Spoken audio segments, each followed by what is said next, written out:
Special Agents Rebirth, the Almighty Goddess of Quick Transmigration Chapter 437 to Chapter 524. Lu's mother is not a cultivator, so she doesn't know that the lowest level of Xianxia's gifts are all defensive treasures. Only this one is a top-quality spiritual weapon with attack power. Xianxia engraved in attack formation. When the owner is attacked, this spiritual weapon will launch a tribulation stage attack. But correspondingly, it also needs a top-quality spirit stone to activate. For Lu's mother, this is a life-saving equipment. Previously, the gifts were all defensive treasures, so Lu's father couldn't feel it. But this time, Xianxia gave him a top-quality spiritual weapon with attack power. Lu's father is a second-rank qi refining cultivator. When Lu Yunchen received it, he could feel the pressure from this dagger. This is definitely not an ordinary dagger. Let me see this dagger. Lu's mother hasn't recognized the owner yet, so this spiritual weapon is temporarily ownerless. Lu's father took the dagger and injected his spiritual energy into it. A terrifying aura came out of the dagger. Lu's father is only a second-rank qi refining cultivator, but he can make this dagger emit such a terrifying aura. If it was a more powerful person, he still doesn't know the level of the spiritual weapon, but he is a person who has an artifact. This dagger is far superior to the artifact in his hand. It's possible, it's a top-quality treasure. Thinking of this, he directly looked at Lu Yunchen. Is this really made by Xianxia? Earlier, he heard that Xianxia has a strange habit. That is, after her spiritual root was destroyed, she would stay at Ye's house all day to forge iron. He doesn't know how this matter got out, but it's completely different from the other noble ladies in the city. Originally, Lu's father didn't take it seriously. Forging iron is forging iron. In any case, this one in his family likes to gamble. Lu's father didn't have any opinion on Xianxia's strange hobby of being a blacksmith. After all, he was already very excited that other people could take a fancy to their family's silly son. But he didn't expect, isn't it an ordinary blacksmith forging iron? How could it be an artifact? Of course, Lu's mother didn't wait for Lu Yunchen to answer and directly took away the dagger in Lu's father's hand. If it wasn't Xianxia, was it you? Saying that, she put the dagger into the sheath and put it on her waist. Needless to say, the dagger was not only beautiful, but it was also decorated with rubies, which matched well with the belt. I say, don't snatch it. I'm going to meet my sisters with my dagger. Lu's mother didn't notice anything wrong with the spiritual weapon. She just hung it on her waist like an ornament and went out to play pai gao with her friends. Not to mention Father Lu, even Lu Yunchen had never seen someone so arrogant as to hang a supreme-grade spiritual artifact on his waist. However, Lu Yunchen did not say anything to remind him. The reason why he didn't tell his parents everything was that he wanted them to live comfortably as usual. Their Lu family was different from the Yi family, who had a huge grudge against them. They were not so complicated. Yunchen, you. Lu Yunchen's father didn't know what kind of person his son was, but seeing Lu Yunchen's calm expression, he assumed that he was as clueless as Lu Yunchen's mother. What kind of dog *T luck do you have? Lu Yunchen, Father Lu was shocked. He couldn't be bothered to care about Lu Yunchen. He ordered people to pack up and then brought some people to the Yi clan. His son and wife, these two idiots, didn't know, but he knew that it was a supreme-grade artifact. Since he knew that he couldn't pretend that nothing happened, he still had to go to the Yi clan. What if Xianxia accidentally made a mistake? When Father Lu arrived at the Yi clan, Xianxia was talking to the Great Elder. The two were discussing the matter of the 49 heavenly tribulations. Although the second elder mentioned that Yi Yuan had returned, the two didn't care. But at this time, Father Lu hurried over. You can leave first. I'll talk to Master Lu. The Great Elder thought that Father Lu was here to talk about marriage, so he let Xianxia go back to see her mother and Xian. He poured a cup of tea for Father Lu. After they left, Father Lu hurriedly said, Great Elder, just now Yunchen brought back a treasured artifact for my wife. This artifact, our Lu family, he held the cup, hiding the excitement in his heart. He thought that when the Great Elder heard this, his complexion would change greatly, or even fly into a rage, angry at Xianxia's nonsense. Unexpectedly, there was no expression on the Great Elder's face. Instead, he smiled, You're talking about this. It's okay. I've already taken it. Let your wife use it well. Xiaohua naturally has her intentions for doing this. This is a treasured artifact. Father Lu stood up in shock. 3 years ago, Yi Yuan won the first place in the Mystic Moon Sex test. She was awarded a treasured artifact, which caused a sensation in the entire city. Countless cultivators were envious. After all, some Jingdan and Yuanying stage cultivators didn't have such good luck. You're talking about a treasured artifact. Hearing this, the great elder smiled. Master Lu, in fact, the wine cup in your hand is also a defensive type of treasured artifact. You can inject spirit energy into it to see. Hearing this, Father Lu injected a trace of spirit energy. For a long time, he didn't respond. He sat on the chair in a daze. That weapon is best to go back and let Madame Lu recognize it as its master, the great elder said very casually. Our Yi clan doesn't have anything else, but we have a lot of treasured artifacts. Right, this is for you. He stuffed a bottle of foundation building pills into Father Lu's hands. Father Lu came in a hurry and then left with a dumbfounded look.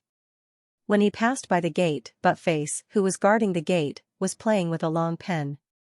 Seeing that Father Lu was looking at him, Buttface said, Master Lu, I'm lucky this time. I broke into the spell and finally obtained a treasured artifact. Although it's only a middle-grade treasured artifact, I'm already very satisfied. Buttface didn't really trust Father Lu. However, in the past 2 years, he had seen Lu Yunchen many times at the spell. The spell, which was said to be extremely dangerous to them, was said to be a second-level spell. In Lu Yunchen's eyes, it was like a vegetable market. Buttface and the people of the Yi clan had an understanding of how terrifying Lu Yunchen was. He was at least at the Yuanying stage. Although they didn't know why Lu Yunchen was a playboy in the city, they didn't know why. Buttface and the others didn't know the existence of Yi Yuan, but the young disciples of the Yi clan knew that Lu Yunchen was married to Yi Yuan at the beginning. However, Yi Yuan later became successful. What? Meanwhile, Father Lu wanted to dig his ears. What did he mean by it was only a mid-grade treasure, although? It's fine if you, a doorkeeper, have a treasure, but you still want to take it? Where's your Yi clan going to put the mystic moon sex face? Father Lu returned home in a daze. He saw that his wife, who didn't know anything, had already returned. She was still playing with the dagger that Yi Xiaohua had given her. His face twitched. However, what he didn't know was that the treasure he had always thought was, in fact, it was a spiritual weapon that even the Mystic Moon sect would fight over. However, the marriage between the Yi family and the Lu family was no longer a secret. It was widely announced in the city. Right now, Yi Yuan was in the city lord's mansion. Today was the birthday of Xianyuan city lord, and all the prestigious families in the city had come. Of course only the Yi family did not come. Ever since Xianyuan Che broke off the engagement, these two families had completely stopped interacting with each other. Speaking of this, the people of Xianyuan family are also very strange. Yi family really just for Yi Xiaohua, cut off contact with Xianyuan family. Many people feel that Yi family is a little brainless. Yuan I heard from Che that you're preparing to break through to the gold core realm now, right? Madame Xianyuan looked at Yi Yuan with great satisfaction. Yi Yuan nodded. On the other hand, Xianyuan Che said proudly, Yuaner's talent is outstanding. In the second year, she was fortunate enough to complete a mission and obtained a precious foundation building pill, successfully establishing her foundation. Hearing about the foundation building pill, everyone present took a deep breath. A hint of arrogance flashed across Yi Yuan's face. To be able to obtain a treasured tool and a foundation establishment pill as a reward, this Yi Yuan was truly incredible. If the people of the Yi clan knew that they had lost such a person, what would they think? Sitting in the middle of so many people, Father Lu's expression was very calm. In his heart, he thought, so the foundation establishment pill is so hard to obtain? Yesterday, the great elder had even given him a bottle. Yesterday, my third uncle returned to the Yi clan and didn't see the great elder. When Yi Yuan said this, she sighed. I heard that the Yi family has very few people now. I wonder how they are doing now. She's just SOSO. Madame Xianyuan covered her mouth and smiled. There was a hint of sarcasm in her eyes. I heard that the former genius girl is now forging iron at home every day. This was no longer a secret in the city. Especially when Mother Lu often showed off. Everyone was praising him on the surface, but in reality, who wasn't mocking him in their hearts? This Xianxia is afraid that her spiritual root is abolished and she was broken up by the Xianyuan family. Thinking of this, Madame Xianyuan was glad that her son had broken off the engagement with this woman. Otherwise, she didn't know how many people would laugh at her. Forging? Yi Yuan did not expect that either. The stunning girl from his previous life had actually fallen to such a state. Had she gone mad? I didn't expect Yi Xiaohua to have this kind of temperament. She deserved to stay here for a lifetime. Who knows? A person beside her smiled and said to Yi Yuan with some flattery, moreover, the Yi family is now connected by marriage with the Lu family. Yi Xiaohua is about to marry Lu Yunchen. Hearing this, Yi Yuan sneered, now you know to marry Yi Xiaohua to him? But it's too late. She had already made up her mind that no matter what the Yi family did, she would never return to the Yi family. She really despised Lu Yunchen. From her previous life to this life, he had been the most dissolute playboy in the city. The group of people were talking. Suddenly, the city lord building was shrouded in a terrifying aura. Xianyuan Che and Yi Yuan's expressions changed greatly. The two of them were now at the foundation perfection stage. The other party could suppress them with just an aura. They knew that this person must be someone above the nascent soul stage. This must be a super expert from the three major sects. Yi Yuan said to Xianyuan Che in shock, even the sect's second elder doesn't have such a terrifying aura. He must be someone above the soul formation stage, or even a tribulation passing stage expert. Xianyuan Che naturally knew that as well. His expression also changed drastically, it might be the sect master of the three major sects. Hearing the two of them say that, City Lord Xianyuan, Madame Xianyuan, and the customers at the table were all shocked. The three major sects were the largest existence in the cultivation world. Even a genius like Yi Yuan was just a small figure in the profound moon sect. The cultivation world was so big and there were countless geniuses. The number one genius of the Heaven Essence sect reached the soul formation stage at the age of 20 and was preparing to pass the tribulation. Yi Yuan and Xianyuan Che had a high status in the city, but they knew that they were nothing compared to the three major sections. The two of them used their spiritual senses to sense, but they couldn't find the location of this terrifying existence.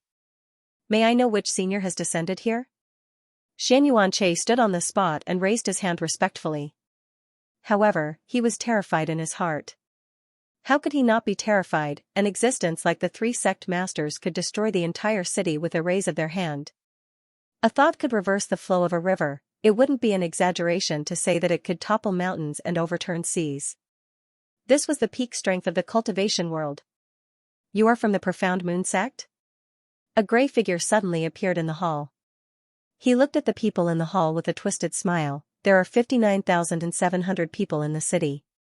Just enough for me to refine the soul-shifting banner. Teleportation, Xianyuan Che and Yi Yuan were shocked. He really was in the tribulation passing stage. Hearing the words of this obscure figure, Xianyuan Che and Yi Yuan's expressions changed drastically. Devil cultivator Shiheng. It seems that you know me. Then I won't die in vain. Shiheng took out the black soul-shifting banner in his hand. Yunchen, let's go. Hearing this, not to mention Yi Yuan and Xianyuan Che, even the customers in the hall were in a mess. They were so flustered that they wanted to escape. Father Lu hurriedly looked at Lu Yunchen, who had arrived at an unknown time, and hurriedly pulled him away. However, he realized that he couldn't pull him away no matter how hard he tried. Yunchen. Quickly go home and bring your mother out of the city. Lu Yunchen's father was extremely anxious. Father, go home first and comfort mother. I will handle this matter. Lu Yunchen smiled, but his gaze was cold. Yunchen, what can you do now? Lu Yunchen's father was about to cry. Seeing that his son didn't leave, how would he dare to leave? Lu Yunchen suddenly stood up and looked at Shiheng, who was acting arrogantly. His deep and clear voice was mixed with a hint of coldness. Shiheng, what's the point of playing with ordinary people? Digression, Lu Yunchen, you didn't expect this, did you? As Lu Yunchen was speaking, he had already crushed a voice transmission talisman. Shiheng was a devil cultivator in the tribulation stage. In the past few years, he had refined a demonic artifact, the soul-shifting banner, for the sake of the 6 and 9 heavens tribulation. This kind of demonic artifact required 99,999 souls to complete. Because of him, the cultivation world was in chaos. The last time Lu Yunchen went out, he bumped into Xianxia. Because of him, his journey was delayed. He could have returned once a month, but he was delayed for 2 months. He didn't expect to see him here. Xianxia was used to being a tyrant in the cultivation world. Because he was a devil cultivator, his methods were cruel, and he was in the tribulation stage. There weren't many people who could stop him. Even if they could defeat him, they would have to pay a huge price. No one who was above the tribulation stage would be willing to do such a thing. Cultivation was in defiance of nature. Even the sanctimonious masters of the 3 sects were not merciful people. To be able to cultivate to this stage, which of them didn't spend thousands or even tens of thousands of years? If they were not careful, they would risk their lives. The masters of the 3 sects would not be so stupid to stop them. Lu Yunchen wasn't a kind person either. But, not only did Xianxia rob him of the last spiritual herb he found for Yi Xiaohua, he even threatened to massacre the entire city today. Lu Yunchen's cold voice rang in Xianxia's ears. Especially the figure that suddenly appeared in front of him. Xianxia was stunned. Then, his eyes narrowed. "It's you?" "No, it's only been a month." "You're already at the tribulation stage?" Xianxia was shocked. When he met Lu Yunchen a month ago, he was only at the soul formation stage while he was at the perfected tribulation stage. He had his eyes on the spiritual weapon in Lu Yunchen's hand. However, he didn't expect that this pervert, who was only at the soul formation stage, could fight him to a draw. If he hadn't lived for 10,000 years and had a way to escape, he would have died in his hands. Not only could this fellow kill people above his level, but he was also at the tribulation stage now. What was the point of fighting him? When he was at the soul formation stage, he dared to fight him to a draw. Now that he was at the tribulation stage, Xianxia was no match for him. "Why are you looking for me?" "I didn't take your spiritual medicine this time, did I?" Xianxia looked at Lu Yunchen and carefully observed his expression. "I didn't offend you, did I?" Although these 2 people are from the Mystic Moon sect, I know the sect leader of the Mystic Moon sect. He isn't as strong as you. Even if it's for the sake of the people in this city, is there a need for you to be so nosy? Xianxia was very clear in his heart that even though he was used to being a tyrant, he would still weigh himself. He definitely wouldn't provoke the Heaven Essence sect among the 3 major sections. It was fine that there was a monster behind this sect, but there was also a tier 4 blacksmith. On the other hand, the Mystic Moon sect was slightly weaker. They only had 1 sect leader, who was only at the tribulation stage and hadn't reached the peak. With a celestial artifact, he could barely fight with him. As for Lu Yunchen, he had provoked him once and ran away on the spot. The 2 of them did not have any enmity. He wouldn't dare to take the initiative to approach someone who was more powerful than him. Therefore, most of the people he killed with his soul-shifting flag were ordinary people who did not have the strength to truss a chicken. 2 of the people you wanted to kill in this city are my parents." Lu Yunchen looked at him and said. Xianxia's face turned pale. He looked at Father Lu, who was behind Lu Yunchen. To be honest, he chose this city because it wasn't big and there were only a few children who hadn't even reached the golden core stage. He didn't think that there was anyone to be afraid of in this place. "Why are you from here?" Xianxia asked. Then, his gaze turned fierce and he wanted to take out his flying sword. He was at the peak of the tribulation stage. Lu Yunchen was only at the early stage of the tribulation stage. There were 3 stages between the middle stage and the peak of the late stage. However, Lu Yunchen took out a round bracelet. When the huge tier 6 formation feng shui was activated, Xianxia couldn't escape at all. When he trapped Xianxia, sounds of something piercing through the air could be heard from outside. Then, a group of cultivators in purple robes directly landed outside the door. Seeing this group of people, Yi Yuan and Xianxia reacted. "Senior brother Xiaoyang?" Xiaoyang, who was the leader, nodded at Yi Yuan and Xianxia. It was obvious that he didn't recognize them. Then, he walked in front of Lu Yunchen. Yi Yuan and Xianxia didn't feel that there was anything wrong. Xiaoyang was the son of Heaven Essence Sect's sect master. He was also a very outstanding disciple of Heaven Essence Sect. The two of them had met him when they were on a mission before. Xiaoyang was only a few years older than Xianxia. He was already a spirit-severing stage cultivator. Yi Yuan and Xianxia actually felt a little proud to be able to call him senior brother. After all, he was the son of Heaven Essence Sect's sect master. Xiaoyang, bring the sect's junior brothers and bring this demon to Heaven Essence Sect. I'll rush over immediately. Lu Yunchen didn't care about anyone and directly ordered solemnly. Xiaoyang immediately raised his hand. Yes, eldest senior brother. When Lu Yunchen discovered Shiheng just now, he crushed the sound transmission talisman. It just so happened that Xiaoyang had been carrying out missions in this area for the past few years, so he came very quickly. There were 40,000 souls in Shiheng's soul-shifting flag. Lu Yunchen didn't know how to deal with them, so he could only let someone bring them back to Heaven Essence Sect. After Lu Yunchen finished speaking, he seemed to be in a hurry. He briefly told Lu Yunchen's father and left. Xiaoyang led the sect's junior brothers and directly held the magic treasure that trapped Shiheng in their hands. After the group of people respectfully greeted Lu Yunchen's father, they went outside the door, took out their flying swords, and soared into the sky. When these immortals, who were at least at the foundation establishment stage and most of them were at the golden core stage, even some were at the spirit-severing stage, Lu Yunchen's father could be said to be dumbfounded. He stood in place in a daze. He didn't even have time to react. In fact, when Lu Yunchen suddenly disappeared from his side and appeared next to Shiheng, he was already dizzy. Especially when Shiheng blurted out, "You've reached the tribulation stage." His son, who he often despised for doing nothing, was not only a cultivator but also reached the tribulation stage. He was just a step away from the great vehicle stage and ascended. Not only him, most of the people in the hall didn't react. A middle-aged man beside Lu Yunchen's father reacted. "Old Lu, just now, that person said that your son is at the tribulation stage?" He suddenly remembered that this Yi Yuan seemed to have a marriage alliance with Lu Yunchen in the past. However, after Yi Yuan's rise, she looked down on Lu Yunchen. Instead, she fell in love with Xianxia, who was also a genius. In fact, these people understood Yi Yuan's decision. Especially some of the noble ladies in the city, compared to the libertine Lu Yunchen, they were all more willing to marry Xianxia. But now, following the middle-aged man's gaze, these people couldn't help but look at Yi Yuan. Compared to Lu Yunchen, this genius Xianxia couldn't be compared at all, right? Just now, when Xianxia and Yi Yuan faced Shiheng, it was as if they were going to die. However, Lu Yunchen was not afraid of Shiheng at all. Receiving these gazes, Xianxia and Yi Yuan felt very uncomfortable, but the shock was far greater than the discomfort. Especially Yi Yuan, she knew in her previous life that Lu Yunchen was a libertine, so in this life, she avoided him first and used all her schemes to get Xianxia.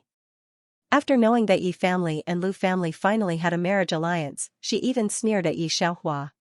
However, she didn't expect, Lu Yunchen was not what she had imagined. She had been reborn, calculated so much, and actually made Yi Xiaohua's dowry? If she had known this earlier, what was the point of her painstakingly avoiding the marriage alliance and even pushing it to Yi Xiaohua? There was no comparison between the tribulation passing realm and the foundation building realm. Lu Yunchen could crush them with one finger. Father Lu didn't care about Xianxia and Yi Yuan's expressions at all. He had been through a lot in his life. Yi Xiaohua gave Mother Lu a pile of treasures. Although he was surprised when he found out, he wasn't so uncalm. However, now, his head felt like 10,000 bees were buzzing nonstop. The son that he despised yesterday, past the tribulation, that famous Xiaoyang still called him eldest senior brother. Now, a group of people surrounded Father Lu. The person who previously mocked his son for marrying a blacksmith was now hiding at the side, not daring to even fart. Did they dare to say anything wrong about a tribulation passing realm deity? Father Lu was so flustered that he couldn't care less about them. He sat on the carriage alone and went back to find his wife in a daze. As for this side, Lu Yunchen directly teleported to Yi family. He had just felt that Yi Xiaohua had broken through the formation. When he arrived, Yi Xiaohua was already in seclusion in the Great Elder's secret room. She had entered seclusion in a hurry and didn't set up any formation. He wanted to go back to the Heaven Essence sect, but in fact, he was not at ease with her. He knew that Xianxia had recently been stuck at a bottleneck. After this breakthrough was successful, she should have an opinion. Therefore, he did not send a voice transmission to her. Instead, he set up 2 layers of array formations in the secret room she was cultivating in, one for concealment and the other for defense. The formation was rough, not Yunqin's, not Yuan's. However, he was a cultivator at the tribulation stage after all. Without someone at the same stage as him, it was impossible to break through the suppression of the stage. She's at the main juncture now. Lu Yunqin reminded First Elder solemnly, if she succeeds, this time when she comes out of seclusion, it will probably be the time when the most powerful immortal weapon in the cultivation world is born. Also, the mountain formation at the South City has been broken. I'm afraid the Yi family won't be able to hide for a period of time. Hide if you can. Before she comes out of seclusion or before I return, bear with it if you can. The Yi family had hidden for 3 years. In Xianxia's formation, it had actually been 30 years. But even after 30 years, Xianxia was the only one in the Yi family who could fight. The others were basically only in the gold core stage. There were only a few nascent soul stage cultivators. Even if they were equipped with spirit weapons, a soul formation stage cultivator could flatten the Yi family. When the Great Elder heard Lu Yunqin say, the strongest immortal weapon will be born, he stood up in shock.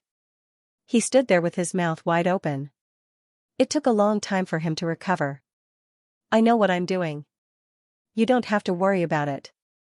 The Great Elder reacted and looked at Lu Yunqin. Go to Qianyuan sect with peace of mind.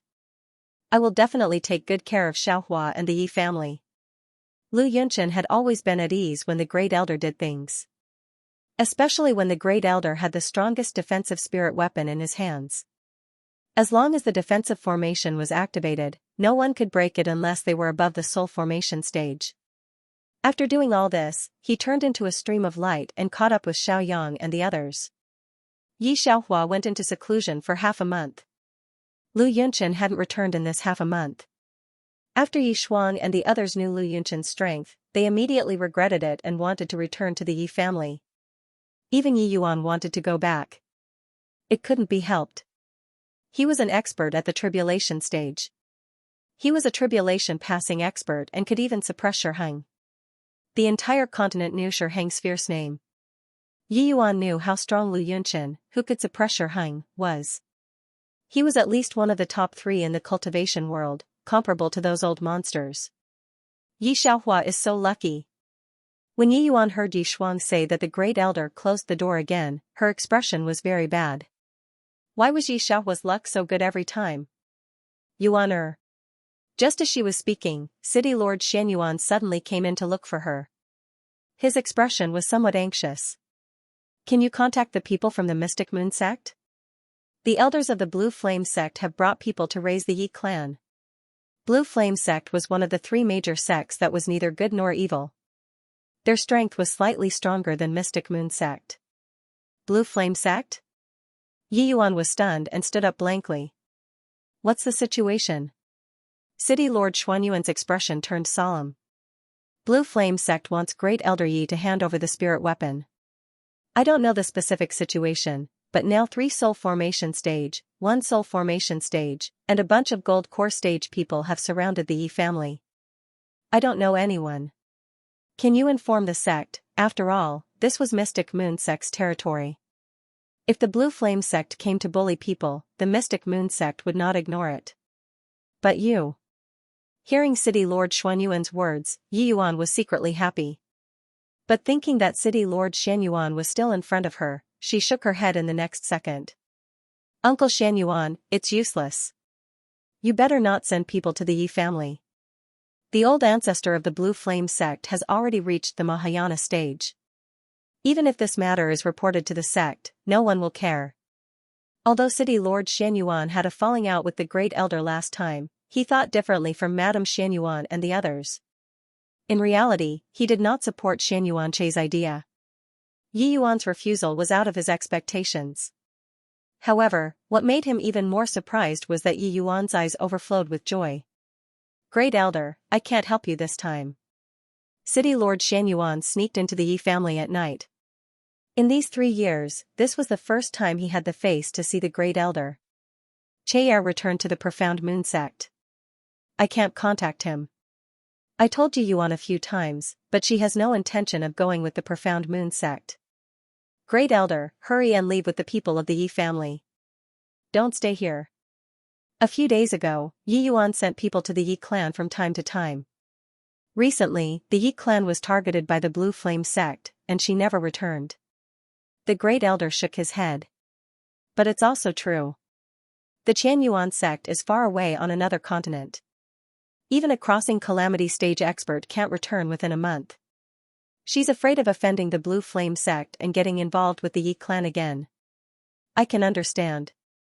If Yi Yuan didn't do this time, the Great Elder might forgive Yi Yuan for what she had done before. But now, he didn't want to care about her. You've taken the risk to come here to inform us. I'll remember this. The Great Elder looked at the Lord of Xianyuan City, his eyes fixed. But this time our Yi family will not be forced to move away like before. If it was in the past, the Great Elder would definitely not be as unconfident as he was now. But it was different now. There was Yi Xiaohua, he had seen the other party's progress over the years. Not to mention immortal weapons, even a spiritual weapon forged would cause the cultivation world to go crazy if it was revealed. Leave here? The Great Elder sneered. Why did they have to leave? The ancestors blessed them and allowed a genius to appear in the Yi clan. 20,000 years ago, the Yi clan could no longer stay on this continent. A clan of 10,000 people was left with only a few hundred bloodlines. The clan's treasures were plundered by those people, the Blue Flame sect. It was actually the Blue Flame sect again. The Great Elder's eyes were stained with a frenzied bloodlust. If the Blue Flame sect thought that they could force the Yi clan to conceal their identity this time, they were gravely mistaken. The cultivation world was no longer the cultivation world that had artifacts 20,000 years ago. Even after that war, there were only a few immortal weapons left. But their Yi clan was still the Yi clan that would have dozens of immortal weapons. The Lord of Xianyuan City didn't know why the Great Elder, who was usually very indifferent and almost aloof from worldly affairs, would show such an expression. He stood still for a long time before reacting.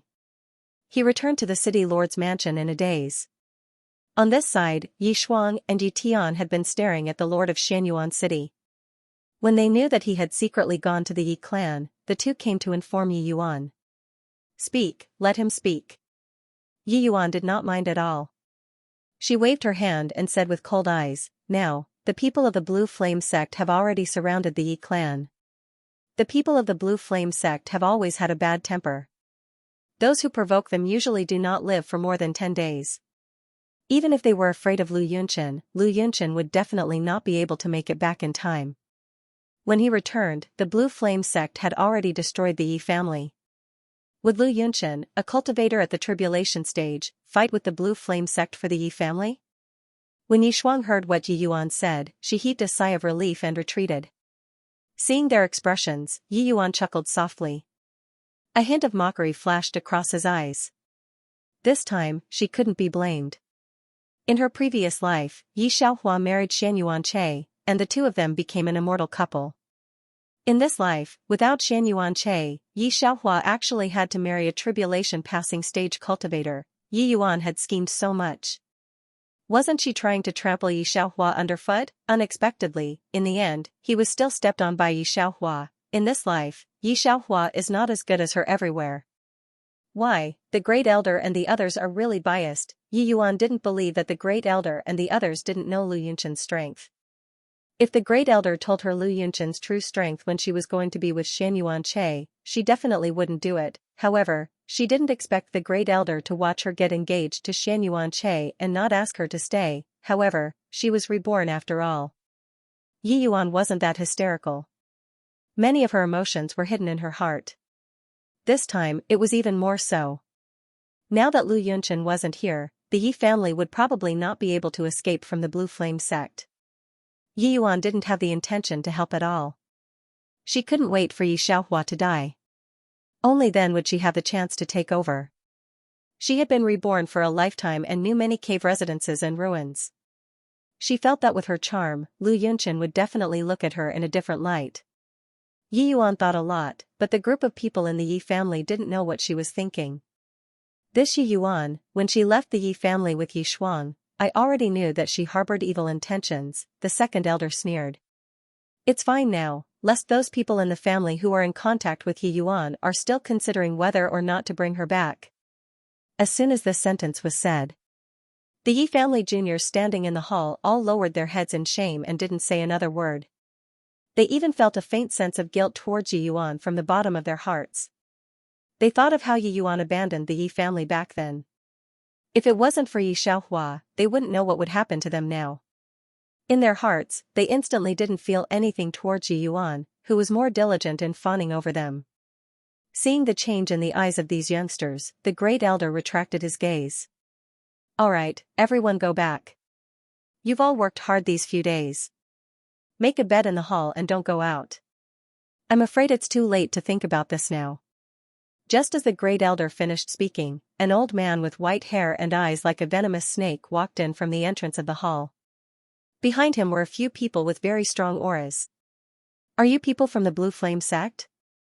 The great elder stared at the old man. This old man was the Blue Flame sect's elder. He was powerful and didn't put the great elder and the younger generation of the Yi family in his eyes. He didn't even pay attention to the great elder. I feel a strong aura. The Blue Flame sect's elder looked directly in the direction of Yi Xiaohua's seclusion, and then said to the great elder, it's not good for me to force you in. You'd better cooperate a bit and tell me the way to go in. If I forcefully make a move, I'm afraid that your Yi family won't leave a single one alive. Yi Shuang, who brought the Blue Flame sect's elder in, followed behind the Blue Flame sect's people and stuck his head out. Great elder, just say it, even if it's for the Yi family. Traitor. It's actually another traitor. The great elder saw Yi Shuang and laughed a few times. His eyes were a little red. Blue Flame sect, I really want to thank you. If it weren't for you, our Yi family really wouldn't have discovered the existence of these traitors. What a pity. It's a pity that you want to go in and make a move on Xiaohua. That's really thinking too much. The great elder's red eyes were already overflowing with blood. Even the second elder next to him could see that something was wrong. When he had just reacted, the great elder had already taken out the defensive spirit weapon that Yi Xiaohua had left for him. Today, I offer my soul to the weapon. May the soul of the spirit weapon bless my Yi family. Xiaohua, I know you can hear me. Remember, don't be sad about my death. The great elder only has one wish in this life. Take back the Blue Flame sect's clan treasure immortal weapon, Sky-Burying Spear. How could an elder of the Blue Flame sect know what happened 20,000 years ago? When he realized that something was wrong, the great elder's golden core had already dissipated bit by bit. The great elder's soul was completely destroyed and his entire body was sacrificed. However, he didn't seem to be in any pain. A second before his entire body disappeared, there was still a smile on his face. Boom, after his death, the defensive spirit weapon on the ground directly unfolded. This spirit weapon was the strongest defensive spirit weapon that Yi Xiaohua had refined so far. The Yi family was the most powerful weapon refiner clan in the cultivation world 20,000 years ago. Even though it had declined now, the great elder of the Yi family's inheritance knew more about weapons than anyone else on the continent. A defensive spirit weapon, with the addition of a living soul, would display its most powerful effect. A spirit weapon that could only connect to the spirit severing stage could now even block the spirit severing stage for a period of time. It was enough to wait for Lu Yunchen to return. The great elder's thoughts were very simple. He knew that Yi Xiaohua was at the most critical moment and didn't want Yi Xiaohua to be distracted. He knew that Yi Xiaohua would definitely come out because of these people. Although he didn't get rid of it in the past few years, he knew the other party's temperament. He was definitely not the kind of person who was afraid of death. In the past few years, he didn't make any great contributions to the family. This time, it was the last time he did something for the Yi family. The death of the great elder made the group of young people of the Yi family angry to the extreme. Each of them firmly remembered the faces of those people outside the formation, then closed their eyes and began to cultivate.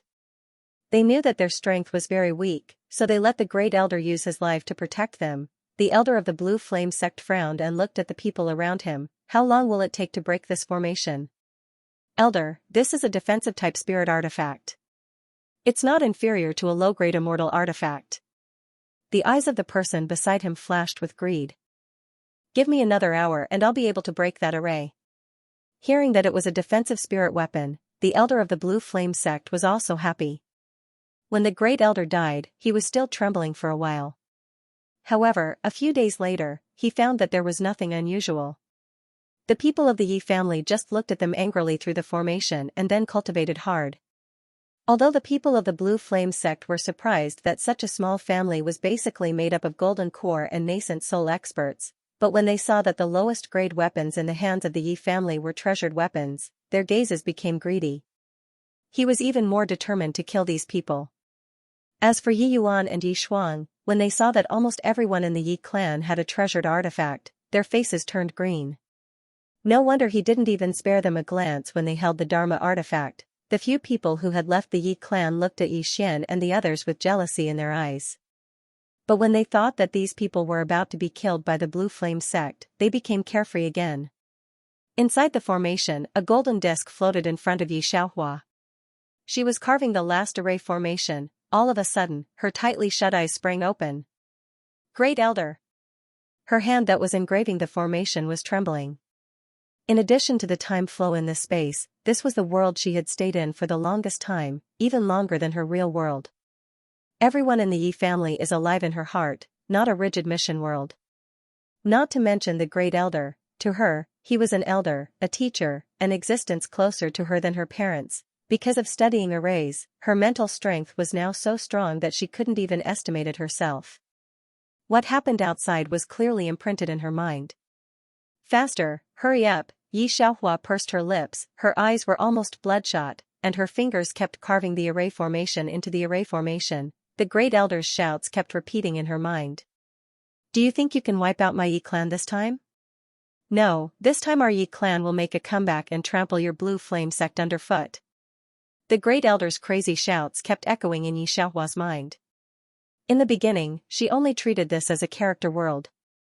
Later on, the Great Elder's intentions, the attitude of the Second Elder and the others, and the appearance of the young people underground constantly trying to break through the array formation made Yi Xiaohua's heart slowly change. It was very simple to complete the mission, but she had the idea of helping the Yi clan rise. This was not something that suddenly arose. Instead, she felt the obsession in the Great Elder's heart and that undying faith. Even if he could never enter the cycle of reincarnation, he had to protect her and the current Yi clan. Yi Xiaohua pursed her lips, her entire body trembling. This was the second time in her life that she felt so regretful. She did not tell the Grand Elder her true strength. Her current mental strength was not even comparable to Lu Yunqin's. The system had calculated that even the most powerful cultivator in the Great Ascension stage in the cultivation world did not have mental strength like hers, not to mention her mental strength, even with her current strength and countless spirit artifacts protecting her, even if she hadn't refined an immortal artifact, the Blue Flame sect wouldn't be able to take anything from her. There was no need for the Great Elder's soul sacrifice at all, but the Great Elder didn't know, she shouldn't have. Hidden it, shouldn't have. Yi Xiaohua's heart was in a frenzy as she used her spiritual sense to carve the last imprint. At this moment, a dark red tribulation cloud appeared in the sky above the Yi mansion. Someone from the Yi clan is undergoing tribulation at the Golden Core stage, but why is it a red lightning tribulation? The people in the Xianyuan mansion were surprised. Around the Yi clan, the Blue Flame sect's elders also stared at the powerful tribulation lightning. This tribulation lightning made even the few soul formation cultivators tremble. Suddenly, he thought of something and his expression changed. No, this isn't a cultivator's tribulation lightning. Could it be that someone refined a supreme grade immortal artifact? Rumble, the tribulation lightning struck down one after another. It was as if it had hit everyone's heart. There are still people who can refine immortal artifacts now. The Blue Flame sect's elder's face turned pale as he suddenly remembered a legend from a long time ago. Sky-obscuring spear. Yi clan. Could it be the legendary Yi clan? While he was speaking, at this moment, a gap suddenly appeared in the array formation that had been closed for a few days. A young girl in a blue dress slowly walked out of the array formation. The blue flame sect's elder suddenly felt that something was wrong and took out the advice that the sect master had specially given him before coming here, a low-grade defensive armor. An immortal artifact of the same grade could not penetrate his armor at all. However, the golden disc in Xianxia's hand easily penetrated the blue flame sect's elder's neck without even injecting spiritual power. Even his nascent soul had been sealed. This was not a weapon of the same grade at all. A supreme-grade immortal artifact? No, this is a low-grade immortal artifact, samsara. You are the first person to die under samsara. The blue flame sect's elder looked as if he had seen a ghost. Xianxia murmured, Great Elder, don't worry. The prosperous Yi clan that you want, the cultivation world that you want, Xianxia, will definitely give it all to you. Digression, it's the 4th hour, little cuties, it's the end of the month. Let's not beat around the bush. Do you have tickets? Scratch the wall for tickets. Xianxia had been stuck at the edge of the level 6 formation a long time ago. She was only one step away from refining an immortal artifact. This breakthrough was for the immortal artifact. However, the death of the Great Elder had greatly stimulated her. Coupled with the notes left by the Yi clan's ancestors on refining artifacts, her state of mind had broken through 2 levels in a row. Samsara had also just reached the level of an artifact. Artifacts basically did not belong to this continent. As long as enough spiritual energy was injected, samsara could tear the space of this world. In this cultivation world, the supreme-grade immortal artifact was a unique existence, let alone one that had never appeared before, artifact. No one could escape from Xianxia's hands when the realm difference was not high. The elders of the Blue Flame sect and the group of people who were breaking the formation all fell at Xianxia's feet. All the nascent souls were taken into samsara. The entire sky above the Yi clan was shrouded in a layer of blood. Xianxia. The second elder, Yi Xian, and the others finally came out of the formation. The second those young disciples saw Xianxia, they were not shocked by the artifact. Instead, they were silent for their own incompetence. Previously, the Yi clan's disciples were proud of the artifacts they possessed. But now they realized that without Xianxia, they were nothing, even the Great Elder could not be protected. At the same time, Yi Yuan finally went out because Yi Shuang sent the news last night. She knew that the Blue Flame sect had made a move. And Lu Yunchen did not come back. This time, she wanted to see what the Yi clan had become. There was no lack of gloating thoughts. Uncle Shan Yuan. Yi Yuan seemed to be in a good mood. There was even a faint smile on her face. City Lord Shan Yuan paused when he saw Yi Yuan. He narrowed his eyes slightly. You are also going to the Yi clan? Yes, Yi Yuan said and sighed, I'm going to see how the Great Elder and the others are doing. I didn't expect them to provoke the Blue Flame sect. They are really unlucky. Last night, the people of the Blue Flame sect made a move. Hearing her words, City Lord Shan Yuan suddenly said, Don't you know? Miss Xiaohua refined an inferior grade artifact. None of the elders of the Blue Flame sect escaped. They all died in her hands? The smile on Yi Yuan's face froze instantly. She looked up at City Lord Shan Yuan in shock. She looked like she was looking at a madman. City Lord Shan Yuan, are you crazy? Low-grade divine artifact. In her previous life, she had never heard of a low-grade divine artifact in the cultivation world, or was it refined by Yi Xiaohua? How was that possible? However, City Lord Shan Yuan did not want to explain to her at all. He left in a hurry, thinking that the engagement between Yi Yuan and his son was definitely going to be dissolved. When Madame Shan Yuan knew that Yi Xiaohua had refined a divine weapon, she couldn't say what she had said to Yi Xiaohua a few days ago. At this time, Yi Xiaohua's exit and the appearance of Ye's family spread through the city like a tornado. Not only was the Yi family not completely annihilated, but they also killed everyone from the Blue Flame sect. Yi Shuang had been following the people of the Blue Flame sect for a few days and had rested for a few days.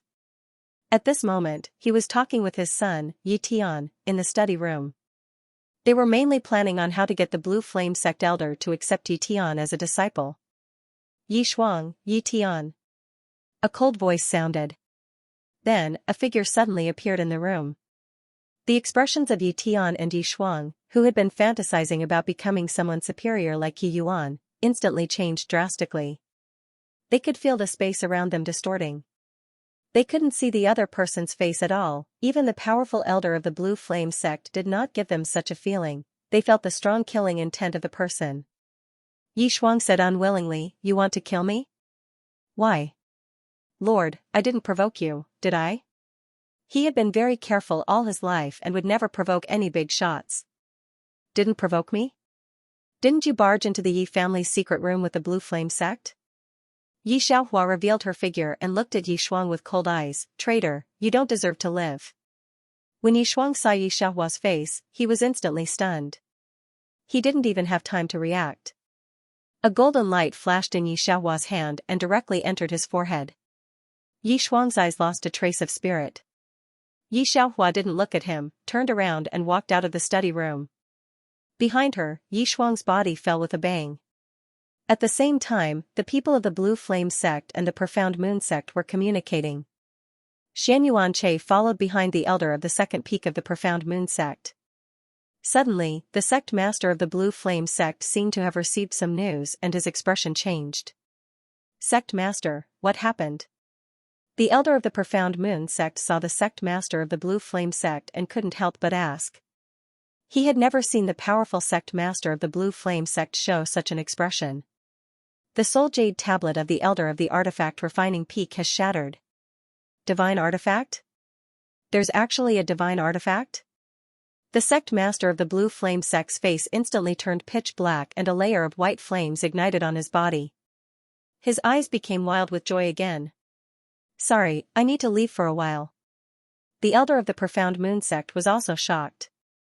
The elder of the Blue Flame sect's artifact refining peak had an immortal artifact to protect him. Even their sect master couldn't kill him. Now, the soul jade tablet actually shattered. How did it shatter? The person who did it simply didn't put the people of the Blue Flame sect in their eyes. But, the divine artifact that the sect master of the Blue Flame sect mentioned. What was going on? After the sect master finished speaking, he took out his flying sword and was about to leave. He knew where the elder was. A few days ago, the elder said that he smelled the aura of an immortal artifact, and it was an immortal artifact with extremely strong attack power. Just as he was about to leave, he clearly felt the space around him instantly change. All the light that entered the space seemed to distort. The person who came was very strong. The sect master of the Blue Flame sect clearly realized this, and he looked around vigilantly. "Is the person who came? Weren't you looking for me? Why don't you recognize me?" Yi Xiaohua slowly walked out of the light. "Didn't you want the Yi family's immortal artifact and exterminate the Yi family? Now I'm here." Yi Xiaohua? He didn't expect to see Yi Xiaohua again, and under such circumstances. Especially when the other party seemed to be walking on clouds. In the past, he didn't have any impression of Yi Xiaohua. But today, the image gradually filled out. When the Profound Moon sect elder heard Xianxuan's voice, he couldn't help but ask, "You know this expert?" "Expert?" Hearing the elder's description of Yi Xiaohua, Xianxuan's eyes instantly became confused. Everyone thought that the genius girl from the Yi family who had her spirit root destroyed had died. But now, an elder from the Profound Moon sect that he normally couldn't even see called her an expert. Xianxuan looked in Yi Xiaohua's direction. For a moment, he felt that he had recognized the wrong person. What was going on with this radiant person in front of him? Which unremarkable fiancé of the Yi family back then? "You're the one who killed our artifact forging peaks elder?" Sect Master Azure Flame faintly felt the terrifying aura on Yi Xiaohua's body and took a step back. He took out the only top-grade immortal artifact on him, the sky-obscuring spear. Outside the formation, the setting sun that slightly penetrated through was as red as blood. Yi Xiaohua looked at the long spear in Sect Master Ashen Flame's hand that had already developed intelligence, and a smile slowly appeared on her lips. "Sect Master Ashen Flame, the sky-obscuring spear in your hand is also our Yi family's." "Yi family? So you're that Yi family?" Sect Master Azure Flame searched the records of Azure Flame sect in his mind and sneered. His tone also became somewhat disdainful. "You said that you want to take it back. Since you want to make the first move, then I won't be polite. Otherwise, the cultivation world will say that I'm bullying the younger generation." When he said that, his spear shattered into countless phantoms and directly attacked Yi Xiaohua. There was even a red flame mixed in the middle. This sect master Azure Flame had a fire spirit root and was also a tribulation passing stage expert. He could feel that Xianxia was a little strange. It was not normal for her to be so strong at this age. She could be compared with that person in Qianyuan sect. You're ready, Xianxia looked at Blue Flame sect leader. Spiritual power that carried an almost destructive aura surged into samsara in her hands. She raised her head to look at Blue Flame sect leader. 20,000 years ago, the Yi family had 10,000 people, but only 100 people remained. Blue Flame sect took the opportunity to steal the sky-obscuring spear. 20,000 years later, our first elder died because of your Blue Flame sect. The divine artifact has reincarnated and has yet to reveal its greatest power. Xianxia raised her head and flashed a cold smile at the people of Blue Flame sect. I also want to know the difference between a divine artifact and an immortal artifact. With that, Xianxia turned into a golden afterimage. A divine artifact was not on the same level as an immortal artifact. In this cultivation world, the reason why there were no divine weapons but immortal weapons was because divine weapons were powerful existences that did not belong to this world. The difference between it and an immortal artifact was not as simple as two being greater than one. Samsara was engraved into an extremely complex 8th level formation by Xianxia. Wherever it passed, space would shatter. All the cultivators who were below the deification stage within 1 meter of Xianxia were completely destroyed by her. Elder.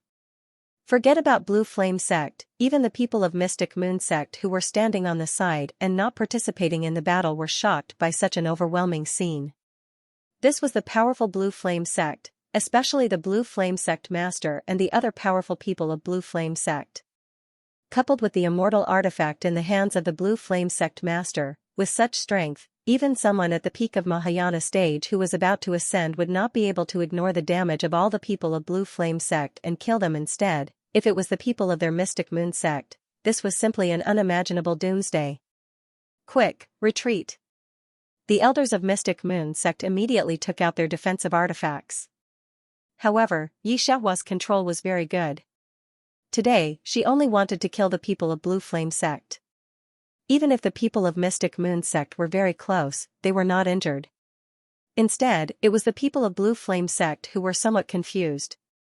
Many people injured the disciples of Mystic Moon sect, causing the elders of Mystic Moon sect to hurriedly take out their defensive artifacts. No one understood Xianxia's terrifying damage better than the Blue Flame sect master. I don't believe that even the people of Heaven Essence sect can't block the strongest damage of the sky-burying spear. The Blue Flame sect master wiped away a smear of blood from the corner of his mouth. He stood still and looked at the bodies of his fellow sect members who had fallen around him. He was not angry at all. Instead, he was filled with the desire to plunder the divine artifact in Xianxia's hands. I admit that you are very strong. However, back then, your Yi family's old ancestor died in the hands of our Blue Flame sect master. Now, it's the same. Is that so? Xianxia held the spirit stone in one hand. Spiritual power crazily surged into her body. The Blue Flame sect master took out his fiery nascent soul and attached it to the spear. It was like an erupting volcano. The degree of distortion in this space was similar to the movement that Xianxia had just made. Die. He said crazily. Following his voice, a layer of gray mist rose in the direction where Xianxia was. With her as the center, it was like a volcanic eruption. The temperature was unbelievably hot, the entire mountain range was directly turned into ashes because of the Blue Flame sect master's attack. The Blue Flame sect master coughed. His figure became even weaker. However, he looked in Xianxia's direction very proudly. Without any ability to register, how do you think I became the Blue Flame sect master? As he spoke, he walked in Xianxia's direction. His heart was filled with anticipation towards the divine artifact in Xianxia's hands. He was very clear that divine artifacts and immortal artifacts could withstand this explosion. However, a human's body would definitely not be able to withstand it. No cultivator's body could be compared to divine artifacts and immortal artifacts. However, just as he finished thinking this, the place that was enveloped by the smoke suddenly lit up with a golden light. The thick smoke seemed to have gained consciousness. It automatically scattered to the sides. Everyone could see that the girl they thought was dead was standing in the air. She held the samsara sword in one hand and the sky-bearing spear steadily stabbed into the ground beside her. Behind her, a large expanse of blood-red remnant clouds reflected her figure. She still had a smile on her face, but everyone's heart was filled with a deep fear of her. "I'm taking sect leader Azure Flame with me." Yi Xiaohua waved her hand and sect leader Azure Flame was swept to her side like a puppet. She glanced at the people from Mystic Moon Sect. "I'm taking the sky-obscuring spear too. As for Azure Flame Sect, either let them choose a new sect leader or come to Willow City's Yi clan. I'll wait for you to come and take our Yi clan's divine weapon and immortal weapon. There's also the Mystic Moon Sect." Yi Xiaohua looked at the elder of the Mystic Moon Sect. "The elder of your clan's alchemy peak has some connections with our Yi family. For his sake, I'll let you go. Of course, if you also have the idea of striking at our Yi family, then you can give it a try." After speaking, Yi Xiaohua's figure disappeared in place. The people from the Mystic Moon Sect heaved a sigh of relief after the powerful mental strength disappeared. They looked at each other in dismay. "Blue Flame Sect? It's gone just like that?" An elder of the Mystic Moon Sect wiped the cold sweat off his forehead.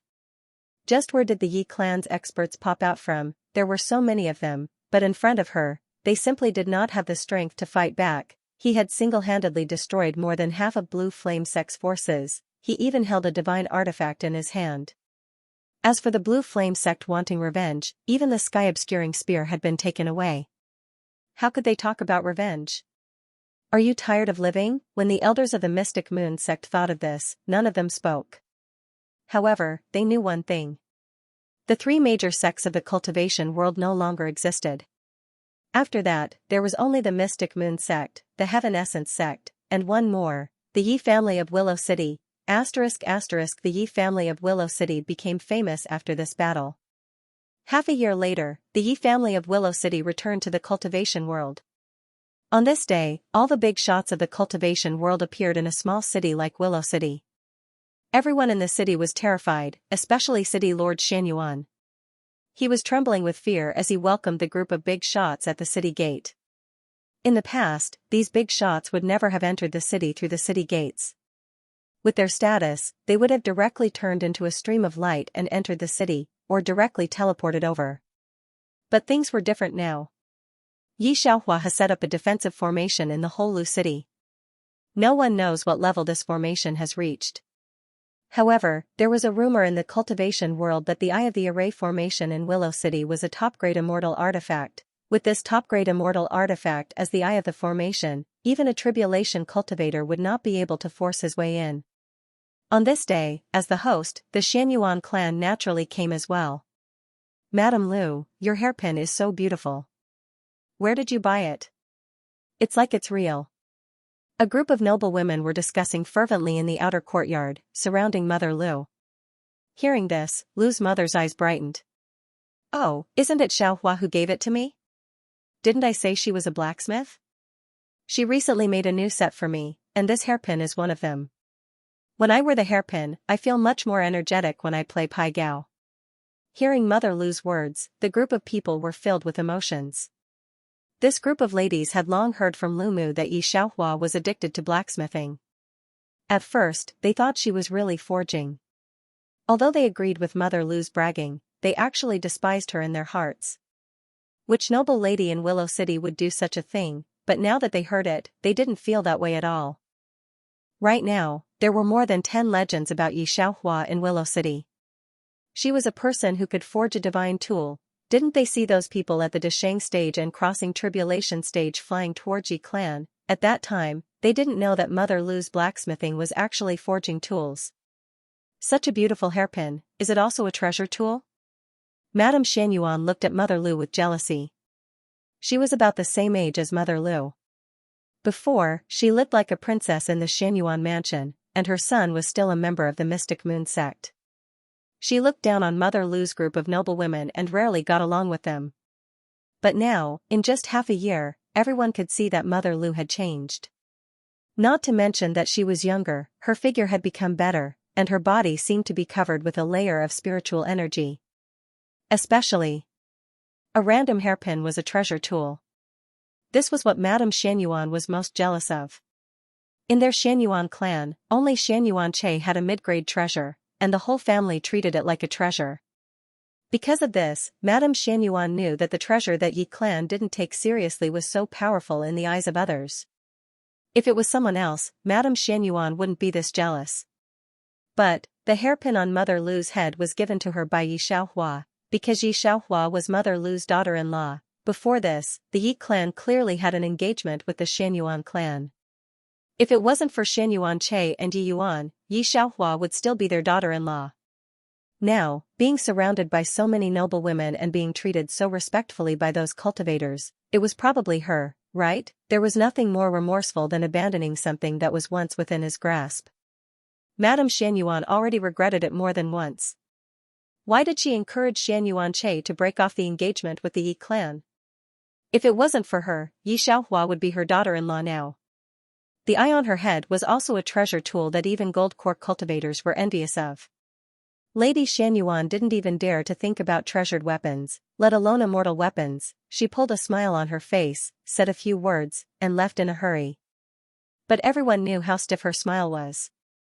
Most of the ladies around her knew about the situation between the Xianyuan family and the Yi family. Seeing this, they couldn't help but let out a mocking laugh. Mother Lu stood in the same place, watching Lady Xuanyuan's fleeing figure, couldn't help but coldly snort, and no longer paid attention to her. At this time, outside the gate, stood the original strong person of this world, Yi Yuan.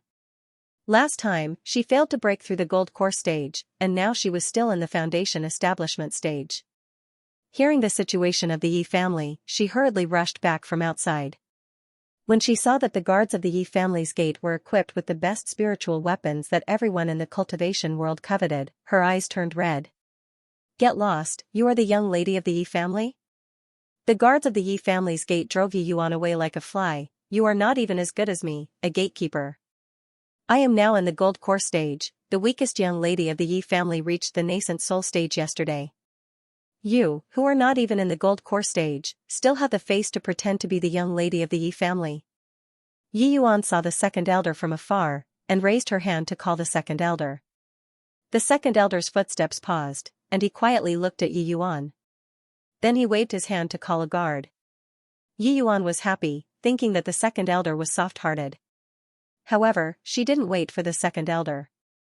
Instead, she waited for the city patrol, who drove her out on the grounds that she didn't have the identity card of Lu City. After Yi Yuan was driven out, she secretly hated the Yi family for not recognizing people, and wanted to make a big career in the future. But she didn't expect that in her previous life, the All Things Elixir and the Immortals Mansion were all one step ahead of her. In this life, her skills never improved again. Ding! Completed the main task, the system rewards 900 points. Congratulations to the host for completing the hidden task, restore the Yi family's past glory, the system rewards 5,000 points. Ding! System 008 serves the host, 5,900 points have been received, leaving the world. This time, Yi Xiaohua stayed in this world for about 100 years, including the time of space flow. So when she wanted to leave, she wasn't in a hurry like in the previous worlds. Instead, she arranged all the affairs of the Yi family in order before she left. After another period of chaos, Yi Xiaohua is barely conscious. In her previous life, her mental strength was too strong, and this body couldn't bear it. She spent some time to slowly adjust. She slowly opened her eyes and frowned when she saw the shabby but ancient room in front of her. Ancient times, but it didn't look like it. There wasn't such a large glass mirror in ancient times. The surroundings were very quiet, and there was no one around. Yi Xiaohua didn't want to go out directly, but let 008 transmit the plot to her. The plot came in ahead, along with the memory of the original owner, which seemed to be in a mess. Fortunately, Yi Xiaohua's spiritual force is not low now, and it is not difficult to sort it out. This was a Republic of China world. It was also a time of war. However, this was a relatively peaceful era. The family of the original owner of the body was definitely not low in the Republic of China. Her father was the #1 warlord in Xinqing City. He had been the #1 general in Tangfeng's territory for 20 years. With such a background, she was a famous lady in Xin City in this era. However, the original owner did not have such good luck. She was her mother's second child, and her mother's first child was a daughter. Yi Jia was blessed, and the two naturally loved the newborn baby. Although it was a girl, it was nothing. Unexpectedly, the second one was also the original owner, and it was also a daughter. There were still remnants of feudalism in the Republic of China, which always liked men and hated women. Ye's mother thought that she didn't give her husband a son, and she was a little resentful of Yi Xiaohua. It happened to be a war. Ye's father was going to fight with Tang Feng, and Ye's mother was going to follow. But at that time, the original owner was too young, and it was inconvenient to take her with her. She took her eldest daughter away and left her younger daughter to a servant. 16 years had passed since he left. In the 16th year, Tang Feng successfully recovered several major cities such as Shan City and became the #1 warlord in the south. Ye's father's status also rose. In the 2nd year after he left, Ye's mother gave birth to a boy and a girl, and forgot Yi Xiaohua. In fact, these can be seen from the names given to her by the original owner's parents. Yi family's eldest daughter, Yi Junjing, Yi family's third young master, Yi Junqing, Yi family's fourth young lady, Yi Junwan. And the original owner, Yi Xiaohua. Compared with the other 3 young masters and young ladies, she was like picked up and gave a name at will. Not many people in Shan City know that Yi family actually has a second young lady. As Tang Feng's people, Yi family's young masters and young ladies are naturally hot in Shan City. Everyone knows that Yi family's eldest daughter is as gentle as jade, well-educated and reasonable. She married the son of the largest bank in the country. This time, Yi family's threshold has been raised a lot. Yi Junqing joined the army before he was 15. Ye's father attached great importance to him, and now he has become a major in the army. Therefore, everyone's eyes are focused on Yi Junwan, the only remaining daughter of Yi family. This Yi Junwan is said to be as beautiful as a fairy. She has studied abroad and is a talented woman with a belly full of foreign knowledge. Because of this, many people have come to propose marriage. Yi family's parents are reluctant to give up this little daughter, but they are about to reach the age of marriage, and there is no way to do so. However, at this time, Tang Feng suddenly mentioned to Ye's family that he has a son who is just 18 years old in his hometown. His family is anxious about his marriage and wants to marry with Yi family. If it is the young master of Tang family, Ye's father will naturally be very happy. After all, Tang Feng is the #1 warlord. But the second young master of Tang family in the corner of the mountain, how can Ye's father be willing to marry his little daughter in the palm of his hand? Not to mention Ye's father, Ye's mother is even more reluctant. It's not that she said that her little daughter is better than her elder daughter. She has a brother-in-law who is the future president of the bank, a major brother, and a father who works under the first warlord. Who can't her little daughter marry? Why should she marry a boorish man from the mountains? And Yi Junwan has been abroad for so long, and her mind is much more open than that of the domestic women at the same time. She looks down on Shan City women who regard their husbands as the sky, and she doesn't like to wear cheongsam. She wears a fluffy skirt every day, which becomes a beautiful scenery in Shan City. Because of her jumping ideas and family that can't be messed with. People in the city call her the first genius in the literary world. She doesn't agree to marry the second young master of Tang family at all. She also threatens Ye's father and mother by running away from home. At the same time, she also goes on a hunger strike. So Ye's father and mother are very distressed. Just when they are in a dilemma, Ye's mother suddenly remembers that the little daughter can't marry, but she still has a second daughter. When Yi Xiaohua comes, it is when the plot has just begun. Shan City Ye's house. Yimu hasn't seen her second daughter for 16 years. The servant used to write letters. It's a pity that the doll is still in the old house in Jinling. Now it's a new thing introduced from foreigners. This thing is very common in their Shenzhen. Nowadays, Shenzhen is the most prosperous and economically leading city in Asia. Yi Junwan brought back a camera from abroad, but Jinling is not so prosperous. So the servant hasn't sent a photo so far. Yimu doesn't know what Yi Xiaohua looks like. In a few days, when she comes back, I'll know what she looks like, but she's still in school. Let her drop out first. Yimu thought about Yi Xiaohua in her heart. Without thinking much, she asked someone to send a letter to Jinling. But the genes of Ye's family are obvious to all. The brothers and sisters of Ye's family are more beautiful than one another. So even if Yimu has never seen Yi Xiaohua, she doesn't think she will be ugly. But compared with her little daughter, she must be a little worse. Since Yi Junwan returned home from studying abroad, she has been disgusted with the idea of binding feet and men in the feudal society. Now hearing that her second sister is still studying in the old feudal school, her heart suddenly floats up the image of a woman in a feudal society wrapped in a layer of coat, and she can't help but feel a chill. However, she would never agree to marry a man from a feudal society. Ye's family is busy. But Jinling is very leisurely.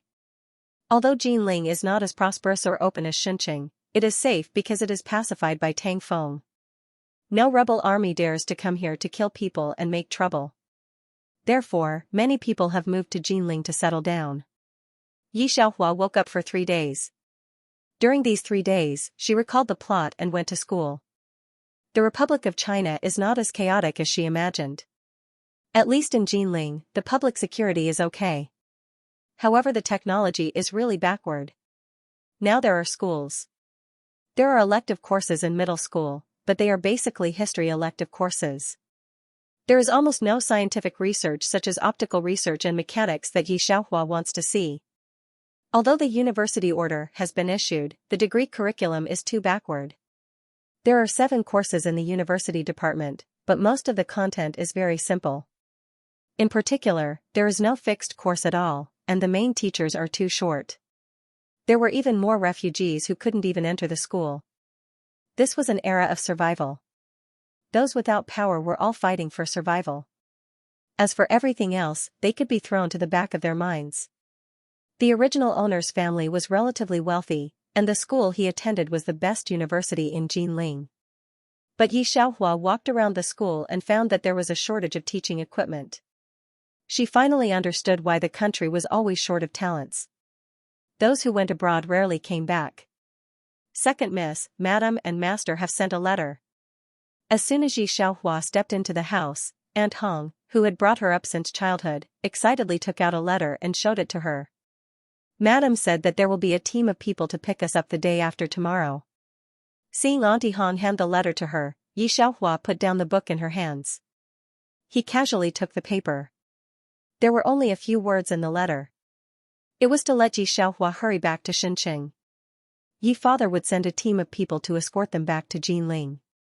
He didn't ask about Yi Xiaohua's situation, and the handwriting was clear and powerful. It should be a ghostwriter. After a glance, Yi Xiaohua put the letter on the table and quietly looked back at Auntie Hong. Auntie Hong, after the excitement, let someone cook. I want to eat fish tonight. Auntie Hong's excited heart instantly calmed down because of Yi Xiaohua's calm words. Second Miss, are you not happy? In fact, from the past when Yi Xiaohua was in a daze, Auntie Hong knew that she missed her relatives in Xinqing. But she didn't expect that Yi Xiaohua would have such a calm expression after hearing the news. Auntie Hong suddenly felt that she couldn't understand her. I'm not unhappy, Yi Xiaohua lightly said. It's just that these people are not as close as Auntie Hong to me. Hearing Yi Xiaohua's words, Auntie Hong's heart was warm, but she was also very surprised. In her heart, Yi Xiaohua had always been very quiet and excellent. When she was a child, she always asked her father and mother when they would come back to pick her up. She was also a literate person and taught Yi Xiaohua a lot of things. Auntie Hong was a relatively forgetful person. At first, she was a little confused, but then she remembered that she was going back to Xinqing, so she was very happy. In the evening, she personally cooked a table of dishes. Yi Xiaohua looked at Auntie Hong's excited appearance and couldn't help but sigh. In the original plot, the original owner and Auntie Hong were very excited, thinking that they would go to heaven. They didn't expect that it would be hell. Yi Junwan had studied abroad for several years, and her mind was very open. She looked down on her second sister who stuck to the rules.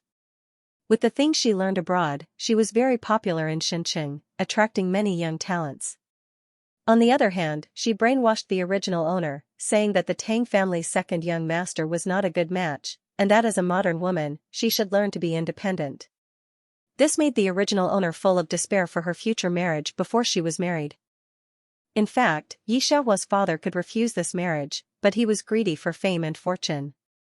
He didn't want to lose such a good opportunity, and he didn't want his little daughter to be wronged, so he proposed to let Yi Xiaohua marry Tang Feng's second young master. When Yi Xiaohua euphemistically expressed that she also didn't want to marry, he also ordered people to ground her. He said that it was already a blessing for her to marry the second young master. When the original owner was married, she knew the fact that she was going to marry Yi Junwan. It was only because of her parents' partiality that she finally got married. It was impossible for her to say that she wasn't angry, sad, or disappointed. But at this time, Yi Junwan sneaked into her room and let the original owner escape from the marriage. The original owner was a weak woman. If she really wanted to escape from the marriage, how could she survive in this era? She was very self-aware, but Yi Junwan's face showed that she didn't appreciate it. She deserved to marry such a person in this life. The original owner was so angry that she pushed her. Yi Junwan's head was broken. It was also because of this that the Tang family's eldest young master, who liked Yi Junwan, poisoned the original owner's food. As soon as the original owner married the Tang family, she was poisoned to death. Yi family lost a daughter. Tang Feng felt very guilty to Yi family, so after Yi Junwan married the Tang family, he treated her very well. But the original owner and Auntie Hong, who wanted to help her find out the truth, didn't have a good ending. This was simply ket up world. 2 days later, an officer led a group of people and knocked on the door of Yi family's old house. When Auntie Hong heard that it was someone from Shin City, she was overjoyed. Please wait a moment. The second miss has already finished school. Once she comes back, she can leave. Hearing this, Deputy General Zhang was very surprised. You didn't tell second miss that I came to pick her up today? If he had told them, he would have dropped out of school as soon as possible. However, he didn't say anything. After all, she was the second Mississippi. He was just a little curious. He didn't know what this second miss, whom he had never seen in the Yi family, looked like. As he was thinking this, Auntie Hong smiled. Second miss has returned. He subconsciously turned around to look. In fact, Deputy General Zhang had already met the two famous ladies of the Yi family. Miss Yi Junjin was well-educated and reasonable. She was a representative socialite in the modern world. When she just reached adulthood, there were countless people who came to Shunqing to ask for her hand in marriage. Fourth Miss Yi Junwan was even more outstanding than Yi Junjin. She is different from others. She is weird and people call her a literary genius. She always gives people a feeling that she is different from other socialites in Shin City. Every time she appeared, she wore a Western dress and a beautiful hat on her head, which was very eye-catching. Because of her, all the socialites in Shin City started to imitate her and started to wear dresses. However, Jin Ling was a little more closed along the way. There weren't as many foreigners as there were in Shunqing City, and there were even fewer women wearing Western dresses. People looked at them strangely when they walked on the road. Adjutant Zhang finally understood what feudalism fourth miss was talking about. As he was thinking, the second miss that Auntie Hong spoke of appeared. She lowered her eyes slightly, her straight black hair covering both sides of her face. She was wearing a blue schoolgirl uniform. Compared with the dress that Miss Minglan was wearing, it was indeed inferior. This kind of dress was very outdated in Shin City. Even if the ladies in Shin City don't wear dresses, they will wear colorful cheongsams. As for the monotonous schoolgirl skirts, only those from poor families will wear them. Could it be that the money Madam sent back every year had been embezzled? Was that why no one bought a dress for second miss? Second miss, it's good that you're back. Hurry up and get in the car. Adjutant Zhang has come to pick us up and take us back to Shin City. Don't worry, I've already packed up the books and things you collected. They're in the car behind us. Auntie Hong immediately took the books from Yi Xiaohua's hands. Yi Xiaohua casually got on the car with her. Oh. Adjutant Zhang finally saw Yi Xiaohua's face. It was just an unintentional glance. After all, based on the previous situation, he is not interested in Yi Xiaohua. Maybe Yi Junwan has brainwashed him. His current aesthetic has changed. He thinks that women in dresses are really beautiful. But when he saw that rather cold face, his heart seemed to be touched by something. Contrary to Yi Junwan's liveliness, when he first saw Yi Xiaohua, he could only think of one word, cold. Her pitch-black hair made her face look very fair. She didn't put on makeup like Yi Junwan, but her face was very outstanding and had a kind of refined feeling. Adjutant Zhang immediately changed his opinion. Yi Junwan had always been the most beautiful lady in Xinqing City. But, comparing the two, he really felt that this second miss was definitely more outstanding. It only took them about a day to get to Jinling and Xinqing by car. "Mother, is second sister coming?" When the Yi family got the news from Deputy General Zhang, they were eating together. Yi Junwan heard that the second sister she had never met was back. After eating, she didn't leave and waited in the hall with Yi Mu. "Yes," Yi Mu touched Yi Junwan's head lovingly. "Your father said that the Tang family has agreed to let your second sister marry him." Although she was reluctant to let Yi Junwan marry him, she didn't have such an idea for her second daughter. First, Yi Xiaohua was despised by her since she was born. Now that 16 years have passed, although this idea has faded, because of Yi Junwan and Yi Junqing, Yi Xiaohua didn't grow up with her, so it's hard for her to have any affection. Secondly, the other party has always been in Jinling. Jinling is not as prosperous as Xinqing. All kinds of education are very backward. She can't learn anything good with a servant. Generally speaking, when people hear that Miss D grew up with a servant and has no talent and virtue, how can they have the idea of marrying her? Yi Mu didn't think about it before, but now she thinks about it. She found that marrying the second young master of the Tang family couldn't be better. The second young master of the Tang family is also a wild and boorish man. He is not worthy of Yi Junwan. Her second daughter is similar to him. The two are just right. It's not an exaggeration to say that they are a perfect match. When Yi Xiaohua came back, Yi Junwan was talking and laughing with Yi Mu. When she first saw Yi Xiaohua, she froze for a moment. "You are my second sister?" Her eyes widened, and she couldn't believe that such a person turned out to be her second sister. Wearing a gray schoolgirl's uniform, a servant of the Yi family wears better clothes than her. As the young lady of the Yi family, she is naturally the face of the Yi family. Such old-fashioned clothes will make people laugh their teeth off. But, this second sister is very good-looking. Yi Junwan looked at Yi Xiaohua's face with a very complicated look. Such old-fashioned clothes on her body seem to be worn with a little aura. However, it's a little stiff. Yi Mu asked her several questions, but her answers were very cold. She didn't call on Mu when she came back. This comforted Yi Junwan's heart. "Well, I prepared a room for you. You're tired on the way. Go back and rest." Yi Mu didn't feel any warmth in her daughter. She impatiently waved her hand to let her leave. Aunt Hong kept winking at Yi Xiaohua, but Yi Xiaohua was indifferent. After leaving the hall, a maid led the way in front. Aunt Hong finally couldn't help but ask Yi Xiaohua why she was so cold. It was not good for her. Yi Xiaohua finally smiled, but didn't answer. She just shook her head. "It's very ordinary, I don't know." Yi Mu pressed her head with a headache. "But the appearance is passable. If the second young master is not picky, he can barely match him." Hearing this answer, Yi Mu was slightly stunned. Barely match, that's not good enough? How did Auntie Hong teach? Thinking of this, Yi Mu was a little angry. They were all his daughters. How could the difference be so big? He told Yi Mu to teach Yi Xiaohua some rules during this time. Yi Mu thought of Yi Xiaohua's cold appearance and agreed without much care. The wing room that Yi Mu arranged for Yi Xiaohua is very ordinary. It can't be compared with Yi Junwan's courtyard full of precious furnishings. In fact, Yi Junjin is married, and her courtyard can also be lived. But Yi Mu thought that Yi Junjin and the son-in-law of the bank president would come back to live in the future, and did not consider Yi Xiaohua at all. Originally, she wanted to wait for Yi Xiaohua to come over and clean up a courtyard. Now that she has seen people, this idea has stopped. This daughter is too cold. She doesn't even call on Mu. Where is Yi Junwan's sweet mouth? She is not so attentive to Yi Xiaohua. On the other side, the servants of Ye's family are also talking about Yi Xiaohua. They are all people with good eyesight. Naturally, they can see that Yi Xiaohua is not liked by Madame Yi and Master Yi. This is the second miss. She came back wearing a girl's dress. Does she have no clothes to wear? Maybe it's because there are no skirts in Jinling.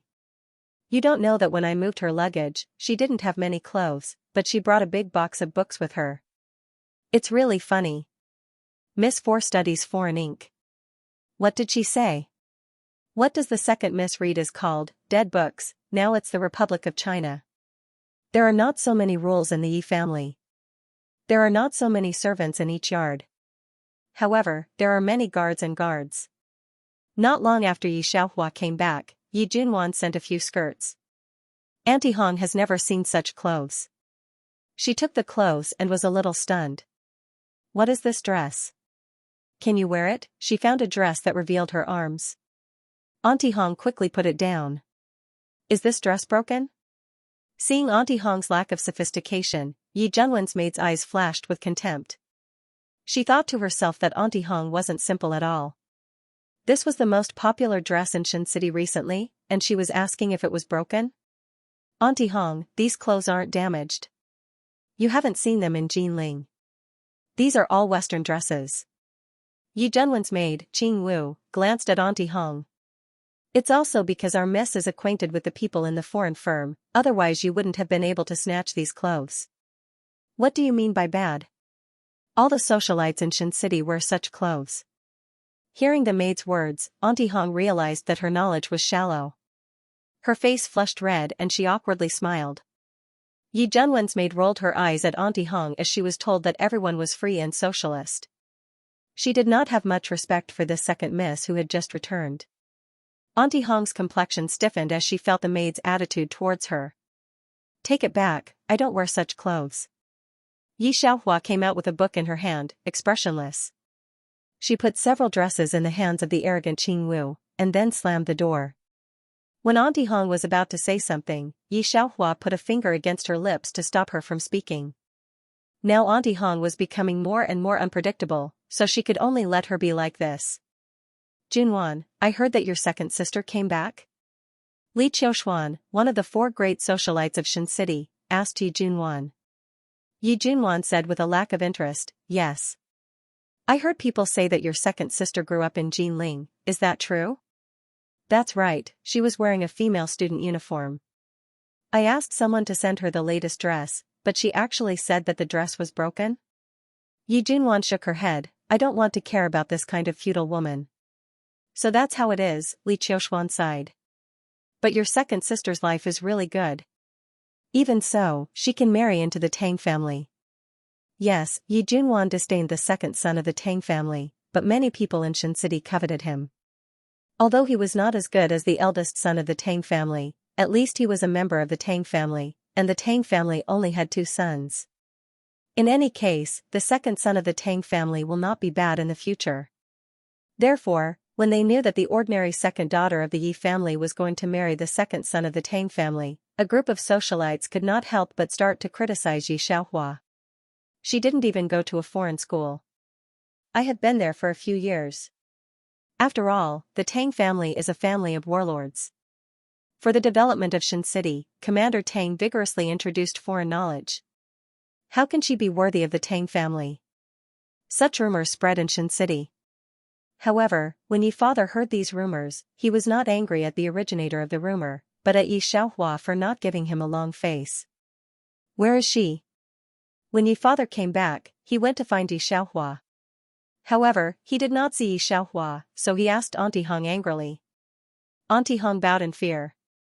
She went out to see the teacher. What teacher? Yi father heard and became even more angry. Recently, Commander Tang has been reforming the study system in Shin City. Many foreign textbooks have been introduced. They didn't realize until now how important talents were. Yi Junwan studied natural science abroad, which was why she was called a freak. But Yi Junwan went abroad to study a long time ago. What else could a 16-year-old girl like Yi Xiaohua learn? She didn't follow his arrangement but made trouble all day long. Aunt Hong didn't know what Yi Xiaohua was doing. The Yi family didn't know anything, so she didn't bother to ask again. Anyway, Commander Tang agreed to let Yi Xiaohua marry him. Father Yi wanted this daughter to be good to him, but now she was disobedient, so he didn't care about her. As for her going out all day, he pretended that he didn't see it. In this way, Yi Xiaohua became completely transparent in the Yi family. Except for Aunt Hong, there were also rumors. Almost no one could remember that Xianxia existed in the Yi family. The Tang family. Commander Tang looked at his two outstanding sons standing in front of him and was very pleased. Finally, he looked at his second son. Have you seen your fiancé? Tang Chiyun shook his head with an indifferent expression. He was wearing a long-sleeved shirt and trousers and a very gentlemanly hat on his head. His back was straight and he looked awe-inspiring. When Commander Tang first saw this son, he couldn't believe that he was his second son. But he was quite happy that his second son was so outstanding. I'll take you to the Yi family in a few days and meet your fiancé. Commander Tang arranged. Then he looked at Tang Chihong. How are you doing with Professor Darui? Tang Chihong was looking forward, slightly lost in thought. He didn't come back to himself until Commander Tang called him several times. Hearing what Tang Feng said, Tang Chihong was stunned for a while. Speaking of Professor Darui, he couldn't help but think of the girl he met at school. She was not very old, wearing a white half-sleeved dress, and gave a speech in cadence about how important it was to learn foreign culture. There were so many people wearing dresses in Shin City, but only she gave him a strange feeling. Tang Chihong didn't listen to what Tang Feng said at all. He was thinking about other people's evaluation of the girl. Shin City's literary freak. He remembered this person, the talented woman from the Yi family who had thrown the literary world into chaos as soon as she returned. Yi Junwan. Professor Darui didn't see me. Tang Chihong thought for a long time. Just as Tang Feng was about to get impatient, he remembered his question and said, his assistant said that he's very busy recently and will be returning to China soon. He won't stay. Darui was a famous natural science professor in F country. He came to Xianxia City for a raw material. He was a mad scientist and had contributed a lot to F nation's secret research. Although his identity was kept a secret, the F country had sent many people to protect him when he came to Xianxia City this time. They even told Tang Feng about it. Tang Feng did not even need to think to know how high Darui's status was. Originally, he wanted to let Tang Chihong stay as a professor. After all, Tang Chihong had also stayed in F country and knew some of the F country's languages. However, it seemed that Tang Chihong's identity as a foreign student was useless. Thinking of this, Tang Feng sighed. No wonder Country F dared to let such a talent in. However, he was immediately filled with worry. Now that Xinjiang's economy was getting better and better, there were more and more people moving into Xinjiang. Because of this, Tang Feng was even more anxious. Because they did not have enough military power to protect Xianxia City. According to the news from the Special Intelligence Agency, foreign countries had secretly developed powerful weapons. Missiles, hydrogen bombs. Xianxia City really had nothing. The only thing they had were the guns they bought from the foreigners. As for more powerful weapons, even if they had the time to study them, they did not have the talent in this field. Thinking of this, Tang Feng glanced at his second son. Chiyun, you go back first. I have something to tell your brother. Tang Chiyun was not curious about what the two were talking about. He turned around and left. Seeing Tang Chiyun leave, Tang Feng asked someone to guard the door. Then he said to Tang Chihong in a low voice, is there any news from the Special Intelligence Agency? What is Professor Darui doing here? The Special Intelligence Agency was the most mysterious existence in the country. The weapons that Tang Feng was using now were all obtained by the Special Intelligence Agency.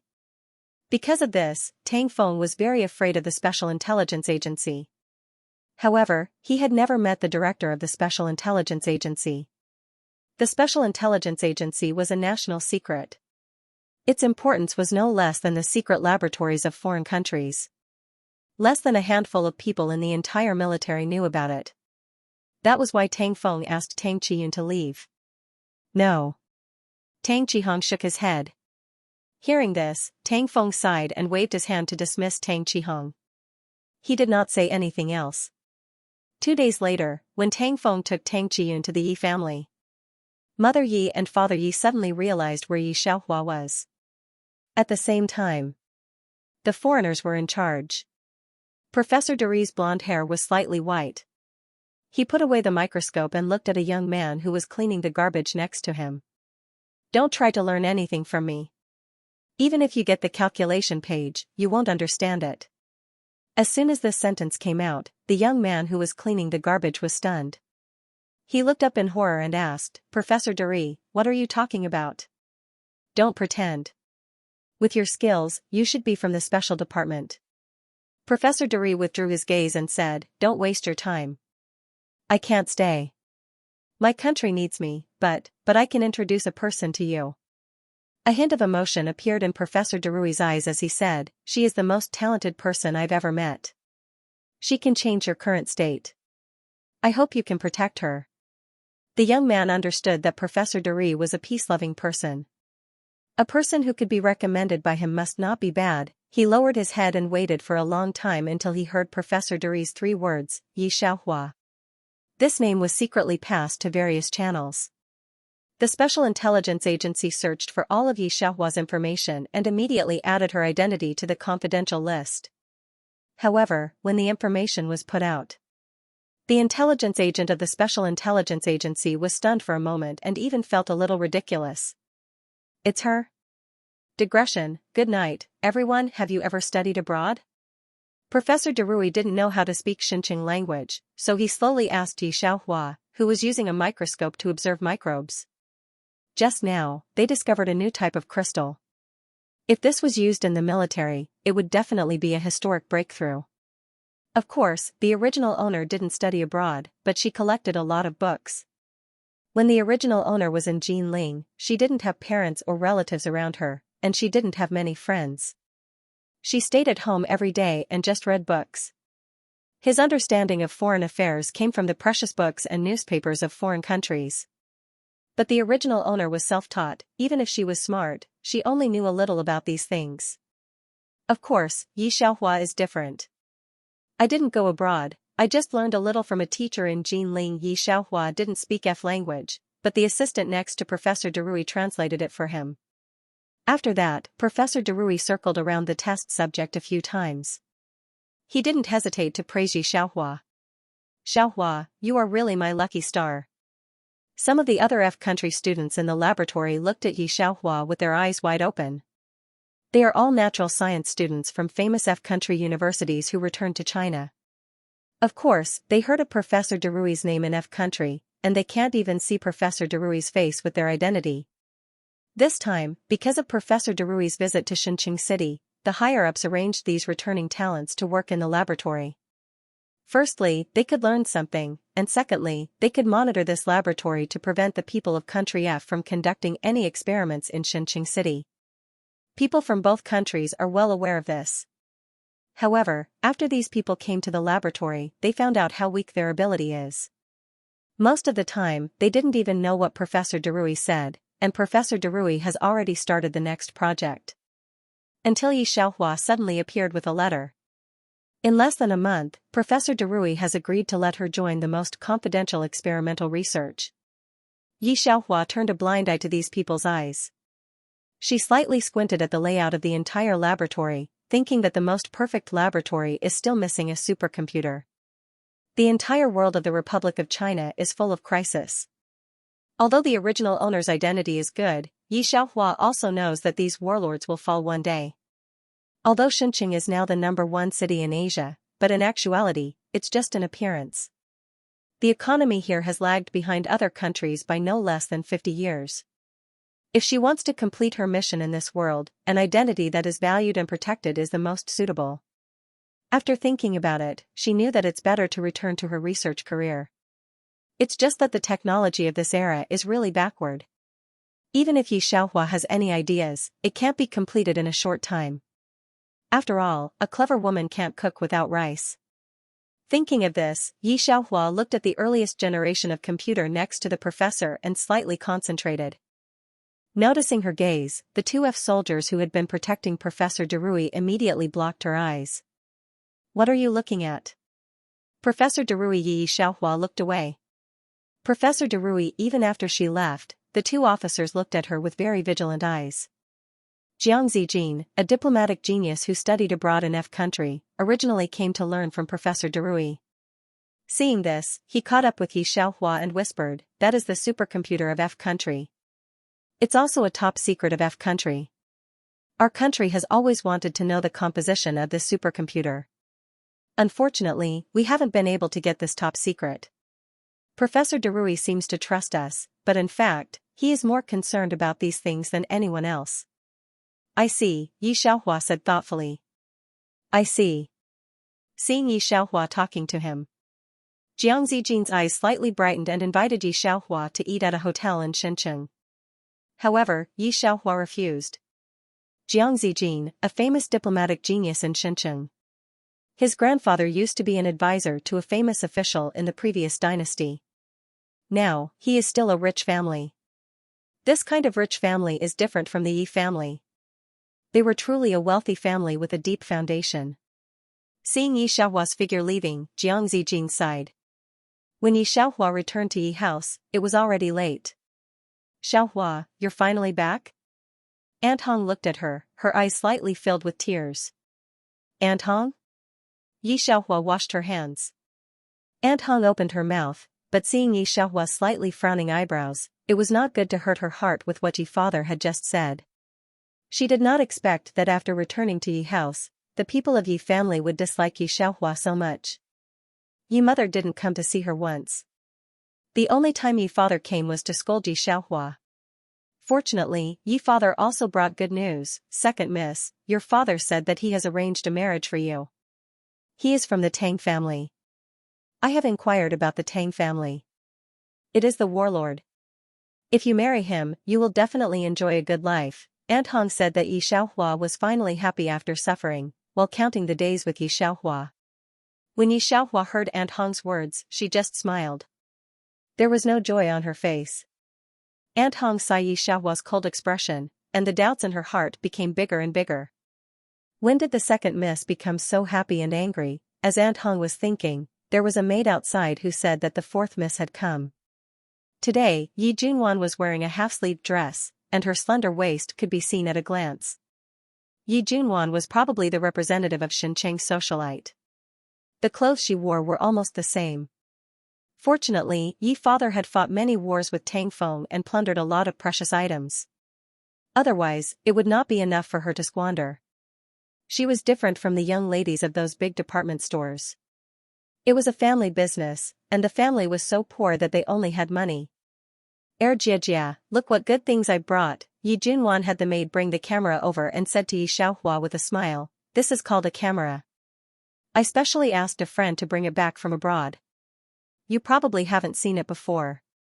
Come, let me take a picture for you.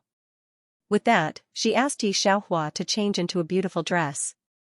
Yi Xiaohua did not agree. She asked Yi Xiaohua to put on a beautiful pose again. Yi Xiaohua just looked at her lightly. She really looked like a wooden person. Yi Junwan instantly lost interest in Yi Xiaohua. She finally understood how terrible these feudal remnant women were. Even if she wanted to help this second sister change, she was afraid that she was powerless. Seeing that Yi Junwan was so concerned about Yi Xiaohua, Auntie Hong naturally had a good impression of her. After all, she had been back for so long, but the Yi family's eldest daughter, Yi Junjin, hadn't even sent a maid to greet her. The Yi family's third young master was nowhere to be seen. There was no need to mention the Yi family's parents. After all, they hadn't seen each other for 16 years. Although they were estranged, Auntie Hong still felt that it was unfair for Yi Xiaohua. In the entire Yi family, only Yi Junwan was nice to Yi Xiaohua. She even sent someone to deliver clothes. Today, she even brought a new toy. Therefore, Auntie Hong didn't intend to hide anything from Yi Junwan. She only thought that Yi Junwan was concerned about Yi Xiaohua. Master just came over and said that he had arranged a good marriage for Yi Xiaohua. She didn't think much about it. She didn't care about the Yi family anymore. At first, the joy of Yi Xiaohua being taken back to the Yi family was diluted a lot. Hearing Auntie Hong's words, Yi Junwan hesitantly asked, good marriage? Which family are they from? It's the Tang family. I heard that it's the Tang family's second young master. Auntie Hong's eyes lit up. Yi Xiaohua was brought up by her. In her heart, she treated Yi Xiaohua as her own daughter. She had no children in her life and only hoped that Yi Xiaohua would live a good life. Hearing that Yi Xiaohua had a good marriage, she instantly felt relieved. Hearing Auntie Hong's words, Yi Junwan hesitantly looked at her. There is something I don't know if I should say. Seeing this, Auntie Hong felt strange. She couldn't help but ask. In fact, the Tang family's second young master was going to be engaged to me, but I didn't agree. Yi Junwan sympathetically looked at Yi Xiaohua. That second young master didn't grow up with Uncle Tang. He's just a country boy. He hasn't even arrived yet, but he's already making a fuss about getting married. He must be a good-for-nothing. When father and mother brought you back, they wanted you to marry him. Auntie Hong's happy face instantly turned pale because of Yi Junwan's words. Seeing Auntie Hong like this, Yi Junwan deeply sympathized. Auntie Hong, don't be too sad. You just don't know the rumors outside. After speaking, she continued to comfort Auntie Hong. However, Auntie Hong didn't say anything. Only then did Yi Junwan leave with the maids. As soon as everyone in the room left, Auntie Hong threw herself at Yi Xiaohua and wiped away her tears. My second miss, your mother and father, how could they humiliate you like this? The person that fourth miss doesn't want, they want you to marry. She originally thought that Ye's father had done his duty as a father and found a good marriage for Yi Xiaohua, but how could she have thought of it? To think that this would be the result. Before Auntie Hong finished crying, someone from the Yi family came over. The master said that the second miss should not leave the house for a few days. I will take care of it at the door. The man was a capable general under Ye's father. He looked at Yi Xiaohua and said in a very cold tone. Auntie Hong closed the door. Turning around to look at Yi Xiaohua, who is still holding the book indifferently, he feels that she is more sad than dead. What are you crying for? Yi Xiaohua went to her side and wiped her tears. Ye's family is still too idle. She murmured, it's time to find something for them to do. What? Her voice was too small, and Auntie Hong didn't hear it.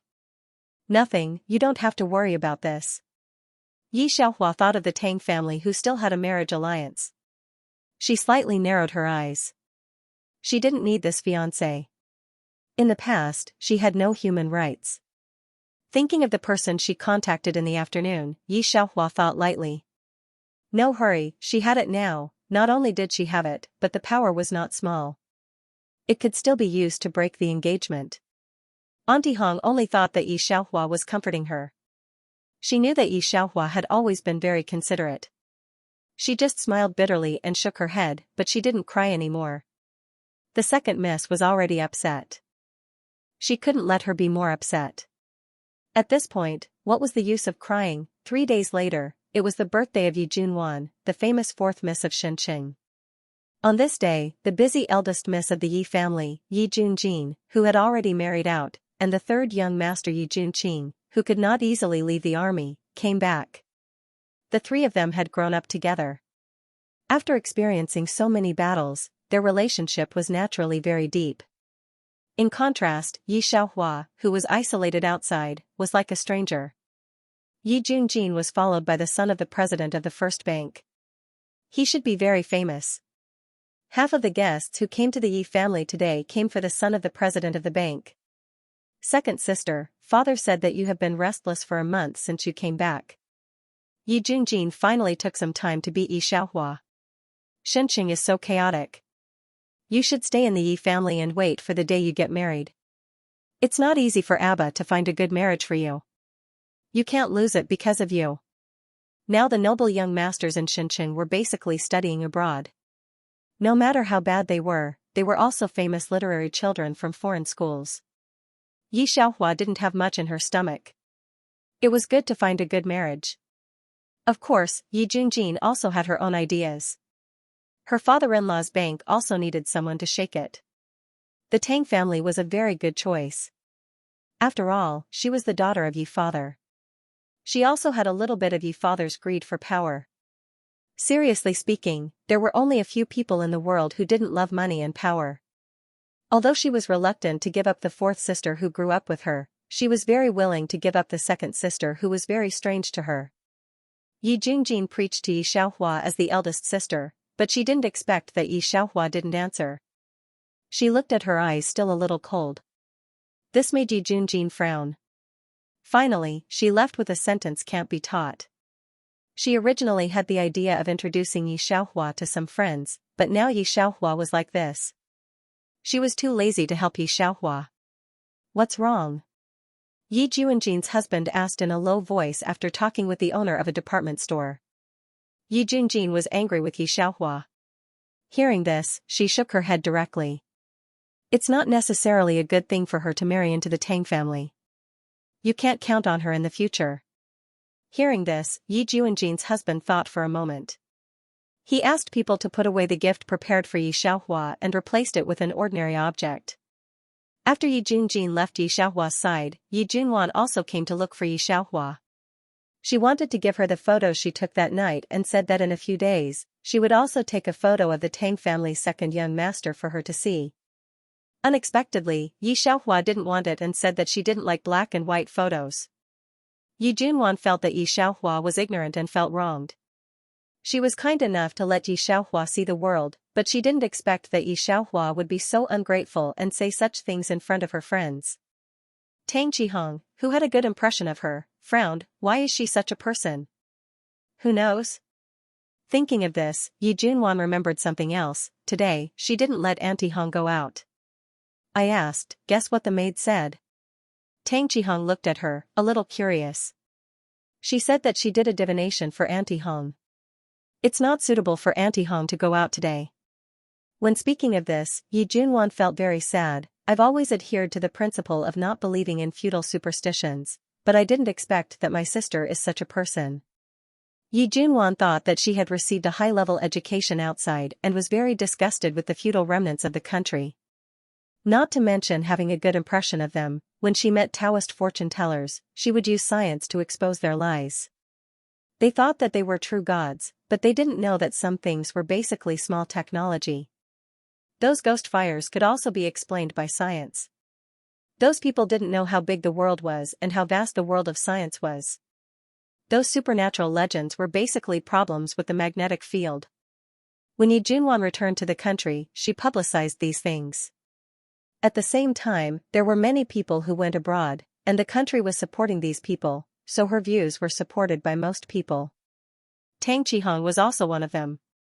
Hearing Yi Junwan's words and feeling the grievance in her words, Tang Qihong couldn't help but casually ask, you don't like her? Hearing this, Yi Junwan shook her head, that's it. After all, she's my sister, but if she's still like this, it was good that her feudal superstitions didn't affect her father and mother. Otherwise, Yi Junwan didn't mind teaching her a lesson and letting her know what science was. Several days later, Auntie Hong discovered that Yi Xiaohua was somewhat elusive. Sometimes he would knock on her door for a long time but couldn't open it. When he opened it, he found that she was gone. Sometimes he would suddenly come back. The people arranged by Ye's father outside seemed to be useless here. Once or twice, Auntie Hong would tremble with fear. But after a few more times, Auntie Hong had become accustomed to it. But she didn't know what Yi Xiaohua was doing. I just feel that Yi Xiaohua's mood is getting better and better recently, which can be seen from her raised lips. Yi Xiaohua's current identity is a secret. There are very few people who really know her identity. But now, most of the people involved in politics knew her because she was one of the most protected people in the country. Even Tang Feng couldn't make it onto the list. She hardly left the door of the room. The guard guarding her door simply forgot his duty, or doubted Yi father's decision. Does this second miss still need to see? However, seeing that Yi Xiaohua finally went out this time, the two finally breathed a sigh of relief. You came just in time, said Ye's father, sitting on a chair in the hall at the front door of Ye's house. There was a big clock behind him, which looked very imposing. The people of Tang family will be here soon. I know, I found them. Yi Xiaohua said lightly. You? Yi father waited for this answer and froze for a moment. But he didn't think much about it. He didn't even think about how Yi Xiaohua came into contact with the Tang family and how she passed the news to them. She didn't even go out of the house. How did she pass the news, especially even Yi father? Letting the Tang family come was not a simple matter. Because Yi father now looked at her unattractive clothes and frowned, hurry back and change your clothes. If you don't have them, go to Wanner and get one. You should be able to wear her clothes. Don't lose your sister and fourth sister's face in vain. Nowadays, the aesthetic of Xinqing is a bit strange. Most of them are fluffy and loose dresses. Although it is very modern, it is too different from modern clothes. In short, it is too exaggerated. Yi Xiaohua sometimes can't help thinking, why some people give up the more beautiful and more gorgeous cheongsam and choose the bloated and very exaggerated skirt of this era. In her memory, those famous ladies wore gorgeous cheongsam in the era of the Republic of China. No need to change it. I want to talk to the Tang family about breaking the engagement. Yi Xiaohua said lightly. This sentence made Yi father can't help but slap the table. Rebellious girl. What nonsense are you talking about? Commander Tang can also be refused by you? He just didn't dare to refuse, so he changed the person to his second daughter. He didn't expect that the second daughter, who seemed to be easy to control, would do such a thing. Tang Feng is very grumpy. If he sees his daughter dislike his son, even if he is his right-hand man, he may neglect the Yi family. Thinking of this, his back is full of cold sweat. Yi Junwan, who followed Yi mother to watch the fun, looks at Yi Xiaohua strangely. This second sister is not as useless as she imagined. However, the second young master of the Tang family is really not good, different from Tang Qihong. Thinking of Tang Qihong, Yi Junwan is slightly lost in thought. Just at this time, a general outside opened his mouth. Tang Qiyun was now a big hit in Shen City. The second young master of the Tang family had always been elusive. Not many people had seen him.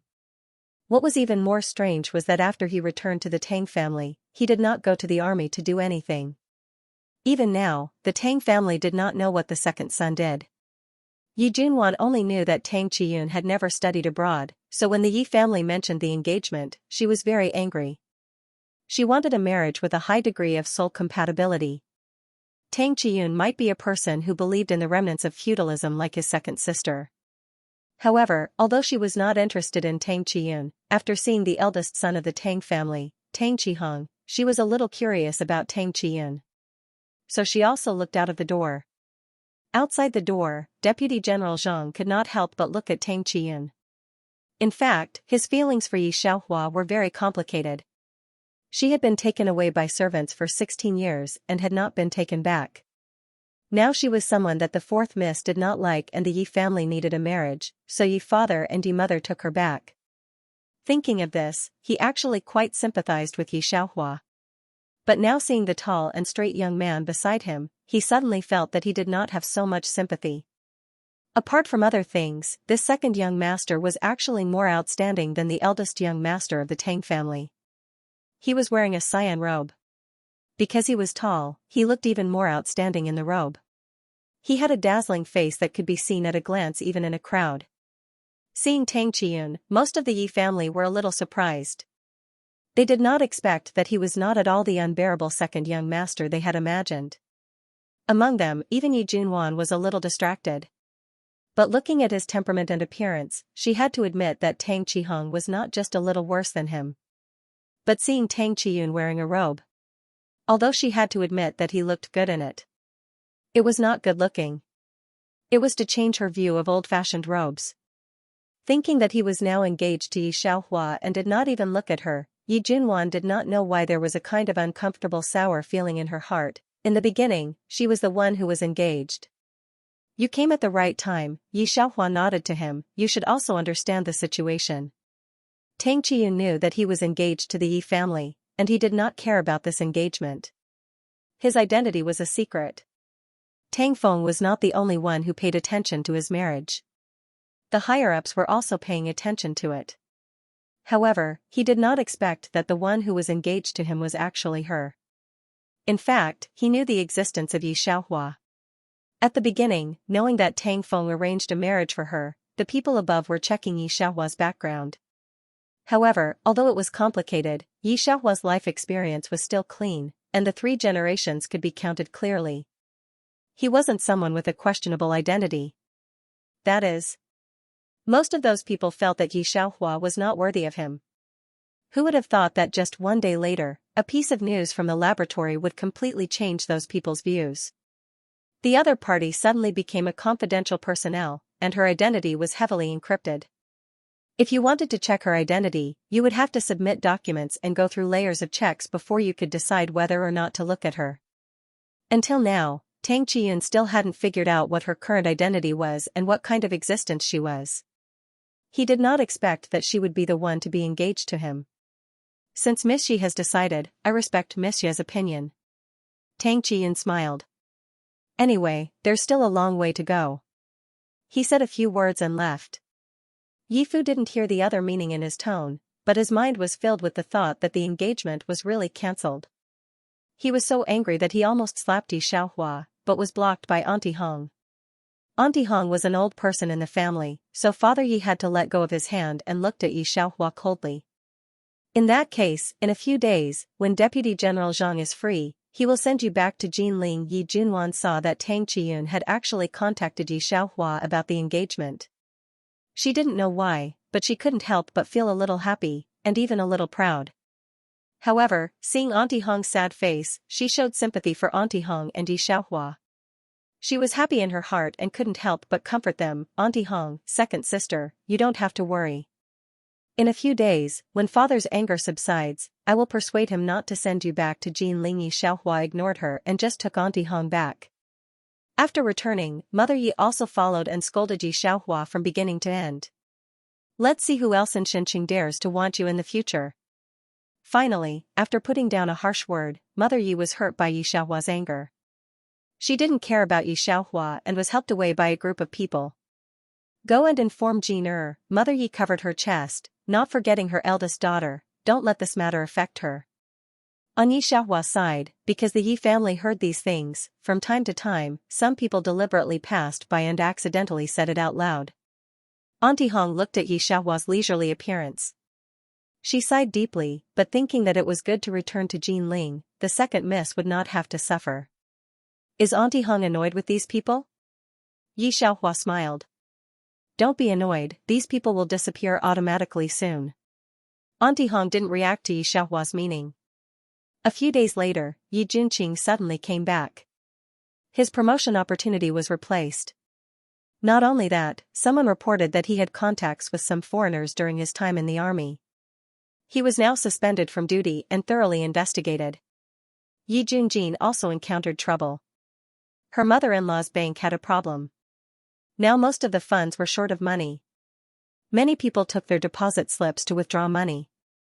Even Father Yi himself had some problems. Tang Feng tactfully told him to let go of some things for the time being.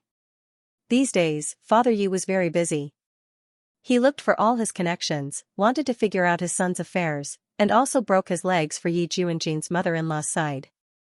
However, he really couldn't find anyone except the Tang family, and Tang Feng should know some inside information, so he didn't dare to intervene.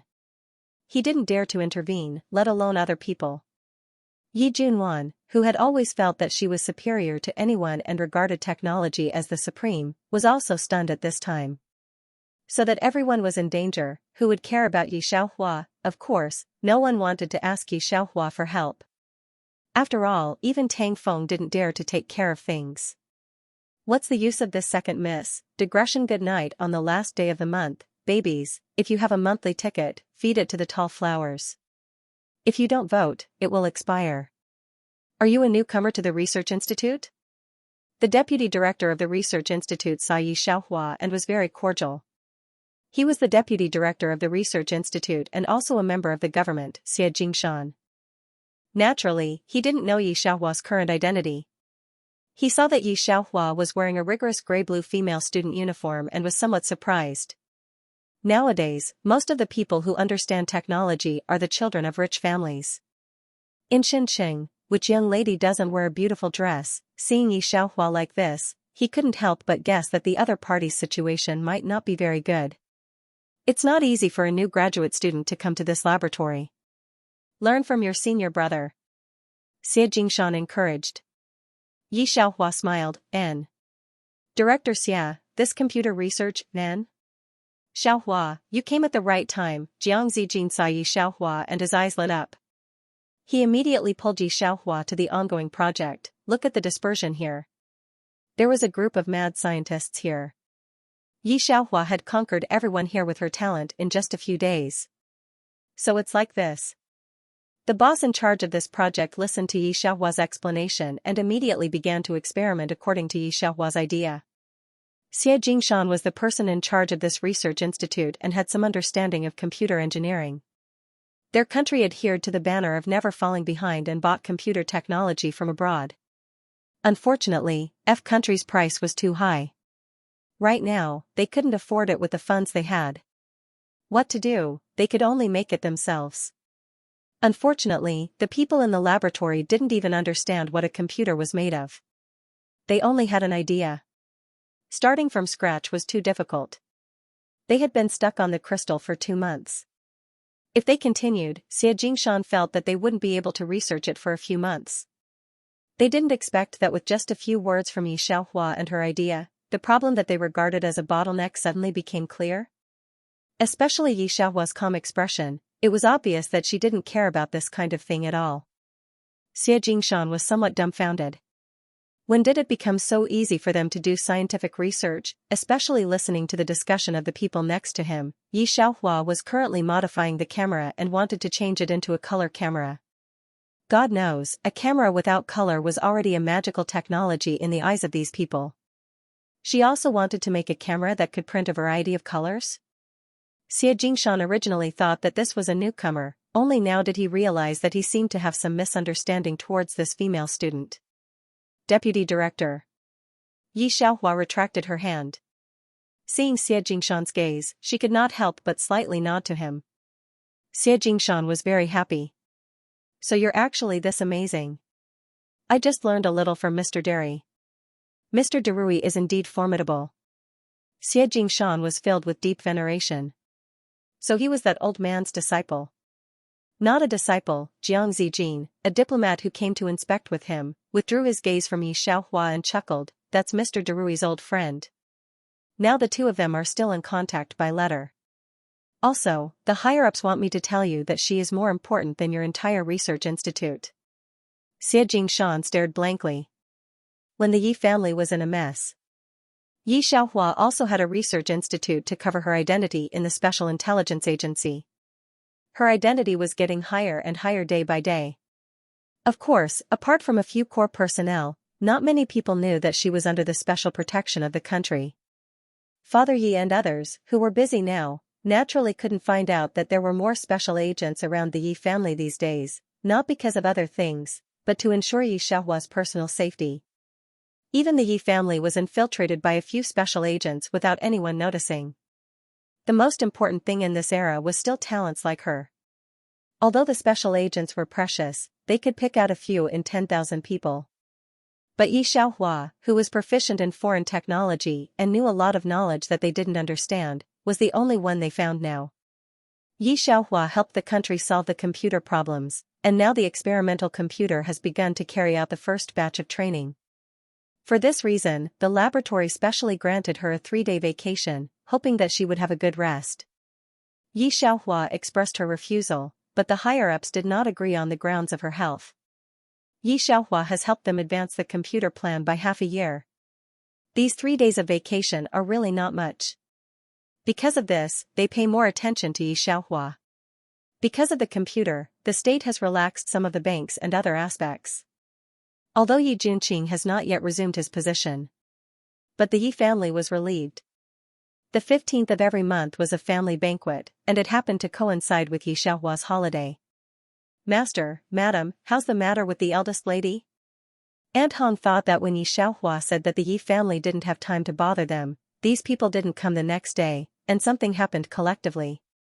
When she said this, she couldn't help but look at Xiaohua. So coincidental, it should be too much to think about it. Aunt Hong feels that she has been paranoid recently. Xiaohua grew up under her hands. Can she still not know? She thought as she stood behind Xiaohua. Asking Yi father and Yi mother is also out of etiquette. These days when the Yi family had an accident, the Yi family was busy in and out. Xiaohua didn't care much about it, so Aunt Hong asked for Xiaohua. These are all political matters. Yimu replied lightly. The implication is that you don't understand, or what can you do if you understand, Yi mother said, glancing at Xiaohua, which was not a gentle look, but a little tired. Wan'er told you the love. After all, you are also Yi family, so you don't have to go back to Jinling. She is really not satisfied with this daughter. These days, she has been busy with her son and eldest daughter's affairs. Yi Junwan accompanies her every day. The second daughter is good, and she doesn't even show up. All day long, she is still in the mood to run out and do nothing else. It's like the Yi family is not her home, and she doesn't care about what happens at home. Aunt Hong was still her close mate at the beginning. She didn't expect to teach her daughter like this. She was naturally a little angry. After things slowed down for a while, the servants reported to him that Yi Xiaohua had been constantly going out. Nothing much, I just found a small matter to do, Yi Xiaohua said indifferently. Her expression was not very obvious. Father Yi asked casually. In fact, he did not care what Yi Xiaohua was going to do or who she was meeting. In any case, it was just some low-class stuff. Therefore, when he heard Yi Xiaohua's words, he coldly grunted and turned to talk to Yi Junqing. He did not pay attention to Yi Xiaohua anymore. This was the second time that Yi Junqing met his second sister. When he first saw her, he was a little surprised. He did not expect that this second sister, whom he had never met, was the prettiest in the Yi family. But that was all. Although they were siblings, he had never interacted with Yi Xiaohua. What feelings could they have, therefore, when he heard that his second sister had returned from Jinling, he did not return. Instead, he rushed back for Yi Junwan's birthday. Now that he was in trouble and Yi Junwan had gone out to look for connections, this nominal second sister did not make any moves. Thinking of this, Yi Junqing's eyes became even colder. The higher-up said that the notice has not come down yet. Yi Junqing looked at Father Yi and said in a low voice, I'm still looking for people. There should be a turn for the better, but I might have to transfer. Transfer meant that he would be demoted. But this did not matter. As long as there was a chance, he could still find a chance to make a contribution. As long as this matter could be passed, it would be a blessing from Buddha. Oh, Madame Yi was still worried about Yi Junqing. She was originally not in the mood and wanted to go back to rest after eating a few mouthfuls. Suddenly, she thought of something and looked at Yi Xiaohua. Since you have broken off the engagement with second master, there should be other arrangements. You are not young anymore.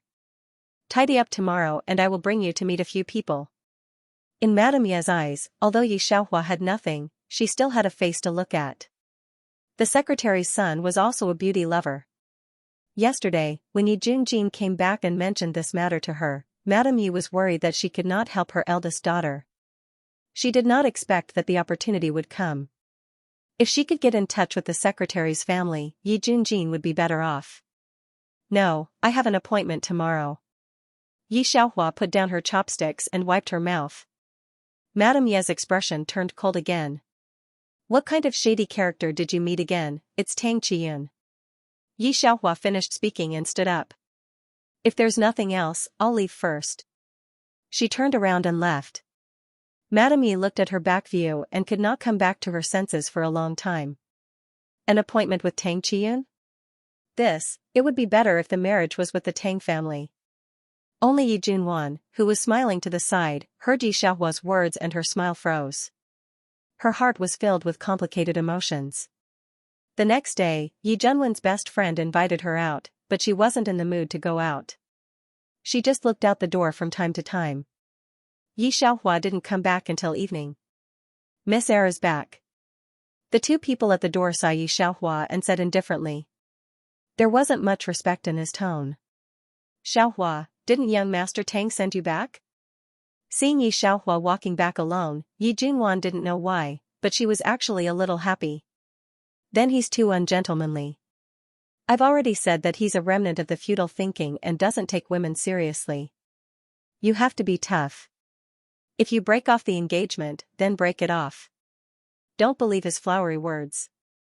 You're also old-fashioned. I've already advised you several times. We're women of the new era, Yi Junwan advised Yi Xiaohua. If Amu casually points me to a marriage, I definitely won't agree. You're just too soft-hearted. Besides, Tang Qiyun doesn't have a career. When he comes back, he doesn't go to the army. He's too unpromising. You must not. Although Yi Junwan rejected the marriage with Tang Qiyun at first. But when she saw him that day, she was still a little tempted. But Yi Junwan wasn't the kind of little girl who only looked at the face. She didn't appreciate this kind of man who didn't have a career. But seeing Yi Xiaohua and Tang Qiyun together, she felt a little uncomfortable. But when she saw Tang Qiyun's indifference towards Yi Xiaohua, she felt a little excited. Although she didn't like Tang Qiyun, she didn't want him to be with Yi Xiaohua. How annoying, Yi Junwan was at a loss. As she was thinking, the top of her head suddenly darkened. There was also a slight smell of tobacco.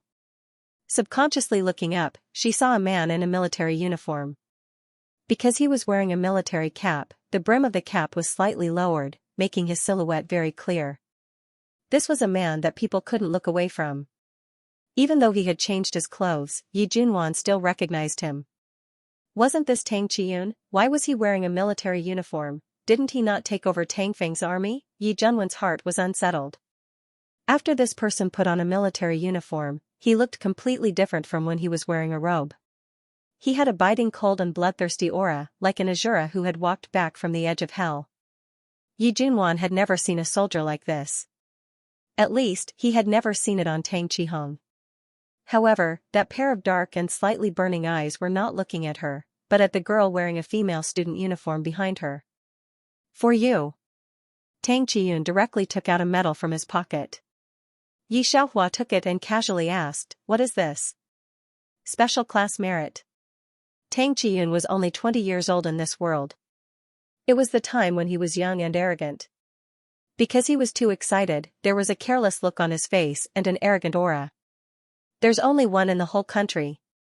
He added another sentence. Actually, even without him saying it, Yi Xiaohua could see that it was a merit. But she didn't expect it to be a special class merit. What had he been doing all this time? Keep it well, brother will go back first. Tang Qiyun saw that Yi Xiaohua didn't speak for a long time. He was probably afraid that she would reject him, so he put his hand into his pocket and directly turned to leave with an evil smile on his lips. With his back facing Yi Xiaohua, he waved. As for Yi Junwan, who was still standing at the door, he didn't even look at her. Yi Junwan was not an ordinary person. Seeing Tang Qiyun like this and the special merit he mentioned, she knew that he was not an ordinary person. Moreover, how could an ordinary person have such an imposing manner? What Tang Qihong? What Xianxing's third young master? Compared to Tang Qiyun just now, there was a huge difference. Yi Junwan had been outside for so long that she could see things clearly. Thinking that he was the first person she rejected and looked down on, she pursed her lips slightly, especially when he did not even look at her. He treated her like an invisible person from the beginning to the end. Yi Junwan slightly clenched her hands. For the first time, she felt a little indignant. Don't you know best? A peasant. Yi Xiaohua played with the medal and did not look at Yi Junwan. She went straight back. Only Yi Junwan was left standing there in silence for a while. A peasant? How could he be a peasant? Yi Junwan still had a good eye for people. Thinking of this, Yi Junwan hurried back to Father Yi and Mother Yi. On the other side, Tang Qiyun had also returned to the Tang family. Tang Qihong and Tang Feng were talking about a confidential matter. When they saw Tang Qiyun return, they both stopped at the same time. These things had to be hidden even from the family if one's identity was not high enough. Tang Feng picked up his tea and was about to ask where Tang Qiyun went. He did not expect to see Tang Qiyun in a military uniform. When he came out, Tang Qiyun took off his epaulets. These things could not be easily shown to others, so Tang Feng could not tell for the time being which side he was from. You joined the army? Seeing his second son like this, Tang Feng was stunned for a moment, then his eyes lit up. Have you thought it through? Are you willing to take over my army? Hearing Tang Feng's words, Tang Qihong's expression was indifferent. There was a smile on his lips. Obviously, he did not take Tang Qiyun seriously. It was not that he was not afraid of him, but he felt that Tang Qiyun could not threaten him. Therefore, when Tang Qiyun was talking to Tang Feng, he left directly. There were still some things waiting for him to deal with in the army. Yes, I have thought through one thing. Tang Qiyun's eyes lit up. I can't do everything serious. His other identity was a secret, but some of it could be exposed. Thinking of this, he looked at Tang Feng. Dad, I've decided on Yi Xiaohua. Tang Feng spat out a mouthful of water. He pointed at Tang Chiyun with trembling fingers. You. Didn't you just break off the engagement with her last time? Shall I arrange a position for you? That's different. You don't have to worry about this. I'm just informing you about this. I'll try to get a position myself. You don't have to arrange anything for me. Tang Chiyun retorted, turned around, and went back to his room to take a shower. Tang Feng was stunned by his son's sudden change. The second son was very stubborn. In the past, when he went to war, he wanted to bring him along, but he refused no matter what. He was very cold and said that he wanted to fight on his own. After much difficulty, Tang Feng finally persuaded him to come back. He realized that his second son's temper was still the same as before, and he had not made a name for himself. He thought that arranging a good marriage for his second son might change things a little. She didn't expect that this person would break off the engagement with the girl from the Yi family in private. Tang Feng almost died of anger. And now he's doing this? Don't you think that this kid has changed? Tang Feng touched his beard that he hadn't shaved for a few days and looked at the chief of staff beside him. The chief of staff nodded. The change was quite obvious. In the past, he didn't care about anything, and he looked like an immortal who didn't eat the food of the mortal world. This time, there was more of an aura of smoke and fire. But, he has guts. Tang Feng slammed the table and laughed. Although Tang Chihong's status was high, he didn't start out as a foot soldier. Tang Feng directly arranged a position for him as a regiment commander. Until now, when he saw that Tang Chiyun actually wanted to fight on his own, he was naturally overjoyed. He thought of how he was in the past. On the other side, Yi Junwan told him about Tang Chiyun. Father Yi also asked around, but he hadn't regained his authority yet. He could only vaguely find out that Tang Chiyun was also fighting, but Tang Feng didn't arrange a position for him. When he found out about this, Father Yi didn't care about it anymore. Yi Junwan was still worried about the special merit in her heart, although she didn't know what it meant. But she faintly felt that it wasn't something ordinary. After thinking about it for a few days, Yi Junwan didn't see Yi Xiaohua and Tang Chiyun again, and there was no news from Tang Chiyun, so she temporarily put this matter aside. After Yi Xiaohua took 3 days off, she went to the research institute to busy herself. This time, it was the highest level of secret research, the hydrogen bomb. She could only go home once every half a month. This was a holiday that the research institute specially gave her for fear that she would get sick from exhaustion. In fact, it was common for most people to not go home for half a year. Coincidentally, she still had a celebration party to attend. In fact, with her status, most places wouldn't dare to invite her to a celebration party, for fear that something would happen. But this time was different. It was related to the direction of future research, so Yi Xiaohua basically agreed without thinking. Coincidentally, it was a holiday, and Tang Chiyun seemed to be doing some mission again, so Yi Xiaohua agreed. When she came back this time, she found that the atmosphere in the Yi family had become somewhat relaxed. "Second miss, Madam just sent a message to ask you to eat in the hall." When Auntie Hong said this, her face no longer had the usual surprise. She knew that Madame Yi didn't feel the slightest bit guilty towards Yi Xiaohua, and was even a little annoyed. To Yi Xiaohua, it was like walking a dog. When she was in a good mood, she would call Yi Xiaohua to eat in the hall. Yi Xiaohua was also wondering why the Yi family had changed. She simply didn't refuse and went straight to eat. When she went, the Yi family was happy. Yi Xiaohua discovered that her big sister and the brother-in-law of the future president of the largest bank were also there. However, when these people saw Yi Xiaohua, they didn't stop talking. They still talked about their own things, which was very lively. Auntie Hong pursed her lips, but Yi Xiaohua didn't care. She casually sat to the side, called Father and Mother Yi, and began to eat. When Yi Junjin saw Yi Xiaohua, his eyes were a little sharp. He wanted to say something, but in the end, he didn't say it. Yi Junjin's husband didn't even look at Yi Xiaohua. Of course, this wasn't neglect, but he didn't take it to heart. "Young Master Jiang?" Yi Xiaohua narrowed her eyes. "This name is a bit familiar." Yi Junwan heard Yi Xiaohua's voice and smiled. "It's Jiang Zijin, the son of Jiang Darren. He is also a diplomatic genius of Shenzhen.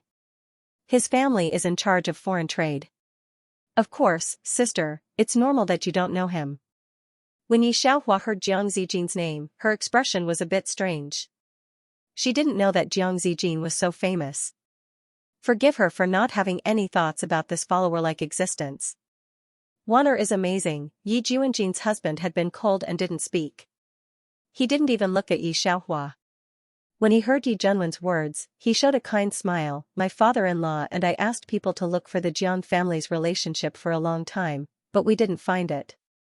When the family talked about this, the atmosphere was very harmonious. Can it not be harmonious? How high-class can you guess the banquet held by the Jiang family? The people who appeared were now the big shots of various provinces and territories. Yi Junwan took them in. Not to mention anything else, it was really easy to solve the problem of the bank and Yi Junqing. Speaking of Yi Junqing and Yi Juanjin's family, it was not a big deal. Other people also did it. But you have to know, no one has been investigated. In short, in this world, the relationship is the most important. Aunt Hong saw the people at the table treat Yi Xiaohua like this. She couldn't help but purse her lips. She shouldn't have told the second miss about this.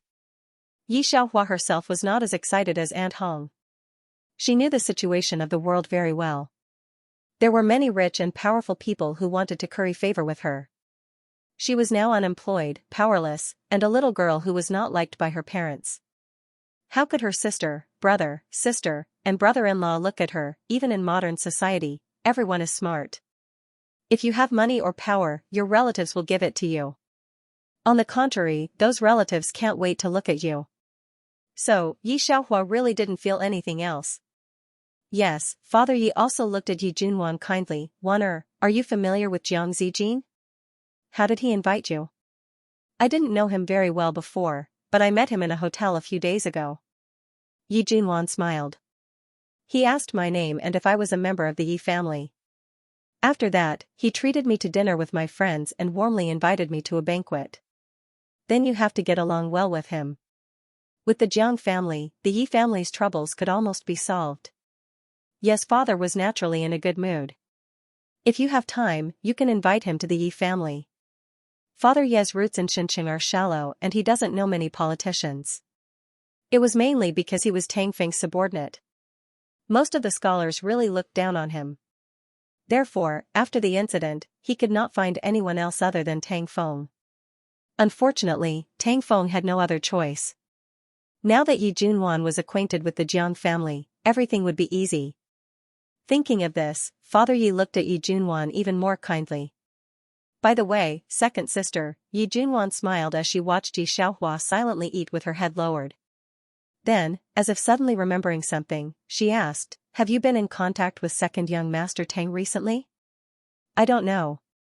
Yi Xiaohua replied lightly. Carrying out a secret mission, how could she contact him casually? But Yi Junwan didn't know. She just looked at Yi Xiaohua's drooping eyes, and there was a touch of relief in her eyes. Yi Xiaohua didn't care what Yi Junwan was thinking. But she understood why the Yi family suddenly became relaxed. It turned out that they were counting on Yi Junwan to find a backer, but who told Yi Junwan that she could find a backer if she went to the banquet? Yi Xiaohua lowered her eyes and chuckled. Second miss, what are you laughing at? After eating, Yi Xiaohua replied to her, I am resting.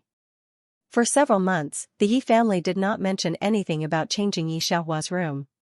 Aunt Hong's mood had become heavier and heavier. She also remembered that Yi mother wanted to introduce her husband to Yi Xiaohua. Yi Junjin had already married out. She would rather leave her courtyard empty than let others live in it. If she hadn't watched Yi Xiaohua grow up, she would have suspected that Yi Xiaohua was actually picked up by the Yi family, right? Seeing that Yi Xiaohua actually put one hand behind her head and let out a relaxed laugh, she really had a mind of her own. I just thought it was fun, so I laughed casually. The meeting of the Jiang family was very important. On this day, Tang Feng mobilized a lot of troops.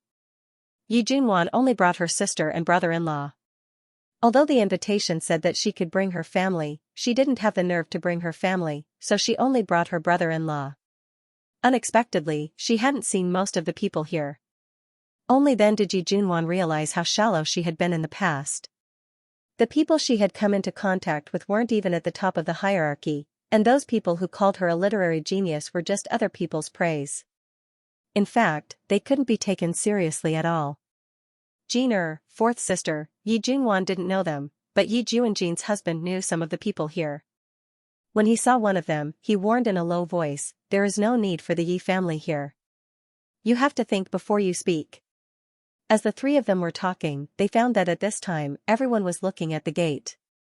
"You see, the one in front is the military that we are going to cooperate with this time. Their base is in Beijing. Jiang Zijin is discussing with Yi Xiaohua, but it depends on your opinion.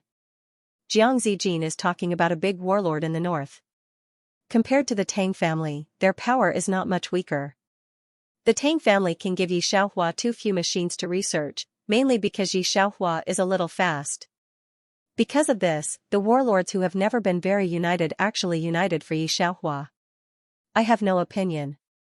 Yi Xiaohua looked at the people in the hall for a long time. She knows that in the near future, this country will face a big war. This world is only a mission world, but the people in the mission world are alive. She has no intention to stop this war. Some wars are inevitable. Survival of the fittest, no one can avoid it.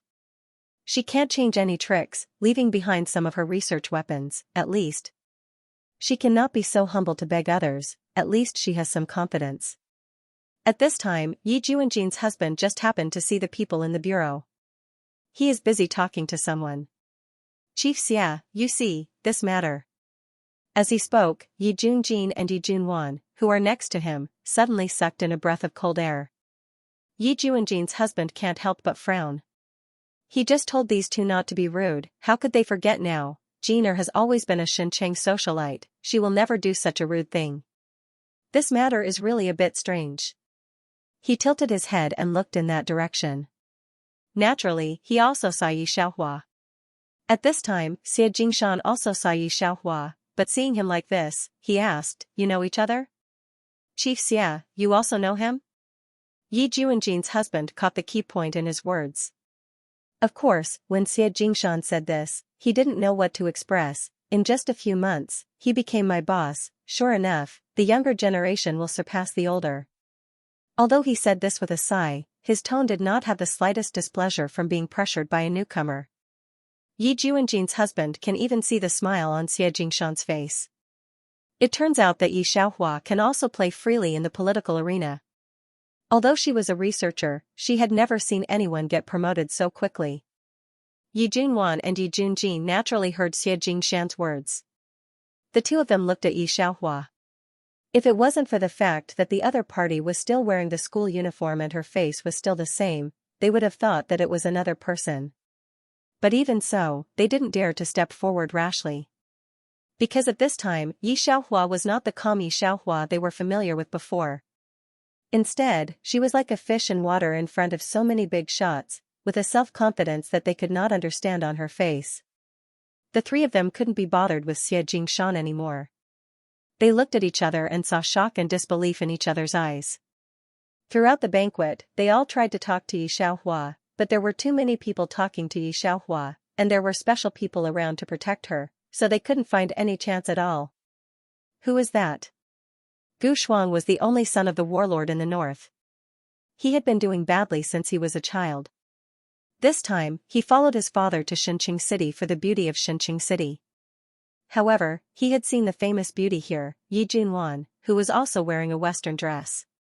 At first glance, he could tell that she was very boring. Originally, he was not interested, but when he saw another figure at the banquet, his eyes instantly lit up. Who is that? He raised his chin and asked the chief of staff beside him. The chief of staff knew the temperament of this young master. He didn't know Yi Xiaohua, and in this era, the status of women was not as high as that of men, so this kind of thing was commonplace. I don't know. He shook his head. But I've already sent someone to check. Hearing this, Gu Shuang's eyes lit up. He lowered his head and whispered to the chief of staff. The chief of staff, who was used to doing this kind of thing, was not surprised at all. On this side, Yi Xiaohua finished talking with people about the research, and then left under the escort of a special person. Jiang Zijin and the Jiang family personally sent her out of the door, and also sent someone to send her back, but Yi Xiaohua refused. She was not made of clay, and always felt that the organization's protection was too much. Yi Junwan and the other 3 people finally found a chance to talk to Yi Xiaohua. She looked at Yi Xiaohua with a very strange look in her eyes, and her tone was somewhat ambiguous. Second sister, it turns out that you are so familiar with these people. When Jiang Zijin passed by her just now, he didn't recognize her. Yi Junwan suddenly realized that the other party didn't know her at all. It was just because she was Yi Xiaohua's sister that she paid the bill. All the charm, she thought. In fact, people just looked at Yi Xiaohua's face. Thinking of this, Yi Junwan's heart was filled with anger, especially what she said last night. No wonder Yi Xiaohua looked at her in surprise at that time. Was she mocking her? At this time, Yi Junjin wanted to pull Yi Xiaohua's hand and pretended to be intimate. Really, you hid it for so long. No, Yi Xiaohua coldly avoided her hand and looked directly at her. I didn't hide it, I said I was working outside. But no one in the Yi family asked. Realizing this, Yi Junjin's face also showed a trace of astonishment. Who knew that what she said would be doing? Yi Xiaohua turned around and left. She didn't know that when she just left, a group of people just arrived at Ye's house. When Yi Xiaohua returned to Ye's house, she found that Yi father and Yi mother were standing by the door, as if waiting for her to come back. There was also a group of soldiers standing by the door. Yi Xiaohua glanced at them. They were not Tang's soldiers. Aunt Hong looked at her and tried to signal her with her eyes. After so many days of getting along, Yi Xiaohua understood that Aunt Hong wanted her to leave quickly. Yi Xiaohua withdrew her gaze and pretended not to see it. Xiaohua, you came back just in time. Young Master Gu just came over. He wants you to be his third aunt. Yi father immediately stepped forward. Yi family hasn't had this kind of thing, but Gu Shuang's identity is too special. It's not like Tang Qiyun's, but because Gu Shuang is the only son of the overlord in the north. The overlord in the north still dotes on him. He is bound to take over the land in the north in the future. This is not the reason why Yi father is afraid. The bigger reason is that there is the first army in the north. Although the Tang family is the first warlord in Shenqing, he still dare not provoke the first army. Yi father didn't expect that the second daughter, who was not favored by him, had such a role. For a time, he was also filled with emotion. Yi Xiaohua hooked her lips playfully, and an evil light flashed across her eyes. She was about to say something, when suddenly a gloomy voice came from behind. Third aunt? Yi father still wanted to say something to Yi Xiaohua, but was interrupted by the voice. Gu Shuang looked at Yi Xiaohua at a close distance. The more he looked, the more vigorous the fire in his heart became. He always felt that this girl was different from what he had seen before. Before he could say anything, a fist as hard as iron smashed into his chin. Gu Shuang exclaimed subconsciously. He leaned back and blood came out of his mouth in an instant. Ye's house and Yi mother and others were also shocked by the movement. When they saw who hit them, their mouths opened wider. When the team protecting Gu Shuang saw this scene, they immediately protected Gu Shuang behind them. This is the son of the overlord of the north. If anything goes wrong, none of them can afford it. Another group of people was about to buckle Tang Qiyun. Tang Qiyun took away the cap on his head, pushed away those who wanted to buckle him with his other hand, and took a step forward with a sneer. The corner of his mouth was dyed with an evil smile, but his voice was fierce. Now, say it to me again, what did you just say? Gu Shuang is also a person who is not afraid of death. He has never suffered such a loss in his life. That's her, that girl. I want her to be my third aunt. He waved away the person who was holding him and said directly. He is used to being domineering and never knows what is restraint. He only knows that in this world, except for his father's orders, there are few people he can't afford to offend. It's not like he happened to meet an unknown woman, is it? This time, Tang Qiyun didn't say much. He pressed him to the ground and beat him half to death. He moved too fast. After a set of beating, the chief of staff next to Gu Shuang finally reacted. Needless to say, the people around him must keep the person who hurt Gu Shuang, otherwise, they can't explain to the overlord of the north. But how can these ordinary soldiers be Tang Qiyun's opponent? Do you know whose son our young master is? The chief of staff asked someone to lift Gu Shuang, who is dying. After doing this kind of thing many times, they don't feel that they are wrong. The most important thing is that in this era of war, who cares about human rights? Whoever has the bigger fist has the human rights. The chief of staff looked at Tang Chiyun as if looking at a dead man. Father Yi and Mother Yi were also stunned. They didn't expect Tang Chiyun to directly make a move. He even beat the son of that evil star like this. This time, Tang Chiyun will have to suffer a lot. Tang Chiyun sneered and smoothed his clothes. Is it very important? Very important? You dare to provoke the only son of the Overlord of the North. The chief of staff covered the corner of his mouth and looked at Tang Chiyun with a cold gaze. You're courting death. Overlord of the North? While speaking, he patted the dust on his clothes with his hat. Ask Gu Chongqing to come to me. By the way, tell him that I am Tang Chiyun. If he wants to retaliate against me, he is welcome at any time. What he said is not, my name is Tang Chiyun. But, I am Tang Chiyun. Digression, August 1st, also happens to be Army Day. Gao Dahua will add a chapter at the beginning of the month. Babies, see if there are any guaranteed monthly votes in your pockets. If there are, vote for Gao Dahua. After voting, remember to receive the monthly vote red packet. Very. Yes. P.S. Thank you for your hard work in July. Huahua finally climbed up to the monthly votes list. Although it is at the bottom, to be honest, Huahua is really surprised that such an unpopular novel can climb up to the monthly votes list. You little cuties are the best, there is nothing else to express. Add a chapter and send a monthly vote red packet of 520 renminbi. Thank you for always supporting Gao Dahua. In August, we will still challenge the difficult monthly votes list. In August, we still have to work hard together. You have guts. Gu Shuang finally woke up. He spat out a mouthful of blood and looked at Tang Chiyun coldly, but, court death. Second young master, don't interfere in this matter. Yi father finally reacted and looked at Tang Chiyun. There is the First Legion in the north, I remember, little Xiaohua is your daughter, right? Tang Chiyun looked at Yi father. Yi father was stunned. It's a daughter, but... Yi family has 3 extremely outstanding children. Yi Xiaohua is really a dispensable existence. Tang Chiyun no longer cared about Yi father, but his face was even colder. He patted Gu Shuang's face with his hat, and finally threw it away as if it was dirty. Looking at Gu Shuang's eyes was extremely insulting. Bully a woman, in my eyes, you are a pile of dog shit. So what? In this world, whoever has a big fist is the boss.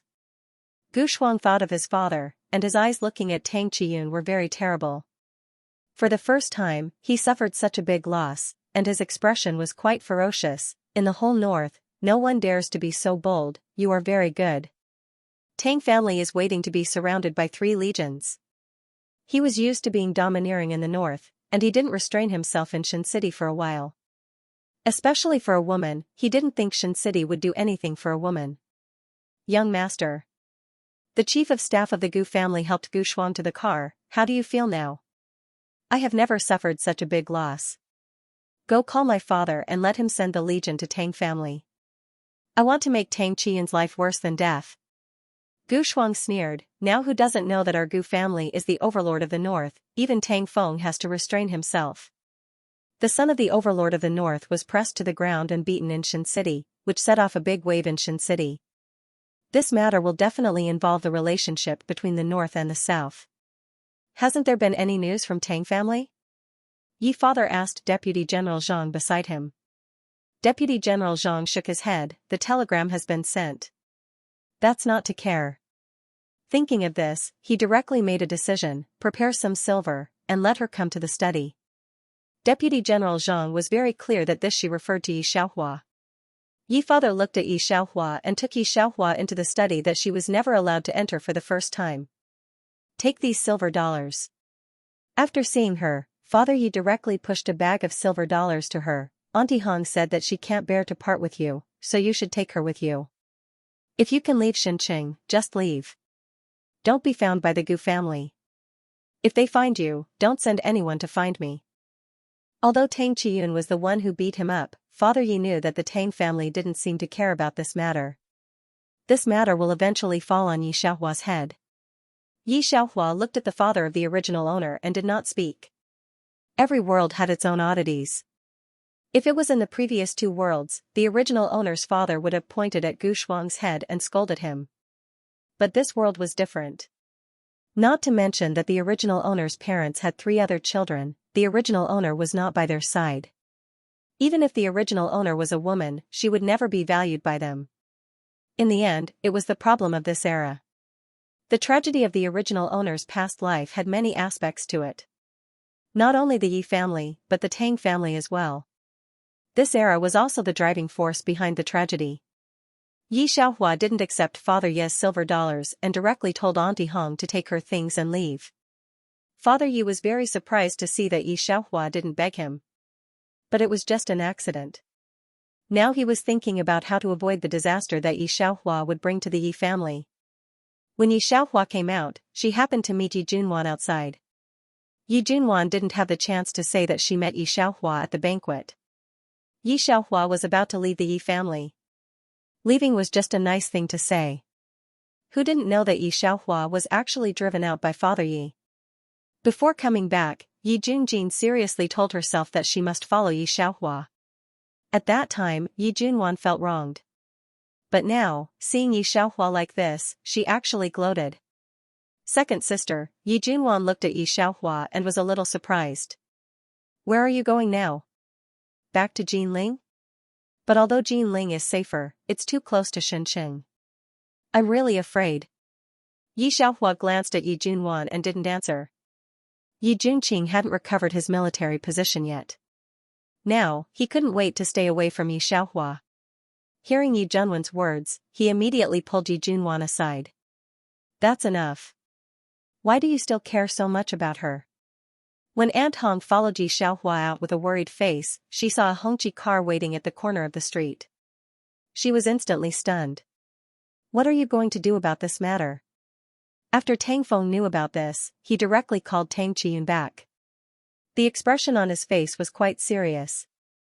This was not only a problem involving 2 people, but also the relationship between the South and the North. If a war started at this time, it would not be good for anyone. It would also allow foreigners to take advantage of the situation. Tang Qihong stood beside Tang Feng and looked at Tang Qiyun. His face was full of impatience. Before Tang Feng could speak, he directly said, Tang Qiyun, I can understand that you haven't been in the army before, but now that Abba has brought you back, can you be a little more obedient? The Gu family came to Shenzhen this time to form an alliance, not to start a war. You beat their only son like this? Are you deliberately trying to take revenge on Abba?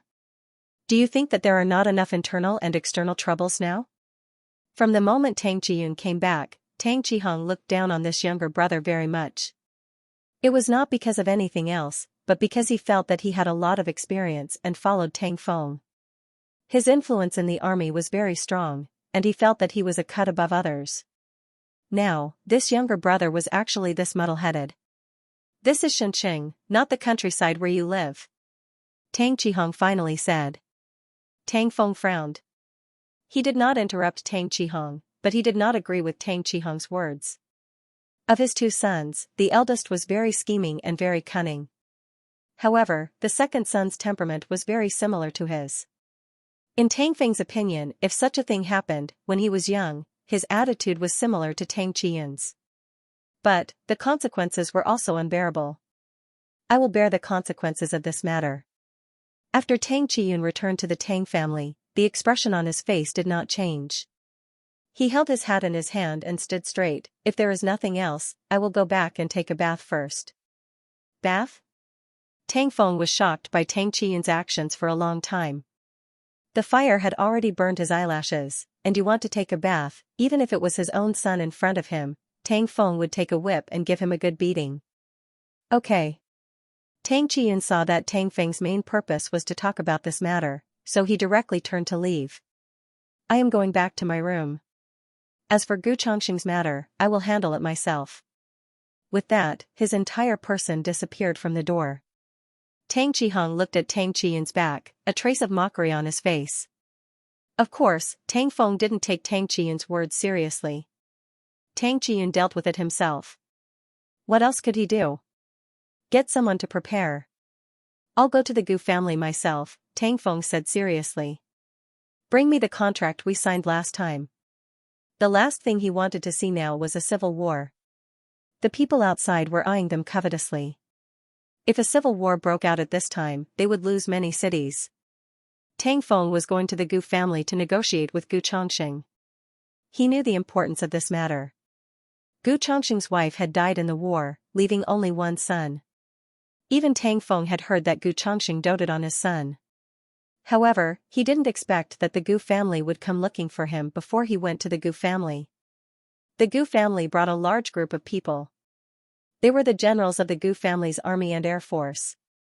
They were also the most powerful army in the country. Even the ever-victorious General Tang Feng was afraid of them.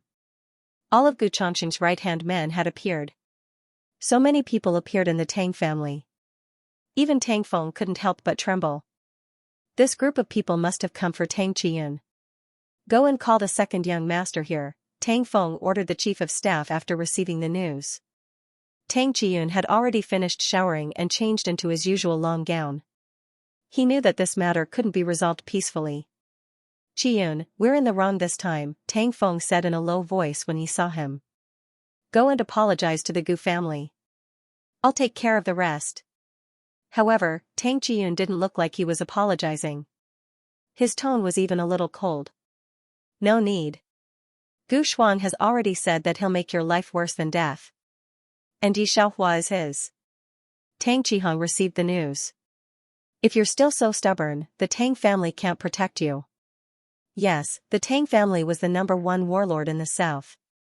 However, the Tang family was located by the sea and faced countless enemies. They would definitely be more restrained than in the north. Therefore, the Tang family could only send out half of their military strength. You. Tang Feng looked at his son and felt that he was wrong. This son wasn't like him. The other party was much more arrogant than him. Even he didn't dare to be so arrogant. Tang Qiyun, calm down. Didn't you hear your brother's analysis? Now is not the time to be sentimental. A man gains and loses. Don't think about other things at this time. However, no matter what Tang Feng said, Tang Qiyun's expression did not change at all. No, the Gu family must apologize to little Xiaohua. Don't worry about this. Tang Qiyun sneered, you made me suffer a fate worse than death. I'll go to the Gu family now and see who exactly Gu Shuang has the guts to do this. Tang Qiyun. Sensing that Tang Qiyun was not joking, Tang Feng's expression changed drastically. Were they going to start a war? This time, even Tang Qihong, who looked down on Tang Qiyun, was anxious. This Tang Qiyun couldn't be a fool, right? At this time, he still cared about the second miss of the Yi family that he didn't like at all. Tang Qihong didn't even understand why Yi Xiaohua was worth Gu Shuang's effort. Tang Qiyun ignored them. He pushed aside the chief of staff, Tang Feng, and the others who were blocking his way and looked coldly at the commander of the Northern Legion. Wu Mingzi, Qinghong, Ren Zhenxiong. Gu Chongqing's son's declaration made me suffer a fate worse than death. I'd like to see why they want to make me suffer a fate worse than death. Tang Qiyun was still wearing a long robe. His eyelashes drooped, and his eyes seemed to be filled with ice. The three of you, listen up. You only need to follow me to the Gu family. When the three commanders received the secret order, they were wondering who had provoked this great demon king. Now that they heard it, it turned out to be Gu Chongqing. The three of them looked at each other. Gu Chongqing's position as the overlord of the north was already unstable. They didn't try to win over this demon king, but they actually provoked him. However, the three of them had never seen Tang Qiyun like this before. They immediately accepted the order, yes. As for what reason, did the demon king of the international training camp still need a reason? No need. Although the north was not as prosperous as the south, it was much larger than the south, and the power was more complicated. The reason why Gu Chongqing could become the overlord of the north was mainly because he had the support of the three armies. However, Gu Chongqing had forgotten who these three legions belonged to. The three legions opened up a path for Tang Qiyun, allowing him to leave. After him, the commanders of the three armies left with him. From the beginning to the end, it was clean and tidy. They did not question Tang Qiyun's words at all. Putting away their spears, a group of people with imposing auras followed behind Tang Qiyun, carrying an aura that could destroy the world. These were the real warriors from the training camp. No wonder those people never dared to invade the north. Tang Feng finally understood what the difference between the Tang family's army and the North's army was. However, what he was really concerned about now was not the three armies, but the three armies that everyone feared were actually listening to Tang Qiyun's orders. Everyone in the Tang family's hall was still in a daze. The three armies were the three armies because they were Mao Gui's army that had come out of the training camp.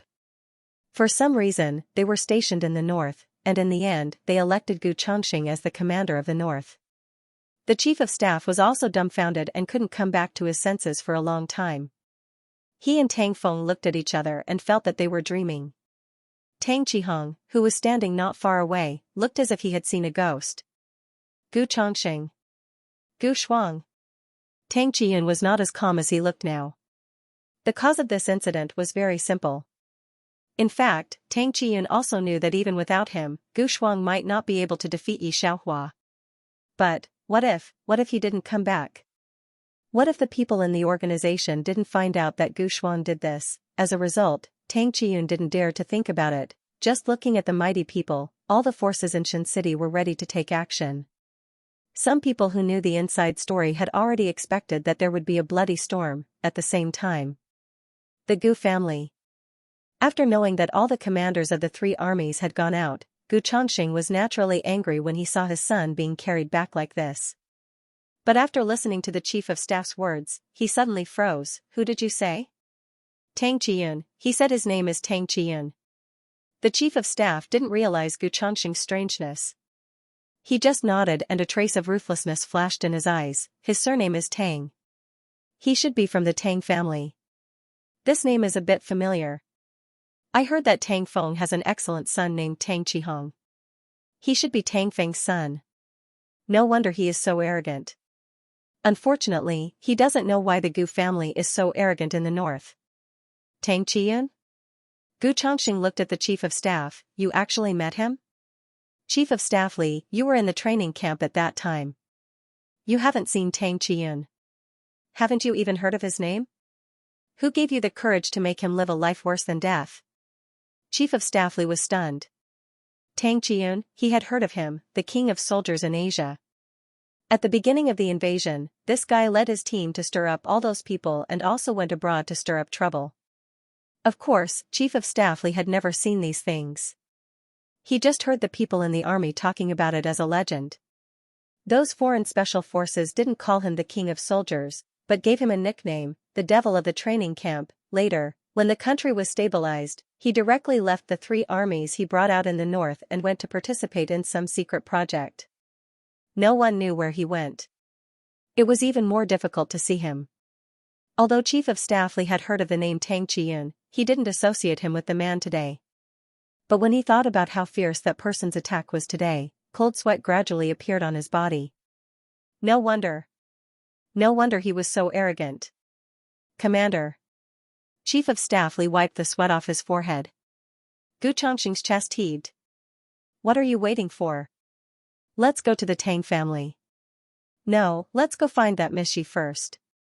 Otherwise, the position of the Northern Overlord will definitely change. Gu Chongqing was arrogant. But that also depended on the person. Facing Tang Feng, he dared to be arrogant, but facing Tang Qiyun, the great demon king, how would he dare? This guy's ruthlessness was well known abroad. Not to mention him, even the commander of the M Nation's First Legion would be incomparably respectful when he saw Tang Qiyun. There was no other way. This was strength. Gu Shuang had kicked an iron plate this time. When Yi Junwan heard that Gu Shuang had made such a big deal out of this matter, she was very excited.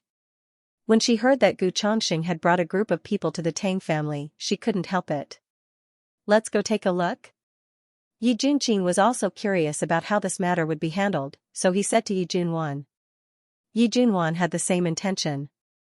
The two of them kept their word. After Yi Junwan changed her clothes, she followed the crowd. They were heading towards the Gu family's temporary stronghold. Seeing that the Gu family had brought a group of people out anxiously, Yi Junwan's gaze was complicated. Do you think it's worth it for Tang Qiyun to do this? Yi Junqing didn't have any impression of Tang Qiyun. He just curled his lips and shook his head nonchalantly. He didn't say anything. Just as the two of them were thinking, another group of people came over. It's Tang Qiyun? Yi Junqing was stunned when he saw that Tang Qiyun had actually come to the Gu family. Why would he come here alone? A group of people immediately isolated the surrounding people who were watching the show. However, these people had good eyesight. Although they were separated, these troops had no intention of hurting anyone. They immediately watched the show from the side. Wait. What about the military badge? Yi Junqing was still wondering why Tang Qiyun would dare to come here alone. The next second, he saw the military badges of the 3 army commanders following behind Tang Qiyun. Yi Junqing had been in the army for so many years. Naturally, he had heard about the current regional divisions of the country. The military badges on the shoulders of the 3 army commanders were the military badges of the Northern Main Force, and their ranks were special. According to the Tang family's conversion, it was even higher than Father Ye's rank in the army. One had to know that Father Yi was Tang Feng's right-hand man. But now, why were these people following behind Tang Qiyun? Yi Junqing couldn't react to the situation. Coincidentally, at this moment, they were seen by the soldiers and retreated a few meters. Tang Qiyun didn't care how many people there were. He didn't care about power before, maybe because there weren't many things that he cared about. But now, it was different. From Gu Shuang, he understood a principle. To survive in this chaotic world, power and ability. None of them could be lacking. He looked at Gu Chongqing, who hurried out of the door, and remained silent. The Secretary General and Chief of Staff Li, who were following Gu Chongqing, didn't dare to make a sound. The people of the 3 army divisions automatically divided into 3 teams and followed closely behind Tang Qiyun.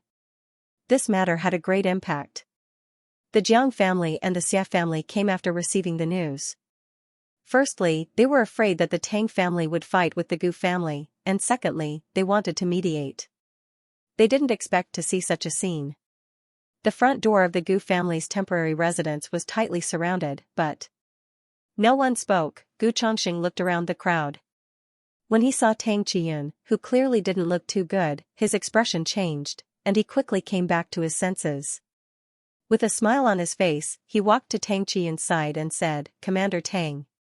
It's my unfilial son's fault. He's young and inexperienced. Don't worry, I'll teach him a good lesson," Gu Chongqing said sincerely. "I'll give you and Miss Yi an explanation. It's up to you how to punish him." Hearing Gu Chongqing's words, Tang Qiyun's face was not so ugly. No one else outside the Gu family's door spoke. Even Jiang Zijin just took a deep look at Tang Qiyun. He vaguely knew the relationship between Yi Xiaohua and Tang Qiyun, which was different from what the outside world thought. At that time, everyone in Shen City thought that Yi Xiaohua was too high. However, only a few people like Jiang Zijin thought that Tang Qiyun was not worthy of Yi Xiaohua. He didn't expect that such a situation would happen. Gu Chongqing, the overlord of the north who was on par with Tang Feng, was so respectful to Tang Qiyun. Yi Junwan was in a trance. After she and Yi Junqing were driven away by a group of soldiers, she was in a trance. Especially the next day, when Gu Shuang disappeared from Shen City and Gu Chongqing didn't say a word and apologized to Yi Xiaohua, Yi Junwan's expression changed. She thought that there were very few people as excellent as Tang Qiheng in Shen City.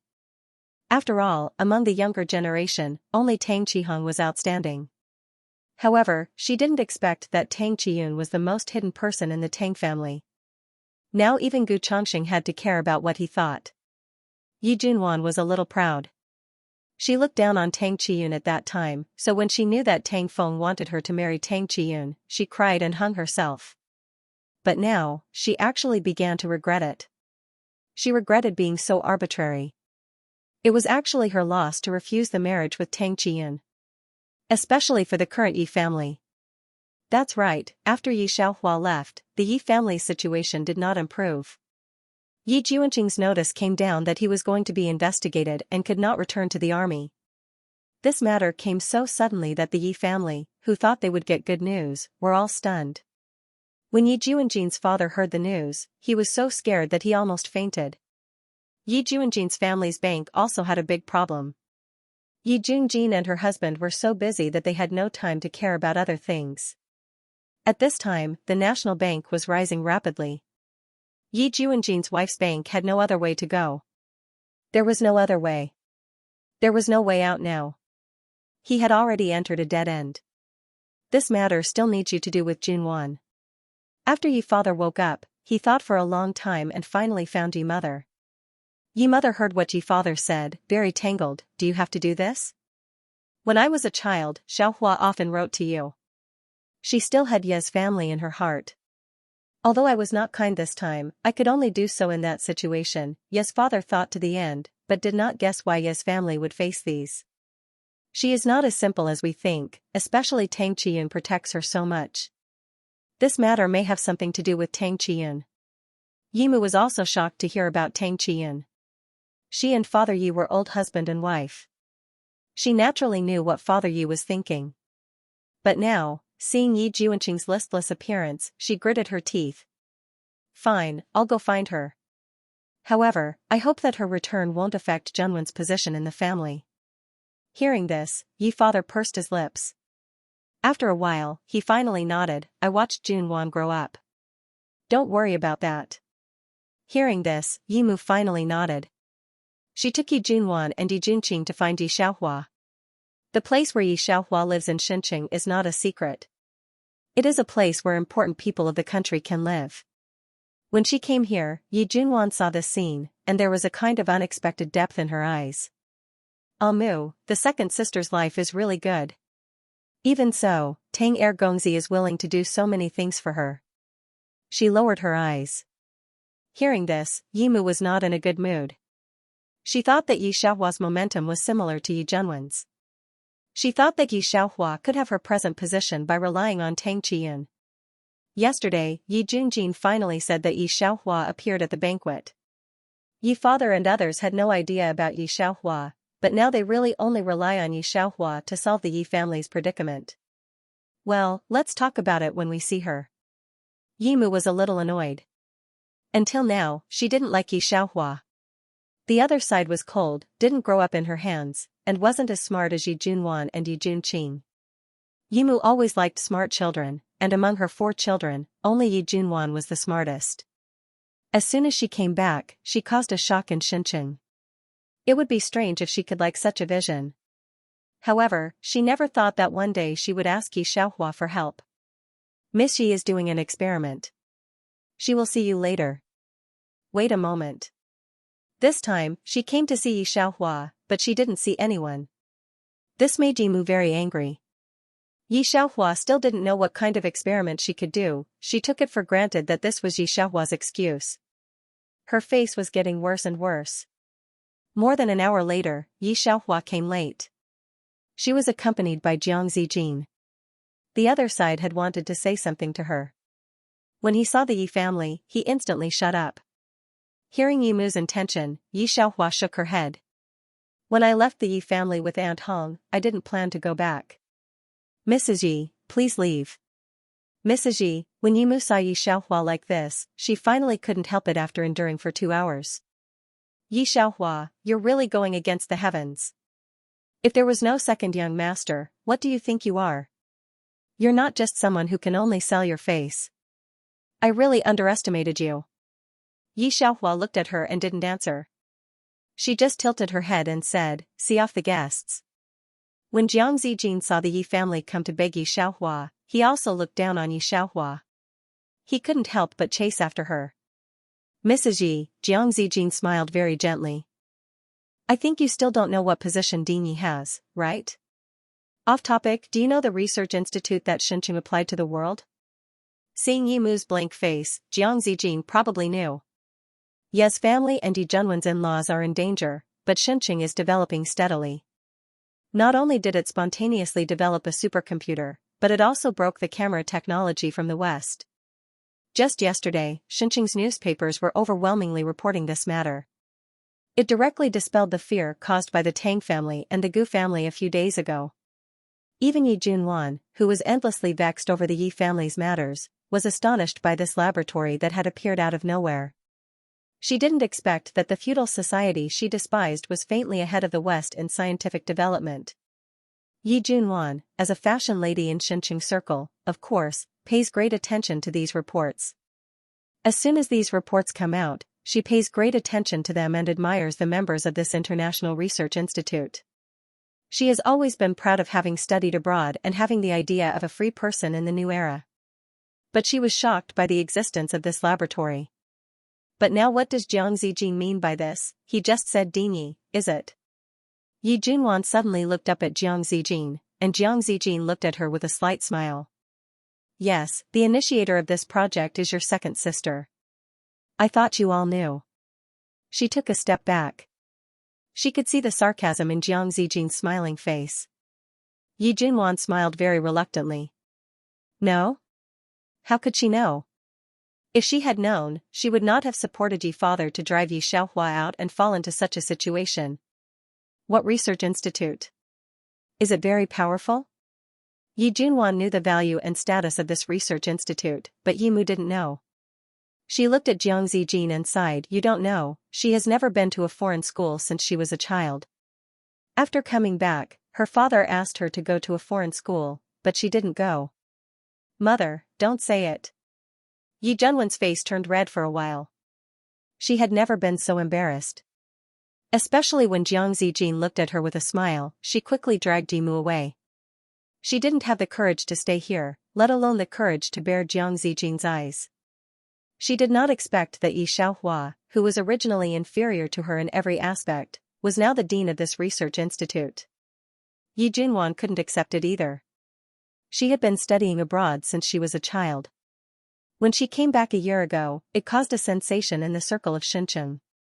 But now, because of the Yi family, she has almost been gradually forgotten by the circle, while Yi Xiaohua has become the existence that everyone in the upper class of Xianxia admires. The people she had repeatedly persuaded to believe in science had now become a height that she could only look up to. Before coming here, Yi Junwan thought that Yi Xiaohua's luck was really good. It turned out that the frog at the bottom of the well was only him. Wanner? Yi Mu didn't understand Yi Junwan's current behavior, but felt strange. Yi Junwan's emotions were very complicated. When she heard Mother Ye's words, she didn't say anything. Instead, Yi Junqing said with an unfathomable expression, Mother, this research lab concerns the lifeline of the entire country. Yi. Second sister's status is probably not lower than commander. Yi Junqing's name was Yi Xiaohua. When she came back, she had never called her second sister. Now that she was shouting it out like this, the complexity of her mood could be imagined. And Mother Yi was also a person who followed Father Yi all the way. When she was marching to war, she also threw landmines. Compared with the women of her time, she was also a lot more knowledgeable.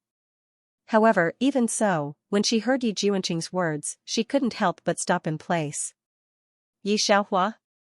When Father Yi handed over Yi Junqing's file in the military and political office, he saw a file about Yi Xiaohua. It's not that he didn't think about the same name, but he recognized the general photo of Yi Xiaohua.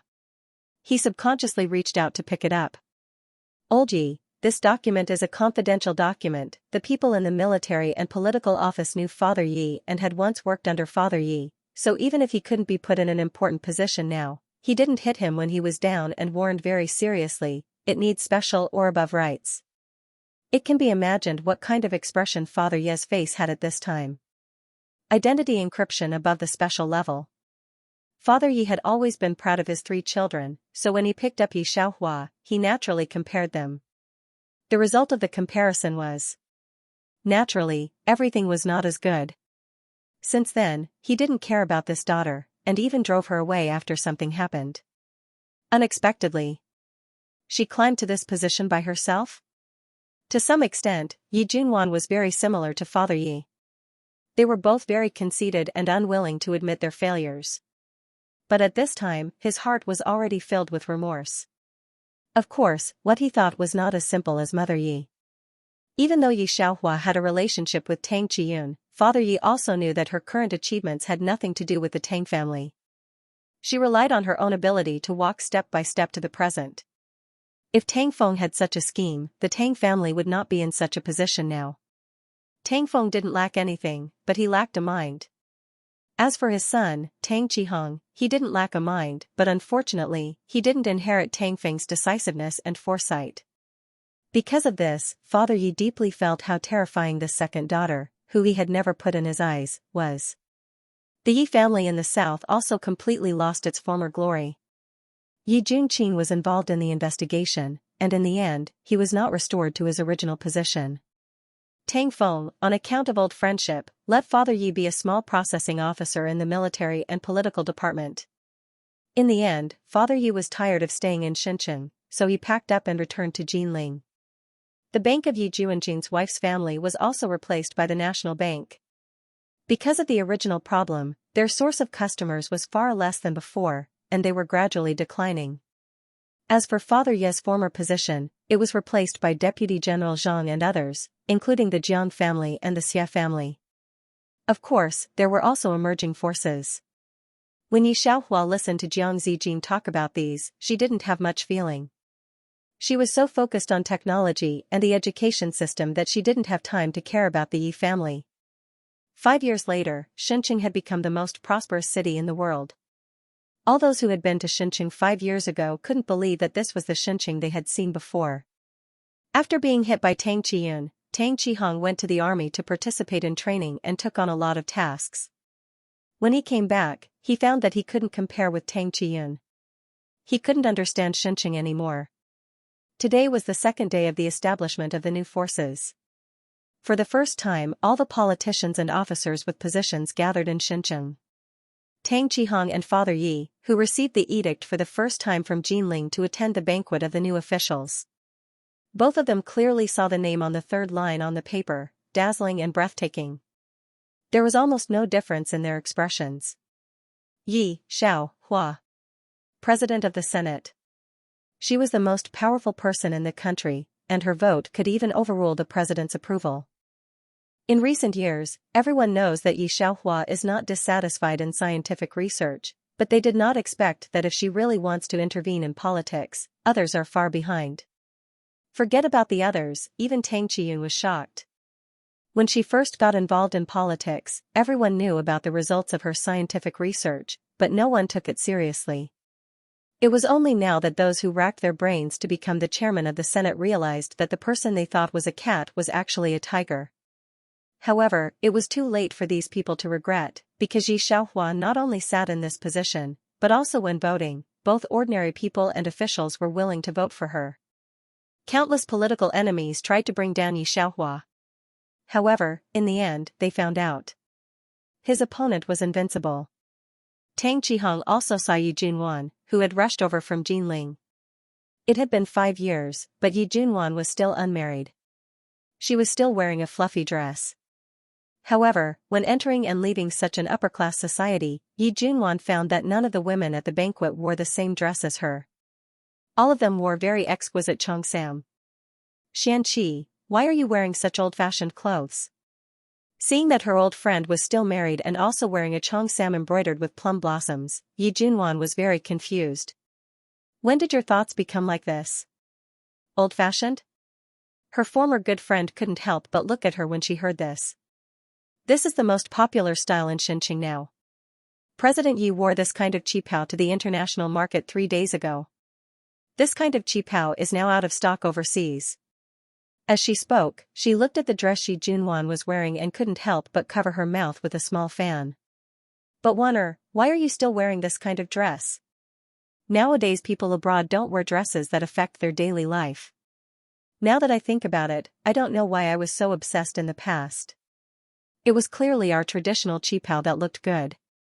It's time for you to keep up with the trend. Yi Junwan used to be the #1 socialite in Xincheng. All the young ladies in the capital looked up to her. At that time, everyone was wearing beautiful dresses. She never thought that one day, her former best friends would tell her, you should keep up with the trend. Yi Junwan's face paled. She finally understood why those people had looked at her strangely when she had first entered. Now that he thought about it, it wasn't a gaze of envy or respect. It was clearly a gaze of mockery. Xianxia, come and meet President Yi. Director Xia introduced Xia Xuanqi to Yi Xiaohua. President Yi, this is my daughter who can't do anything. She has to learn like you. Now she stays in the lab every day. Look at the cheongsam you wore last time. She had it made almost the same the next day. Yi Xiaohua takes the wine glass and nods to Xianxia in a friendly manner, which makes Xianxia flattered. From beginning to end, he didn't even look at Yi Junwan, who was standing next to Xianxia. Because of Yi Xiaohua, there were so many people looking at them that Yi Junwan wished she could bury her head in the ground. Xianxia listened to Yi Xiaohua chatting with her father. It seemed that she didn't see Yi Junwan. In fact, Xianxia's heart was very relieved. When Yi Xiaohua came back, Yi Junwan said a lot of words about Yi Xiaohua in the circle of Xincheng's ladies. Most of them were sarcastic words. I don't know if Yi Junwan feels that those words were slapping her face.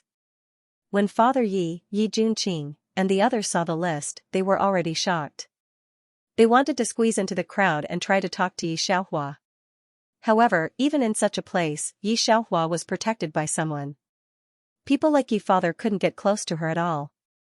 She's President Yi's sister? Someone pointed at Yi Junwan and whispered, I think it's just like that.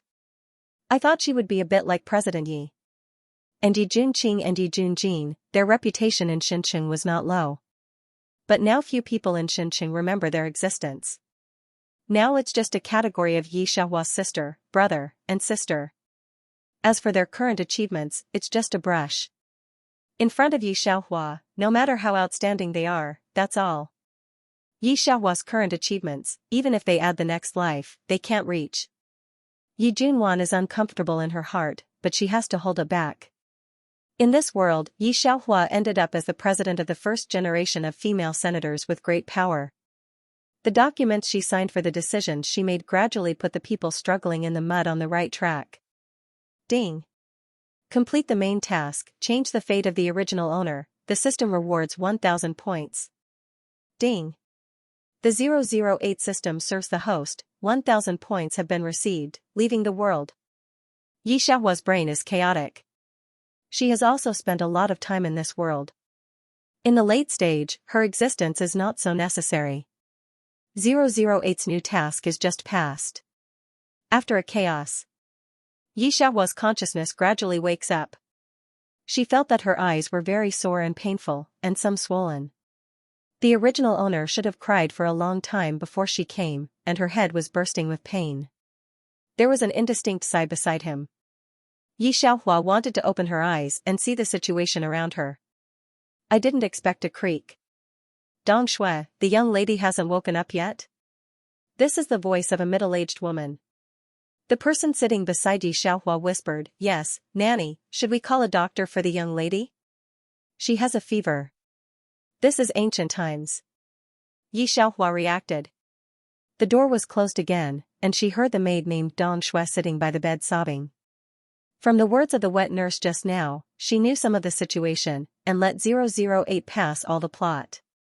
This is a woman, Lu Mingxin, who traveled in ancient times and counterattacked all the doctors in the Central Plains, became a generation of doctors, and married Duan Wangye, and was widely known in the world. The original owner is also called Yi Xiaohua. Her father, Yi Buozhong, is a famous doctor in Yuqiao Imperial Hospital. Yi Buozhong's reputation spread all over the country. The life of the original owner of this family should have been good, but she did not expect that because of a wrong diagnosis, her father almost caused the Empress Dowager to die. The emperor was furious. When people found out that Yi Buozhong had poisoned the Empress Dowager's medicine, he shouted quack and beheaded the whole Yi family. Yi Buozhong was saved from death because he held the death exemption gold medal in his hand. Before he died, Yi Buozhong told the original owner that she should not let Yi family's medical skills decline. The original owner wanted to find out the truth about her father. She didn't want her family to die unjustly and wanted to clear the name of Yi family. However, she didn't have the guidance of her father's elders. She had to explore everything by herself. Fortunately, she was talented and barely had a little talent with Yi Buozhong. According to this development, even if she couldn't clear her father's name, she could live a good life. Yi family's medical skills would be destroyed by her. But, she met Lu Mingxin, a doctor who suddenly rose. She became a stepping stone on Lu Mingxin's road to success. In the end, she didn't inherit Yi family. Lu Mingxin even said that she was a harmful quack. She not only didn't rejuvenate Lu family, but even ruined Lu family's reputation. The original owner was despised by everyone and was finally poisoned by the devil cult leader who was saved by Lu Mingxin. When Yi Xiaohua came over, it was Yi family who was beheaded in public. The original owner was sad and angry. After more than a month, she relied on ginseng soup to survive. Lu Mingxin's Huichun Hall was already famous in Jiangnan. It's really miserable, Yi Xiaohua murmured. Dong Shui saw Yi Xiaohua open her eyes and said in surprise, "Miss, you are awake? Do you want to drink water?" She hurriedly poured a cup of tea for Yi Xiaohua. Yi Xiaohua leaned on the pillow, took the tea and drank it slowly. She looked at Dong Shui, who was looking at her with surprise, and sighed slightly in her heart. This was a loyal girl.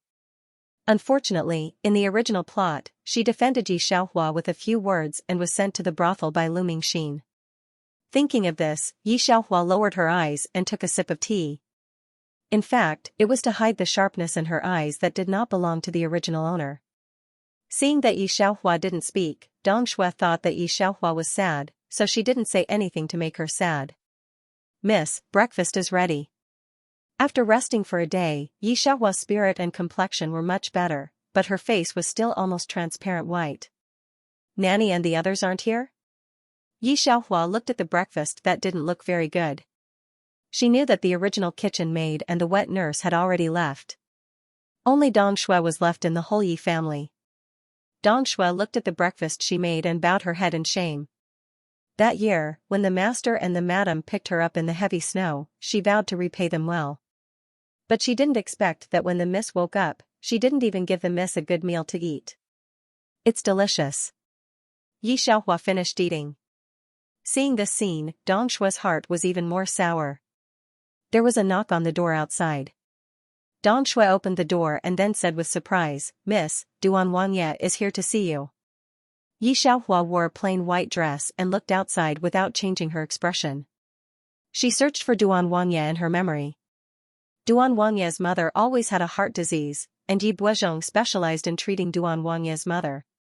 Yi Buozhong's death actually had a lot of secrets in the court, but because it involved too much, the emperor had no choice but to execute an imperial doctor who didn't change the political situation much.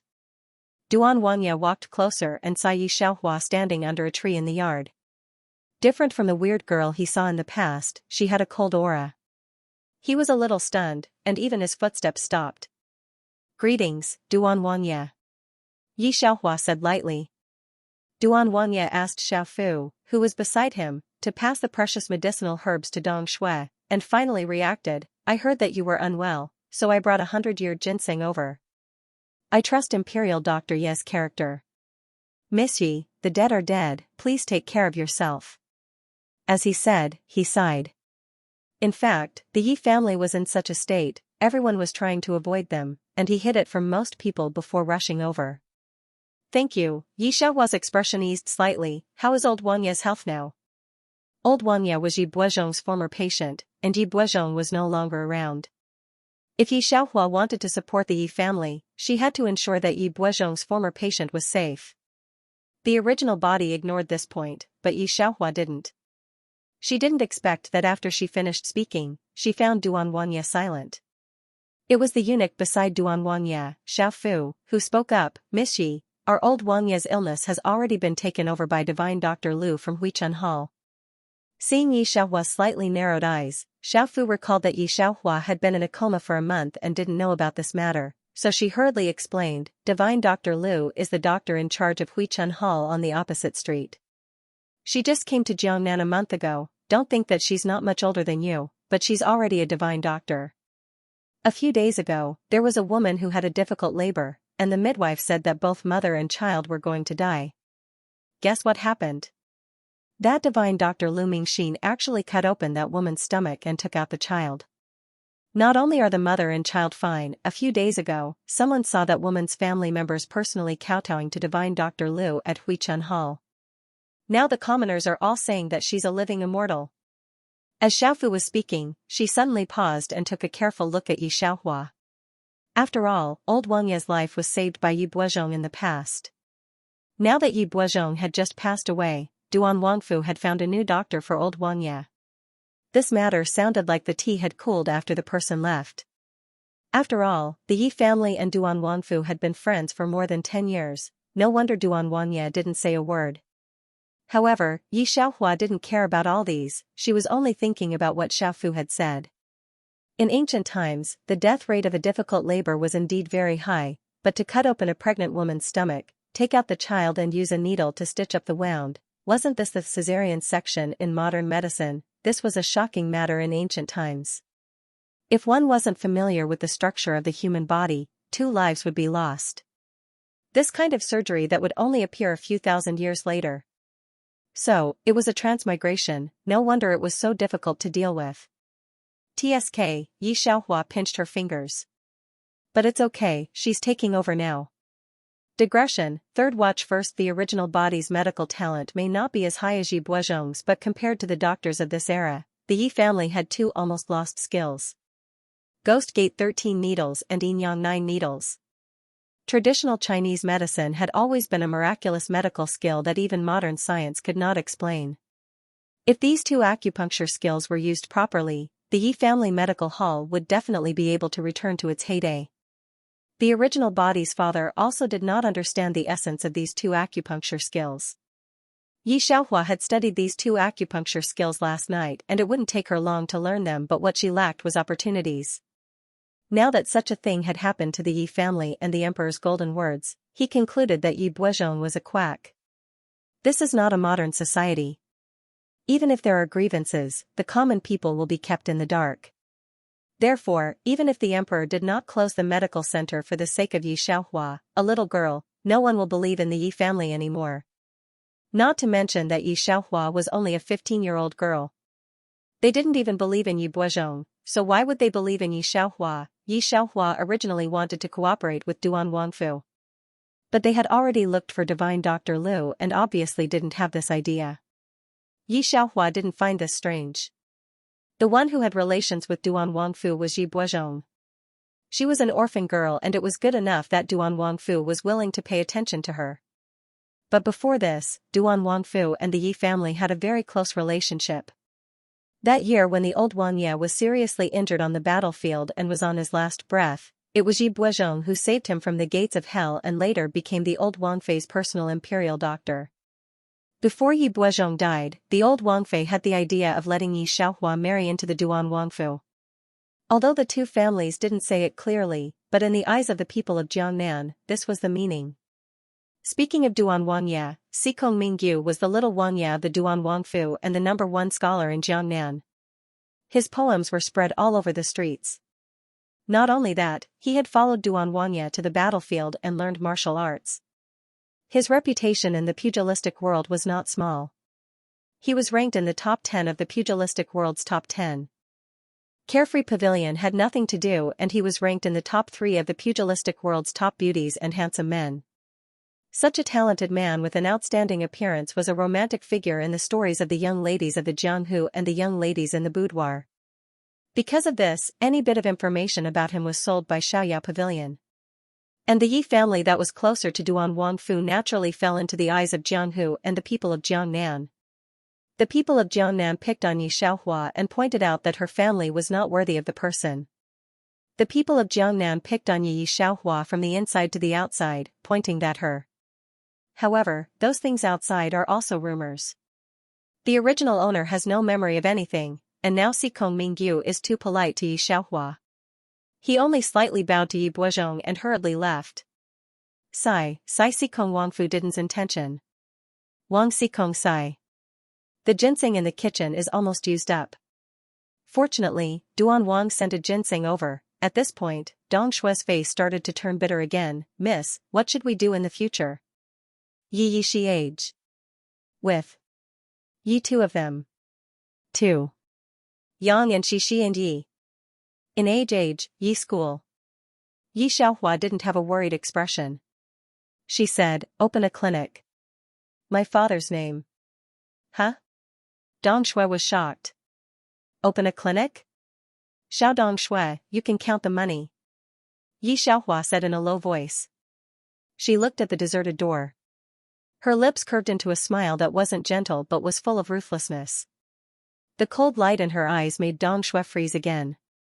Xikong Mingxian, who had walked to the door, turned around to look at the orphan girl from the Yi family for some reason and happened to see her expression. Although the Wangfu was on good terms with the Yi family, Xikong Mingxian only had an impression of Yi Buozhong. He didn't have much of an impression of this young miss. She wasn't good at medicine. She didn't have anything to show.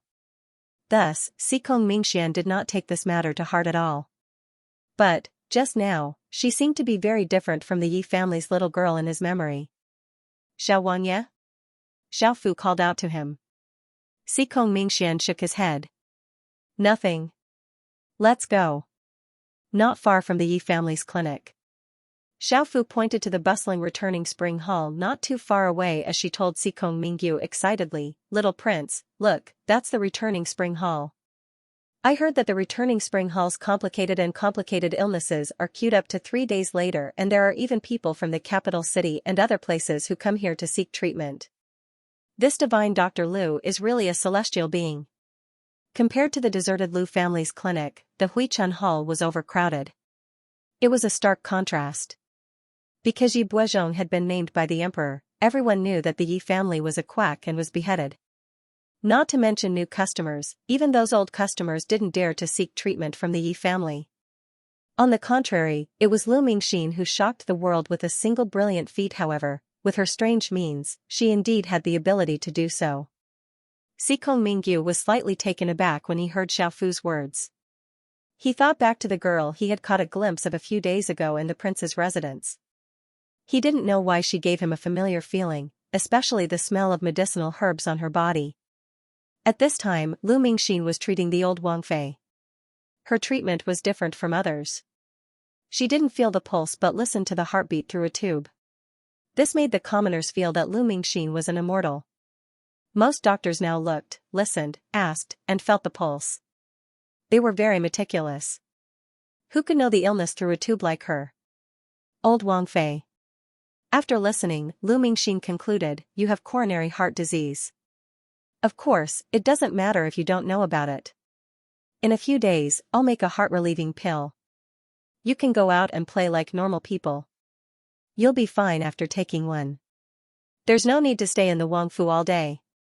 It's not good for the patient." Hearing Lu Mingxin's words, the old Wang Fei's eyes lit up. But she hesitated. "But, Imperial Physician Yi said that my illness can be cured with acupuncture for a few years," Lu Mingxin sneered. This kind of illness could be cured? Sure enough, the ancients were so stupid. This disease can't be cured even after thousands of years, Lu Mingxin said with certainty. She had heard many rumors about Jiangnan. As a doctor, she naturally looked down on people like Yi Buozhong. Now that she heard the old princess's words, she knew that the Yi family was just an amateur liar. Even in modern times where science was advanced, heart disease was still an extremely complicated disease. How could Lu Mingxin not know? In this ancient era where medical skills were extremely backward, there were still people who dared to boast shamelessly that they could be cured. For Lu Mingxin, who has studied medicine for 10 years, the Yi family is a big liar. She doesn't have a good impression of such a quack who scourges others. The ancient people's vision is too narrow. They don't know how big the outside world is. What's more, he didn't know that this kind of quack would be eliminated after thousands of years. How could such a quack doctor be regarded as a divine physician in the imperial court? What a joke! In Lu Mingxin's eyes, she didn't even bother to pay attention to the Yi family. The Yi family didn't deserve to be her competitor. A few thousand years later? The old Wang Fei had never thought so far ahead. Looking at Lu Mingxin's confident expression, the old Wang Fei felt that Lu Mingxin was becoming more and more unfathomable. Lu Mingxin pretended to smile mysteriously. "That's right, but I didn't expect that the divine hand of the imperial court would have such abilities." Towards the end, she even shook her head and sighed, as if she was angry at his lack of effort. Lu Mingxin had been treating the old princess for the past few days. Lu Mingxin didn't insert needles into her body. She only occasionally gave her pills. After she ate them, her condition naturally improved. Now, he even asked for a heart-relieving pill. It sounded like something incredible. The old princess was even more respectful of Lu Mingxin. After Lu Mingxin finished her treatment, she asked the girl beside her to take the medicine box and leave the prince's mansion. Ming Xian, did you notice that Lin Lin looks like Rui Wang? The young girl beside Lu Ming Xian was originally Lu Ming Xian's Yahuan, Jiao. However, Lu Mingxin had never allowed Jiao to call her Mississippi. She said that everyone was equal and that no one was inferior to others. This made Jiao feel very touched, and Lu Mingxin had always been preaching this. She was of noble status, and to the ordinary people in the city, she was no different from the nobles. Everyone was influenced by her worldview and found a balance in Huichun Hall. Hearing Jiao's words, Lu Mingxin was slightly stunned. Naturally, Xianxia thought of Sikong Mingyu. His fingers twitched, and his eyes became a little vacant. Lu Lin's peach blossom eyes were exactly the same as Sikong Mingyu's, and his facial features were also quite similar to Sikong Mingyu's. Thinking of this, Lu Mingxin couldn't help but think, it can't be so coincidental, right? As soon as she transmigrated into the book, she discovered that she had been drugged by aphrodisiac. Coincidentally, there was a man who was severely injured not far from her.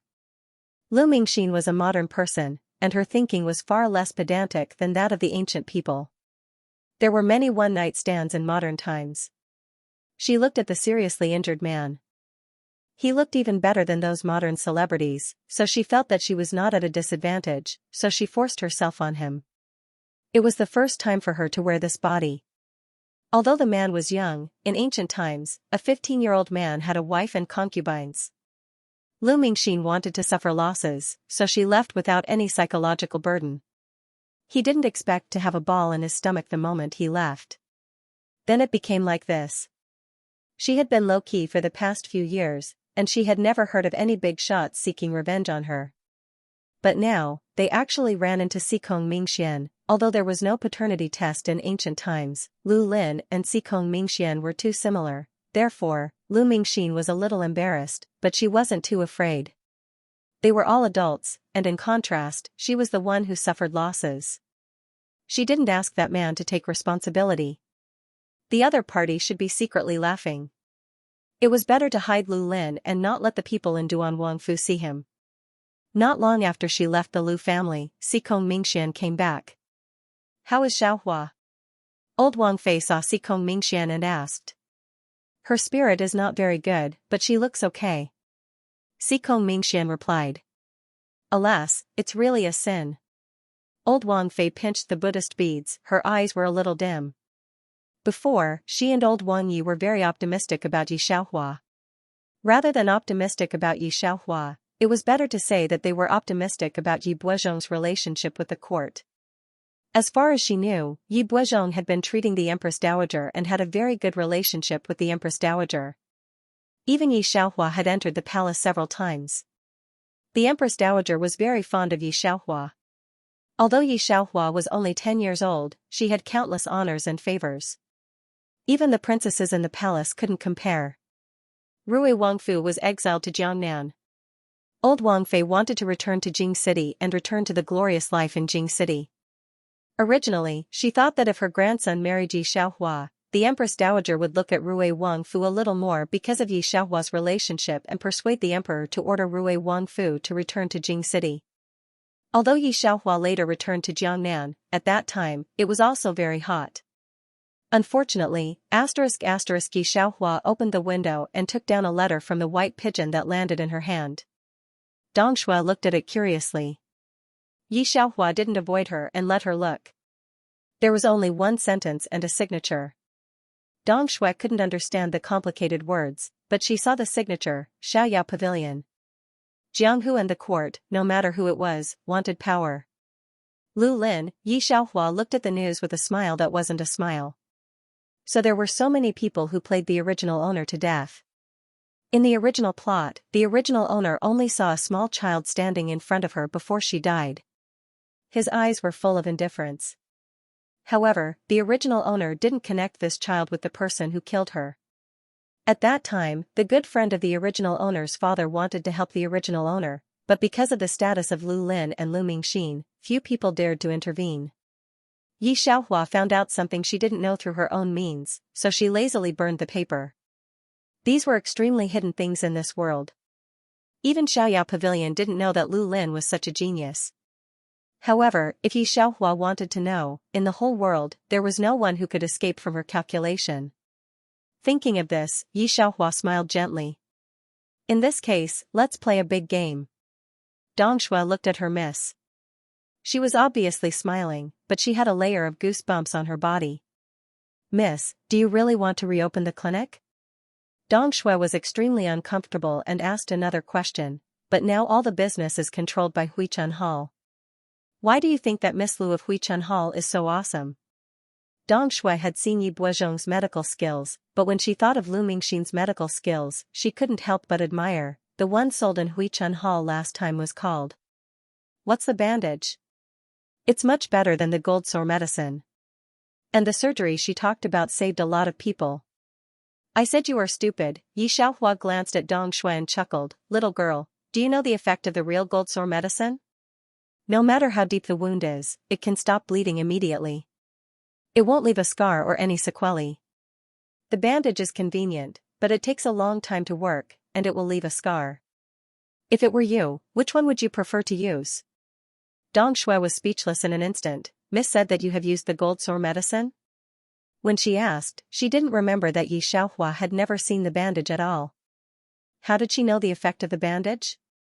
Take it. Yi Xiaohua threw a bottle of powder to Dong Shui.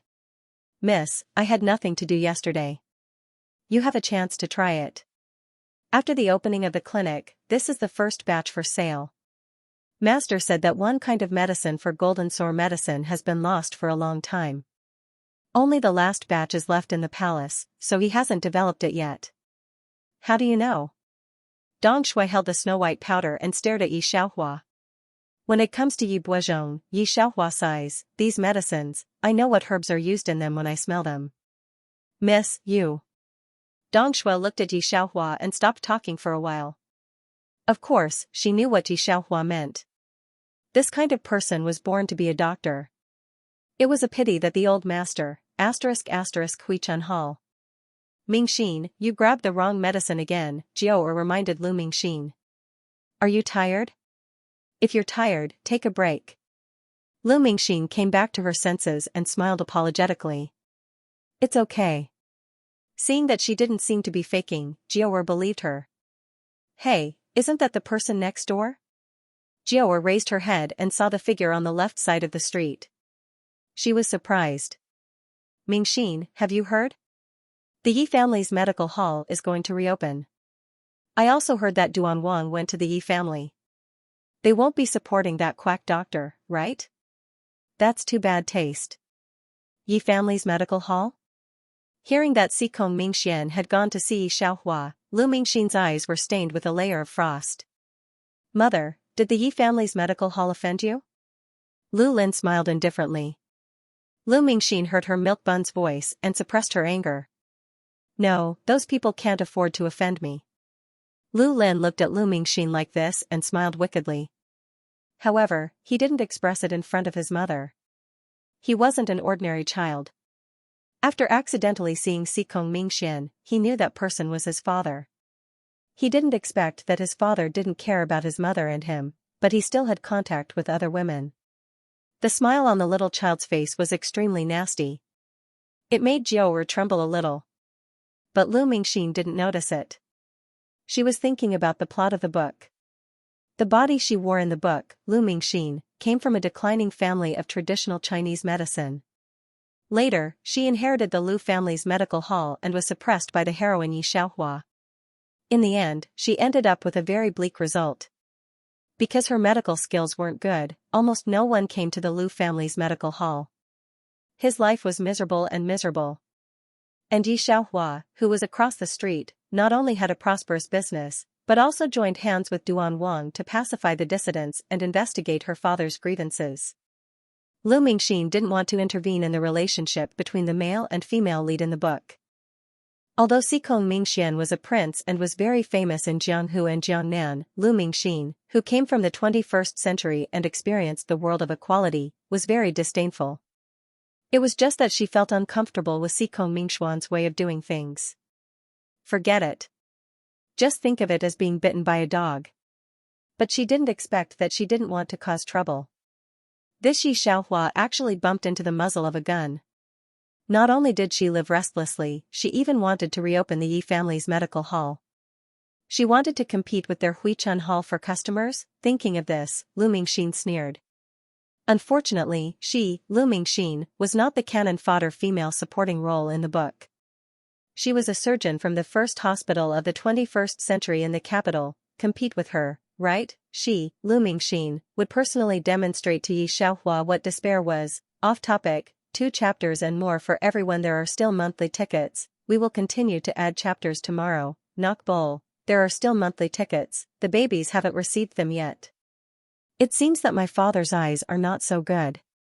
Lu Lin looked at Yi Xiaohua with critical eyes and muttered to himself. He abandoned him and his mother for such an ordinary woman. Lu Lin was smarter than other children since he was born, as if God had opened a cheat for him, and he even subdued a small sect. He was such a proud person, and he felt that Xikong Mingxian, who was very outstanding in other aspects, was worthy of being his father. At present, seeing Yi Xiaohua who was mediocre, he did not feel the slightest fluctuation of internal force in Yi Xiaohua. Naturally, he despised the other party. Here, Yi Xiaohua did not feel several eyes that annotated her. But she did not care. Today, she followed Dong Shui to see several people who had been operated on by Lu Mingxin. Seriously speaking, the recovery situation was not very good. After all, this was ancient times, not modern times. Bacterial infection and postoperative recovery were big problems. Especially during the operation, all kinds of disinfection were not in place, and there was no computer instrument to test the situation of the patient during the operation. Basically, people who had undergone the operation were infected, but these follow-up were ignored by ordinary people.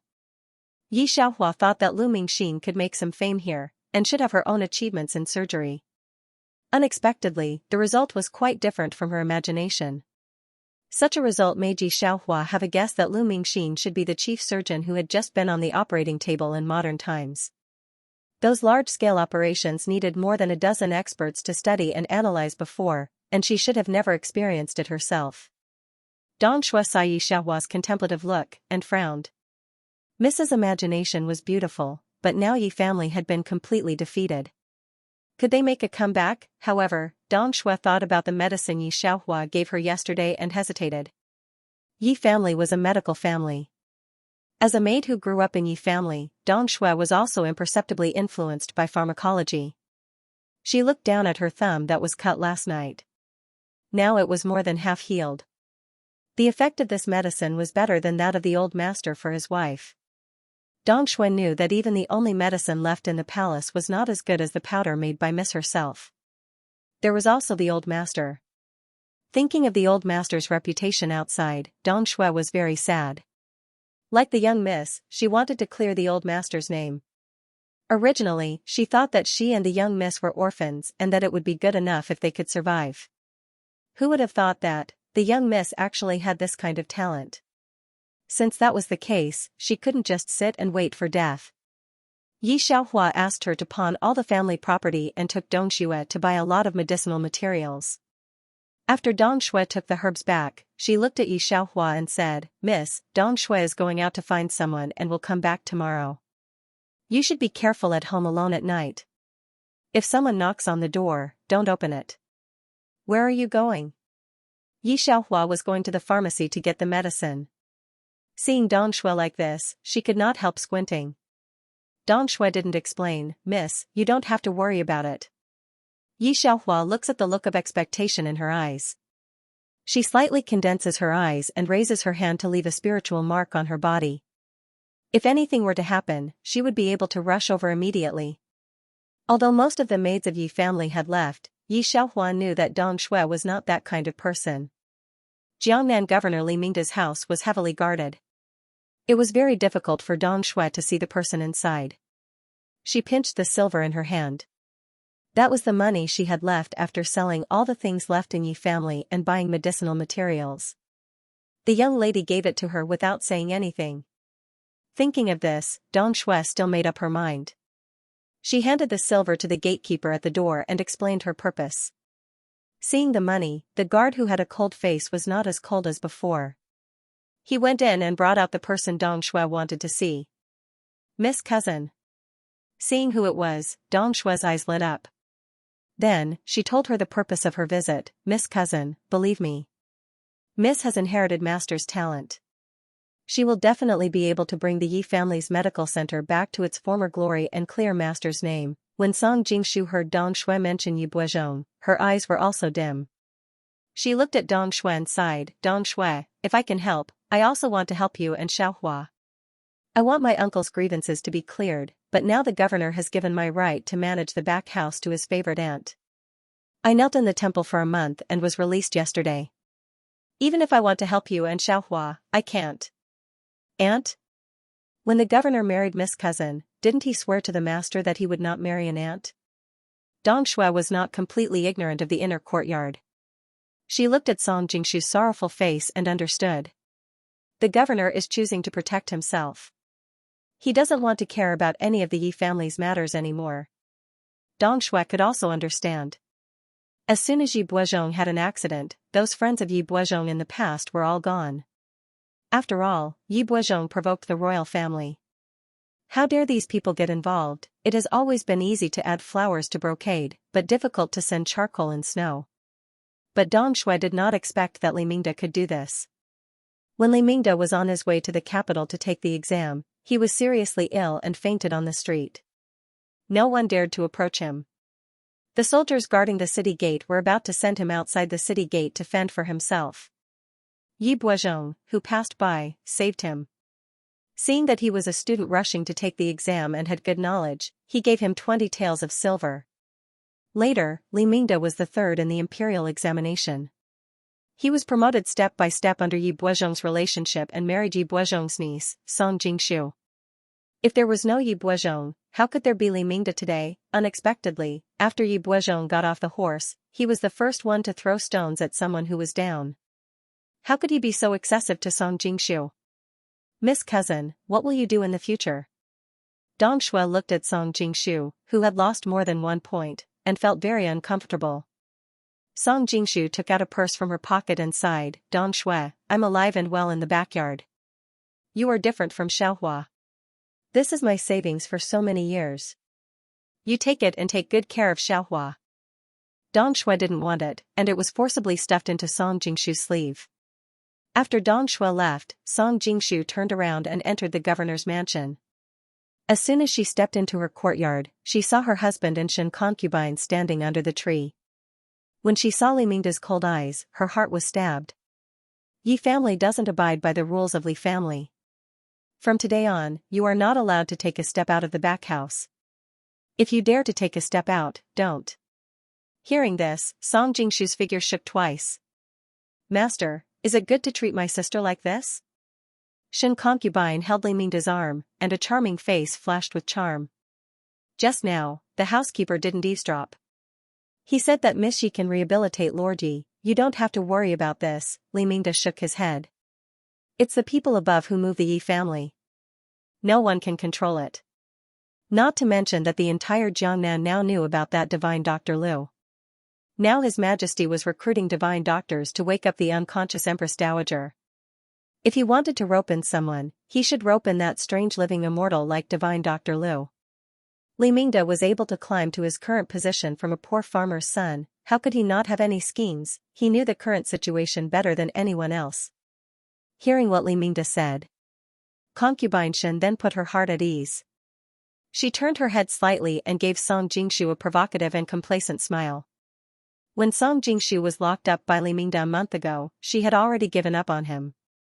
If it wasn't for her own son, she wouldn't have stayed. Seeing concubine Shen's provocation, her expression was extremely calm. This made concubine Shen's heavy fist hit a ball of cotton, and she was extremely unhappy.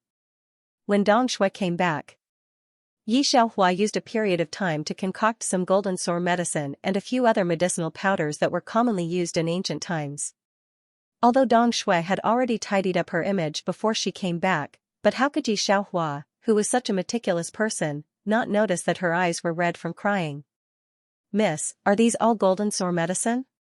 In order to conceal herself, Dong Shui lowered her head and came to Yi Xiaohua's side, pretending to be curious as she asked.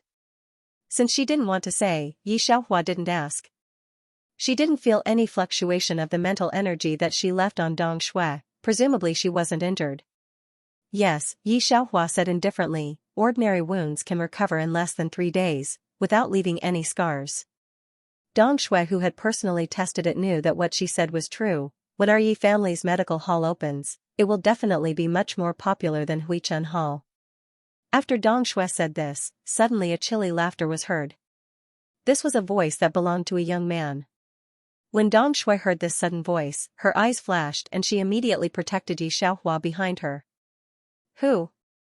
Yi Xiaohua's face didn't change much, her gaze stopped on a big tree in the courtyard of Yi family's medical hall. Sure enough, 2 men jumped down from the big tree. The other was dressed in a gorgeous shoe brocade robe, with a piece of snow jade hanging from his waist. From his appearance, one could tell that he was full of nobility. The other man was wearing an ordinary black robe, but from the way he dressed, he did not look as noble as the man in the shoe brocade. However, his eyes were like bright stars, and his unparalleled face was much more outstanding than the man with the noble aura. Of course, Yi Xiaohua looked at the dust-free black robe and retracted her gaze. My apologies, young ladies, I am Ming Chen. I didn't mean to eavesdrop on your conversation. The man dressed in the shoe brocade robe cupped his fists and said in a dignified manner, it's just that I went to queue for Divine Dr. Lu today and didn't manage to make it. When I was on my way back, I saw a little thief and chased after him. But are you also a medical center? When Ming Chen said this, he naturally heard the conversation between Yi Xiaohua and Dong Shui. Also, not to mention that the prescription for the gold sore medicine has already been lost. To be able to make a person's wound disappear without a single trace within 3 days, even Divine Dr. Lu can't do it. Dong Shui used to follow Yi Buozhong and the others and had even seen the Empress Dowager. These 2 people in front of her were extraordinary, but it didn't scare her at all. Hearing his words, she immediately defended her own young miss. Our young miss is naturally incredible. In future, when our young miss is even more famous than that Divine Dr. Lu, you don't need to queue anymore, you can come look for us. According to Dong Shui's understanding, her young miss's innate talent was so high that even without the governor, she would still be able to make a name for herself. Thinking of Li Mingda, Dong Shui's expression turned chilly. Of course, of course. Ming Chen smiled as he said a sentence perfunctorily.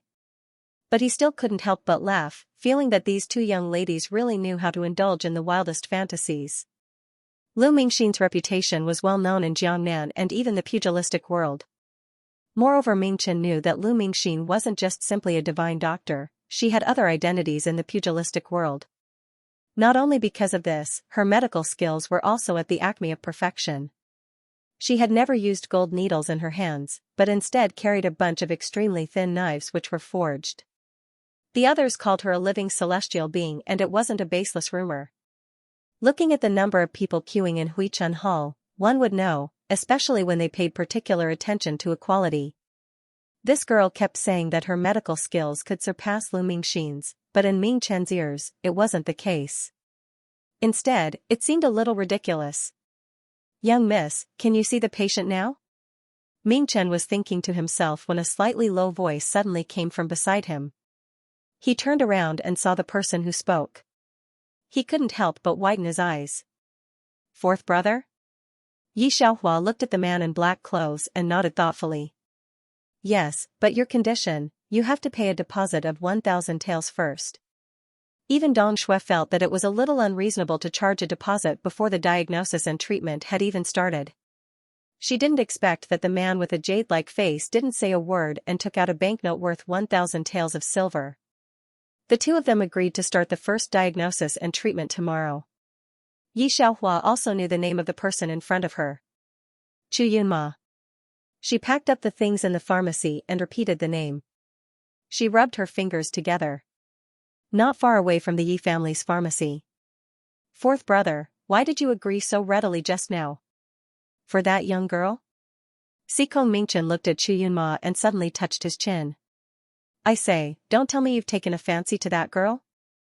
Thinking of this, Sikong Mingchen thought about the face of the girl just now. She was as beautiful as a spring flower, but her face was a little too pale. Sikong Mingchen had seen the number 1 beauty, Ming Lian, in Jiangnan a few days ago, but when he compared her to her, he realized that in terms of appearance, that lady was slightly better. She's Yi Buozhong's daughter. Chu Yunma said. Imperial Doctor Yi? Sikong Mingchen was stunned. No wonder. But it's fine if you sympathize with her. You're not really going to treat her, are you? Why not? Chu Yunma looked at him and slightly raised his eyebrows. How old is she? Moreover, when Imperial Dr. Yi was still alive, I've never heard of his daughter having any outstanding qualities. Fourth brother, don't mess around. Sikong Mingchen advised. She's better than that Lu Mingxin. Chu Yunma didn't act based on his feelings. He saw with his own eyes that Yi Xiaohua had concocted the golden sore medicine.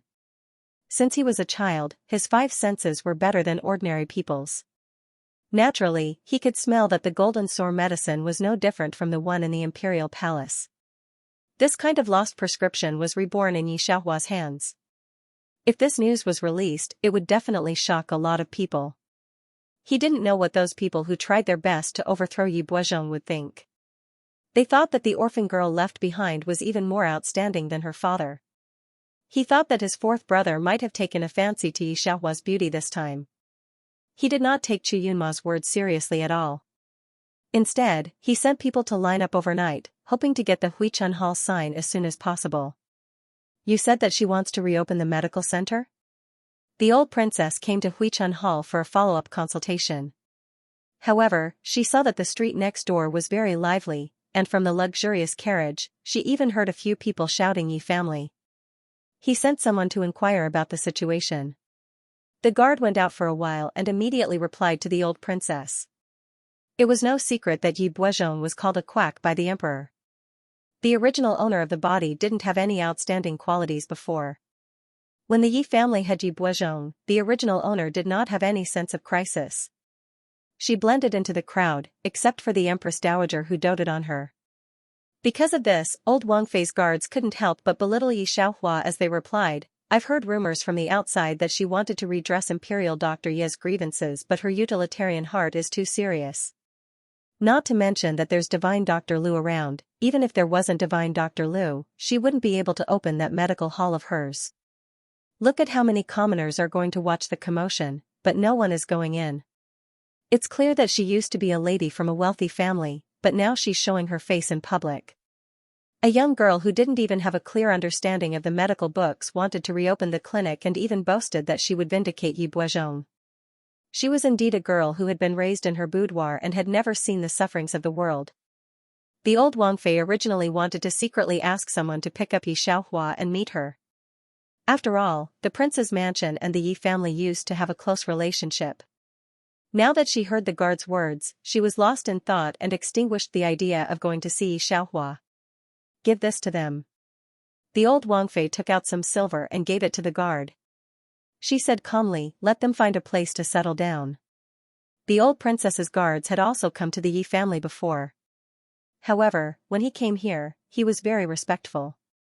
This time, when he came to the Yi clan through the back door, his brows were somewhat high and mighty. Dong Shui pursed her lips when she received the money from the guard and the guard's words. The old Wang Fei was much better than Li Mingda. She did not add insult to injury when the Yi family was in dire straits. At the very least, they would send people to visit and deliver money. At the thought of this, Dong Shui did not know what to feel. She looked at her family's Xiaojia and sighed slightly. In reality, she knew of the incident between Duan Wangfu and the Yi family. When Lao Yi and Lao Wanyi were still alive, the two of them had drunk and talked about becoming in-laws. The two families knew each other very well. The old prince is also very satisfied with Yi Xiaohua. If the old master is still here, the little prince is really a very good candidate. Unfortunately, now the old master is gone, and the young lady has nothing. However, Dong Shui knew their current situation. She was very satisfied to help Miss get through this difficulty, let Yi family's clinic open, and redress master's grievances. As for the young prince, the other party was now a gifted scholar in Jiangnan, and he was also a high and mighty prince. Although Dong Shui admired Yi Xiaohua, she also had self-knowledge and knew that her miss was not worthy of the little prince. Yi Xiaohua didn't know Dong Shui's thoughts. She was now sitting in the lobby, reading the medical book in her hand. Although she also knew medical books, it was her first time being a doctor in ancient times. Naturally, she was very cautious. On this side, Lu Mingxin also knew that Yi Xiaohua's clinic had really opened. It had to be said that she still had some knots in her heart about Yi Xiaohua. When she heard that Yi Xiaohua had opened a clinic, she still couldn't help but come to have a look. Xikong Mingxian had not had any scandal with any woman for so many years. He didn't even go to the brothel, and there was no concubine in the backyard. In ancient times, he could be regarded as a very clean man. Yi Xiaohua was the only person who had a relationship with him. The second she saw Yi Xiaohua, even if the other side looked down at the book, Lu Mingxin had to admit that the girl was really beautiful. She had seen many beautiful women in modern times, but Yi Xiaohua still made her eyes light up. Mingxin, I got it. Although the Yi family was now in decline, it was still the center of the topic. At present, Imperial Dr. Yi himself had been beheaded. His daughter, who was still wet behind the ears, dared to reopen the Yi family's clinic, which naturally attracted the attention of the surrounding people. But they all had the attitude of watching the fun. There were a lot of people watching the Yi family's clinic, but only Lu Mingxin went in. Jiaoer whispered in her ear, "Yes, clinic wants to sell gold wound medicine. That girl said that she can cure the wound in 3 days without leaving a trace. Don't you think it's funny?" Yi Lu Mingxin sneered. Sure enough, it was a liar. Even those fake advertisements in modern times didn't dare to deceive people so blatantly. As she thought about it, her eyes naturally carried a sense of contempt. After entering, she didn't look at the medicine in the clinic. She, Lu Mingxin, didn't like these backward things in ancient times. She came directly to Yi Xiaohua. When she saw the medical book Yi Xiaohua was holding, she raised her eyebrows. "Miss Yi is still reading medical books. Haven't you received enlightenment?" Dong Shui frowned and naturally heard the sarcasm in her words. She said vigilantly, "What do you want to do?" "What Mingxin means is that if you don't have any ability, don't learn from my family's young lady to open a clinic. Although the young lady is the pioneer of female doctors, her road to success is not something you can learn. What she knows are things that only gods can do. Do you know how to open the abdomen and take out the excess things in the patient's body?" Jiaoer, who was next to Lu Mingxin, spoke for Lu Mingxin and satirized Yi Xiaohua, who was reading medical books. Lu Mingxin interrupted Jiaoer's words and glanced at Yi Xiaohua lightly, as if she didn't care about the other party. "Don't be as fraudulent as your mother. As a doctor, you should have compassion. I advise you to be down to earth. If you want to go my way, you can talk to me again in thousands of years." Wasn't it the most common operation in modern times that didn't need to be reported to the hospital? When Yi Xiaohua was doing a task in a certain world, every operation had to go through special approval. There were also many foreign doctors who submitted reports to participate. That was the highest pursuit of every surgeon. This Lu Mingxin didn't even reach this. What was she proud of? Off topic, Lu Mingxin's meaning is actually very simple. She is telling Yi Xiaohua that she and Yi Xiaohua are separated by thousands of years of culture. The sarcasm in her words would have made anyone else want to find a hole to hide in. However, there was no fluctuation on Yi Xiaohua's face, as if she didn't hear what Lu Mingxin was saying. Lu Mingxin asked for a snub. After leaving the Yes clinic, his expression was naturally not very good.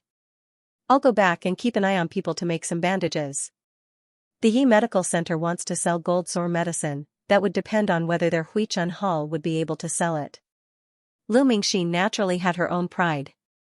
After all, the modern civilization was thousands of years older than the ancient civilization. Everything left behind was the best way to survive.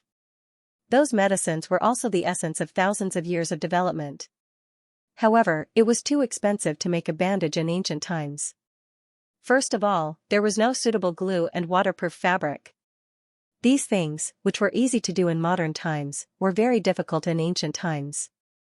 Lu Mingxin was not a chemistry major, so she did not know how to extract medical glue. She needed to find a substitute. Coupled with other research funds, although her plaster was very novel, it was also very expensive. Later on, Lu Mingxin felt that this was too far beyond the modern world. Lu Mingxin felt that she had to keep a low profile and not reveal that she was from another world. This was also the reason why Huichun Hall did not do this now. But now because of Yi Xiaohua, Lu Mingxin decided to no longer keep a low profile. Yi Xiaohua was not joking when she said that she wanted to reopen Ye's medical center.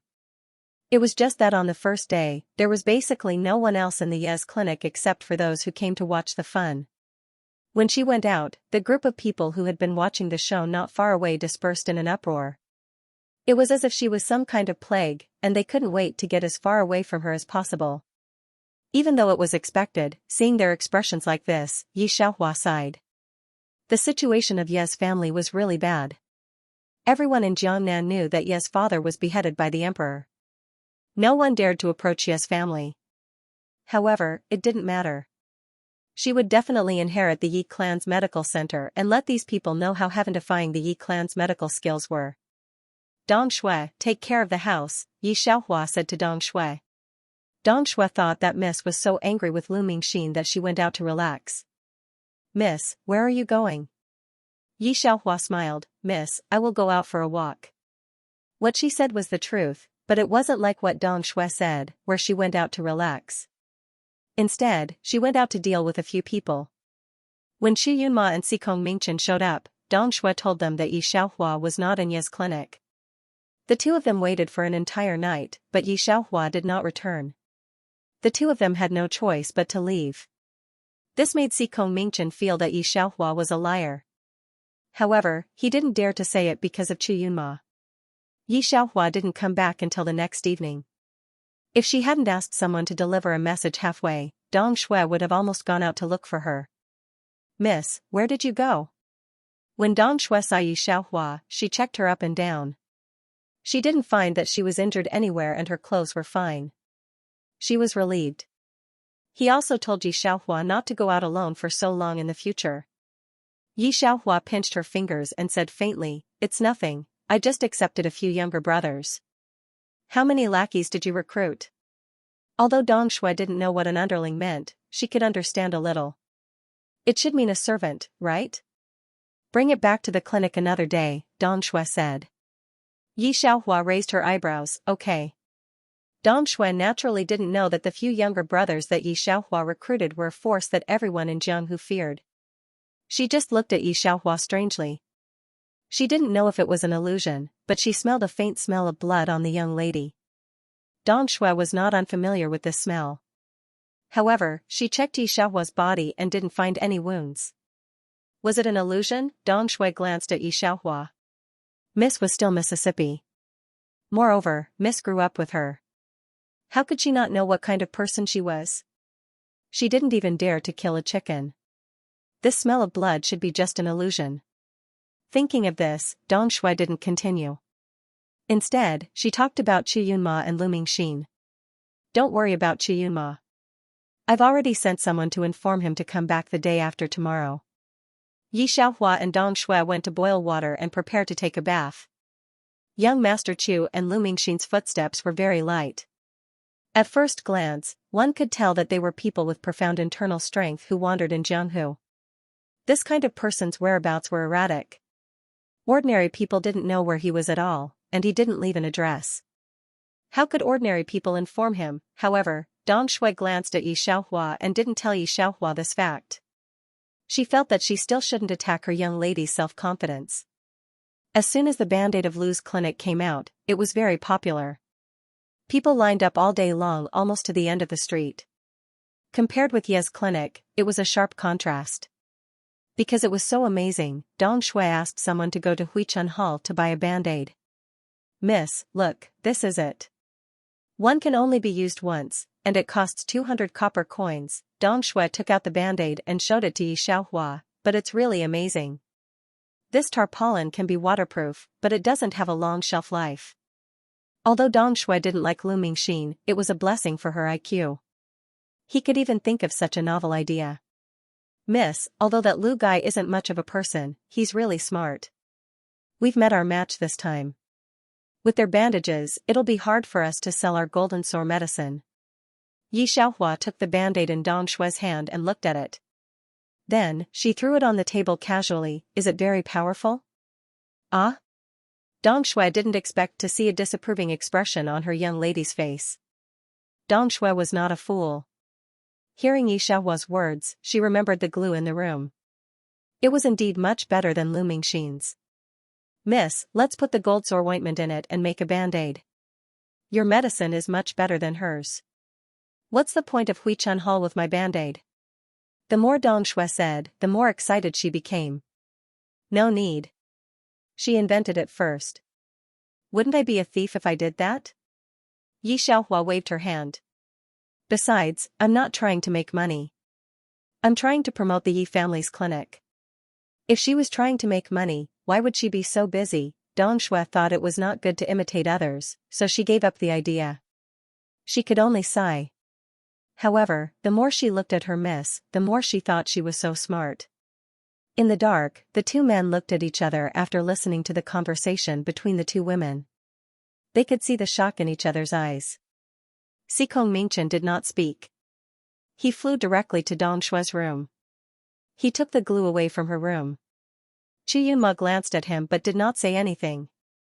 After returning to their room, Sikong Mingchen immediately asked someone to bring them a piece of paper. He put the glue on the paper and the two pieces of paper were instantly glued together. "It's real?" Sikong Mingchen did not know what to feel. He thought the two girls were talking big. So he wanted to try it. When he got it back, he found it was real. It was much better than the band-aid in Hui Chun Hall. There had never been such a magical thing in the Central Plains, which made Sikong Mingchen pay more attention to Yi Xiaohua. From Dong Shui's words, the gold sore ointment that he looked down upon was indeed effective. Thinking about it from another perspective, Sikong Mingchen finally understood what Dong Shui meant earlier. If it were him, he would also make a band-aid to make a fortune. What was the band-aid in Hui Chun Hall? Faced with such an opportunity, Yi Xiaohua was able to calm down and refuse Dong Shui. This made Sikong Mingchen feel that Yi Xiaohua was terrifyingly determined. "Fourth brother, why haven't I heard that imperial physician Yi has a daughter like this before?" Thinking of this, Sikong Mingchen could not help but look at Chu Yunma. Chu Yunma did not answer him. He just frowned and pondered. Su Jin was a businessman from the north. He came because he heard about the Lu family's clinic. Originally, he wanted to line up to buy the plaster, but he didn't expect the line to be so long. The plaster was also limited. With such a long queue, it wasn't enough for business. Su Jin didn't let his servants line up and wandered around the street casually. In a flash, he was attracted by the Yes Clinic's golden sore medicine. Golden wound medicine? Didn't I hear that the unilateral method has been lost? Su Jin was a little surprised. He was an outsider and had never heard of the Yi family. However, even if he had heard of it, he would not have cared. "Is this medicine really for wounds?" he asked a little girl who was dozing off. Dong Shui didn't know what Miss had gone to do. She had been very mysterious these days. But every time he came back, he would bring money back with him. Therefore, even if the Yi family's clinic didn't have much business, it was still able to survive. Hearing the voice, Dong Shui immediately woke up and said, "Yes, master, it is golden wound medicine." Although he didn't think it was possible, Su Jin looked at the quiet shop. He also had a hard time when he was a child, so he more or less felt a little pity. After asking about the price, he bought 2 bottles. After that, he didn't take it to heart. When he returned to the restaurant, Su Jin's sworn enemy, Dai Jifu, who was also the #1 businessman in the north, heard about it. He even mocked Su Jin, "That's the #1 quack in Jiangnan. How dare you buy it? Aren't you afraid of ruining your reputation?" The two big bosses argued. The servant beside Su Jin was scared. Not only did he break the teacup, but he also made a cut on his hand while cleaning up the teacup. Su Jin saw that the cut on his hand was very big, so he asked someone to apply medicine for him. He didn't pay attention to this matter. He didn't take Dai Jifu's words to heart at all. The next morning, he woke up. After washing his face, he found that the servant who brought him the water to wash his face turned out to be the one who cut his hand last night. Seeing that his hand was not wrapped with white cloth, he couldn't help but ask, "Didn't I let you rest for a day?" "Thank you for the medicine, master. My hand has recovered." The servant was grateful to Su Jin. He didn't expect that the master would be so good to such an ordinary servant like him. with such good medicine, only one night, he was more than half healed. Not to mention other things, now there was no problem at all in the water. After Su Jin saw that his wound was about to recover, his face changed. He didn't even eat breakfast and immediately went to Ye's clinic. "Master, aren't you going to see silk and satin today?" "I don't want to see it, I don't want to see it." Su Jin went to Ye's clinic and spent a lot of money to buy all the golden wound medicine in Ye's clinic. He also made a relationship with Dong Shui and said that he would come again next time. He was a businessman. How could he understand how to maximize profits? According to his inference, Yi Xiaohua's bottle of golden wound medicine was far more than the price of a bottle of 30 taels. When he returned, he publicized the magical effects of the golden wound medicine, causing chaos in the pugilistic world and the imperial court. Especially the ordinary people, when they heard that it was a golden wound medicine that only the royal family could use, they were even more excited. These people didn't care what Ye's family had done. Their medicine was good. Jiao originally came to see Yi Xiaohua's joke, but she didn't expect to see it. Instead, she discovered that the next day, there were more and more people who went to Ye's clinic. She frowned and pulled someone to persuade him earnestly, "This old master, you're not from this area. Don't be cheated by this Ye's family. Yi Xiaohua's father is the imperial doctor appointed by His Majesty. Why not go to the revival hall across the street? Have you heard of the divine Dr. Lu there? He's like a celestial being. This kind of wound is more than enough to use a bandage. Why would she need the golden wound medicine? She's cheating you of your money." Dong Shui was too busy now. After hiring a helper, she was free. Seeing Jiao like this, she couldn't help but smile warmly. Those who went to the Yi family medical hall heard Jiao's words. Not only did they not shrink back, but they also spoke righteously. Miss Yi can even concoct medicine. It can be seen that she has real talent. If you say so, I suspect that Imperial Dr. Ye's case has been wronged. I'm afraid he was framed. Some people who were saved by the medicine, after hearing Jiao's words, even said that they would beat the drum for Imperial Dr. Yi. This time, Jiao was dumbfounded. She really did not expect this situation. At this time, someone said that the pregnant woman who was cut by Lu Mingxin died a few days ago. When she died, her stomach was full of blood, her body was stinking, it was simply miserable. This is the wrath of heaven. The old man looked at Jiao, very accusatory. The body, hair, and skin are given by the parents, how can they allow others to harm them? For a time, the Huichun Hall and Yi Family Medical Hall were very lively. Jiao saw that the situation was not good, immediately went to find Lu Mingxin. At the same time, Xikong Mingxian was anxiously waiting on the top floor of the restaurant. He made an appointment with the head of the Wunyan School to discuss some cooperation with the Wang Mansion. The Wunyan School was a second-rate gang in Jianghu, rising in recent years. Although it was not as powerful as the free and unfettered pavilion, the people of the Wunyan School were very powerful. In the past, Xikong Mingxian naturally could not see the head of the Wunyan School, but he did not know why he could see him so easily this time. As he was thinking, the door opened. "Head." Xikong Mingxian stood up. The corner of his mouth hung a smile. He wanted to speak, but found that the other party was just a child who did not even reach his waist. This was not the most shocking thing. But what shocked him the most was, the other party actually looked so similar to him. You. Xikong Mingxian could not recover for a long time, but when he saw the snow jade hanging on the child's neck, his eyes became even brighter. This snow jade, he lost it 6 years ago, he did not expect to see it here. King Duan. Lu Lin pretended to be calm as he looked at Xikong Mingxian. In fact, he was feeling conflicted in his heart. He didn't know if his cheap father would like him.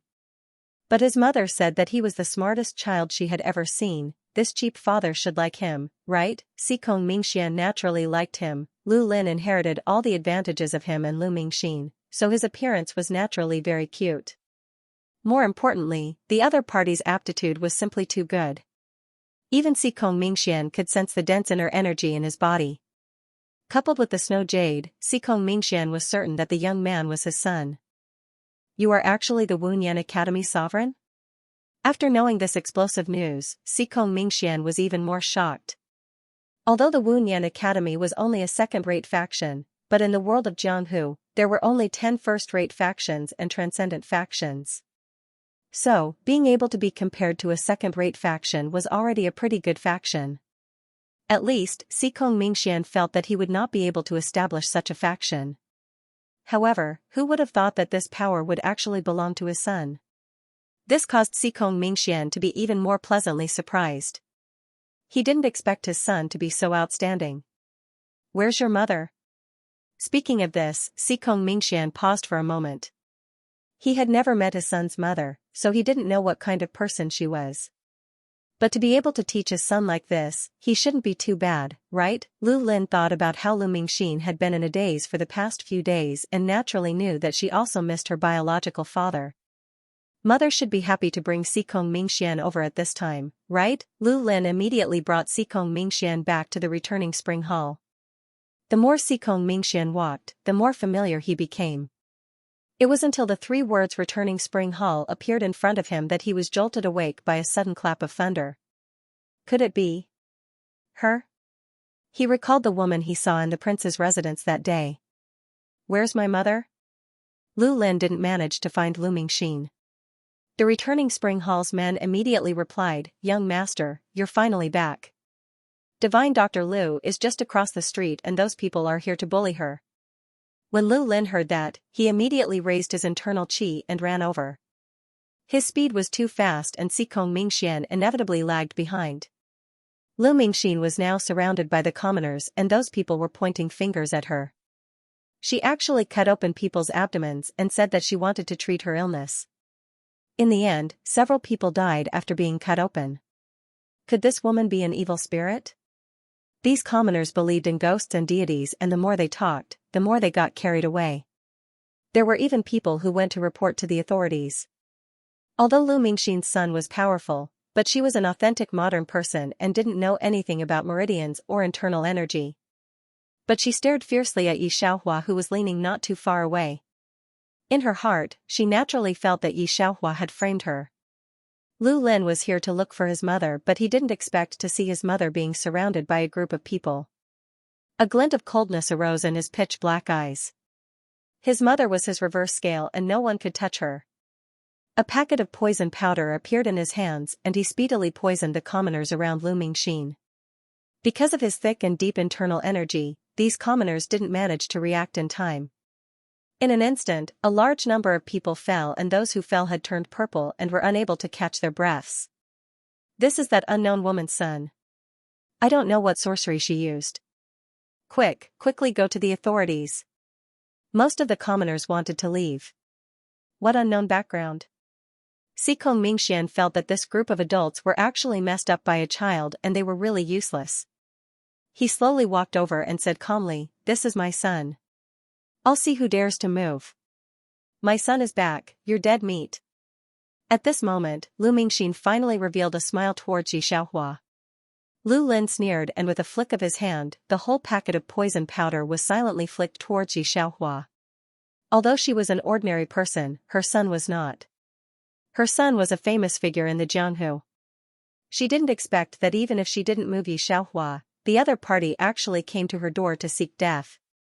Then she couldn't be blamed. Digression, everyone is so cute, I'll still add 2 chapters today. Are you happy reading a straightforward person doesn't speak insinuations? Do you still want to add chapters tomorrow? Even if Xikong Mingxian didn't verify it with Lu Mingxin in person, he confirmed that Lu Mingxin was his son. Although his Duan Wang Fu had been expelled from the capital, it wasn't something that ordinary people could afford to offend. Compared to these common people, he was naturally biased towards his son. Moreover, just now, he also heard that it was these common people who slandered Lu Mingxin first. Although Xikong Mingxian hadn't been in contact with Lu Mingxin's name was spread everywhere around him. The other's strange and unpredictable medical skills made him gasp in amazement. One might ask, where else in the world could one find a person to cut open the abdomen to save people? Therefore, for these common people who had just forced Lu Mingxin, he only felt that this group of common people was bullying people first. As for the matter of Lu Lin poisoning, he didn't feel that there was anything wrong. On the contrary, he appreciated Lu Lin's ability even more. This was worthy of being his son. For teaching such an outstanding son, Lu Mingxin, he also looked at him in a different light. The surrounding people were originally blaming Lu Lin, but they didn't expect that a handsome man would appear out of nowhere. Who in the whole city didn't know the little Wang Ye of Duan Wangfu? For a moment, they looked at each other. This area was originally a bustling place in Jiangnan. After reporting to the government, the people from the government came very quickly. Especially when it involved the little Wang Ye, these bailiffs couldn't wait to run over. That's actually the son of the little Wang Ye. Sure enough, he is very similar to the little Wang Ye. When the bailiffs saw Lu Lin, they were a little stunned. He looked too similar to Xikong Mingxian. It was impossible for people to mistake him for someone else. In my opinion, the most terrible thing is the strength of Duan Wang's son. I heard that the injured common people in this area were put down by him. At such a young age, he has such strength. In the future, if he enters the military camp, he will definitely make a great career. A group of people discussed Lu Lin. Listening to it in Lu Mingxin's ears, it was very smooth. She couldn't help but secretly turn her head to look at Xikong Mingxian, who couldn't be ignored. Her face was slightly red. Lu Lin's bag of poison powder was sprinkled on Yi Xiaohua's body through his means, but it didn't have the slightest effect. For a moment, he was also somewhat puzzled. However, he didn't have the slightest doubt about his poison powder. He thought that Yi Xiaohua's special physique would take some time. Instead, he asked about Lu Mingxin's situation. How would I know that the Yi clan is indeed as dishonest as the rumors say? Lu Mingxin was very confident in her medical skills. She could operate on patients in modern times, so she never doubted herself in ancient times. She took it for granted that Yi Xiaohua was jealous of her, so she did this kind of thing. When Lu Lin heard this, the coldness on his face became even heavier. The number of poisons he used on Yi Xiaohua increased. He was determined to make Yi Xiaohua make a fool of herself in front of everyone. He also wanted to let his cheap father see how vicious this woman was. However, why hasn't there been any movement after so long? Xikong Mingxian stared at Lu Mingxin and said bluntly, Lin Lin is my son. His statement was a definite one. Hearing this, Lu Mingxin sneered. She looked icily at Xikong Mingxian. Let me tell you, I raised Lin Lin alone. I won't just give Lin Lin to your Duan Wangfu. Before Xikong Mingxian could continue, Lu Mingxin's words stopped him. He was somewhat surprised. However, in the end, he was in the wrong. A woman gave birth to a child and brought him up. Xikong Mingxian couldn't help but sigh. Also, you're Duan Wangfu and I will mind our own business. Please don't come and disturb my son and my life. Lu Mingxin straightened her back and looked at Xikong Mingxian. She wasn't the least bit timid. Although we are just commoners, my son and I aren't afraid of you. Her attitude caused the people around her to be more or less shocked. In the ancient times where the social class was very clear, Lu Mingxin's attitude made them look at her a little more. Xikong Mingxian felt that the person in front of him was different from the women he had met before. He became increasingly curious about her. I promise you, but you can't stop me from seeing my son. When Lu Mingxin heard this, she frowned. I can see Lin Lin, but I don't want to provoke other people because of you. Duan Wang Yi, I heard that you have always been on good terms with the Yi family. Today, I'll give you face and let the Yi family medical center go. Hearing this, Xikong Mingxuan's fingers paused. He turned to look at Yi Xiaohua. When he saw that the other person wasn't looking at him, but was looking at Lu Lin and Lu Mingxin, Xikong Mingxian couldn't help but move a step to block Yi Xiaohua's gaze. A dark light flashed between his brows. Other than Imperial Physician Yi, he didn't have deep feelings for the other people in the Yi family. Previously, he had some pity and sympathy for Yi Xiaohua. He didn't expect to find that the Yi family was no different from the ordinary people outside. Gathering people to cause trouble and ruin other people's reputations. If he and Lu Lin hadn't rushed back today, he didn't know what would have happened. When he got back, he should tell Mu Fei that he couldn't let the Yi family mess around anymore. Niangqin, don't worry. Lu Lin saw that Xikong Mingxian wasn't paying attention to him. He lowered his head and proudly said to Lu Mingxin, this Yi person will soon make a fool of himself in front of everyone. He dares to bully my, Lu Lin's, mother. He simply doesn't know how to write the word deaf. Lu Mingxin was naturally very gratified that her son was so protective of her. her heart was even more warm. In this strange world, it was fortunate that she had such a smart son. Only then did she feel a little sense of belonging. She didn't doubt her son's strength at all. At that time, her son was born in the Shaolin Temple. When he was born, the abbot of the Shaolin Temple saw a vision and wanted to accept him as a disciple. However, Lu Mingxin didn't want her son to be a monk in the future and refused. However, she also learned martial arts from the abbot. Her son was born smart and left the mountain at the age of 5. The old abbot said that he couldn't teach him anything else. She is clear about her son's methods. She can guarantee that Yi Xiaohua will regret provoking her. Lu Mingxin doesn't feel that there is anything wrong. If her son and Xikong Mingxian didn't come today, would Yi Xiaohua let her go so easily? No matter what era, the biggest fist is the boss. Lu Mingxin has always understood this truth. However, she didn't wait for Yi Xiaohua to make a fool of herself. Instead, she waited for Lu Lin's wrongdoings. Niangqin. My body is so itchy. Lu Mingxin turns her head and finds that Lu Lin's exposed skin is covered with red rashes. Lu Lin only feels a fire burning in his heart. His body is also extremely itchy, making him want to hit his head against the wall. His hand scratches his face, but he doesn't know the pain. Instead, he pushes his upper body away and scratches his back and chest. Even Xikong Mingxian and Lu Mingxin didn't have time to stop him. However, Lu Lin is only a 5-year-old child. Stripping clothes on the street is nothing. Lu Mingxin just discovered that Lu Lin's body is also covered with rashes. What is going on? She only understands modern Western medicine. If it is to help people with surgery, she is certainly outstanding. However, she knows nothing about ancient poisons. She simply doesn't know where to start. On the contrary, the knowledgeable Xikong Mingxian realizes that this is the itching powder of Jianghu. However, looking at Lu Lin's red face and seemingly unconscious appearance, he instantly understands that this medicine is much more effective than the itching powder of Jianghu. Looking at Lu Mingxin's flustered appearance, he thought that she was scared and forgot that he is a genius doctor. Therefore, he directly carries Lu Lin to Duan Wangfu and asks the Fu's doctors to take turns to look at Lu Lin. As for the ordinary people lying on the street and poisoned by Lu Lin, he doesn't have the intention to care. These ordinary people bullied their Duan Wangfu's people and also wanted to send them to the government office. He didn't order people to beat those people to death. Yi Xiaohua stayed in place and didn't go to Ye's clinic. Instead, she let the people in Ye's clinic carry the people lying on the street into the clinic. Today, these ordinary people were more or less influenced by her to be poisoned by Lu Lin. They are completely innocent. She will not sit idly by. However, before she entered the house, she glanced in the direction that Lu Lin and the others had left in and sneered. So this was the effect of the medicine. Lu Lin was not a big person, but his mind was very vicious. If she were to be hit by the itching medicine that was several times stronger than Lu Lin's, her reaction would definitely be more miserable than Lu Lin's.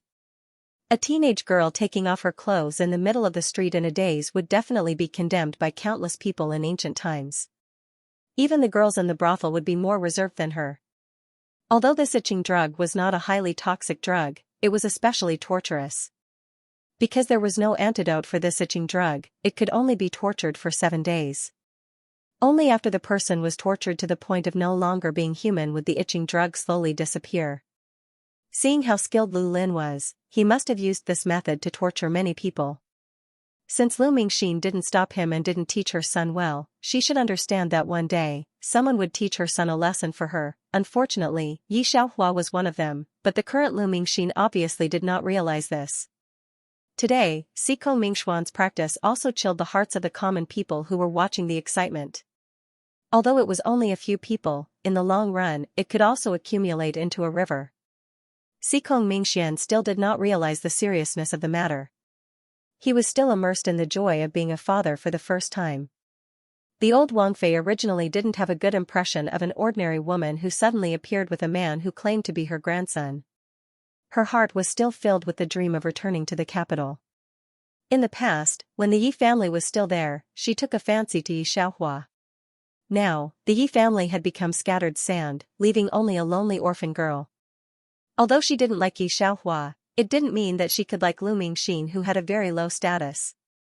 Because of this, she was very unhappy that Xikong Mingxian brought the mother and son back to the Wangfu. However, this idea didn't persist for a day before she was shocked by Lu Lin. Lu Lin was really a genius child. Originally, Xikong Mingxian liked him very much. With the intention of teaching him well, he specially found the most famous local scholar. But he didn't expect that in just one day, the scholar would come out in shame and say that he had nothing to teach. After asking, she found out that Lu Lin had a photographic memory. The scholar originally taught him basic knowledge. With his talent, did he still need to teach? When the news reached the old Wangfei was naturally shocked. In particular, Xikong Mingxian warned her not to provoke the mother and daughter. Imperial Mother, Xikong Mingxian solemnly said, Lin Lin is not an ordinary person. You may think that he is only 5 years old, but he already controls a force in his hands. When it comes to politics, he absolutely does not lose to our Duan Wangfu. Then, Xikong Mingxian told everything about the Wunyan Academy to the old Wangfei. Listening to it, the old Wangfei was stunned and was extremely shocked. She discovered that this grandson of hers was actually so powerful. He was not like an ordinary child. With such strength, he would definitely be a formidable person in the future. The old princess didn't have any prejudice. After seeing Lu Lin, she liked him very much. Although her feelings for Lu Lin's mother, Lu Mingxin, were ordinary, she was very fond of Lu Lin. However, it was also because Lu Mingxin was a famous doctor in Jiangnan that the knot in her heart that Lu Mingxin had a child out of wedlock was gradually disappearing. Old Madam, Miss Lu, and young master. The nanny beside her couldn't make up her mind. Seeing that Lu Mingxin had taken Lu Lin somewhere else to play, the smile on the corners of the old princess's mouth gradually disappeared. Let's leave it at that. Lin Lin's aptitude is indeed terrifying. The old Wangfei was a far-sighted person. Perhaps in 10 years, our Wangfu will have to rely on him. Either way, these two people are more suitable than that girl from the Yi family. Nanny came here with the dowry of the old princess. Seeing the old princess's expression, she knew what the old princess was thinking. But that's true. She thought about the rumors she had heard before. The remaining young lady of the Yi family was indeed too narrow-minded.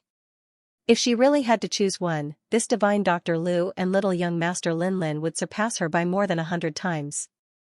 The corners of Xikong Mingxuan's mouth couldn't help but curl up when he saw the friendly interaction between the grandfather and grandson. Your Highness, this world is really full of wonders. Xiaofu, who had been serving Xikong Mingxian, couldn't help but sigh. We had previously praised divine Dr. Lu's superb medical skills, but who would have thought that one day I would be able to be so close to such a divine figure. Xiaofu had always been extremely respectful towards the legendary divine Dr. Lu. In particular, the other party had taken over the old princess's illness and even developed a pill that allowed the old princess, who used to stay indoors, to go out and watch the fun. But why do you think Mishi is against Huichun Hall? I heard that she even cured those people.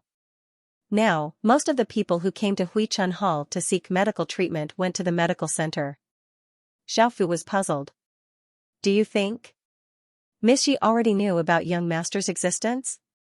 The smile on Xikong Mingxuan's face froze when he heard Xiaofu mention the Yi clan's medical hall. Xiaofu, Xikong Mingxian said after a while, go to the government office. Xikong Mingxian lowered his head and whispered a few words to Xiaofuzi. Xiaofuzi was stunned for a moment after hearing Xikong Mingxuan's instructions, but she soon went to the prefectural magistrate in person. An hour later, Xiaofu arrived with the magistrate's men. The mandatory order was to close the clinic. They forced the patients out of the Yi family's clinic. Not only that, but they also pasted a seal on the door, saying that they would investigate. At this time, Yi Xiaohua was not in Ye's medical center. She had been appearing and disappearing unpredictably these days.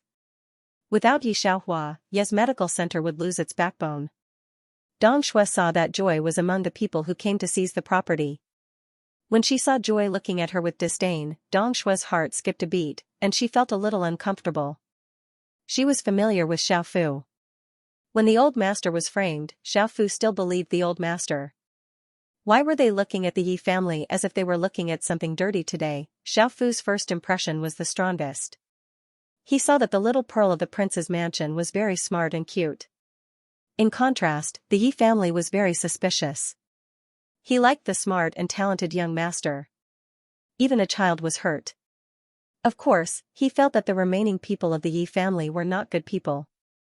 He had grown up in the backyard, so he knew all about the conspiracies and theories. Dong Shui returned to the backyard next door. When she saw Yi Xiaohua, she couldn't help but say, "Miss. What's wrong?" Yi Xiaohua turned her head and looked at Dong Shui with a gentle smile. Seeing this, the mouth of Kong Mingchen, who was sitting on a stone bench, twitched. This woman was obviously looking at the paper in her hand with a cold face, like an Azura. Now, when the maid called her, her face changed in an instant. Sure enough, a woman's heart was the most difficult to understand in the world. The government has sealed our Yes medical center. Dong Shui thought of the Wei Joy and the others looked at her as if she was something disgusting. She felt so wronged that her tears and snot were all over Yi Xiaohua's sleeve. Yi Xiaohua did not dislike her. "Wait a minute," she said to Dong Shui. Then she walked to Qu Yunma's side and pulled out the 9 silver needles on his back. "How is it?" She lowered her head to look at him. Qu Yunma's internal energy circulated and his originally lazy face turned into astonishment. "I can circulate most of my internal energy now." Sikong Mingchen, who was originally indifferent, was stunned for a long time when he heard Qu Yunma's words. "Rest for a quarter of an hour first." Yi Xiaohua already knew this result.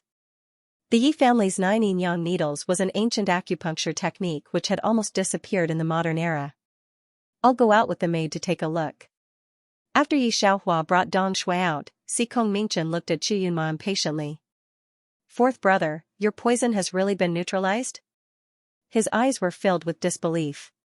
He and fourth brother originally came to the south to look for that divine Dr. Liu, but they had not expected Qu Yunma to find such a strange young lass who was still wet behind the ears. Although he had changed his view of her because of the golden sore medicine. But Sikong Mingchen had no confidence in her medical skills, so he did not listen to Qu Yunma and went to look for Lu Mingxin. He had not expected Lu Mingxin to say that he was not sick, and this made Sikong Mingchen extremely disappointed. But now his fourth brother was going to neutralize the poison in his body. How could Sikong Mingchen not be surprised? "Nope." Qu Yunma retracted his gaze. Sikong Mingchen heaved a sigh of relief. He knew it. Even a divine doctor couldn't resolve the poison, so how could she do it? Qu Yunma took a look at him and said unhurriedly, "Only 90% of the poison has been neutralized. Young Miss Yi said that we still need to carry out another round of acupuncture to completely remove it." Sikong Mingchen. On this side, Yi Xiaohua was led by Dong Shui to the Yi clan's medical hall. As expected, it was sealed. After Lu Lin recovered, Lu Mingxin moved out from the prince's residence. When she heard that the Yi clan's medical hall had been sealed, she came over to take a look. She looked at Yi Xiaohua with an extremely calm gaze. That was an expression of not putting Yi Xiaohua in her eyes. "Host, on what basis is she so arrogant? Is it because of Prince Duan's residence? Or is it because of her son's broken sect?" 008 couldn't stand it anymore. This was the worst time traveler it had ever seen. "Of course not." Yi Xiaohua lightly blew the note that she had just put away and chuckled, because she opened the Daheng money house in the capital 5 years ago. As for why Lu Mingxin, who was clearly the manager of the money house, came to Jiangnan to live a low-key life, of course it was because she was dissatisfied with the plot of the book and wanted these ancient people to see what was called medical skills. Or perhaps she also wanted to amaze the world with a single brilliant feat. 008. This is just a money house in the capital and she looks down on you. I really want to show her how you beat the first bank of the Republic of China into the ground in the previous world. Digression. Do you want to read the next chapter? Let Hua Hua have a bit of romance. Miss, now that the medical center has been sealed, what should we do? Dong Shui looked worried. Lu Mingxin, who was about to leave, sneered when she heard this. This was the consequence of provoking her. She hadn't even done anything yet. Yi Xiaohua crumpled the paper in her hand and asked Dong Shui to go back and burn it. It's okay. We don't rely on the clinic to make money. Yi Xiaohua wanted to open a clinic before, but also for the inheritance of Yi family. Now that Yi family's gold sore medicine has made a name for itself, she is naturally not in a hurry. In the future, the Jiangnan prefectural magistrate and these people would realize how stupid it was to seal the Yi medical center today. In the future, Yi's medical centers would spread throughout the Central Plains, but not in Jiangnan. They begged several times, but no matter what the Yi family said, they didn't dare to open one in Jiangnan. Dong Shui didn't know. She was just worried. If we don't rely on the clinic to make money, what do we rely on to make money? The good news was that the Yi Medical Hall had indeed made a fortune from the gold sore medicine. If they didn't pursue a luxurious life, she and the young miss would be able to live comfortably for the rest of their lives. Thinking of this, Dong Shui was ready to take out half of the money to find Miss Cousin. At that time, it was because of the money that Miss Cousin took out that the Yi Medical Hall had the funds to open for business. Thinking of what Song Jingshu had said, Dong Shui could guess that she did not have a good life in the governor's residence. She hesitantly looked at Yi Xiaohua, not knowing if she should tell her about it. Song Jingshu still couldn't find a chance to speak, because as soon as Yi Xiaohua returned to the backyard, Sikong Mingchen pestered her, calling her godly doctor, what acupuncture technique did you just use on my fourth brother? Yin Yang 9 needles. Yi Xiaohua replied with 4 words. Who would have thought that these 4 words would cause Sikong Mingchen to be shocked speechless? He was not a medical practitioner, but the history books had recorded that the 9 needles of Yin Yang from several hundred years ago were able to connect the spiritual energy of the heavens and earth to unclog the meridians of the human body. It was even able to bring a person back from the brink of death. However, it was a pity that the Yin Yang 9 techniques were very picky about the aptitude of physicians. Very few could completely comprehend it, and the number of physicians who could comprehend it decreased with each generation. Over time, it was gradually lost, leaving behind only a book that no one could understand. Who would have thought that the 9 Yin Yang needles would be learned by the Yi family's orphan girl? Sikong Mingchen almost forgot how to react. He was even more excited than when he saw the glue and the gold sore medicine. He turned back and forth in place, looking at Yi Xiaohua with blazing eyes. Dong Shui was really confused. Yi Xiaohua knew what Sikong Mingchen was thinking, so she simply ignored him. Sikong Mingchen felt like vomiting blood. Before he came to Jiangnan, he had only heard of Jiangnan's divine Dr. Lu's strange reputation. How could the unknown Yi Xiaohua be compared with divine Dr. Lu? So he didn't take Chu Yunma's words to heart.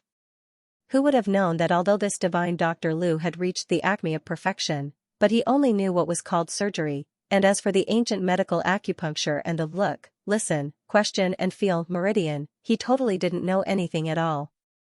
Now, Yi Xiaohua had even learned the Yin Yang 9 needles. No wonder she could cure the poison in fourth brother's body. Fourth brother, you have a good relationship with the godly doctor. Can you help me talk to Miss Yi? Just say it, I'll follow you from now on, really. Sikong Mingchen had been entangled by the poison for so many years, and now that he finally had hope of being cured, he grabbed hold of the last life-saving straw. However, Chu Yunma was totally unmoved, and even raised his eyebrows. I've warned you before. When Sikong Mingchen heard this reply, he knew that fourth brother had no intention of interfering. He couldn't help but beat his chest and stomped his feet, hating himself for rejecting him so casually. Although Yi Xiaohua's rejection was obvious, Sikong Mingchen had no intention of giving up. He even bought 2 courtyards next to Yi Xiaohua's, and after connecting the 2 courtyards, he stayed there. He even used the excuse that it wasn't safe for Yi Xiaohua and the other 2 girls to stay in, so he connected Yi Xiaohua's courtyard and installed a door. But these 2 people, especially Chu Yunma, were really good to them, so Dong Shui didn't stop him, saving on buying guards. Young Master Chu's family seems to be here. The next morning, Dong Shui whispered to Yi Xiaohua, I saw an extremely luxurious horse carriage. Who do you think those 2 people are? Yi Xiaohua wasn't interested in Dong Shui's words. As the 2 were talking, the sound of broken porcelain suddenly came from next door. What does he think King Duan's mansion is? This was Sikong Mingchen's voice. Because the 2 courtyards were connected, the sound was very obvious. People with Yi Xiaohua's hearing ability naturally heard it very clearly. Coincidentally, Chu Yunma came in from next door. When he saw Yi Xiaohua, he didn't hesitate and asked Yi Xiaohua if she could see a person. That's fine, but I can't see all kinds of illnesses. The more worlds she experienced, the more Yi Xiaohua was in awe of the world and the universe. She never became arrogant and complacent. In terms of IQ, she was no better than those with the most developed interstellar brain. Although the Yin-Yang 9 needles could save a person who was on his last breath, if that person's life was coming to an end and his internal organs all died of old age, there was nothing Yi Xiaohua could do. Thank you. Chu Yunma's eyes were dark. After hearing Yi Xiaohua's words, they slightly warmed up. I'm very surprised that you agreed. Yi Xiaohua followed Chu Yunma to the next door. She found that Xikong Mingchen, who had always been unrestrained, was currently kneeling on the ground. His palms were clenched so tightly that there were bloody marks. Mufei, it's this child who is useless. Xikong Mingchen looked at the noblewoman lying on the armchair, his eyes full of unwillingness. If it wasn't that my body was unwell, you wouldn't be the head of the 4 consorts, but you wouldn't have no real power in the palace. Now, you came to Jiangnan to find a divine doctor for the Empress Dowager, and your heart disease acted up. You went to Duan Wangfu to ask for a heart-relieving pill, and you were kicked out of Duan Wangfu by the old Wang Fei. He slowly closed his eyes, deeply aware of his own uselessness. Duan Wangfu, who had been banished by Fu Huang, dared to treat his Mufei like this. He finally knew what kind of situation the Yi family had been in. Consort Xian had long seen that Chu Yunma had brought a beautiful young lady over, but she didn't pay much attention to it. She had seen through people's hearts over the past few years and no longer had the arrogance she had when she first entered the palace. When she saw Yi Xiaohua, she shook her head. I know my illness very well and I'm afraid that it will be a long and arduous journey this time. In the past, only Imperial Physician Yi was able to help me alleviate it. Now that Divine Dr. Lu's heart-relieving pill might be of some use, unfortunately, however, before Consort Xian could finish, she was interrupted by her own son. When Xikong Mingchen saw Yi Xiaohua, his eyes lit up and he instantly jumped up as he grabbed Yi Xiaohua's clothes. Young Miss Yi, please save my consort mother. No matter what the result is, I will try my best to help Imperial Physician Yi. He had just touched the corner of Yi Xiaohua's clothes when Chu Yunma quietly patted it down. Alright, Yi Xiaohua had never thought that Xikong Mingchen would help her, but with Xikong Mingchen's help, some of her plans would be implemented better. It's not time yet. I'll come here tonight at midnight. No need. Hearing Xikong Mingchen calling Yi Xiaohua as young Miss Yi and mentioning Imperial Physician Yi's name, Consort Xian had a guess about Yi Xiaohua's identity. A few years ago, she had naturally seen Yi Xiaohua beside the Empress Dowager. But the other party was still a child and after a few years, she had naturally changed a lot, so it was no wonder that she didn't recognize her. There was another point. After this orphan girl of the Yi family had gone through this huge change, she had become much more composed. She couldn't tell that this person in front of her was the lively and adorable young Miss Yi of the past. Although she knew Yi Xiaohua, but she really didn't have much confidence in Yi Xiaohua's medical skills. She didn't want to attack Yi Xiaohua, but she had experienced too many disappointments over the years, and now that the heart-relieving pill was monopolized by Duan Wangfu, she had sunk into a huge sum of money. But the 3 people in the room didn't consider her thoughts at all. Her own son was busily following behind that young lady, eagerly asking the other party what they needed to prepare. Even, concubine Xian looked at Chu Yunma fearfully. Even he seemed to be very familiar with the little girl, which made concubine Xian feel somewhat shocked. In the end, she did not open her mouth to stop them. Forget it, she would accompany these 3 children to fool around. Anyway, so many years had passed, it would not make a difference this time. She sighed and said to the palace maid beside her, let them be. It is uncertain whether my body can return to the palace alive. Hearing her words, the eyes of the palace maid beside her were filled with tears. At the same time, the old Wang Fei of Duan Wangfu was very happy. She and Consort Xian were sworn enemies when they were in the boudoir.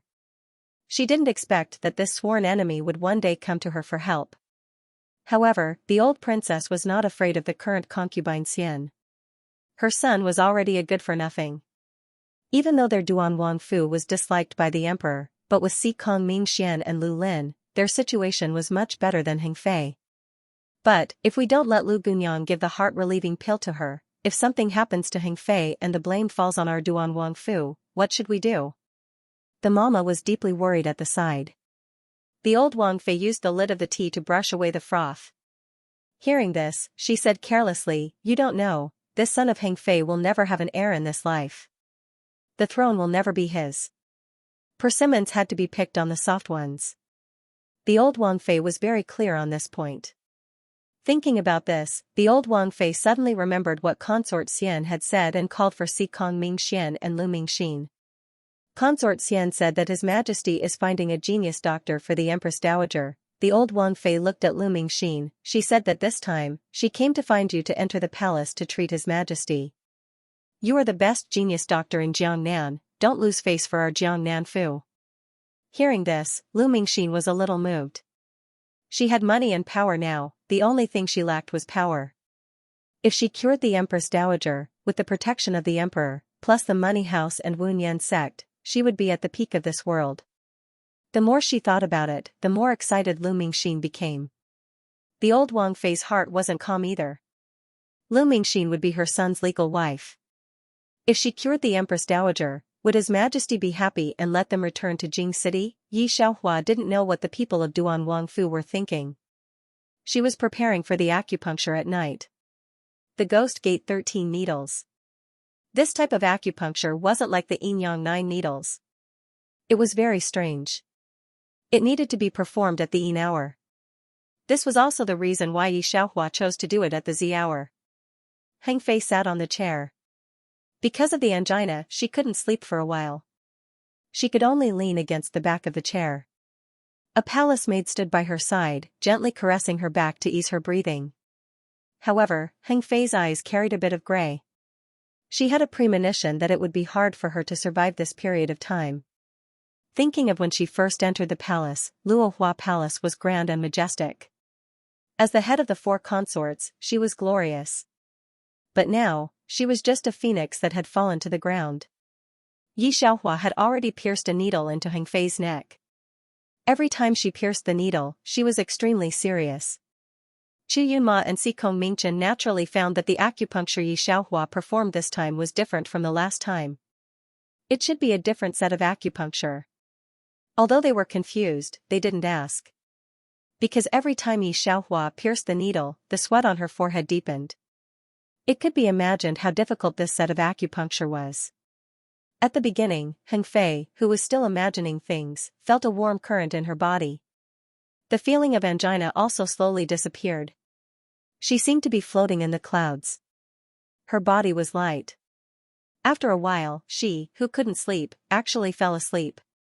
The next morning, Heng Fei opened her eyes and found that there was something different from before. In the past, because of her angina, she would have palpitations every morning. However, today, not only was there no palpitations, but her headache was also gone. If she didn't have memories, she would have suspected that she had changed her body. The palace maid serving Heng Fei saw that Heng Fei got up on her own and her complexion was very good.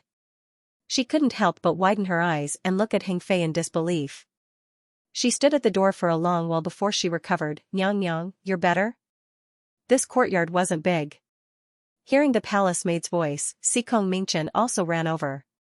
Seeing his Mufei's refreshed appearance, he couldn't help but be happy. "I knew that genius Dr. Yi would definitely be able to cure you. But he said that you still needed 4 more acupuncture sessions before you could recover." It was already good that her angina could be relieved, but it could even be cured. Yesterday, Heng Fei didn't have any trust in Yi Xiaohua. But when she woke up today, she knew that she was a frog at the bottom of a well. Heng Fei thought of old Duan Wang Fei's appearance yesterday and suddenly opened her mouth. "Chen this time, your Fu Huang wanted me to find a famous doctor. What do you think about genius Dr. Yi?" She still remembered that old Duan Wang Yi was saved by Imperial Dr. Yi. If it wasn't for Imperial Dr. Yi, she didn't know if Duan Wang Fu would still be here. But now that something had happened to Imperial Dr. Yi and Yi Xiaohua was living here alone, Duan Wang Fei didn't even mention it. Her words were very optimistic about Lu Mingxin. But Yi Xiaohua was, after all, the daughter of a sinner. Consort Xian smiled. "Chen do you think your imperial father will care if your 4th brother is the daughter of a sinner?" Si Kong Mingxuan's eyes lit up. After this news was released, Si Kong Mingxian, Lu Mingxin, and Lu Lin were the first to receive it. "This woman, she actually bullied you." Lu Lin had long known from Lu Mingxin that she was going to the palace to treat the Empress Dowager, but he did not expect that she would be intercepted by Yi Xiaohua halfway. Lu Lin naturally did not think that there was anyone in this world who could surpass his mother in medical skills. He only thought that Consort Xian, who was in charge of this matter, had eyes but failed to see, or was angry that his mother did not give her the pill. Lu Mingxin was also stunned. So, in this world, you can do whatever you want with power and influence? If she had known this, she would not have been so low-key. Hearing this sentence, Lu Lin and Xikong Mingxian felt distressed. Lu Lin rolled his eyes. He wanted to vent his mother's anger. His mother was not someone who could be bullied casually. In the evening, Lu Lin closed his door and went to find the people of Wunyan school. On the other side, Dong Shui listened to Consort Xian's maidservant talk about how powerful her young miss was. Her mouth opened for a long time. Especially after knowing that Yi Xiaohua was going to the palace to treat the Empress Dowager, and possibly to rehabilitate the master. She finally summoned up the courage to talk to Yi Xiaohua about Song Jingshu. The more she listened, the colder Yi Xiaohua's face became. Little genius Dr. Yi. Xikong Mingchen jumped over the wall from the next courtyard. I just heard the news of a person in the martial arts world. Did you offend Wen Yan? However, before he could finish his words, someone knocked on the door outside the courtyard.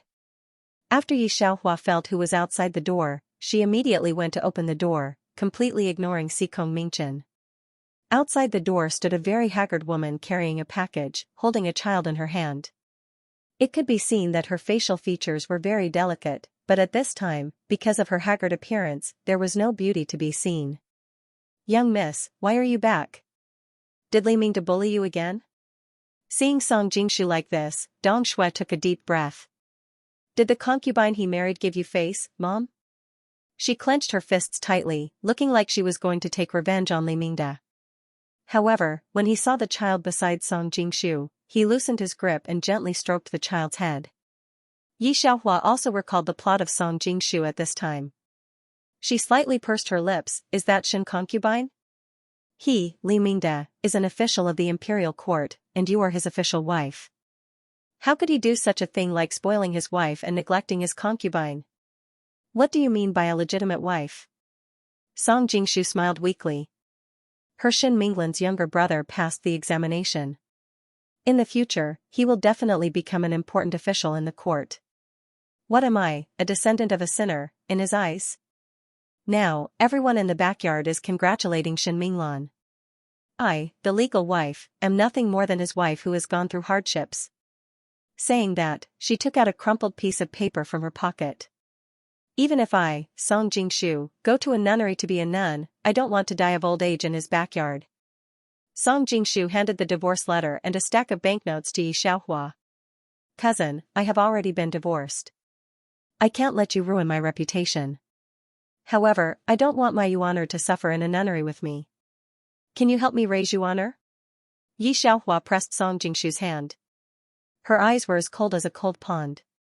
She slowly and solemnly shook her head. Song Jingshu's eyes darkened. She knew that this was somewhat difficult for her cousin. Her cousin was an unmarried girl. At this time, a large group of people and a person suddenly jumped down from the backyard of Yi House. They arrogantly swept a circle around the yard. Who is Yi Xiaohua? Come out yourself. Xikong Mingchen came to talk to Yi Xiaohua about this matter. Seeing the pattern engraved on the neck of this group of people, his eyes changed. You are from the Assassin Pavilion? The leader of the Assassin Pavilion did not have the slightest intention of hiding his identity. He glanced at Xikong Mingchen and sneered. You have a good eye. Xikong Mingchen originally thought that it was only the Wunyan Academy. He had brought along some experts from the Imperial Palace, so he could deal with them. Unexpectedly, they turned out to be people from the Assassin Pavilion. The Assassin Pavilion had always been vicious and merciless. Their actions were ruthless, fast, and accurate. Now that there were 4 weak women and children on the scene, Xikong Mingchen felt that it was a bit tricky. He looked at the leader with a solemn expression. Do you know that this time, we are going to make a move against the people of the royal family? The royal family? Hearing Xikong Mingchen's words, the people from the Assassin Pavilion all laughed. Boy, we have even killed a prince of the royal family. Do you think that we are not afraid of your royal family?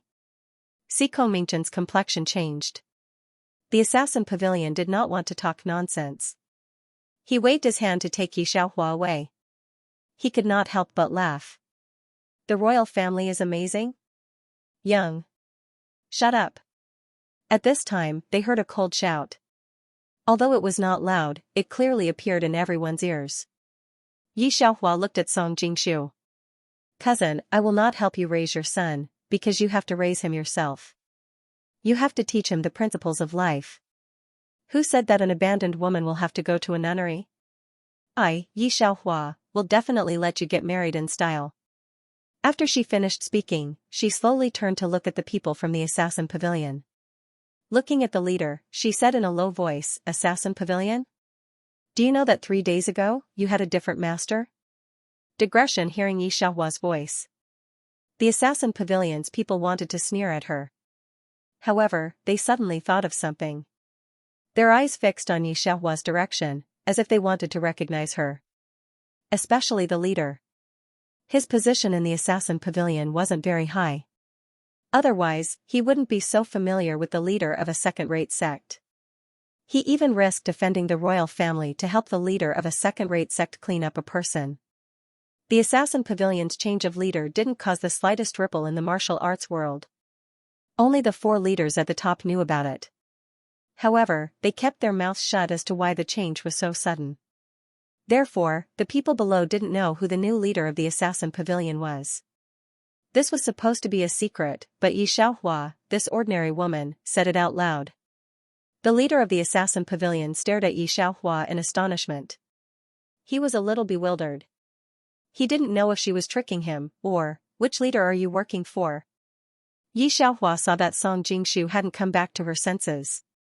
She then continued to ask the assassin who threatened to arrest her in a low voice.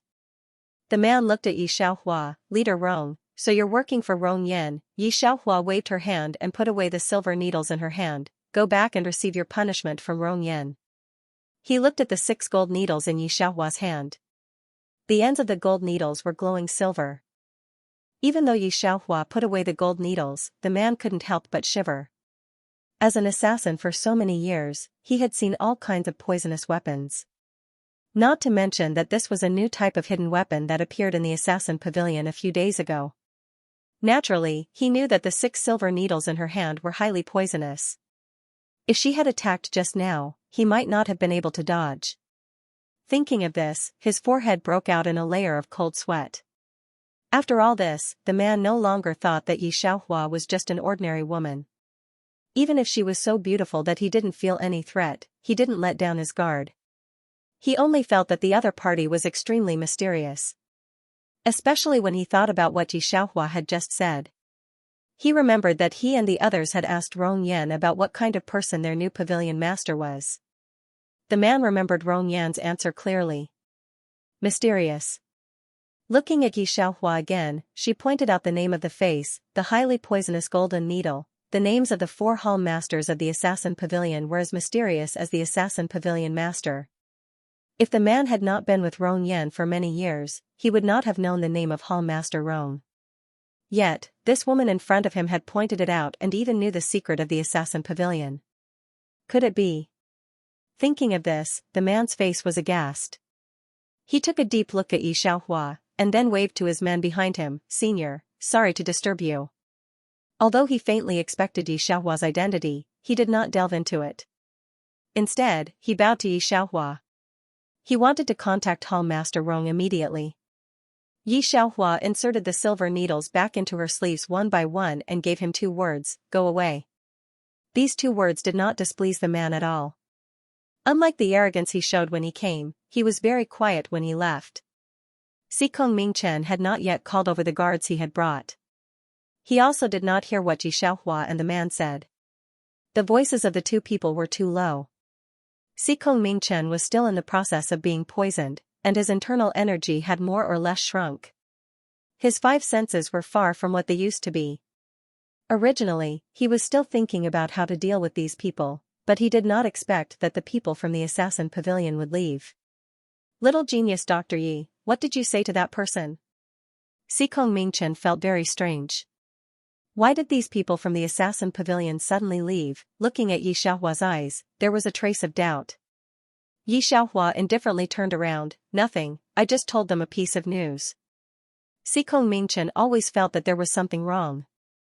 Yi Xiaohua did not pay attention to him at all. Instead, she ordered Dong Shui, take my cousin and the child inside first. Clean up the room next to mine first. Tomorrow, I'll take them out to buy some things that are lacking. Dong Shui recovered from the fear of the group of people just now. Then, she pulled Song Jingshu's son and Song Jingshu inside. Song Jingshu was completely confused. She did not expect that her cousin not only did not dislike her, but also wanted to take her in. No need, Xiaohua. Although Yi Xiaohua was kind-hearted, Song Jingshu still refused. Now that her cousin's family had an accident, it would not be easy to find a family in the future. If she was implicated by someone who was abandoned by her, her reputation would be even worse. Song Jingshu understood Yi Xiaohua's kindness, but she did not accept it. However, Yi Xiaohua simply ignored her refusal. She let Dong Shui take Song Jingshu back and close the door of Ye's house. Cousin, because I didn't expect you to come back, I haven't changed my residence yet. Yi Xiaohua took the package from Song Jingshu. In a few days, I will buy a new house to settle you and my eldest nephew. I guarantee that you will live a better life than before. Yi Xiaohua knew this cousin. In her memory, she had a very good relationship with the original owner. In the original owner's plot, this cousin was also abandoned. At that time, the original owner's reputation was even worse than her cousin. Song Jingshu did not dislike her, but also took the original owner to take care of. She was abandoned by Li Mingde. She did not bring much money with her, but she was not stingy to the original owner. She still raised her as a precious younger sister. Not to mention, after Yi Xiaohua came, only such a cousin would give Dong Shui the money in the snowy weather. Yi Xiaohua had planned to settle Song Jingshu first when she left. Song Jingshu didn't expect that at this time, she even heard these words from Yi Xiaohua. Thinking of the grievances she suffered in Li's house, she couldn't help crying quietly. Although she didn't take Yi Xiaohua's words more beautiful than before seriously. But Song Jingshu felt that with such a cousin, it was not a waste of her life. Yes, mother, Song Jingshu's son was held by Dong Shui. At a young age, his eyes were sharp. Xianxia's younger brother passed the exam. In the future, I must pass the exam and let you be in the limelight. Hearing Li Yuanan's words, Song Jingshu was comforted, but she shook her head. You are young, but your ambition is not small. You want to be the top scholar? Who said you can't? Yi Xiaohua didn't expect this nephew to be so ambitious. He was less than 10 years old, but he was willing to leave Li's house with his mother to suffer. Nephew, you will learn from your aunt in the future. I promise you will pass the exam within 5 years. Li Yuanan grinned. Good. When the two of them said this, not to mention Song Jingshu, even Xikong Mingchen, who was still sitting on the wall and had just come back to his senses, could not help but shake his head and laugh. Miss Yi, doctor, don't be so easy to pass the exam. If I'm not wrong, you should just be talking about Shenbangyan. Shenbangyan is only 20 years old this year, and he can pass the exam. He is already a rare genius, which is very rare in the history of the court. It's because he has a great Confucian teacher. In the future, you can't say this kind of thing to others to make fun of you. Neither of them took Yi Xiaohua's words seriously. They both thought that Yi Xiaohua should not know how difficult it was to pass the exam. That's why there was such a sentence. Xianxia's younger brother was really talented, even better than Li Mingde. When he was less than 20 years old, he passed the exam. Li Mingde passed the exam at the age of 24. In terms of age, there was a difference of several years.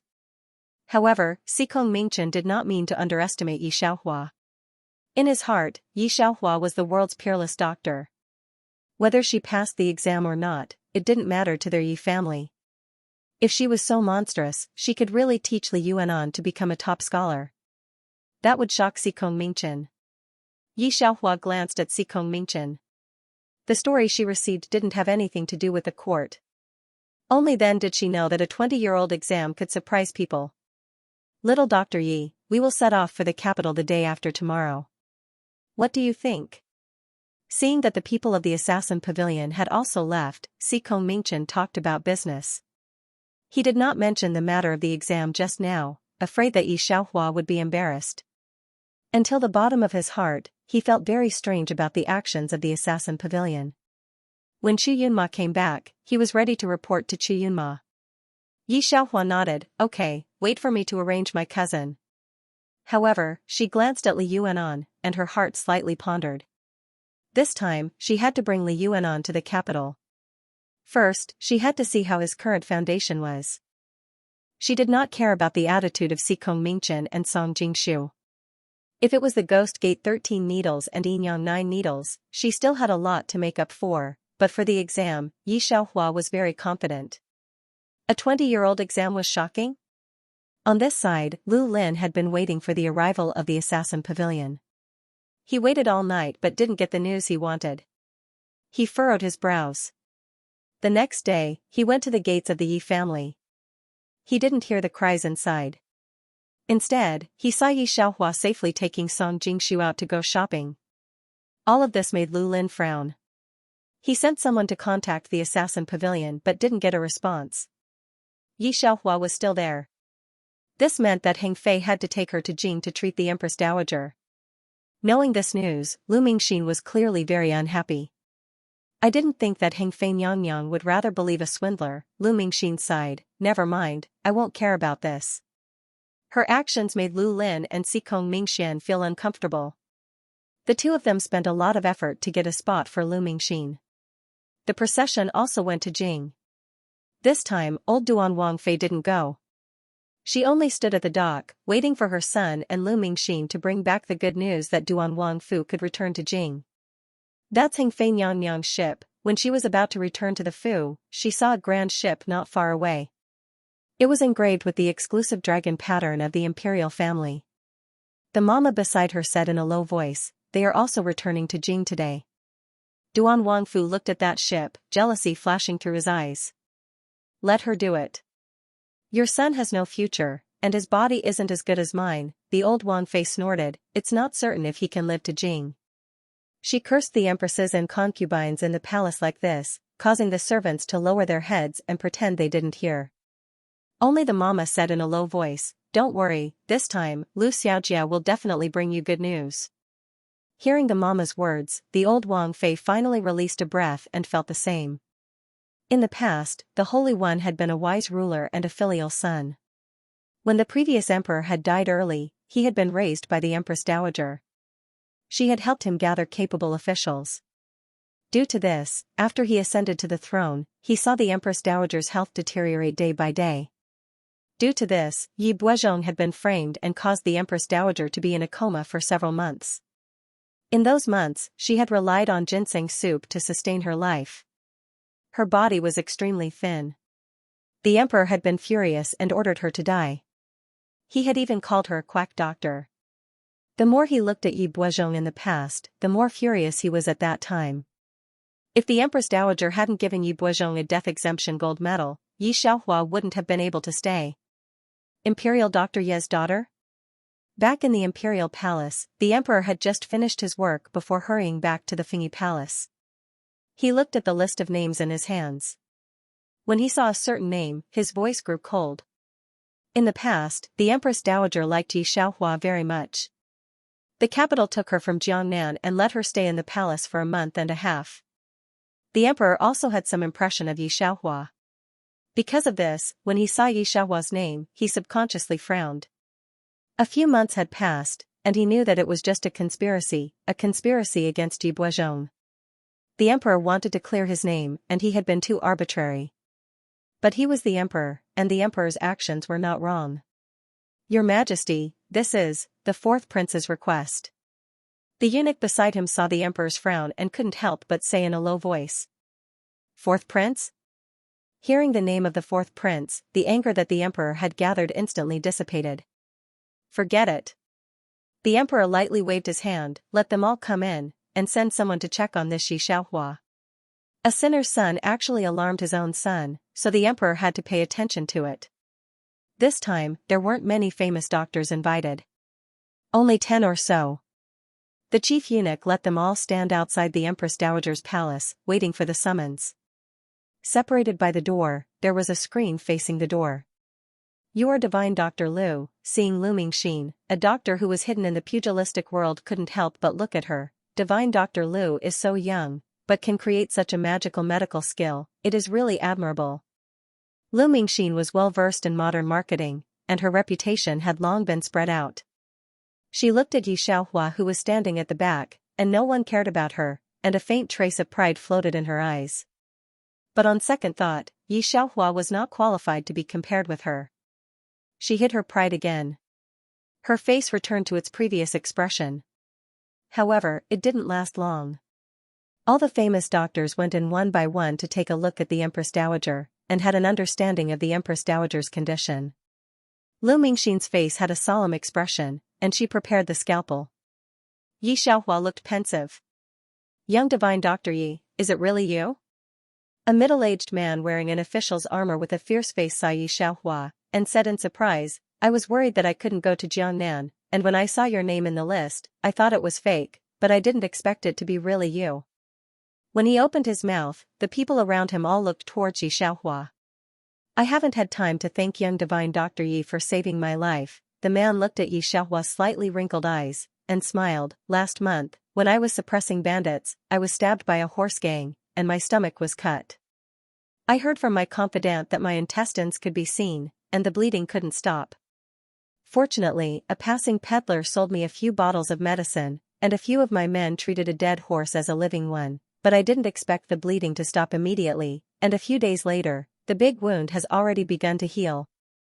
With you treating my mother's illness, I am also at ease." The man put his hand on the knife at his waist. He was so noisy in front of the Empress Dowager's palace, but no one dared to stop him, which already showed that this person's status was not low. The people present looked at his appearance, and guessed that this should be the existence that was almost under one person in the imperial court, and above tens of thousands of people. Great General of the White Cavalry. Thinking of the words of the Great General of the White Cavalry, some people's eyes began to change towards Xianxia. The matter of the golden wound medicine reappearing in the Jianghu naturally caused a great uproar in the Central Plains, but no one thought that it was actually this young girl in front of them, and the shock in their eyes was obvious. Lu Mingxin didn't expect that the situation that was finally favorable to her would be interrupted by Xianxia, and those people turned to talk to Xianxia. She secretly hated these people for having eyes but not seeing, and thought of the plot in the book. She didn't believe that she couldn't change her fate. The Empress Dowager is suspected of being poisoned. Xianxia saw the emperor come out, and said in a low voice, "What poisoning?" "Your Majesty, this is clearly a cerebral hemorrhage. This common woman can cure it." Lu Mingxin had already prepared a scalpel, and listening to Xianxia's diagnosis, she looked at her disdainfully. "Xianxia, do you know what a cerebral hemorrhage is?" "Forget it, with your shallow knowledge, you definitely don't know what it is, so I won't tell you more. I still hope that you can calm down and take a good look at how big this world is, and how tall the mountains outside are. But if you can live for thousands of years, you may be able to barely understand what I mean by cerebral hemorrhage today." Digression: the red packet of the first monthly ticket was returned, my 520. Gao Dahua redistributed the red packet that she returned today. Since Lu Mingxin came to this novel, she decided not to be a cannon fodder. She didn't want to participate in the life of the male lead and the female lead. But she didn't expect that she didn't provoke these people, and Xianxia bumped into her face again and again. The emperor was naturally very concerned about the Empress Dowager's condition. He also investigated Lu Mingxin's information. This time, he let concubine Xian go to Jiangnan mainly for Lu Mingxin. Who knew that concubine Xian brought Xianxia back? Now hearing Lu Mingxin talk about cerebral hemorrhage, he didn't understand what it meant. But seeing Lu Mingxin's confident look, he directly let Lu Mingxin in and followed her in. Xianxia frowned. Lu Mingxin's assistant and maid Jiaoer came over, pushed Xianxia away, and looked at her proudly. "Xianxia, cerebral hemorrhage?" It was not a hemorrhage caused by the rupture of blood vessels in the brain parenchyma. Why didn't she know? In modern times, this disease had to be examined by cerebrospinal fluid, blood routine, and neuroimaging. Only after the special research and discussion of several experts could a conclusion be drawn. Lu Mingxin only listened to what she saw and heard, and she arbitrarily judged the Empress Dowager's condition. Not to mention whether it was cerebral hemorrhage or not. Even if it was, the success rate of this operation was extremely low in modern times. In ancient times, could she cut open the Empress Dowager's brain and draw out the extravasated blood? Hearing Lu Mingxin's arrogant words, Yi Xiaohua almost laughed, but she really couldn't laugh. Because she found that the poison in the Empress Dowager was very similar to that of Chu Yunma and others. This kind of poison was extremely overbearing. Even 1 or 2 people were poisoned, but even the Empress Dowager was poisoned. This should be a premeditated coup. And Yi Buozhong had become the victim of this coup. Xikong Mingchen, who recommended Yi Xiaohua, saw that the emperor didn't even look at Yi Xiaohua, and his face changed. He knew how excellent Yi Xiaohua's medical skills were. It was enough to see his mother and 4th brother. But those eunuchs and the emperor didn't believe Dr. Ye's daughter, who had made a mistake before. Xikong Mingchen wanted to say something, but his status in the palace was so low that he couldn't speak at all.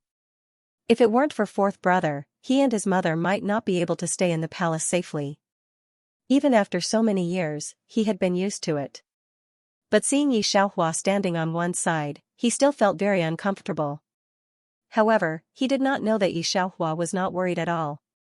Lu Mingxin had already stayed in the Empress Dowager's bedchamber for a while. At the beginning, she was indeed full of confidence. Although the Empress Dowager's cerebral hemorrhage surgery was difficult in her eyes, she was not very afraid. This was because she had a secret. After she transmigrated, she came with a golden finger, which was the spatial spirit spring. This spirit spring is very useful. It can strengthen the body and make people's body heal quickly. This is why she has always looked down on Yi Xiaohua's golden sore medicine. However, she knew that this spirit spring water could not appear in front of others, so she gave it to her son, Lu Lin. He even instructed Lu Lin not to tell anyone else. Her son naturally listened to her and didn't even say anything to Xikong Mingxian. As expected, Lu Lin grew up to be a genius. Otherwise, how could a 5-year-old child become such a powerful martial arts master so quickly? But after she cut open the Empress Dowager's head, she found that she couldn't see the tiny wound inside. Her hands couldn't help but tremble. How was this possible? At the same time, she found that the Empress Dowager's pale face began to turn blue and black. She majored in cardiovascular medicine. She had no research on ancient poisons at all. In fact, she didn't need to study in modern times, because now no matter what kind of poison, she could take it to the hospital for a test. It was too convenient in modern times. It also led to the doctors gradually forgetting some things of their ancestors. As soon as the ancient doctors looked at people's face and felt their pulse, they could know what kind of poison the other party was poisoned. They could easily pinch those poisons and the medicinal properties of Chinese herbal medicines. Lu Mingxin was nothing more than this. Things were beyond her expectation. Of course, she was shocked. Although the Empress Dowager's wound had spiritual spring water, it still left a terrible wound and dazzling blood on the snow-white cloth. Of course, the emperor was not at ease to let Lu Mingxin be alone. He waited outside the screen, and there were several doctors of the imperial hospital inside. When they saw the Empress Dowager's appearance, they immediately panicked. This is poisonous gas attacking the heart. Several doctors remembered Yi Xiaohua's words. Now seeing the Empress Dowager like this, they went to check the Empress Dowager's pulse and put their hands on the Empress Dowager's nose to check her breath. After checking, their legs suddenly softened. Seeing the emperor hurriedly coming in, they didn't say a word and knelt down exhausted. "Emperor, I deserve to die." These doctors kowtowed their heads to the ground, and their eyes were all gray. "The Empress Dowager is really poisoned," as Miss Yi said. "At present, the poisonous gas has attacked the heart. We can do nothing." Although they were not attending doctors, they came in with Lu Mingxin. Now that the Empress Dowager had become like this, they would naturally be angry with the emperor. They were afraid that they would not live for more than 3 days. They only hoped that the emperor would not vent his anger on their family this time. Although Lu Mingxin's spiritual spring water was good, she could make the Empress Dowager's wound recover and make the Empress Dowager's blood circulation faster. But they didn't know that the faster the blood circulation, if it was other diseases or cerebral hemorrhage, the Empress Dowager would be safe. But it happened that the Empress Dowager was poisoned. The poison that had been deposited in the body was directly brought into the 5 viscera and 6 bowels by the unimpeded blood circulation. Pudong, the emperor, knelt in front of the Empress Dowager's bed, and his eyes were red. Mother. Mother, originally, although the Empress Dowager had been in a coma for a few months, she was fine, but now unexpectedly became like this. Come. Drag them all away from me. The emperor clenched his fist.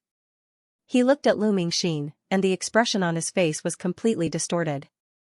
Everyone knew that none of the imperial physicians present today would be able to escape. This was the emperor's heart. Unfathomable. This voice seemed to be mixed with an indescribable coolness. Even the angry emperor felt that his violent mood had calmed down a little. He looked sideways at the door and saw that Xianxia, who had been staying outside the door, had come in. Get out of the way. Xianxia takes out the golden needle that Yi Buozhong left for her. The imperial doctor and the emperor naturally knew about the golden needle in Yi Buozhong. It was passed down from generation to generation in Yi family. This golden needle was passed down by Imperial Dr. Yi. The emperor didn't know why. He looked at the confident Xianxia and thought about his 4 sons. Surprisingly, he did not vent his anger on Xianxia. Instead, he got up and gave Xianxia a seat. At the beginning, Xianxia cured Chu Yunma's disease with the Yinyang 9 needles. Now her medical skills have improved again. Although the Empress Dowager's disease is tricky, it is not a problem for her to get rid of 30% of the poison at one time. Lu Mingxin didn't believe in ancient acupuncture at all. Seeing that Xianxia actually took out the gold needle, even if she was in a bad situation, she still showed a sarcastic smile. Xianxia asked people to help the Empress Dowager up. The Empress Dowager had been lying for a few months, and her body was not as good as before. However, although Lu Mingxin let the poisonous gas in the Empress Dowager's body break out, it also made the Empress Dowager's physique recover a little. Otherwise, the Empress Dowager would not have been able to withstand the 9 yin-yang needles. As the needles went down, the emperor saw with his own eyes that the Empress Dowager's black and blue color was slowly disappearing. Xianxia puts away the last silver needle. The imperial physicians around her were the most familiar with Empress Dowager Bai's condition. Now seeing Empress Dowager like this, they went to feel her pulse again. The gloominess at the bottom of their eyes was all gone. Instead, they were dyed with a layer of horror. Xianxia has always looked cold. The emperor didn't know why, but he remembered that imperial physician Yi didn't dare to ask her. Initially, he wanted to ask these imperial physicians, but he did not expect that these imperial physicians would not even look at him. One by one, they surrounded Xianxia. Miss Yi, did you just use the Yinyang 9 needles that your father used? From the looks of it, you've comprehended much more than your father. Miss Yi, you should know what kind of poison the Empress Dowager has, right? I wonder if you can tell this old man where this strange poison came from. I can't believe I'm still alive to see someone use the complete 9 yin-yang needles. Miss Yi, you are indeed like your father, truly a great talent. This was the first time the emperor discovered that these people, who used to be very afraid of him and always put on airs in front of others, actually had such a side to them. Each and every one of them surrounded a young girl with a respectful attitude. How is my mother? Seeing that the imperial physicians finished, the emperor asked subconsciously. Seeing Xianxia smiling yet not smiling eyes, he actually tilted his head, not daring to look at Xianxia at all, always feeling very guilty. Your Majesty, the poison in the Empress Dowager's body has been alleviated. The Empress Dowager should wake up in the afternoon, an imperial physician replied to the emperor. As for the remaining poison, Miss Yi will be able to cure it after a few more acupuncture treatments. Lu Mingxin and Jiu who were kneeling at the side, were completely stunned. What happened in the bedchamber was naturally heard by the people outside, especially when Lu Mingxin caused the suppressed poison in the Empress Dowager's body to break out and almost killed the Empress Dowager. The Imperial Academy of Medicine was helpless. Unexpectedly, he was saved by Xianxia. Godly doctor. He really is a miracle doctor. At this time, the emperor also reacted. Hearing the imperial physician say that the Empress Dowager was about to be cured, he was shocked for a long time before he couldn't help but tremble and say the word good several times. At this time, he also reacted and looked at the imperial physicians and Yi Xiaohua. Everyone said that my mother was poisoned before? Yes, Yi Xiaohua nodded. The person who poisoned her is very clever. I know what to use to detoxify the poison, but the detoxifying herb is on the top of the snow-capped mountain. It will only bear one in 100 years, which is very rare. In other words, there is no antidote, but the person who poisoned her obviously didn't expect that our Yi family has the 9 yin-yang needles. At this time, the emperor completely believed Yi Xiaohua. Hearing her words, he pondered for a moment, then said, "So your father also used the 9 yin-yang needles? Why? Why did my mother drink his medicine and vomit black blood?" Hearing the emperor's words, Yi Xiaohua couldn't help but close her eyes. She took a deep breath and directly pinched her palm. After a long time, she calmed down. My father already knew that the Empress Dowager was poisoned, but he didn't know who poisoned her. He only learned a little bit of the 9 yin-yang needles, so he can't cure the Empress Dowager. He can only temporarily suppress the poison in the Empress Dowager's body to prevent it from seeping into her internal organs, but it also alleviated the fatal poison in the Empress Dowager's body.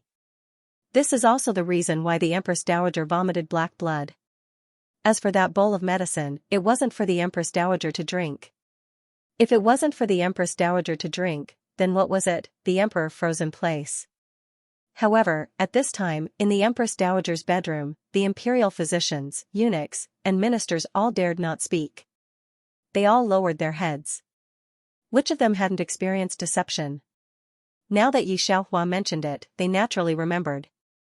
Why? Naturally, it was because Yi Buozhong knew that he was a chess piece, so he used this bowl of poisoned medicine to remind the emperor that someone wanted to harm the empress. It was also because of this bowl of poisoned medicine that the emperor dismissed all the palace maids around the Empress Dowager. Yi Buozhong clearly used the golden needles to alleviate the Empress Dowager's poison, but he didn't defend himself. Because he knew that he couldn't detoxify the Empress Dowager. Even if he said it, no one would believe him. And the news that the Empress Dowager vomited black blood spread out, so those who wanted the Empress Dowager to die felt that they had achieved their goal. Yi Buozhong used the blood of the whole family to remind the emperor to be vigilant against those who wanted to harm the royal family.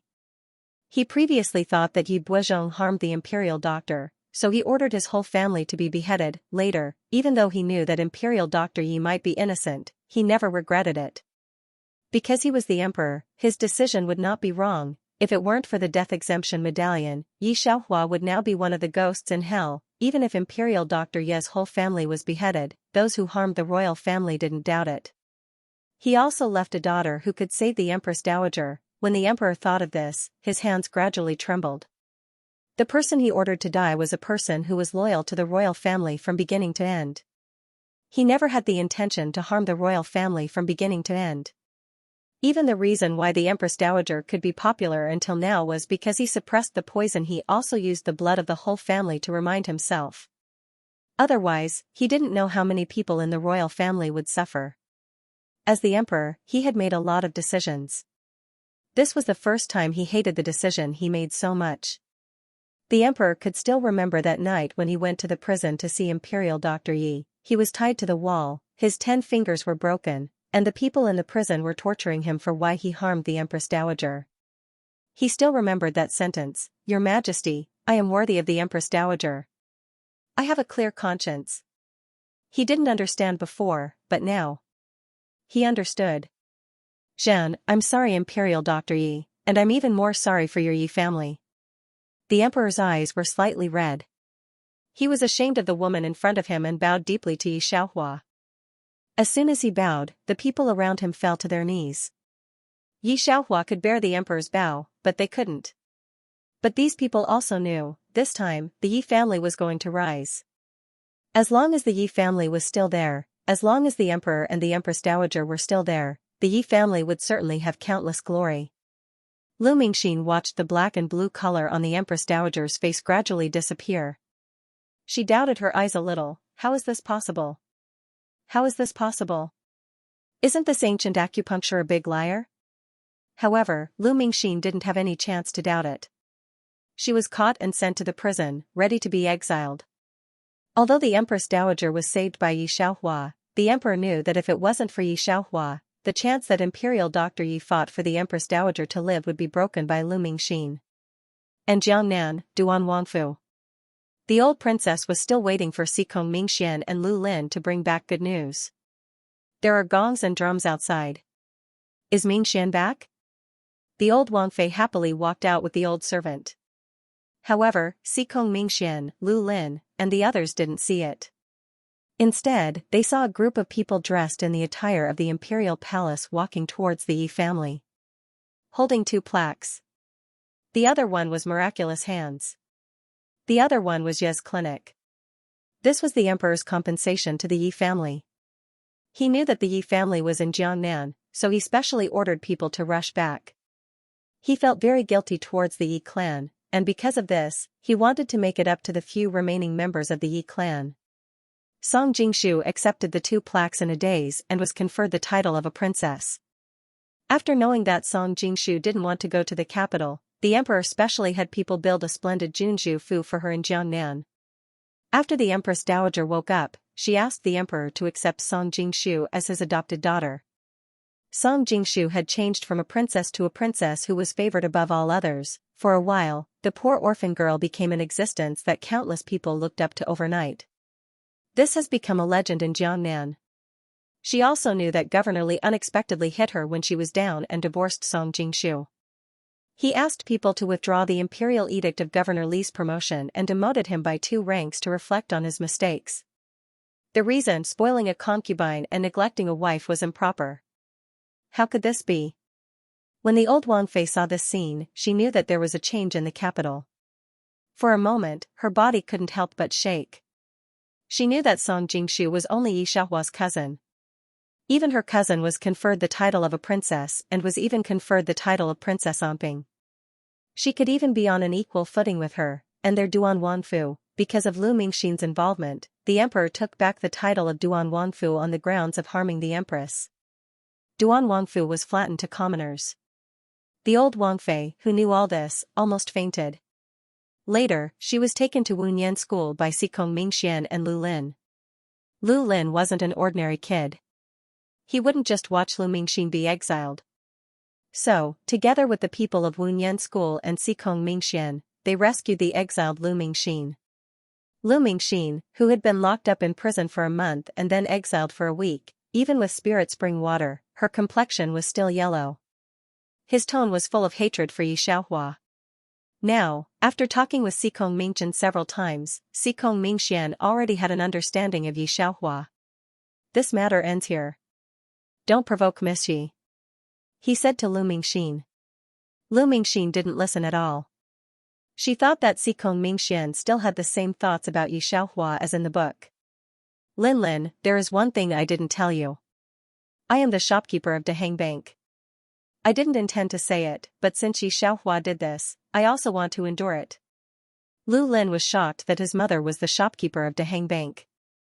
Even if she was the boss of Dahang Bank, Lu Mingxin was not short of money. She united with Lu Lin and the people of Jianghu to make Yi Xiaohua regret it.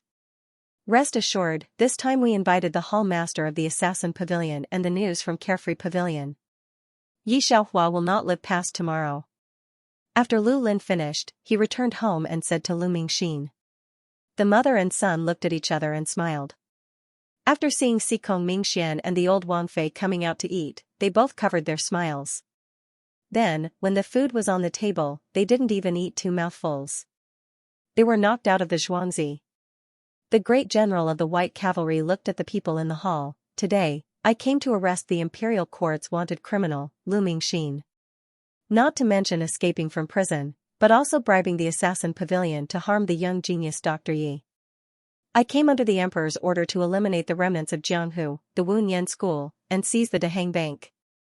Old Wangfei, you and my mother have an old friendship, I will let you go. Seeing this scene, Xikong Mingxuan knew what Lu Lin and Lu Mingxin had done. Lu Mingxin, didn't I warn you not to provoke Miss Yi again? It turns out that the Dahang Bank is yours, no wonder you are so proud, but do you know that the Assassin Pavilion is Yi Xiaohua's? You actually bribed the Assassin Pavilion to kill her, don't you think you are very ridiculous? Now Lin Ling has also been harmed by you, are you satisfied? When he was arrested, Lu Lin faced the great general of the White Cavalry and couldn't resist at all. Lu Mingxi knew how big a mistake she had made. This time, she was caught in prison, and no one let her out. There were jailers who had been saved by Yi Xiaohua in prison. Every time the food given to Lu Mingxi was bad, she couldn't turn over any waves in her life. 5 years later.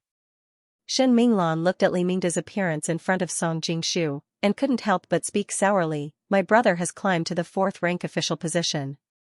I heard that the son of Princess Omping is still taking the imperial examination. I don't know when he can be like my brother and get the 2nd place. Of course, the maid beside her followed her words and said, who can compare with the amazing uncle? He got the 2nd place at the age of 20.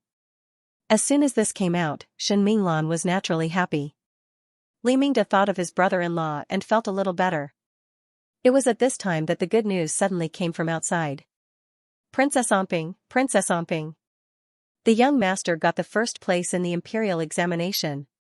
Li Mingda and Shen Minglan looked stunned. Thinking of Li Yuanan's current age. A 15-year-old top scholar. Unprecedented, and Xikong Mingxian, who was wearing ordinary coarse clothes, saw Li Yuanan in a red robe and the rumors of the surrounding people. He knew. It turned out that the teacher of the 15-year-old top scholar turned out to be Yi Xiaohua, after removing the 9 needles of the yin and yang and the 13 needles of the ghost gate. Ye's clinic. Every day, there were more and more students, all of whom came to ask for a teacher. Yi Xiaohua's ability to teach people was unmatched. On the other hand, Lu Lin, without the spirit spring, his martial arts never improved. Lu Mingxin also taught him that reading was not the only way out. Don't just study, there would be no Xianxia in your life. Knowing all this, Xikong Mingxian no longer dared to look at Yi Xiaohua or anyone around her. He only felt ashamed and annoyed, not to mention the old princess who wanted to go back to the capital. Ding. Complete the main task, the system rewards 700 points. Congratulations to the host for completing the hidden task, spread 2 needles, the system rewards 7,000 points. Ding. The 008 system serves the host, 7,700 points have been received, leaving the world. When she woke up again, Yi Xiaohua only felt that the light in front of her was a little dim. Number 0737, this is your thing, be a good person after you go out. Yi Xiaohua looked at the woman in the police uniform in front of her and said expressionlessly, then no longer looked at her. Out of prison, Yi Xiaohua frowned, this time her identity was a little strange. She followed the police officer out of the big iron gate. A black car was parked outside the big iron gate, and a beautiful girl in a white dress came over. Sister, you finally came out. I knew you would come out today, so I specially came to pick you up. Sewer, why did you say so much to her? A middle-aged man stopped the girl behind him and looked at Yi Xiaohua with disgust. Today, if it wasn't for Sewer begging me, I wouldn't have come to pick you up. I, Yi Guoming, don't know what sin I have committed to have a daughter like you. Now that you're out of prison, don't go back to the Yi family, so as not to let others know that my, Yi Guoming's, daughter has been in prison. Your sister is also a star now, and can't have any stains. Digression, next world preview. National Heavenly Queen. Dad, forget it, my sister just came back now. The girl next to Yi Guoming pulled his arm. Let's forget what happened before. My sister has been in prison for a year. Let's go home first. What do you mean, as if it didn't happen? Mentioning this, Yi Guoming's eyes were obviously more hostile. But he remembered that this was a prison, and that his little daughter was now a public person. He restrained his temper and turned to look at Yi Xiaohua coldly. Yi family no longer has your room. I had your things moved to your temporary apartment a year ago. From today on, you don't have to go back to Yi family anymore. I was blind before. Yi Xiaohua looked up and frowned at the man in front of her. Because she had just been released from prison, her spirit and complexion were very bad. The plot hadn't been accepted yet. She didn't know what kind of character the original owner was. She didn't mean to speak. But she could clearly see that the original owner's father had a look of disgust and a touch of disappointment. Disappointed, Yi Xiaohua thought. The girl in white was comforting Yi Guoming not to be angry. Why are you still so kind to her? Yi Guoming finally couldn't stand the pleading of the original sister. he reluctantly agreed that the original owner could go home. But she needed to disguise herself well when she went in and out of the house. She couldn't be seen by the media. Your sister has a press conference today. She also took time to pick you up. Aren't you ashamed? However, he didn't expect that even though he agreed, Xianxia didn't have the idea of going back. I didn't think about going back. The sun was a little big, and this body's physique wasn't very good. Xianxia felt a headache. She pressed her temple and looked at Yi Guoming. If there's nothing else, I'll go first. This sentence shocked the two people present. The most surprised was not Yi Guoming, but the original owner's sister. Sister, what did you say? If there's nothing else, I'll go first. Xianxia repeated. But, in your current situation, it's impossible for Star Entertainment to want you. Your 1-year rental of the apartment has also expired, right? Do you want to go out and wait for death? The girl pursed her lips and looked at Xianxia with a complicated face. Even if you go to other entertainment companies, there won't be an agent willing to take you. It's better to follow me as an assistant. Don't worry about it. Xianxia politely opened her mouth. Sister, you seem to be different from before. The girl saw that she could not persuade Xianxia, and did not continue to keep her. Xianxia smiled, but did not answer. The girl looked at Xianxia with scrutinizing eyes. The man had been in prison for a year, and he was still wearing the same clothes from last year. No matter how good the clothes were, they were already wrinkled after a year in prison. Right now, Xianxia looked very much like a featherless phoenix. How could she still see the slightest bit of brilliance from before? On the other hand, she was dressed in expensive clothing. When she raised her hand, the extremely expensive bracelet on her wrist could be seen. People could change under normal circumstances, let alone after spending a year in prison. Therefore, the girl didn't suspect anything. She said a few more words and left with Yi Guoming. Although she felt sorry for her sister, she didn't hesitate to leave. Standing under a big tree, Xianxia could hear the conversation coming from the car that was starting not far away. Su'er, don't you think she hasn't hurt you enough? Now it's the best. She also has self-knowledge. Otherwise, the chickens and dogs at home will not be peaceful. Don't tell your mother when you go back, so as not to hurt her. Xianxia hears the girl's soft voice and these two should have been the closest people to the original owner. On the day of the original owner's release from prison, they came to pick her up. In fact, they didn't want to come at all. One was dressed in gorgeous clothes, and his words always inadvertently mentioned the previous anger of Yi Guoqing. It didn't seem to come to pick people up, but to show off. Xianxia understood that the sister of the original owner should be extremely hateful, even disgusted with her. 008, the plot.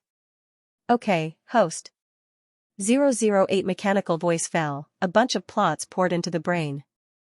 The original owner Xianxia, from primary school to high school, received all kinds of certificates and medals at home, is the legendary child of other people's family. Ye's parents are proud of her. After going to college, everyone thought that she would go back to study finance or chemistry and other academic content. But no one would have thought that the original owner studied music.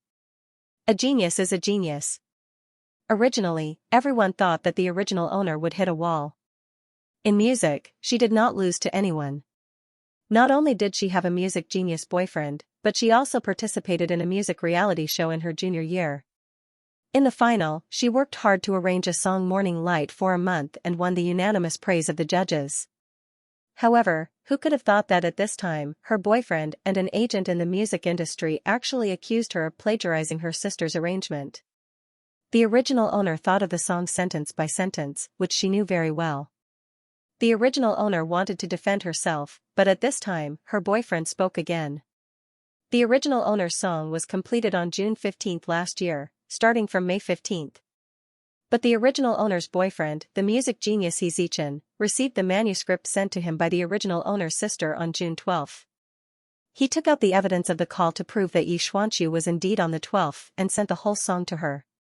When he received the song from Xianxia, he realized that the original owner's sister was even more talented than the original owner. She was younger than the original owner by 2 years and wasn't in the music department. As a music genius, he naturally didn't want such a genius to study civil engineering and wanted to promote him. But who knew, 3 days later, the original owner actually took out morning light for the final competition. He was originally very happy to hear that the original owner got first place. But he didn't expect to hear the original owner's competition song was exactly the same as the one he heard 3 days ago.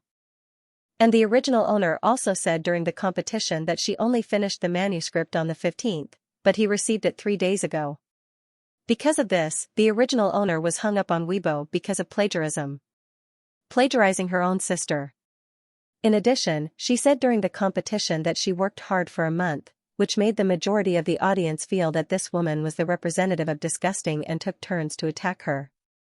But Xianxia said on Weibo that maybe she and the original owner were sisters, so the two of them thought of the same thing, so she didn't blame her sister and hoped that the netizens wouldn't scold her sister.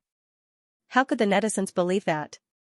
In this day and age, even a little bit of similarity was not tolerated, let alone the exact same. Because of this, everyone felt sorry for Xianxia and hoped that the original owner would die. They hoped that the original owner would apologize to Xianxia. The original owner didn't know what was going on at all. That song was indeed arranged by her sentence by sentence. She swore that she didn't steal her sister's manuscript, but in the face of irrefutable evidence, no one believed her. Even her boyfriend, Xianxia, who she had been dating since her first year of university, did not believe her. She showed him her manuscripts and told him of her journey. Then Xianxia received Xianxia's finished song before she finished the manuscript. He didn't listen to her explanation at all and even asked his assistant to stop her outside the door and not see her at all. At that time, he was also scrolling through Weibo, and Weibo was full of the original owner's scandals. He even blacklisted the original owner and felt that she was a liar from beginning to end. The original owner, who was a talented musical woman, completely became a hated plagiarist and was nailed to the pillar of shame. And her sister Xianxia became famous and became a new talented musical woman. Everyone was amazed at her talent and her fans came to find trouble with Xianxia. A large group of fans threw sulfuric acid at the original owner. The original owner defended herself. In a panic, these fans pushed and shouted, and she actually rolled down the stairs and became disabled. Although it had nothing to do with the original owner, now on Weibo, who was weak and who was reasonable, said, "You are not a good person, they threw sulfuric acid at you and you still hide." The wind was blowing from one side. The original owner had no money to compensate people. Yi family's parents were very disappointed with her and would not care about her at all. And the original owner, who had no way out, could only receive a year of imprisonment. A year later, she came out and found that her sister had become a famous singer. She silently wanted to start from scratch. She didn't expect that a month later, the song she just finished, her sister released it the next day. No one believed her. Her parents, relatives, and friends were disgusted with her. Only her sister would comfort her and ask if she was not in a good state of mind. Even the original owner herself wondered if there was something wrong with her. Why could her sister release the music she just finished writing? In a daze, she also felt that she was sick. Finally, her parents couldn't bear it and sent her to a mental hospital. She didn't live long in the mental hospital and died. However, after her death, her father didn't want to see her, and netizens said it was good that she died. Only her mother bought a tomb for her. However, there was always a stain on her body that couldn't be washed away. Even if she died, netizens often talked about it. When Xianxia received this plot, her mood was complicated. Even if it was her, she could feel how sullen and uncomfortable the original owner was. She didn't know what went wrong, or did she really have a mental problem? Was it a plagiarism table? There are 2 tasks this time. First, the original owner wants to figure out what she did wrong. Second, she is sure that she didn't plagiarize. She hopes that she can clear her name and let her mother know that she is a good child from beginning to end, and then make good music. You're not wrong, you didn't do anything wrong. Xianxia looked down at the layer of cocoon on her white palm and sighed, it's just that you met a sister who has a plug-in. The original owner didn't know the reason until she died. Xianxia knew. Xianxia was suppressed by the original owner since she was young. Outsiders only knew that the Yi family had a genius girl, Xianxia, but they didn't know that there was a second daughter, Xianxia. But who would have thought that after Xianxia went to university, she would obtain a special ability?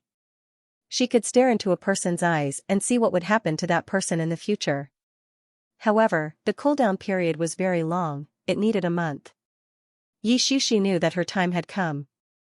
And her special ability did bring her a lot of benefits. She stole the original owner's creations one after another, but the original owner couldn't find anything wrong.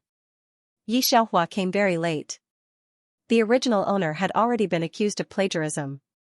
Not only that, the incident of fans throwing acid on her also happened, and she even went to jail for a year. Her boyfriend, her parents, her relatives, and friends, none of them showed up after she was released from jail. You could tell what kind of situation she was in. The original owner was, as Xianxia said, her reputation was terrible. As for Xianxia, she became famous with Morning Light, and now she had a lot of influence in the music industry. As the original creator of Morning Light, she could only die with hatred, and she was also accused of plagiarism. How could the original owner be willing? Xianxia understood why there was this task. The situation could be said to be very difficult to reverse. Just based on Xianxia's special ability, it wasn't something an ordinary person could deal with. Being able to see what would happen in the future, no matter from which angle, Xianxia stood at the first opportunity. But it's okay, Xianxia stared at her own hands, revealing a very faint, but cold smile. I will fulfill your wish for you. Not only will I help you restore your reputation, but I will also let the world know Xianxia's true colors, and let you stand at the top of the music industry. Xianxia walked to the side of the road, waiting for a passing car. I want to see just how many people want to mess with me. The setting sun fell on her excessively pale face, unexpectedly reflecting a touch of evil. If you're not afraid of death, come. Aside, there weren't many cars passing by the labor camp. Xianxia waited for a while, and when she decided to give up, a car finally came. However, the car was too luxurious. Xianxia stared at the car for a long time and took a step back. But she didn't expect the car to stop by itself. The front window rolled down. In this hot weather, Xianxia could clearly feel the coolness in the car. Miss, do you need a ride? The driver was a middle-aged man, revealing a simple and honest smile. It's not early now. If you wait any longer, there are no cars here. If you're not afraid, then come up. Xianxia wrote down the license plate number of the car. Not because she was afraid of the other party's bad intentions, but she didn't have money now. After writing down the license plate number, she would wait until she got rich in the future, and then return it. The car drove very smoothly. Xianxia knew that there was a young man sitting behind. She didn't look back.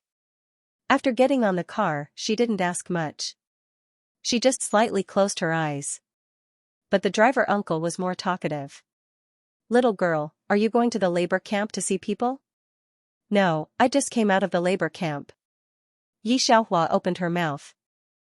This time, the driver uncle didn't speak, nor did he look at her with a strange look. He just smiled. After coming out, live a peaceful life. But in her heart, she felt a little strange.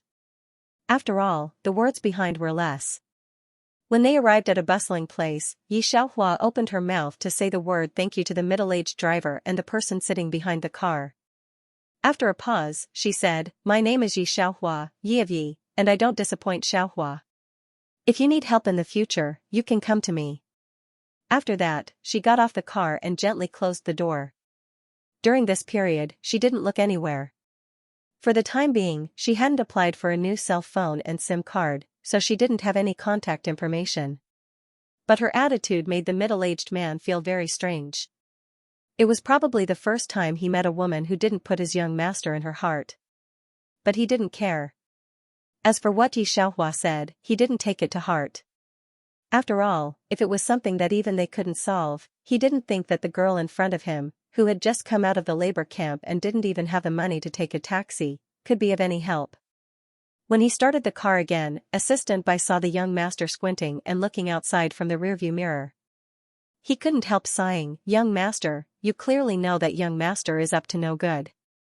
He just returned to China. Why did he take over Huichen Entertainment? If Huichen Entertainment's performance can't be up this time, the board of directors may continue to control the Bai family. It's okay. After a while, a deep voice came from the back seat. I know what I'm doing. Assistant Bai was also very tired. The couple from the Bai family died in a car accident. The Bai family only had a young master who was studying medicine abroad. After dealing with the funeral, he came back to take over the Bai group. Unfortunately, he studied medicine. The board of directors and the relatives of the Bai family knew that he might not be able to make any waves, so their demands were very excessive. Huichin Entertainment and Star Entertainment were both companies under the Bai group, but Star Entertainment was second to none in the entertainment industry. Huichin Entertainment was in jeopardy and was on the verge of bankruptcy. The board of directors handed over this entertainment company to the young master and asked him to manage Huichin Entertainment to the same position as Star Entertainment before they were willing to hand over the Bai group to Bai Yanxi. At that time, Assistant Bai gave Bai Yanxi a look to tell him not to agree, but who knew that his young master actually agreed. At that time, Assistant Bai wanted to quit on the spot. But the master and madam handed the young master over to him. He couldn't ignore it. What else could he do? This was his silly young master. He couldn't ignore it. Thinking of this, he sighed slightly. The young master had studied medicine abroad for 5 years. At present, he didn't know the situation of the company, nor did he learn management. Bai Yanxi didn't care about him. His slender fingers tapped on the screen of the mobile phone. On the screen was a WeChat dialog box. If Assistant Bai was by his side at this time, he would naturally see that he had just typed 3 words, Yi Xiaohua. The contact in the dialog box was a foreigner's name. Bieber. After thinking about it, Bai Yanxi still sent these 3 words. At the same time, he also sent a photo that he had taken secretly. Then he sent another sentence. Bai Yanxi, check this person. As for how horrified the person who received these 3 messages was, he didn't care. He turned off the mobile phone, leaned back and slightly closed his eyes. Although his eyes were closed, Zhang Furui's face could still be seen a little fierceness. Yi Xiaohua now only had her own ID card in her pocket, a bunch of keys, a mobile phone that couldn't be turned on, and a card that had stopped working. Not a dime. There was also a bank card in the memory of the original owner, but she didn't know how much money was left. The apartment was assigned to the original owner when she participated in the talent show a year ago. Because she was not bad in all aspects at that time, not to mention anything else, she could become popular in the entertainment circle with just her face. So she signed a C-level contract with Star Entertainment. A newcomer who hadn't graduated yet could sign a C-level contract without any hotian, which was already a good platform. Now that a year had passed, Star Entertainment had long given up on her. This temporary apartment that she rented for a year had been full of dust. Yi Xiaohua saw a pile of things in the messy hall. She knew that this was Yi Guoming moving her things out of Ye's house. The real betrayal. Yi Xiaohua was not the original owner. Naturally, she didn't feel much sadness. She took the original owner's card, took out the only 5,000 yuan from it, made a card, and bought some daily necessities. When she arrived at her residence on the 5th floor, she just pulled out the key. She heard a cold voice. She could hear that the voice was very pleasant. Listening carefully, she could hear some impatience in it. Yi Xiaohua.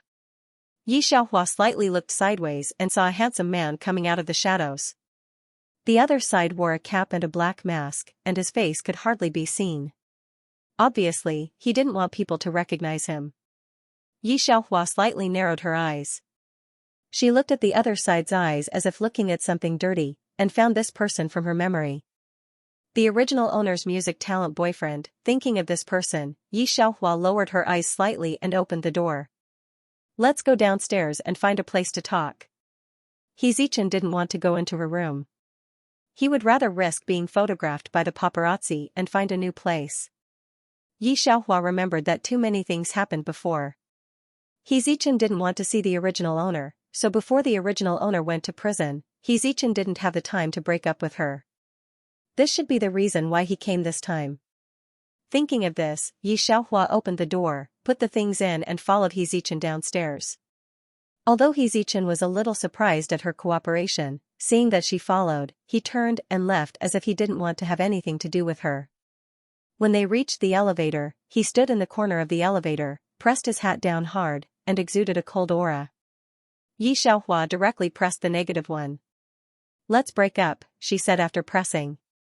Although there were surveillance cameras in the elevator, there were no microphones. The two of them stood in the blind spots of the cameras. Yi Xiaohua didn't have the habit of going out with He Zichen at night.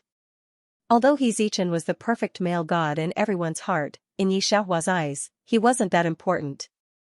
The songs written by the original owner of the body naturally couldn't be compared to ordinary people.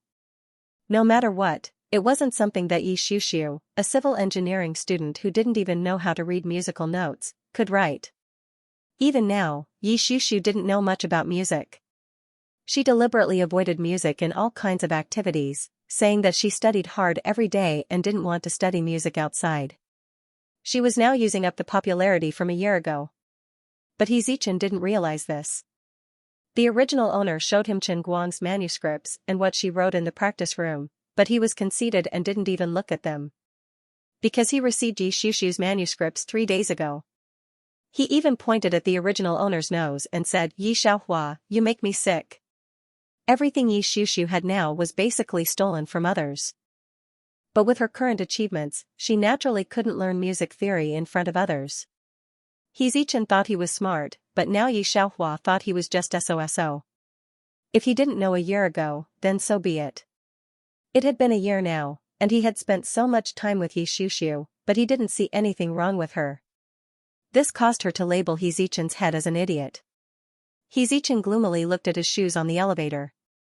No matter where he looks, as long as he doesn't look at Yi Xiaohua, the woman who used to make him feel amazing, but now only disgusting. This year has passed, because the outside world is not spreading rumors about Yi Xiaohua. His disgust for Yi Xiaohua did not decrease, but became more and more serious. He heard Yi Xiuxiu inadvertently mention that Yi Xiaohua was released from prison. The agent originally wanted to help him deal with Yi Xiaohua's matter and didn't want him to come. However, He Zichen knew Yi Xiaohua's personality. If he didn't appear, Yi Xiaohua didn't know what would happen. He Zichen's eyes are cold, thinking about how Yi Xiaohua will agree to break up. If she didn't agree, he wasn't afraid of getting into trouble on Weibo. But just thinking of this, Yi Xiaohua actually proposed to break up, skipping the surprise. He Zichen suddenly looked up and unexpectedly saw Yi Xiaohua leaning against the elevator with one hand on the elevator floor button. This year in prison did not make her depressed. On the contrary, she looked like she had something more than a year ago. That face, which was already very outstanding, now looked even more difficult to take his eyes off. As a musical talent, He Zichen can also be regarded as a person in the entertainment circle. He has sung many theme songs for movies and TV shows, and naturally has seen many beautiful women in the entertainment circle. Those popular little Huadan are no exception. But right now, he actually felt that the person in front of him, compared to those popular little Huadan, actually has a faint meaning of winning. But only for a moment, He Zichen remembered Yi Xiaohua's character. He twisted his eyebrows and put away those unrealistic thoughts in the bottom of his heart. "This time I originally wanted to talk to you about this. Since you brought it up, then let's break up peacefully." In order to prevent Yi Xiaohua from regretting and biting back in the future, He Zichen also secretly recorded it. How could this little action of his be hidden from Yi Xiaohua? But Yi Xiaohua did not care and faintly responded. Ding dash, the elevator has already reached the basement floor. He Zichen's car is parked below, and he subconsciously walked out. As soon as her feet stepped out of the elevator, Yi Xiaohua darkened the elevator door. A few seconds later, the elevator door slowly closed. During this time, Yi Xiaohua did not look at him at all. He Zichen had some absurd doubts for a moment, whether the identity between them was reversed. Looking at this, it was clear that Yi Xiaohua was anxious to get rid of her relationship. Regardless of He Zichen's thoughts, Yi Xiaohua just returned to her temporary apartment. Right now, she had another thing to do. Because she will soon not be able to stay in this apartment. A night without dreams. The next morning, Yi Xiaohua got up and just went downstairs to buy steamed buns and soy milk. After eating, the doorbell rang. After opening the door, she saw a middle-aged man. The other side wore gold-rimmed glasses and looked elegant. He thought he would see a depressed girl, but he did not expect that after opening the door, he saw a radiant girl. Su Xiu was a little surprised.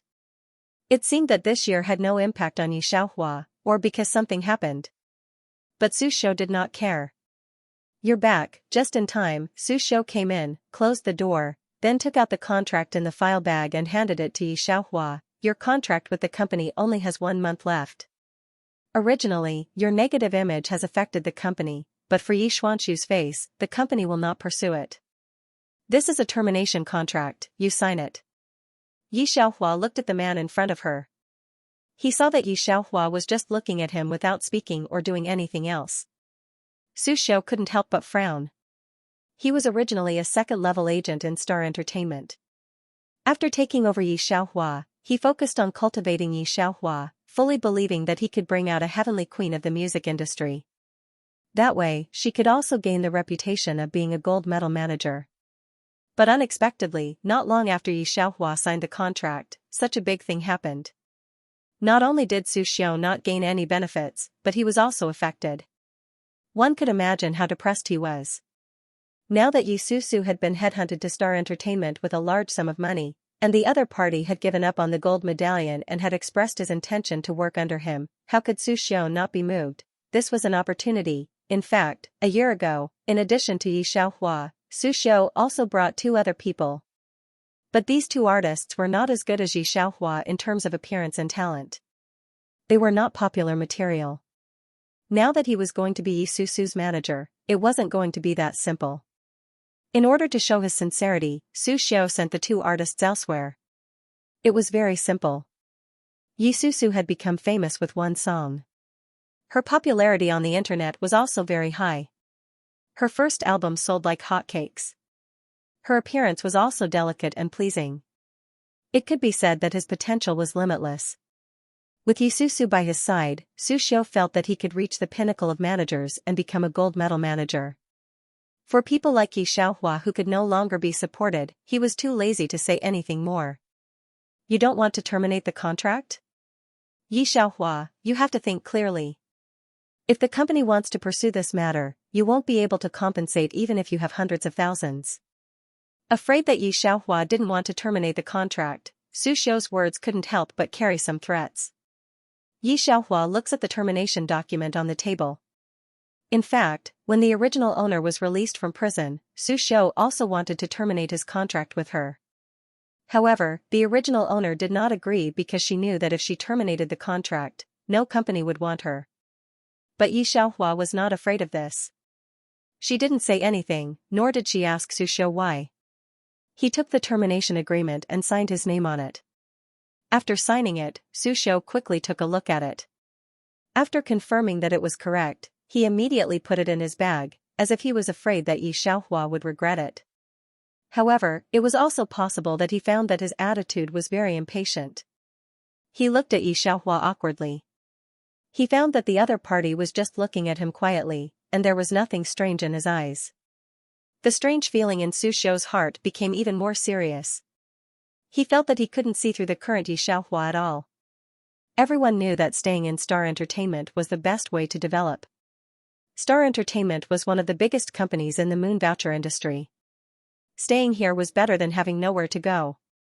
However, in order to sign in Yi Su Shou wanted to cut ties with Yi Xiaohua. How could he tell Yi Xiaohua these things? He said one last sentence in a dignified manner and left impatiently. But before leaving, he asked Yi Xiaohua to move out of the apartment as soon as possible. The apartment was previously rented by the company for Yi Xiaohua. Now that Yi Xiaohua has terminated the contract, naturally she can't continue to live. Yi Xiaohua doesn't have much cash in her hands now, but she does need to find a way to make money quickly. She had just finished packing a suitcase when her phone rang. She had just gotten this SIM card. No one, not even the original owner's mother, knew this number. Yi Xiaohua picked it up strangely. There was a very pleasant female voice on the other end of the phone. "Excuse me, is this Miss Yi Xiaohua? I am a talent scout of Huichen. We heard that you have terminated the contract with Star Entertainment. I don't know if you have any thoughts of coming to Huichen?" Just when she wanted to sleep, someone sent her a pillow. Yi Xiaohua remembered a song she had just composed last night. She was silent for a long time before saying, "Okay." The 2 quickly made an appointment. No matter what, at this time, she would not refuse anyone who could help her. No matter why Huichen came to her. Yi Xiaohua tidied up all morning. In the afternoon, she had already found a house in the intermediary office. At the same time, on the top floor of Huichen Entertainment, Bai Yanzi entered the conference room and saw Assistant Bai's anxious look. Young master, why are you back now? I told you to come earlier today. Why didn't you hear me? Why are you in such a hurry? What's the matter? Bai Yanzi poured a cup of tea for Assistant Bai, his voice calm. It was easy to calm people down. Assistant Bai, who had been with him for a while, didn't buy it at all. He put the tea aside casually. Why are you drinking tea now? Do you know that Yisu has been poached by Star Entertainment? She terminated the contract with that small studio today, and many companies in the entertainment industry are eyeing her. With her current popularity, her influence in the music industry will naturally not be small in the future. Even the young master has been waiting for her early. Now that Yi Susu had been poached by Star Entertainment, what was going to happen to Huichen in the future? I'm so anxious that my hair has turned white. Can't you do something? It was obvious that Assistant Bai was really anxious. There were blisters on his lips. So be it. Even if you were to invite them, do you think they would take a liking to our Huichen? Bai Yanzi was calm. He said unhurriedly, Assistant Bai, don't worry. I have found someone with higher potential for our company. Just at this time, a nice voice sounded outside, Young Master Bai, Miss Yi is here. Bai Yanzi looked serious, come in. With his voice, the door of the conference room opened. The beautiful receptionist brought in a young girl dressed in casual clothes. Assistant Bai wanted to see who it was, but he didn't expect to see a familiar face. Wasn't this the girl who came out of the labor camp that he drove before? This young master shouldn't be crazy, not to mention this girl's talent. Just because this girl stayed in the labor camp, she would not be popular. However, Assistant Bai was also a smart person after all. He didn't say it in front of Bai Yanzi. He just took a step back and looked at Yi Xiaohua thoughtfully. Bai Yanzi said that this girl had more potential than Yi Xiuxiu, but why hadn't he heard of it in the music industry? Assistant Bai thought of this and felt very strange. He didn't expect that his stupid young master could still be so lucky. Thinking of this girl, they just happened to meet and sit in the car. Assistant Bai immediately took out his mobile phone and searched for Yi Xiaohua on the internet. This is the contract, Bai Yanzi didn't explain to Assistant Bai. When he saw Yi Xiaohua, he looked very serious and took out a contract from the drawer. You see, if there's nothing dissatisfied, sign it. Yi Xiaohua didn't expect to see Assistant Bai again. However, she had been through all kinds of storms and waves, so she didn't have any strange expression. She just looked at Bai Yanzi thoughtfully. After seeing the contract, the surprise on her face was even more serious. Although she knew that she would not let Huichen Entertainment lose money, her current situation and reputation were really not good. Not to mention that no company dared to sign her. Didn't she see that even Su Xiu couldn't wait to disassociate himself from her? She originally thought that the contract to come to Huichen Entertainment this time was ordinary. But she didn't expect, this person actually gave her an S-level contract. Was this the top contract of a company? Even Yi Xiaohua wanted to knock open the head of the person in front of her to see what was inside. She faintly looked at Bai Yanzi and signed her name. After she signed, Bai Yanzi also took the contract and signed 3 words. Yi Xiaohua looked at his hands with distinct joints, which had a somewhat clear feeling. These hands were very artistic, not like those in the entertainment circle. But in the next second, he saw the 3 big words that he had signed in a flamboyant style. He understood slightly. Bai Yanzi. Ah. This is what I recorded last night, only half of it. After Yi Xiaohua signed the contract, someone was going to take her to her new place. Before leaving, she handed Bai Yanzi a USB. Don't worry, you will feel that this contract is worth it. Bai Yanzi looked at her confident eyes and was stunned for a moment before he took it and connected it to his own phone. He glanced at Assistant Bai, who was looking at her phone, and then put on his headphones. Even if he didn't understand music, he knew the difference between an external speaker and a good pair of headphones. When he was about to play it, his WeChat lit up. When he opened it, he saw a bunch of messages from Bieber. It can be said that one's resume cannot be judged with one's eyes at all. There is also a lot of negative news. Basically, some things are very easy to find out. But this is the first woman you care about, so I thought it was all an illusion. I felt that this woman was definitely not what I saw, so I hacked into her computer and phone last night.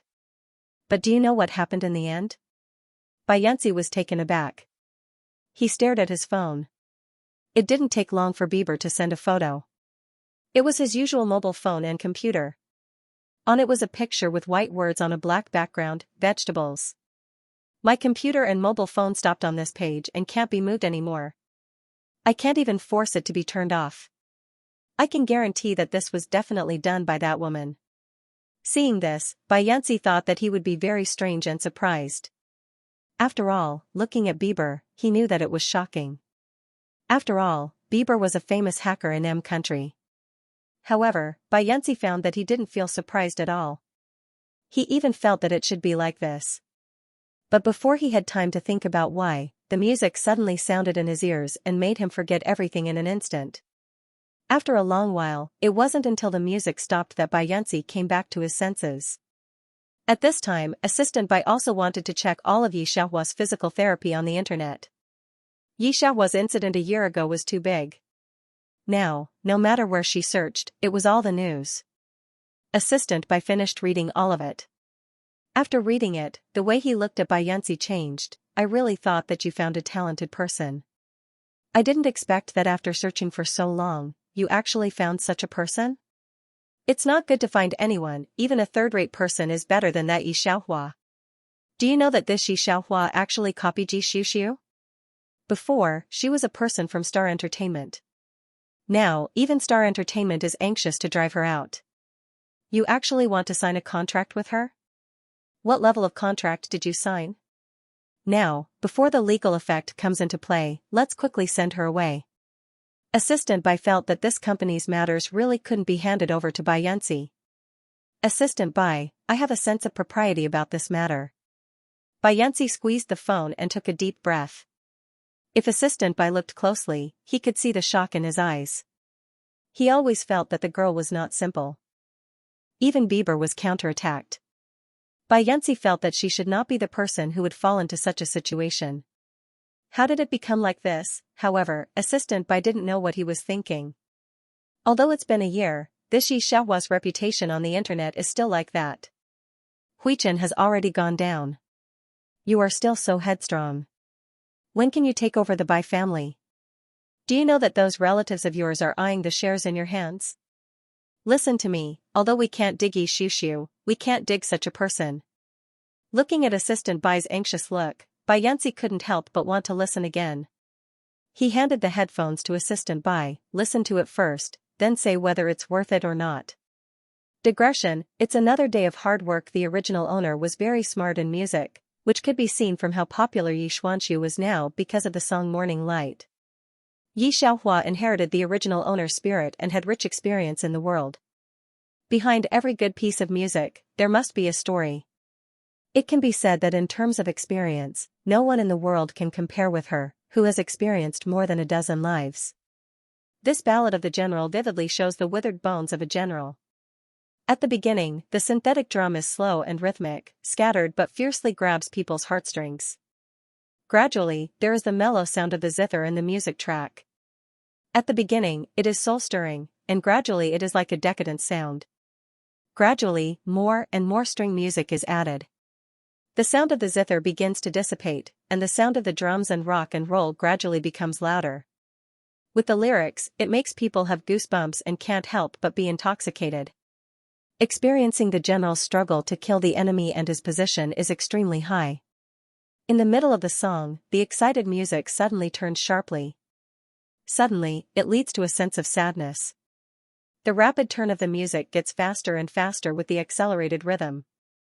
When it is passionate, you can feel the general's fiery heart to kill the enemy on the battlefield gradually disappears with suspicion. When drinking a glass of poisonous wine, the rapid string music like a storm makes people can't help but be quiet for a long time. This is also the moment when Xianxia was silent.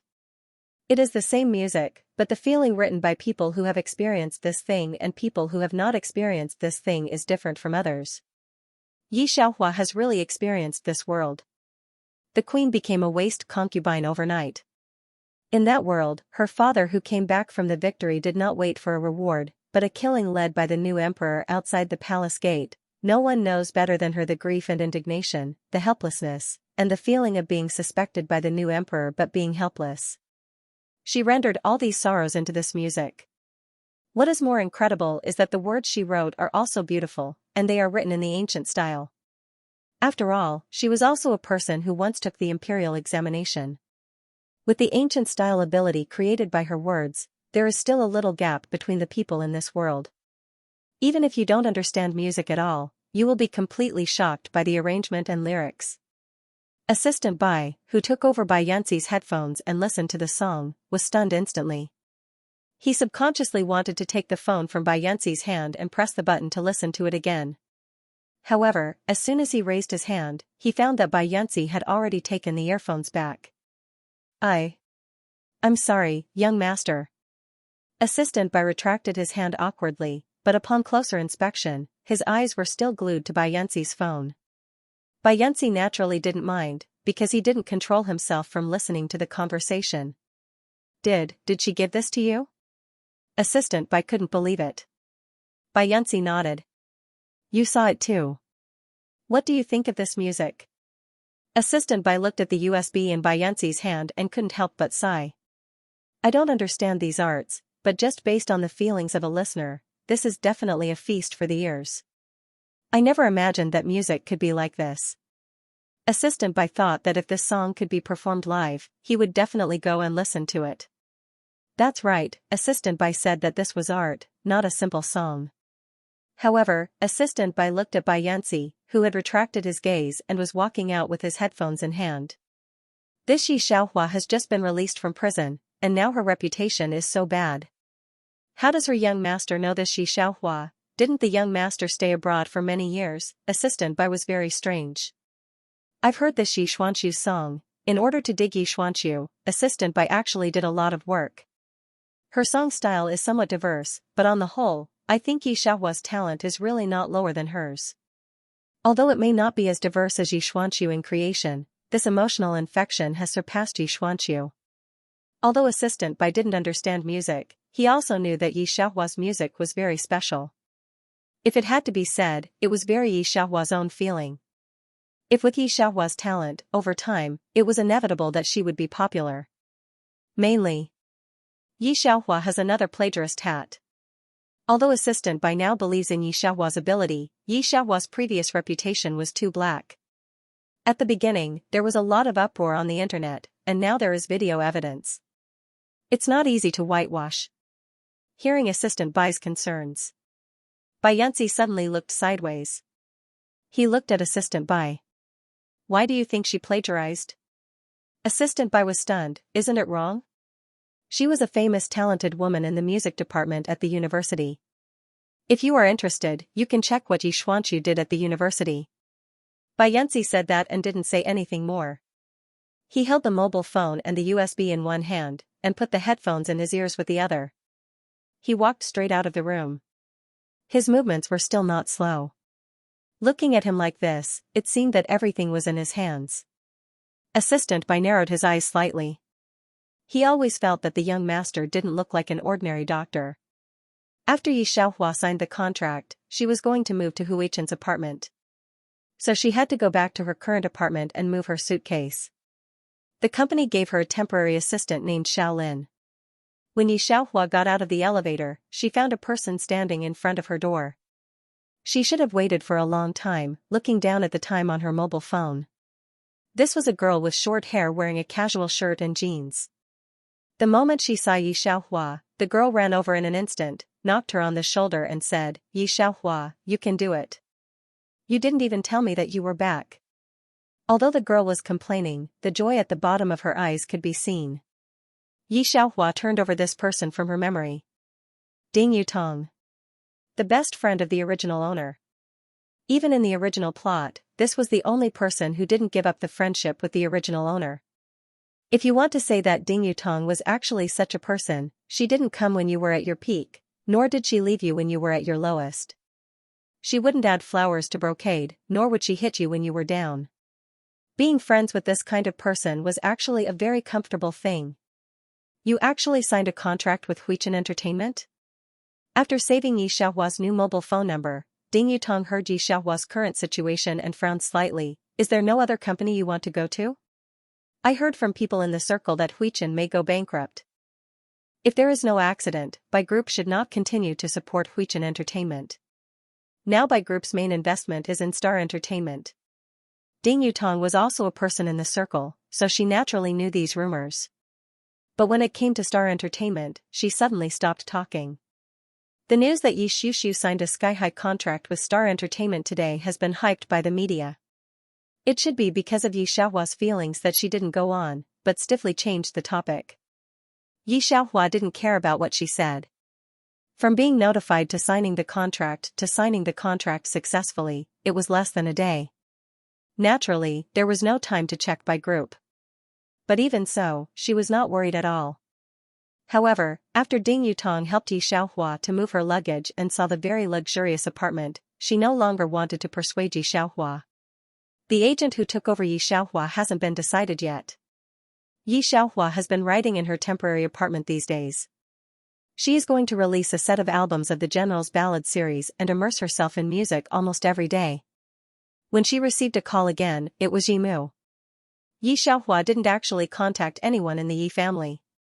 And Yi Guoming and others really forgot her. If you hadn't found Yutong, would you really not contact us anymore? Yi Mu sighed on the phone. Today is your sister's birthday, just all of them are here. Come back and have a look. Mom hasn't seen you for a year. Even if you move away, don't you want the piano your teacher gave you? Speaking of the back, Yi Mu's voice was a little choked. After answering the phone, Yi Xiaohua was silent for a while. Yi Mu is very good to her, but it's impossible to even a bowl of water, let alone 2 daughters. It's only been a year now. When Ye's relatives mention Yi Xiuxiu, they can't help sighing. Because Yi Xiuxiu is now a famous star, they subconsciously choose to forget that Ye's family actually has an eldest daughter, Yi Xiaohua. Especially Yi Guoming, he now says my daughter Xiuxiu to everyone, not my little daughter Xiuxiu. In his eyes, Yi Xiaohua, the person who discredits him, no longer exists. Yi Xiaohua didn't want to go back to Ye's house, but thinking about the piano, she was silent for a while. It was a very precious piano left to her by the teacher who initiated her in music. After the original owner went to prison, the piano became exclusive to Yi Xiuxiu.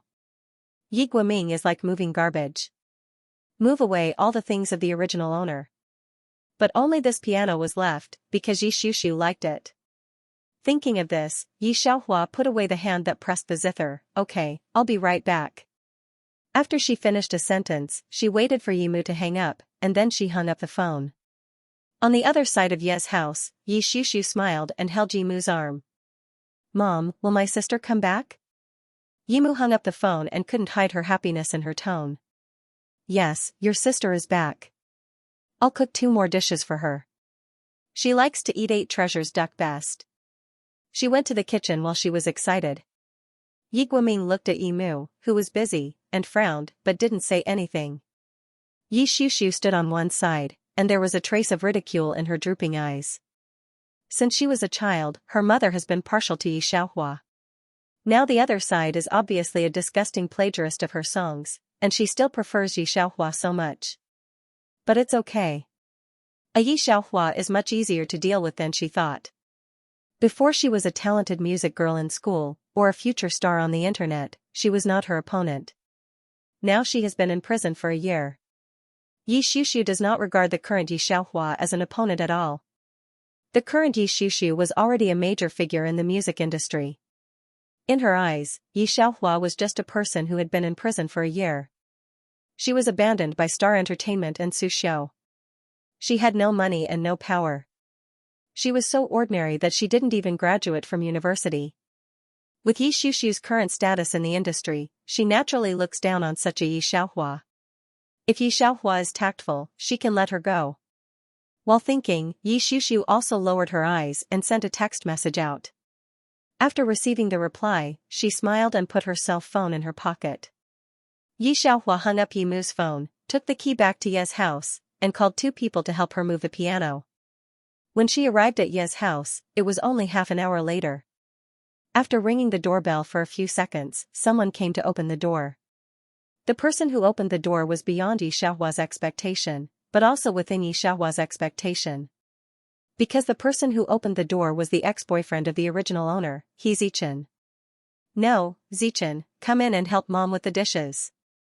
Yi Xiushu's voice came from inside. Yi Xiaohua understood that it should be Yi Xiushu's boyfriend now. If it was the original owner now, she would definitely feel that her life was like a joke. Her family didn't believe in her and treated her as if she didn't exist. Her original life was robbed by her younger sister.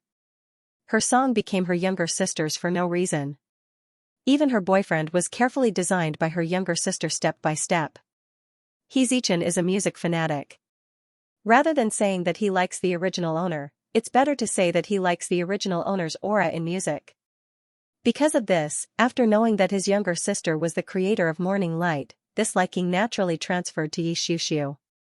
Seeing Yi Xiaohua, He Zichen's expression naturally became a bit colder, and there was a deliberate suppressed disgust in the bottom of his eyes.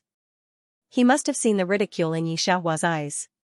He Zichen warned Yi Xiaohua in a low voice, "The matter of me breaking up with you has nothing to do with Xiushu. She's different from you. I'm warning you, don't touch her." Digression, the great aunt came. "It hurts so much that I want to vomit. My hands that are pressing the keyboard are shaking. Why is there such a thing as the great aunt in the world?" When Yi Xiaohua just came to this world, she had already stamped He Zichen's forehead with a fool. Now it seems that she really didn't do it blindly. "Get out of the way." Yi Xiaohua just looked at He Zichen very coldly. She lowered her voice, and the clear voice sounded indescribable in this narrow space. With He Zichen's professionalism, he can judge at once that this kind of voice will definitely be popular in the music industry, because this voice is very recognizable. Not to mention the album, even if it is a concert, many people will flock to it. He looked at Yi Xiaohua subconsciously. For a moment, he was stunned. After Yi Xiaohua was signed to Huichen Entertainment naturally would not treat her badly.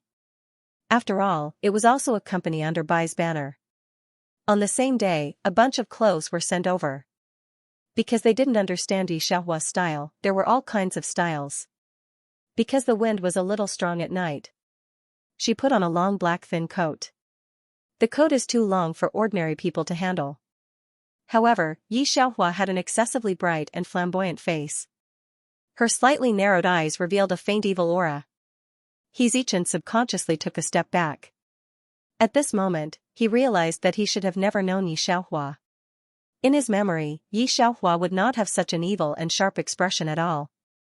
Her eyebrows, which were already very beautiful to begin with, were now even more beautiful. Taking a step back is clearly a subconscious action. "Xiaohua, you're back." Yimu brought up a duck for the evening and said in surprise, "You're thin. Come here and eat." Yi Guoming saw Yi Xiaohua coming back, almost the same expression as He Zichen, and took a step back. Yimu went to the kitchen to bring another bowl of dishes. Yi Guoming followed her in. "Sister, it's good that you're back. Won't you leave tonight?" Yi Xiushu looked at He Zichen's stunned appearance, and her eyebrows and eyes drooped slightly. "Now that you have terminated your contract with Star Entertainment, the apartment must be uninhabitable. Why don't you move back?" "What? Terminated the contract?" When Yimu heard the news, it was like a bolt from the blue. Yi Guoming, on the other hand, didn't think there was anything wrong with it. If someone like her doesn't economize, would Star Entertainment wait to lose money? When Yi Xiaohua signed the contract with Su Xiu, Yi Guoming knew about it. Therefore, now that Su Xiu signed Yi Xiushu, he was very guarded against Yi Xiaohua, afraid that she would do something.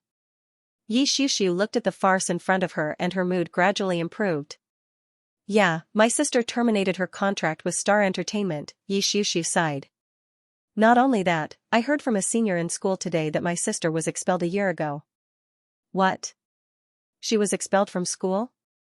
When Yi Guoming heard this, the shock and anger in his eyes became even more obvious. "That's right. My senior said that the school administration office didn't want a student with such a..." Yi Xiushu couldn't finish her sentence. She bit her lip and gave Yi Xiaohua a complicated look. But she didn't say it, but it made Yi father angrier than saying it. Yi Xiuxiu's subtext was naturally that the school didn't want someone with such a low character like Yi Xiaohua. After Yi Xiaohua plagiarized Yi Xiuxiu, Yi Guoming never paid attention to Yi Xiaohua again. Naturally, he didn't know that she was expelled from university. He had always paid attention to his reputation. After Yi Xiaohua's reputation for plagiarism spread, he didn't want to acknowledge her. Now she was expelled from university. How could he bear it? Get out. Get out of here. Yi Guoming, don't have such a shameful daughter like you. Just treat it as if I raised you for nothing. Yi Guoming looked at Yi Xiaohua, trembling with anger. He was an extremely prideful person. Before, because of Yi Xiaohua, he didn't dare to walk outside. Face was his life. Even if he didn't want his life, he would still pay attention to his face. But fortunately, Yi Xiuxiu brought him a little light. Now, Yi Xiaohua was expelled from school. Living to this old age, even if his relatives didn't mix well, their children all graduated from university safely, and none of them would be expelled from school. Perhaps he was extremely angry. Yi Guoming directly took out the household registration book from the bedroom. In front of Yi Xiaohua, he tore off the page of the household registration book, then crushed it and threw it into the trash can. Yi Xiuxiu stood on the side watching this farce. Her face was worried, but her heart was very happy. Ever since she was young, her parents would praise Yi Xiaohua whenever they met, but never once praised her. Yi Xiuxiu vowed that when she grew up, she would make people look at her in a different light. Now she finally did it. Look, this is the daughter that you loved from childhood to adulthood. Now, not only was she spurned by everyone on the internet, she was also expelled from university. This was really a joke. If it wasn't for the inappropriate occasion, Yi Xiuxiu would have laughed out loud. Yi Xiaohua quietly watched this scene. After going through so many worlds, she also saw many strange people, and also saw many irresponsible or biased parents. In the world of the Republic of China, parents could be said to be very biased. However, it wasn't as disgusting as this world. Yi Guoming kept saying that he cared about his daughter, but he didn't even listen to the original owner's defense and sent the original owner to the 18th level of hell. The original owner had no confidence in this world. She didn't think that even the person closest to her wouldn't believe in her. This should be the most devastating thing for her. Don't worry, I won't stay in the Yi house. Yi Xiaohua withdrew her thoughts. She looked at the name on the page that was thrown into the trash can, and her heart was inexplicably annoyed. I just came today to move the piano that my master left for me. As she said this, she pressed on her phone. You guys come up. Hearing the piano, Yi Xiuxiu's expression changed. She subconsciously glanced at Yi Guoming. However, Yi Guoming didn't understand her at all and directly said, hurry up and move it, I don't want anything of yours to remain in the Yi house. Yi Xiuxiu pursed her lips, her brows slightly wrinkled, but she didn't say anything. A few young people came up and very neatly moved the old piano downstairs. Yi Xiuxiu had already signed a sky-high contract with Star Entertainment. When Su Xiu signed the contract, he said that with Yi Xiuxiu's current potential, coupled with Star Entertainment's willingness to spend resources to support her, it was only a matter of time before she became a singer. Yi Guoming knew very well that if this continued, he might become the father of the Heavenly Queen and the Song Queen. In the future, in front of relatives and friends, he would definitely gain a lot of face. Regret, he looked at Yi Xiaohua with a sneer, I will only regret why I gave birth to you. Yi Xiaohua looks at Yi Mu again. The original owner's memory even had Yi Mu, because she felt that only Yi Mu would care about herself in the world. However, this time, Yi Mu just avoided her eyes, fingers kept pinching.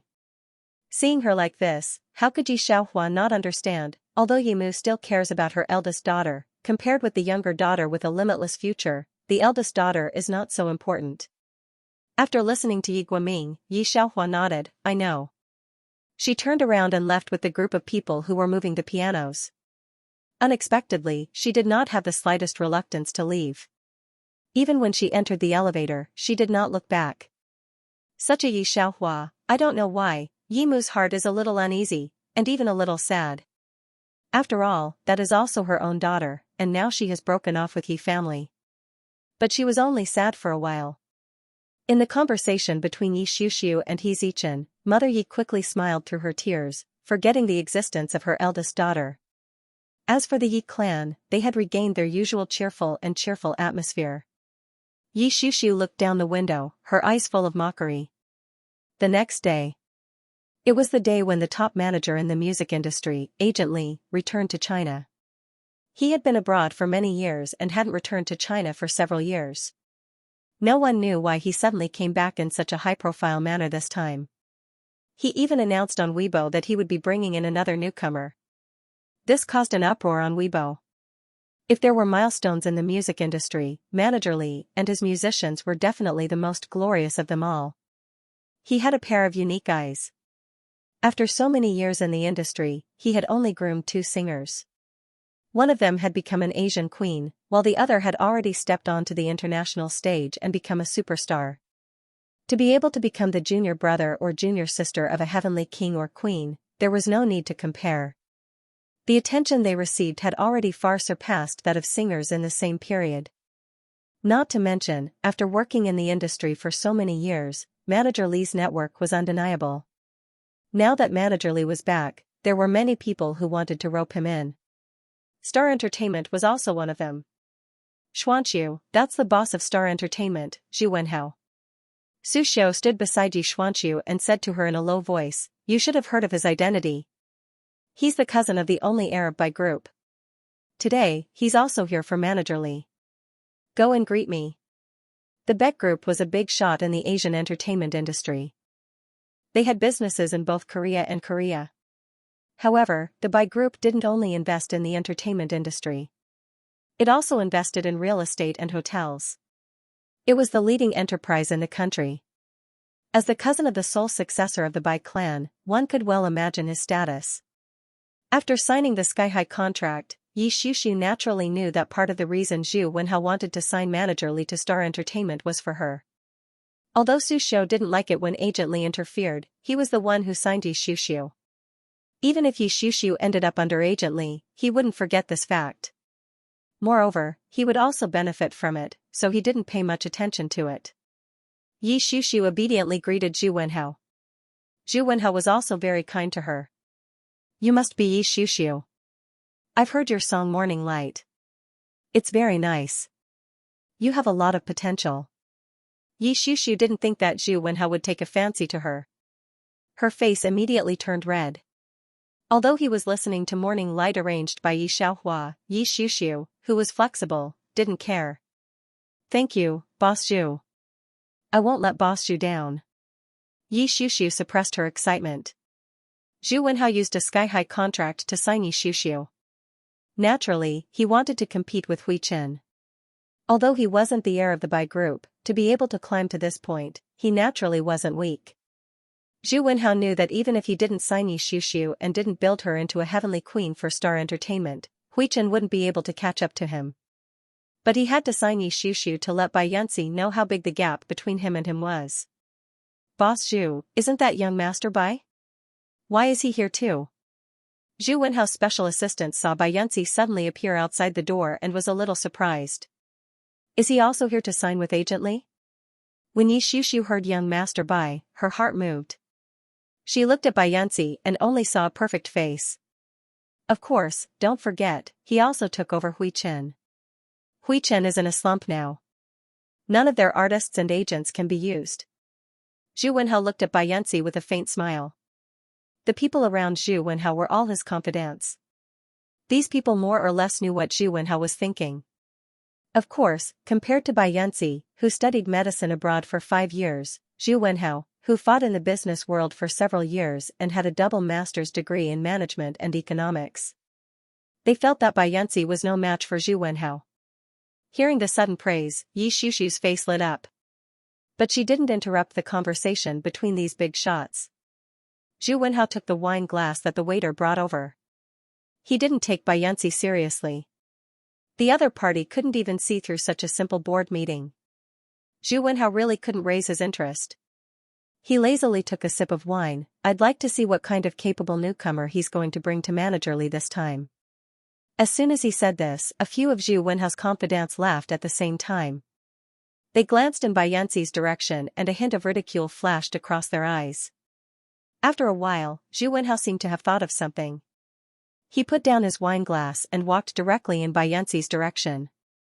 Yanxi, he walked to Bai Yanxi's side and glanced at him. I didn't expect to see you at this kind of banquet. I thought you didn't like this kind of banquet. Bai Yanxi looked at Zhu Wenhao without any other expression on his face. He was used to being lazy and arrogant.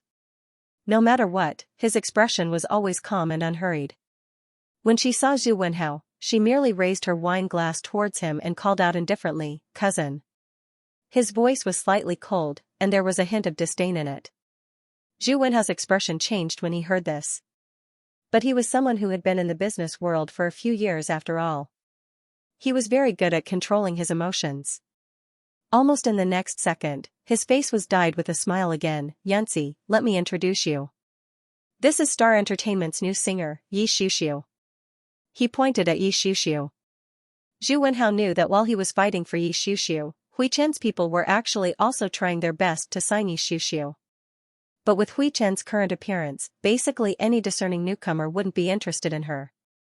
Bai Yanxi's gaze swept across Yi Xiuxiu's face indifferently, without any ripples. Zhu Wenhao was very disappointed that he didn't see the expression he wanted to see on Bai Yanxi's face. But he didn't care.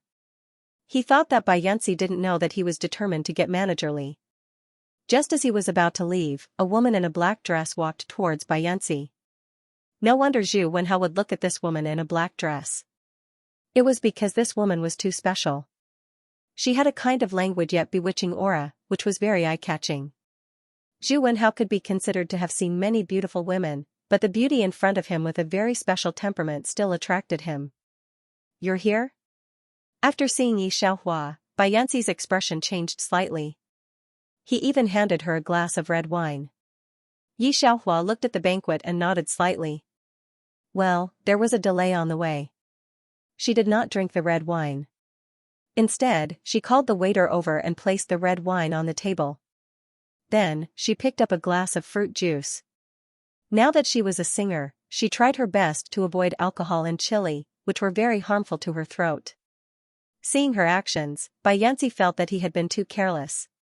When Yi Xiuxiu saw Yi Xiaohua, her expression instantly changed. Firstly, he didn't expect to see Yi Xiaohua here. Secondly, he didn't expect that Yi Xiaohua would be so familiar with the Arab Bai Shi. Her fingers tightened, looking at Yi Xiaohua's eyes shrouded in a layer of haze. Zhu Wenhao and the others did not see her expression clearly. "Cousin, is this your company's new artist?" Zhu Wenhao just looked at Yi Xiaohua very warily. This person, whether it was her appearance or voice, was very attractive. If she was the person that Bai Yanxi wanted to promote, Zhu Wenhao felt that she would be Yi Xiuxiu's biggest competitor.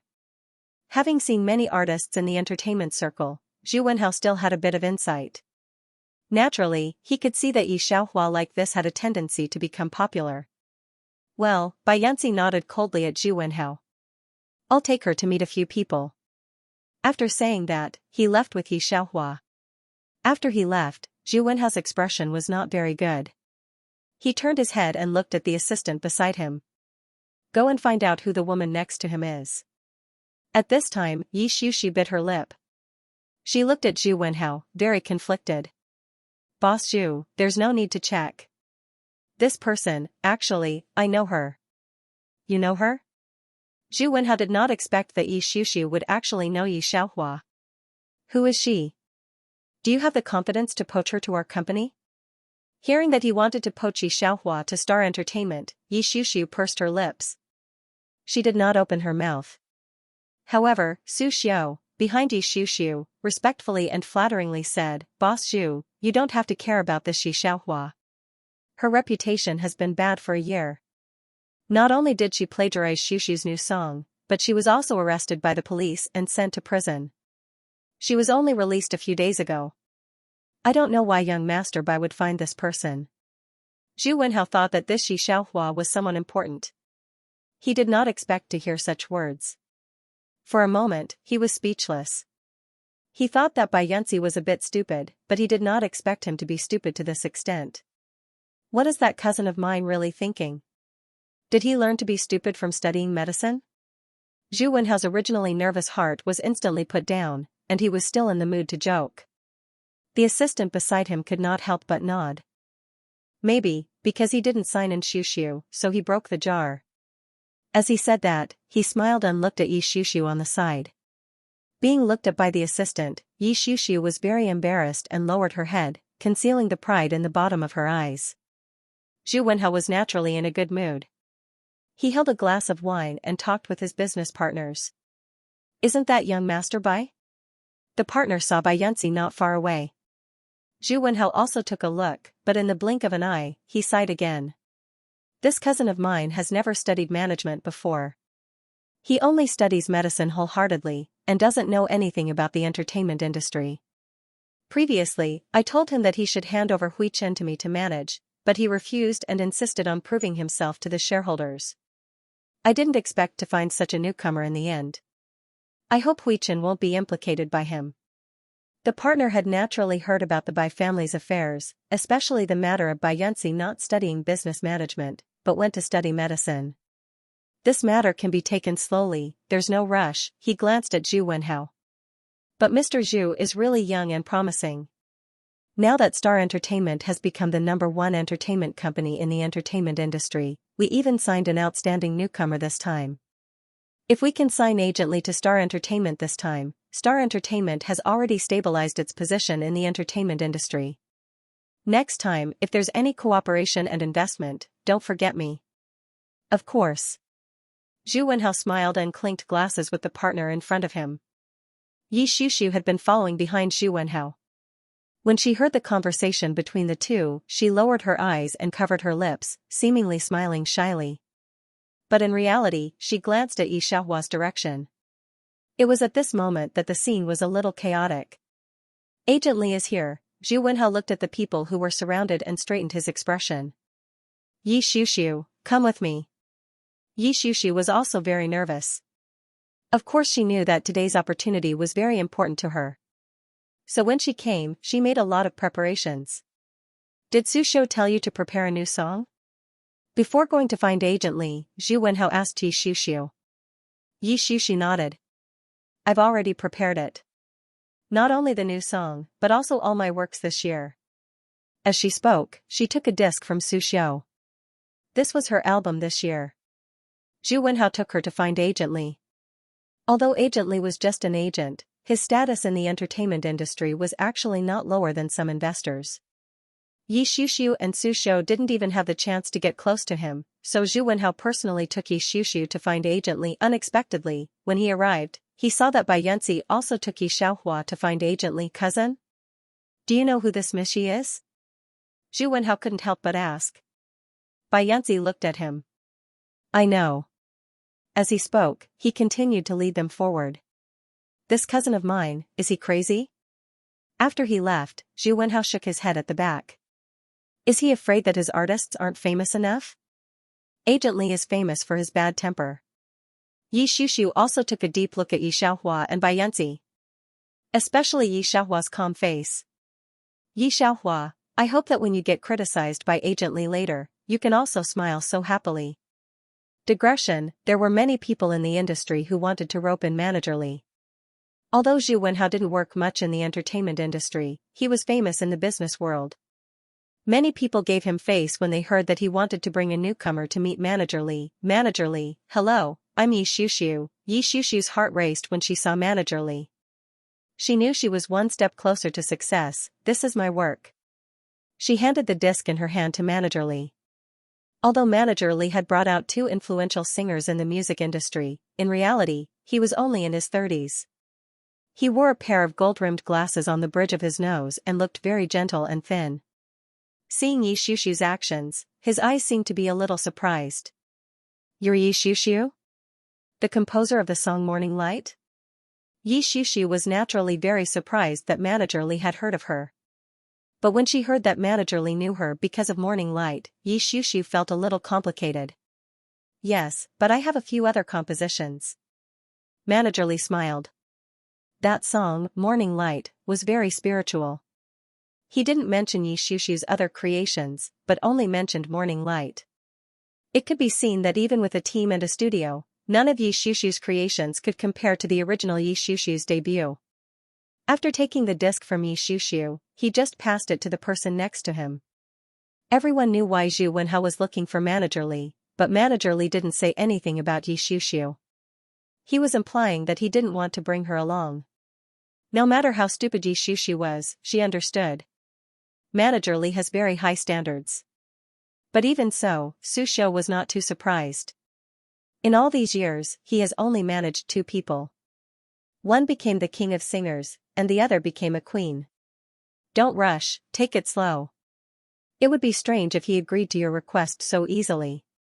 Zhu Wenhao signed Yi Xiuxiu at a sky-high price just to beat Bai Yanzi. Seeing this, he comforted him. The 3 of them were talking. They actually saw Yi Xiaohua, who had finished eating the cake, being brought to see Manager Li by Bai Yanzi. Yi Xiuxiu's eyes widened and Su Xiu's face was also filled with disbelief.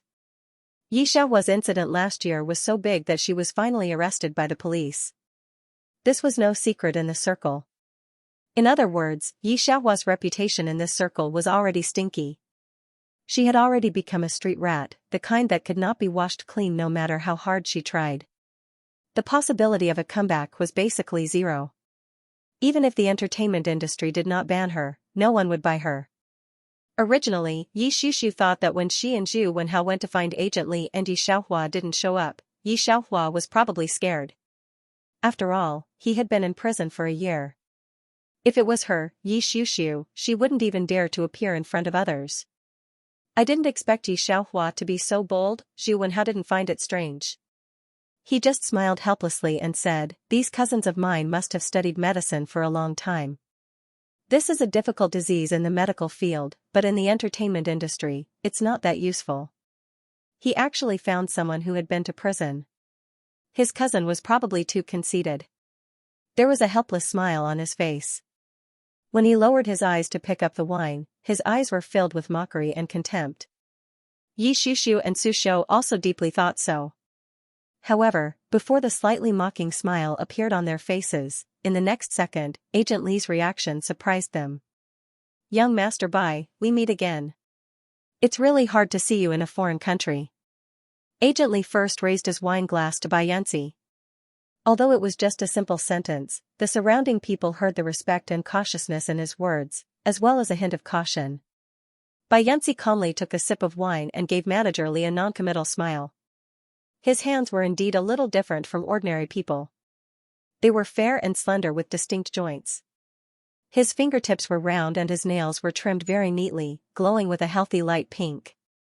His raised eyebrows were also exquisite and beautiful, but his whole person seemed too indifferent, a little bit unlike those rich second-generation young masters on the scene. If he said that he was an extremely popular star, some people would dare to believe it. Some of the big shots on the scene looked at Agent Li's attitude towards Bai Yanzi and each of them had their own thoughts. Agent Li seemed to be used to Bai Yanzi's attitude and didn't say anything. Instead, he immediately turned to Yi Xiaohua, his eyes bursting with a kind of light. Are you the composer of the Ballad of the General? He asked. Yi Xiaohua then realized that Bai Yanzi passed his composition to Agent Li as soon as he entered the room. But she also felt a little strange. The big shots in the entertainment industry wanted Agent Li to bring a newcomer, but there was no way. When she was wandering around, she also heard people say that Agent Li had a very strange temper and was also a strange talent. The only people who could contact him were the song queens and the king of singers that he brought out. She didn't know how Bai Yanzi, a doctor, actually managed to contact such a big shot across the industry. Yes, it's me. Yi Xiaohua nodded at Agent Li. Agent Li was indeed a legend in the music industry. Yi Xiaohua also became less casual and more respectful towards him. Sister. Yi Xiuxiu saw that Yi Xiaohua was actually chatting happily with Agent Li and couldn't help but walk over. Unlike others, Yi Xiuxiu understood her sister's potential. If she really brought out a new song, it was very likely that Agent Li would like it. It was also because of this that Yi Xiuxiu stared at Yi Xiaohua's eyes. This time was different from the past. Yi Xiaohua's eyes were like a cold lake. The more she looked, the more flustered she became. In the past, the things that would appear in her mind later on were actually a patch of darkness. This time, she couldn't see anything. Yi Xiuxiu retracted her gaze and only thought that this time, there was only a mistake in her ability. Although you've been kicked out of the house by your parents and can't even go to school, you still can't betray yourself. She pursed her lips and looked at Xianxia with some pity. WTF. For a moment, Xianxia thought she was hallucinating. She originally thought that someone like Xianxia could enter a banquet like this because of Xianxia.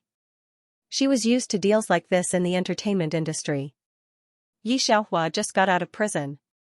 Xianxia didn't think she had the money to dress herself up so well, but she did have a pretty face. This made Xianxia and Su Xiao naturally think of Xianxia.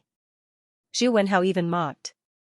He didn't expect Xianxia's eyes to be so bad. But now, Xianxia could be said to be a layman, but Manager Li was definitely not. He must have seen something different about Xianxia. The others didn't know, but Xianxia knew that Xianxia was indeed talented.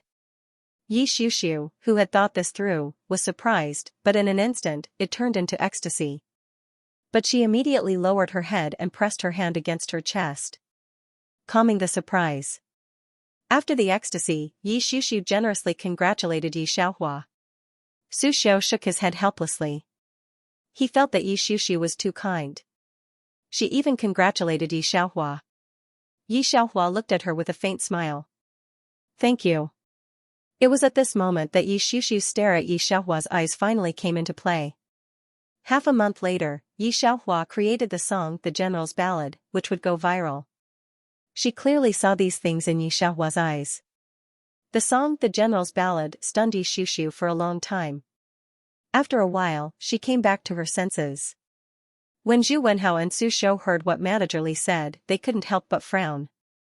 They especially felt that Manager Li had rejected Xianxia. Manager Li, if you really choose Xianxia this time, you will regret it. Although you brought out the king and queen, Xianxia will be the biggest stain in your life. I hope you will be careful. When he spoke, he directly ignored Xianxia. Manager Li shook his head. He glanced at Zhu Wenhao and pointed to his eyes. When I was with Qingqing, someone told me the same thing, but I still insisted. Qingqing was the first queen of the music industry he had brought. Zhu Wenhao didn't try to persuade him anymore. He just looked at Manager Li helplessly. In his eyes, Manager Li had great foresight and talent. This was the reason why he wanted to poach Manager Li over to Star Entertainment to coach Xianxia. But now, Zhu Wenhao shakes his head. Agent Li can't even see Xianxia's face clearly. He even wants to support a person who plagiarized to prison, and is not willing to support the current talented girl in the music world. It can be seen that his eyes are like this. And the one who gained the most was Xianxia. Before she left, she couldn't help but glance at Manager Li. The smile in her eyes was full of mockery. You don't believe me? She didn't know that after half a month, she would find out that the singer she brought out turned out to be a plagiarist with a criminal record. Her reputation would be ruined by Xianxia. She didn't know if she would regret it, but there was no hurry now. Xiu, Manager Li has bad taste. After searching for so long, he actually found someone who plagiarized your work. We don't have to care about him. Su Xiao comforted Xiu. He used to admire Manager Li, but now he couldn't help but look down on her. It turned out that Agent Li was just like that. If he could become a top-notch agent in the industry, he should be able to do the same, right? Xiu shook her head. I know, Brother Su. Didn't Wind and Cloud Order ask me to sing the theme song last time? Can you help me ask if they need it now? I already have inspiration. Her status in the music world was not low now, and she was also very popular. Wind and Cloud Order was a very popular IP drama. It mainly talked about the general's mansion. The female lead's father, brother, and brother all died on the battlefield because they were suspected by the emperor. She shouldered the responsibility of clearing the general's mansion's grievances and went to the battlefield to fight. This drama was a rare good drama. There were a lot of big names in it. The best actor and best actress took turns to appear, and now there were popular actors as the third male and third female lead. They had acting skills, they had traffic, they had looks, they had topics to talk about. If they sang the theme song, it was inevitable that they would be popular. The producer of this drama came to find Xiu 3 days ago, but Xiu refused. This made Su Xiao very sad. He didn't expect Xiu to bring it up on her own today. One could imagine how surprised Su Xiu was. He immediately contacted the producer of Wind and Cloud Order. After hanging up, he said to Yi Xiuxiu happily, "I'll go and sign the contract with him tomorrow. You can stay in the studio for the next few days to compose. I won't let anyone disturb you." Yi Xiuxiu smiled and nodded.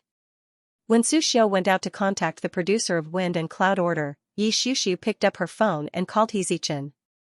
"Zichen, I have very good inspiration. It will be released in half a month. I can't trust anyone else. Can you help me appraise it?" she said softly into the phone. He Zichen naturally wouldn't reject. After hanging up, Yi Xiuxiu sat in front of the piano in satisfaction. When He Zichen arrived, he saw Yi Xiuxiu working hard on the score. The bin next to her was almost filled with waste paper. He Zichen's gaze softened when he saw Yi Xiuxiu working so hard. He remembered that she used to be like this too. She would often look for him to appraise her music at 4 or 5 in the morning. He Zichen, who didn't pay much attention to her, was touched by her hard work. Especially with his help, after she finished composing the song, she would immediately send it to him for a look. Compared to Yi Xiaohua, who was rumored to be a talented musician, her younger sister, who was unknown to everyone, was truly talented and quick-witted. So when Yi Zichen found out that Yi Xiaohua plagiarized Yi Xiuxiu's song 3 days later, he hated Yi Xiaohua so much. Thinking of this, he looked at Yi Xiuxiu, who was working hard, and his gaze became even more gentle. Although Yi Xiuxiu hadn't reached the peak of her career, the music industry's evaluation of her wasn't low. Musical genius. On the surface, Yi Xiuxiu was working hard, but in reality, she was very relaxed. She was just pretending. She wasn't looking for He Zichen to appraise her. In reality, she was looking for He Zichen to be a witness to her hard composing. Thinking about how Manager Li didn't even look at her, Yi Xiuxiu sneered. Half a month later, she wanted to see Manager Li's face when he abandoned her, a real talented woman, for a plagiarist. She wanted to see Manager Li cry his heart out. Off topic, Yi Xiuxiu knew very well that she was now completely different from ordinary people. She was no longer the Yi Xiuxiu who could only stand in the corner and watch Yi Xiaohua's radiance. Now she had a golden finger given to her by God, but she basically didn't use it much this year. Now Yi Xiaohua didn't even have eyes and swayed in front of her again, then she, Yi Xiuxiu, didn't mind teaching her how to be a person. "Xiuxiu, did you make this up?" He Zichen saw the paper that Yi Xiuxiu threw aside irritably. There was a line of music score on it. He hummed it, and then his eyes lit up. If it's played with a drum, it must be shocking, but it's missing something. Yi Xiuxiu heard it and couldn't help but smile. This was the song she changed a little from Yi Xiaohua's future Ballad of the General. Now was the first day of creation, so there was no hurry. On the other side, the internet also stirred up 1,000 waves. The famous Agent Li actually brought people with him again. After he posted a post on Weibo, some of his fans went crazy. Especially the king and queen of the singer forwarded his Weibo one after another. How big was the influence of the king and queen of the singer? They were different from ordinary people. The flow of their fans may not be very obvious in ordinary times, but when a concert was held, tens of thousands of tickets would be snatched up in tens of seconds or even less than 10 seconds. At that time, you could understand how big the influence of the king and queen of the singer was. Although Agent Li hadn't returned to China for many years, the circle was full of his legend. He brought newcomers, so naturally there were a lot of people who paid attention to him. Originally, these netizens happily came to see the newcomers. Maybe this was the next generation of Queen of the Singer. After seeing Yi Xiaohua's photo on her homepage, the first round of people who followed her immediately became fans of her appearance. Although the incident a year ago was very popular, at that time, Yi Xiaohua and Yi Xiuxiu were both newcomers. The people who knew about it were all in the music circle. Speaking of popularity, in fact, most of them were onlookers. It wasn't the time when it was known to everyone. But some people dug deep into Yi Xiaohua. Yi Xiaohua's scandals could be found on the internet, and these people could find a lot of them when they searched. Sesame Tuanzi, what the hell? Agent Li, aren't you the original creator? Why are you bringing a plagiarist dog? I used to admire you, but I didn't expect you to be so disgusting. Not to mention that I unfollowed him, Liuhua0123, it's really scary. I originally thought that the comments were too violent towards a woman. Now I hope she explodes on the spot. Isn't it enough for a person to be found guilty of plagiarism? What's more, a person who has been in jail for a year. Managerly, are you blind, Xianxia's sweet cotton padded jacket, my heart aches for my little sister. At this time, she has to be dragged out by someone to create hype. Mel and Spectator 1, I'm not a fan of either of them. I'm just a spectator, but I feel sorry for Miss YXX. I heard that she signed a sky-high contract with Star Entertainment this time. I didn't expect that her song would be plagiarized, and Agently would be snatched away halfway. The water was too deep. Melon Eater too, it's definitely shady. I wonder how strong this YSH lady's background is. She's been in jail and plagiarized. These two big hats haven't crushed her yet. She even signed a contract with Agently TSK. Melon Eater 3, the road has turned black. How disgusting. How could there be such a shameless person in this world? YSH really hoped that people like you would die right here. There were also many people who followed the trend on Weibo. Not only the game fans and passers-by, but also the internet water army that Yi Xiuxiu and Zhu Wenhao had specially hired. My cousin is too careless. Zhu Wenhao looked at the news with a lack of interest. If it were me, I would have already asked someone to erase the traces. If the netizens can't find it, they won't be able to make any waves. After all, he's a medical student. It's good enough that he thought of looking for Agently. The assistant on the side also smiled. No wonder after Baiyansi found Agently, Mr. Zhu was not in a hurry at all. It turned out that everything was waiting for him. You can't ask more of him. Zhu Wenhao thought about it and agreed. I overestimated him. I thought he had some tricks up his sleeve. That's all. I just don't know how he would explain it to the shareholders after he finished playing with Hui Chen. And that Agently, I don't know how much he regrets it now. However, he didn't know that Agently didn't regret it at all. He was excitedly at Yi Xiaohua's residence. What? The first song is not the Ballad of the General, but another song? Agently came back for the Ballad of the General. Baiyansi sent him the Ballad of the General a week ago. As soon as he heard it, he couldn't wait to come back. Knowing the influence of the Ballad of the General, Yi Xiaohua would definitely become a hit. Did you see Weibo? On July 29, Yi Xiuxiu will also release the theme song of Wind and Cloud Order, ? Agently looked at Yi Xiaohua. The more he thought about it, the more likely it was. You don't have to worry about those black people on the internet. Even if you two release the same type of song, the other side still has a lot of fans. At that time, her influence will still be inferior to yours. Don't be defeated by the internet. If you don't release the Ballad of the General this time, it will be very difficult to have such a good opportunity. Bai Xiao, you stand aside and don't persuade Xiaohua. Do you just let her do whatever she wants? Baiyansi took a step back without batting an eyelid. I think she has her reasons. What reason? Agently was so angry that he wanted to scold people, but he didn't dare to scold Baiyansi. He felt reluctant to scold Yi Xiaohua, so he could only stare at Assistant Bai. What are you doing here? Embroidery? Assistant Bai, it was absolutely not false to say that Agently had a pair of discerning eyes. Before returning home, he had checked Yi Xiaohua and was dubious about her black information. Part of the reason why he returned home was because of the Ballad of the General. Part of the reason was that he felt that people like Baiyansi would never be wrong. When he came back and saw Yi Xiaohua, Agently knew that he didn't bet wrong. He could see that Yi Xiaohua was essentially similar to Baiyansi. They both had a sense of pride in their bones. This kind of person plagiarizing.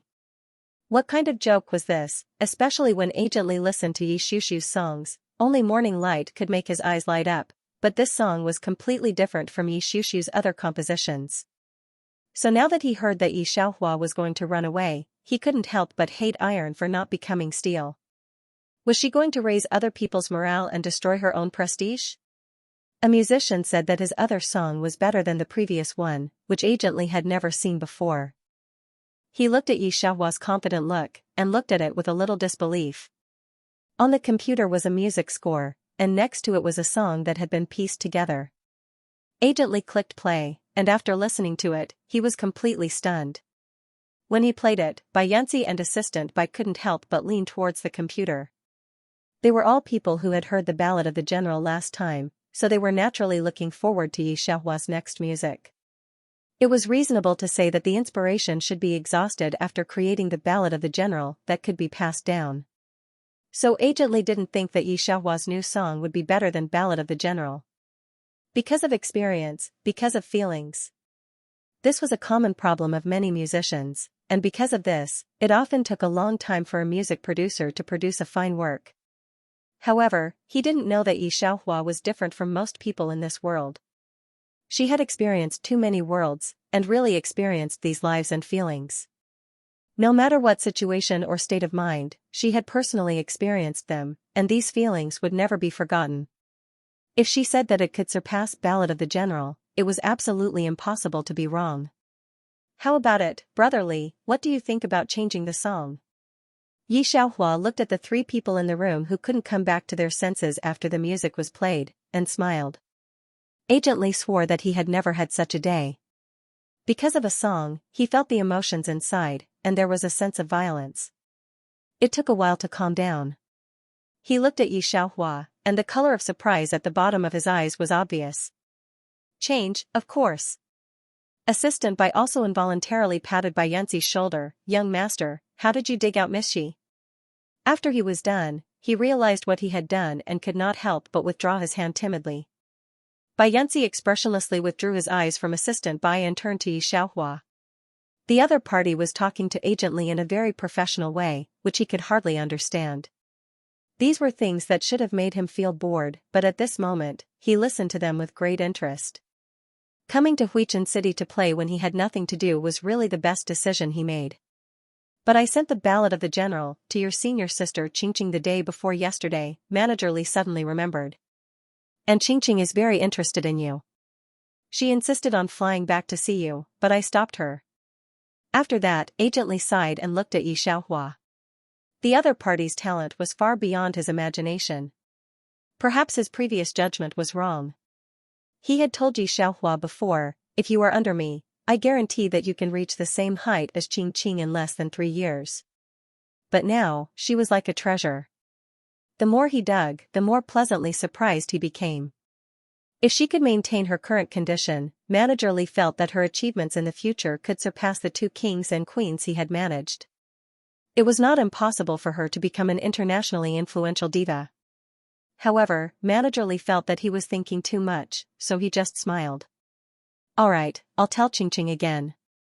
I'll ask her to forward the song when you post it and change it to a new song. We can't let her spoil Ballad of the General. The more Manager Li thought about it, the more convinced he was. Then he hurriedly went to contact Qingqing to post on Weibo, and instantly put Xiaohua behind his mind. Daily, on July 29 at 9 a.m, Xiaohua's new song will be released. Sesame Ball, I'm dying of laughter. She actually released a song on the same day as YXX? Is she thinking that she's not dying fast enough? Harmonious Water of Lyogo, it's not good to hide at home, but you're still so bold. I can't help but suspect that you didn't copy our little sister's song again, did you? High Mountain Yangji, although I don't want to think bad of people, I can't help but doubt it. Melon Eater 1, then let's wait for the 29th. I'll see whose song this plagiarist is going to copy this time. Yi Shushu didn't follow the trend on the internet at all. She even bought a water army to follow the trend. The more they argued, the angrier the netizens would be when Yi Xiaohua released that song. She would definitely finish recording this song before Yi Xiaohua did. Su Xiao and He Zichen were the evidence, and there was surveillance. Thinking of this, her smile deepened. She also posted on Weibo. Yi Shushu, it's 4 o'clock in the morning. Thank you Senior He Zichen for composing this song for me. On the 29th, I won't let everyone down. Shushu's family's little sweetheart, I feel sorry for our little sister Shushu. She is so serious about writing. Don't you like her? Whether it was passers-by or fans, they all liked Yi Shushu who worked so hard. Yi Shushu smiled with satisfaction when she saw that the comments on Weibo were all praising her. On the 29th of July, the netizens were all waiting for this day. At 8 o'clock in the morning, Yi Xiuxiu's official Weibo and the official Weibo of Feng Yunling both released a status. Yi Xiuxiu, the theme song of Feng Yunling, the Ballad of the General, has been completed, and the MV. I hope everyone likes it. There were many people waiting for her to post on Weibo. As soon as this song was released, except for those who wanted to be on the hot comment list, everyone else clicked on Weibo first. A few minutes later, Yi Xiuxiu's Weibo was full of amazement. The first hot comment was a row of exclamation marks. The second hot comment was this comment: "Little sister Yi Xiuxiu, with this song, The Ballad of the General, I've decided to be your fan. I didn't cry like this when I read the original work of Feng Yunling." The third hot comment: "Baby Xiuxiu, you're so great. I'm so moved." Yi Xiuxiu saw these comments and smiled complacently. Hearing Yi Xiaohua's name, He Zichen subconsciously frowned. Su Xiu wanted to see Agent Li embarrassed, so he took out his phone and pretended to swipe it. He saw that Agent Li's official Weibo didn't post anything.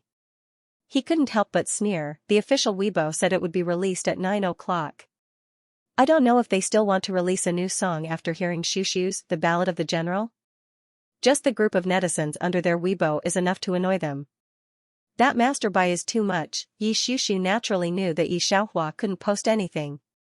She just shook her head and sighed. He actually didn't spend money to help his sister settle her dark history.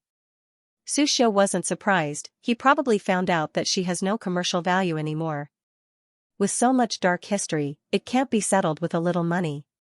Yi Xiuxiu sighed, but her eyes were full of schadenfreude. Sister is already like this, let's not be sarcastic. Su Xiu and He Zichen suddenly felt that she was kind. But they didn't know that Yi Xiuxiu's heart was inflated. Yi Xiaohua had been suppressing her since she was young. When Yi Xiuxiu was young, she swore that one day, she must step on Yi Xiaohua. Now, her dream finally came true. She was happy and proud. These three people were all in Star Entertainment at this time, and He Zichen was also an artist of Star Entertainment. After releasing the song, the producer of Wind and Cloud Order also called to cooperate with Yi Xiuxiu for a long time. The Best Actor and Best Actress also reposted Yi Xiuxiu's Weibo. The influence of the Best Actor and Best Actress could be imagined. It made Yi Xiuxiu's status rise, and her fans also increased rapidly. In an instant, she occupied 2 hot searches. The Ballad of the General. Reposted by the Best Actor and Best Actress. At this time, suddenly, the 2 hot searches that occupied the first and second places went down. And the first place was a hot search marked with the word burst, Immortal Faith. The second place was still a hot search marked with the word burst, Yi Xiaohua. The third place was still a hot search about Yi Xiaohua. Is Yi Xiaohua's plagiarism true or false anyway? In a second, all the Weibo about Yi Xiuxiu was suppressed by Yi Xiaohua. He Zichen was also stunned. He also knew that Yi Xiaohua's new song was released today, but he didn't care at all. At this time, when he saw the Weibo that had exploded, he couldn't help but click in. The first hot search was a Weibo post by Yi Xiaohua herself. Undying Faith. In just 10 minutes, the number of comments had reached 90,000. It was still increasing at a terrifying rate of 10,000 per minute. He instinctively put on his headphones. Immortal Faith was a Chinese song with a rock and roll style and a dark style. The beginning was very depressing. The beat seemed to knock on everyone's heart, making it hard for them to breathe. The protagonist in the lyrics was constantly struggling. Most people would struggle like this, but to no avail. Some chose to give up, while others chose to persist. And in this music, the protagonist completely exploded in the middle of the song. Rock and roll mixed with all kinds of string music made every cell in the audience burn. Not only was the music arranged, but even the lyrics were deeply rooted in the audience's hearts, making them unable to help but feel like their bodies were burning with the beat. This is a mix of dark and rock symphonic music that has never appeared in the Chinese music industry. After listening for a long time, it still made people unable to come back to their senses. This song didn't have a music video, only simple lyrics and voice, but it made people imagine struggling in the mud but refusing to admit defeat, as well as the excitement of struggling to rise in the later stages. The most important thing about music was resonance. The Ballad of the General was a good song, but it was definitely not as exciting as this Undying Faith. It could be said that among 100 people, 70% of them could resonate with the Ballad of the General. Don't underestimate this number. This was already the peak number in the music industry. There were very few that could surpass it. It was precisely because of this that Xianxia was so popular in the beginning. However, unfortunately, Xianxia's Undying Faith was one of the songs that surpassed the Ballad of the General. If the resonance of the Ballad of the General reached 70%, then Undying Faith had already reached 90%, the two could be said to be different levels of music. Looking at the degree of reaction of the people on Weibo, it was the same. Xianxia replayed it. He stared at the lyrics. He could clearly see the words displayed in the first few lines. Words, Xianxia. Song, Xianxia. Arrangement, Xianxia. Remix, Xianxia. From beginning to end, it was Xianxia, it was all Xianxia, his whole body froze in place. How was this possible? How could it be Xianxia? For a moment, Xianxia felt that he was crazy. Xianxia also discovered that Xianxia didn't release the Ballad of the General but Undying Faith. This made her face darken a lot. Because of this, the water army that she bought to blackmail Xianxia was actually useless. You're ruthless. Xianxia looked at Xianxia's dazed look and couldn't help but hate him, but there was nothing she could do. Xianxia's Weibo comments were mixed. Some appreciated her talent, some disliked her character, and of course, there were also people who questioned her music. However, these low-level comments were quickly rejected by people who knew the industry. Her song Undying Faith had a unique style. You couldn't find a second song with this style in the entire entertainment industry. Xianxia created a new sect. This was obviously not what Xianxia wanted to see, but the good thing was that the Ballad of the General was indeed a divine song. Although it wasn't as good as Undying Faith, it made Xianxia successful, and the distance between her and the Heavenly Queen was getting closer and closer.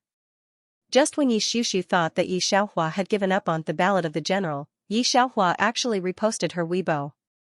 Xianxia, this song, the Ballad of the General, was clearly mine.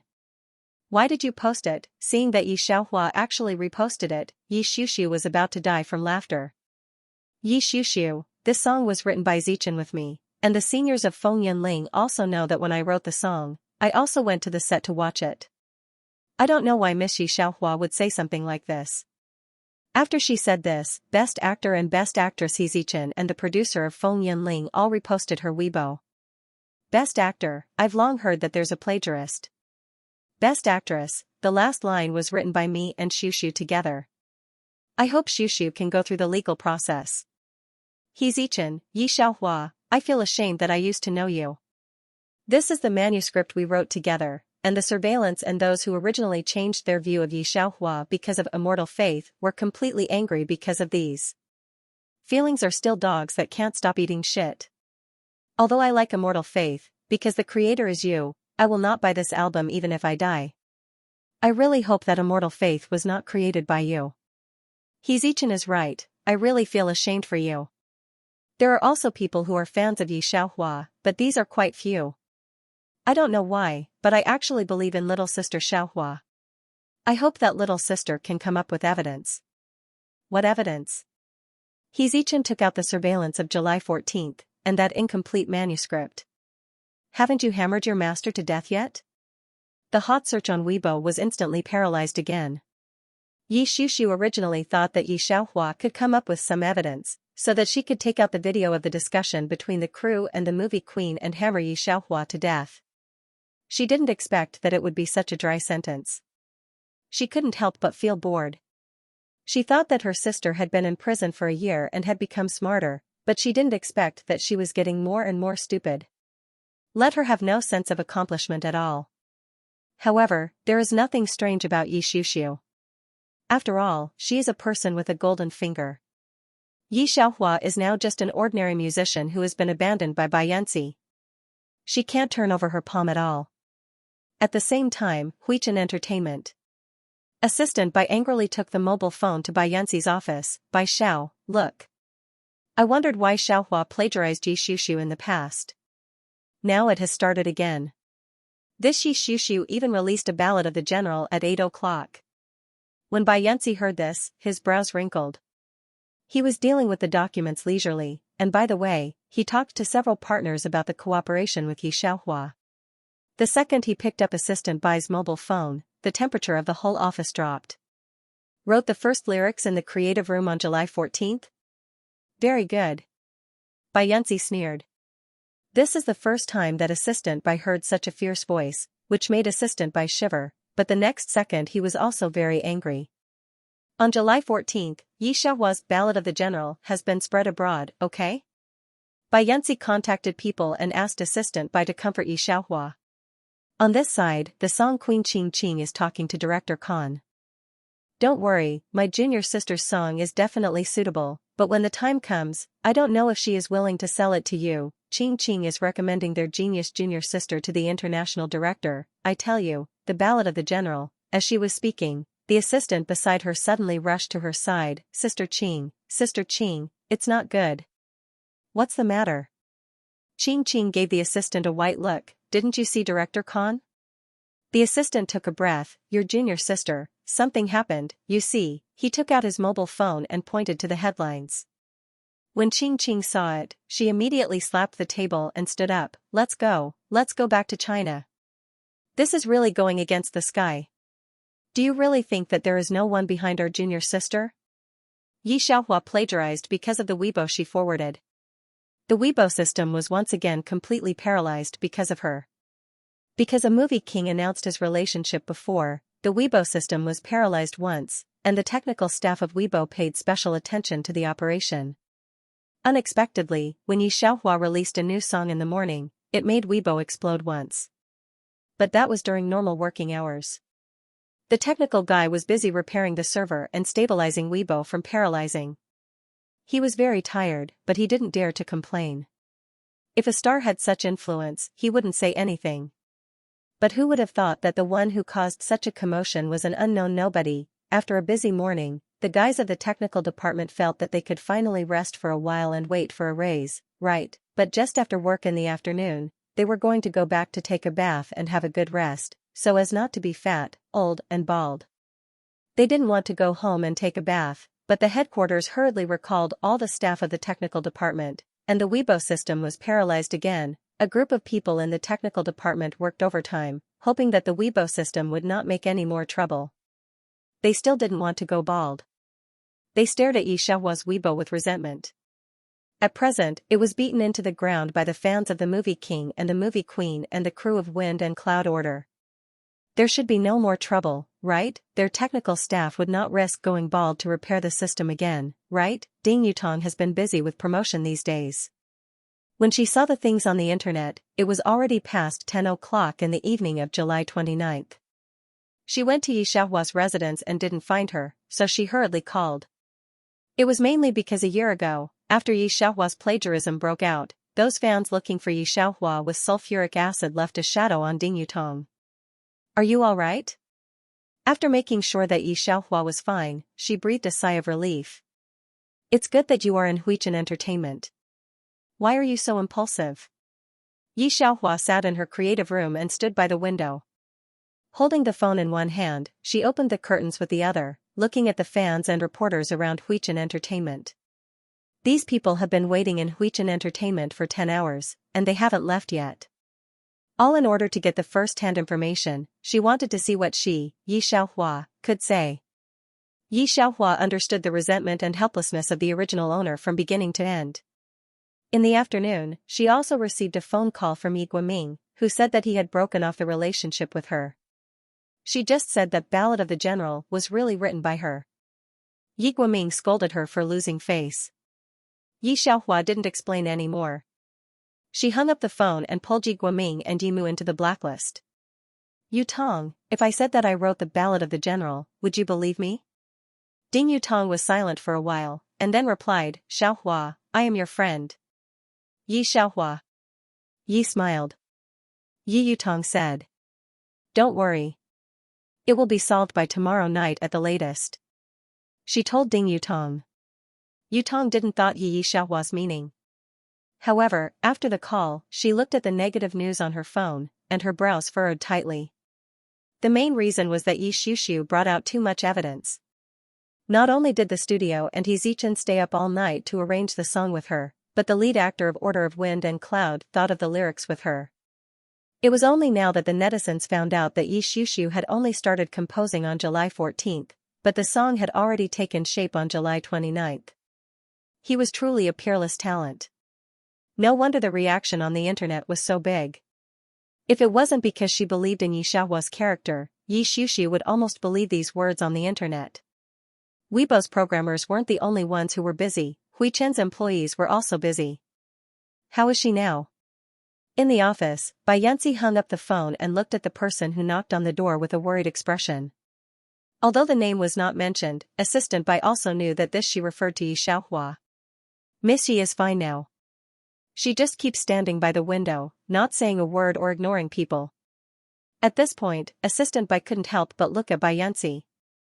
President Bai, I've already contacted Manager Li and confirmed that we'll be holding a press conference to clarify things, but...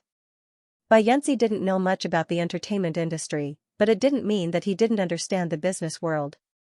When he heard Assistant Bai's hesitant words, he roughly understood. It's just that the shareholders of the Bai family are restless. Those people in the business world are unwilling to lend us the venue for the press conference for Zhu Wenhao's sake. Xianxia looked at Assistant Bai with a smile that wasn't a smile.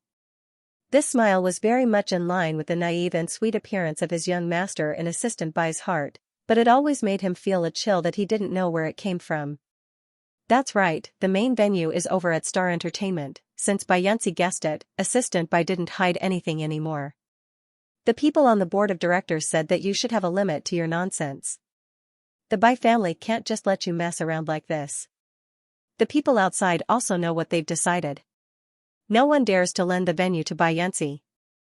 They were all in the business world, who didn't know what to do. The incident between Yi Xiaohua and Xianxia was big enough that it shocked almost half of the entertainment industry. The people who stood up for Xianxia were all at the level of Best Actor and Best Actress. If Xianxia borrowed the venue to hold the press conference, these businesses wouldn't refuse no matter what. But the object was Yi Xiaohua. Whether they could clear their names or not was another matter. If their own business became bad, that wasn't what they wanted to see. Not to mention that as soon as Xianxia accepted Huichen, he left such a mess. The Bai family's board of directors wouldn't tolerate him anymore. In the future, it was uncertain who would be in charge of the Bai family. At this juncture, it was necessary to stand in line. They didn't hesitate to stand on Zhu Wenhao's side. This was also the reason why Assistant Bao came in with a worried face at the beginning.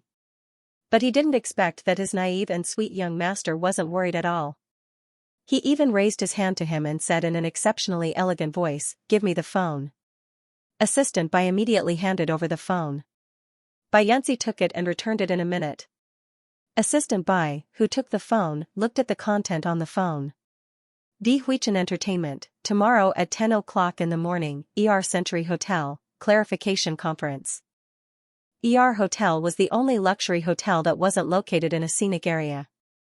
It was different from those hotels that cost hundreds of thousands of yuan a night.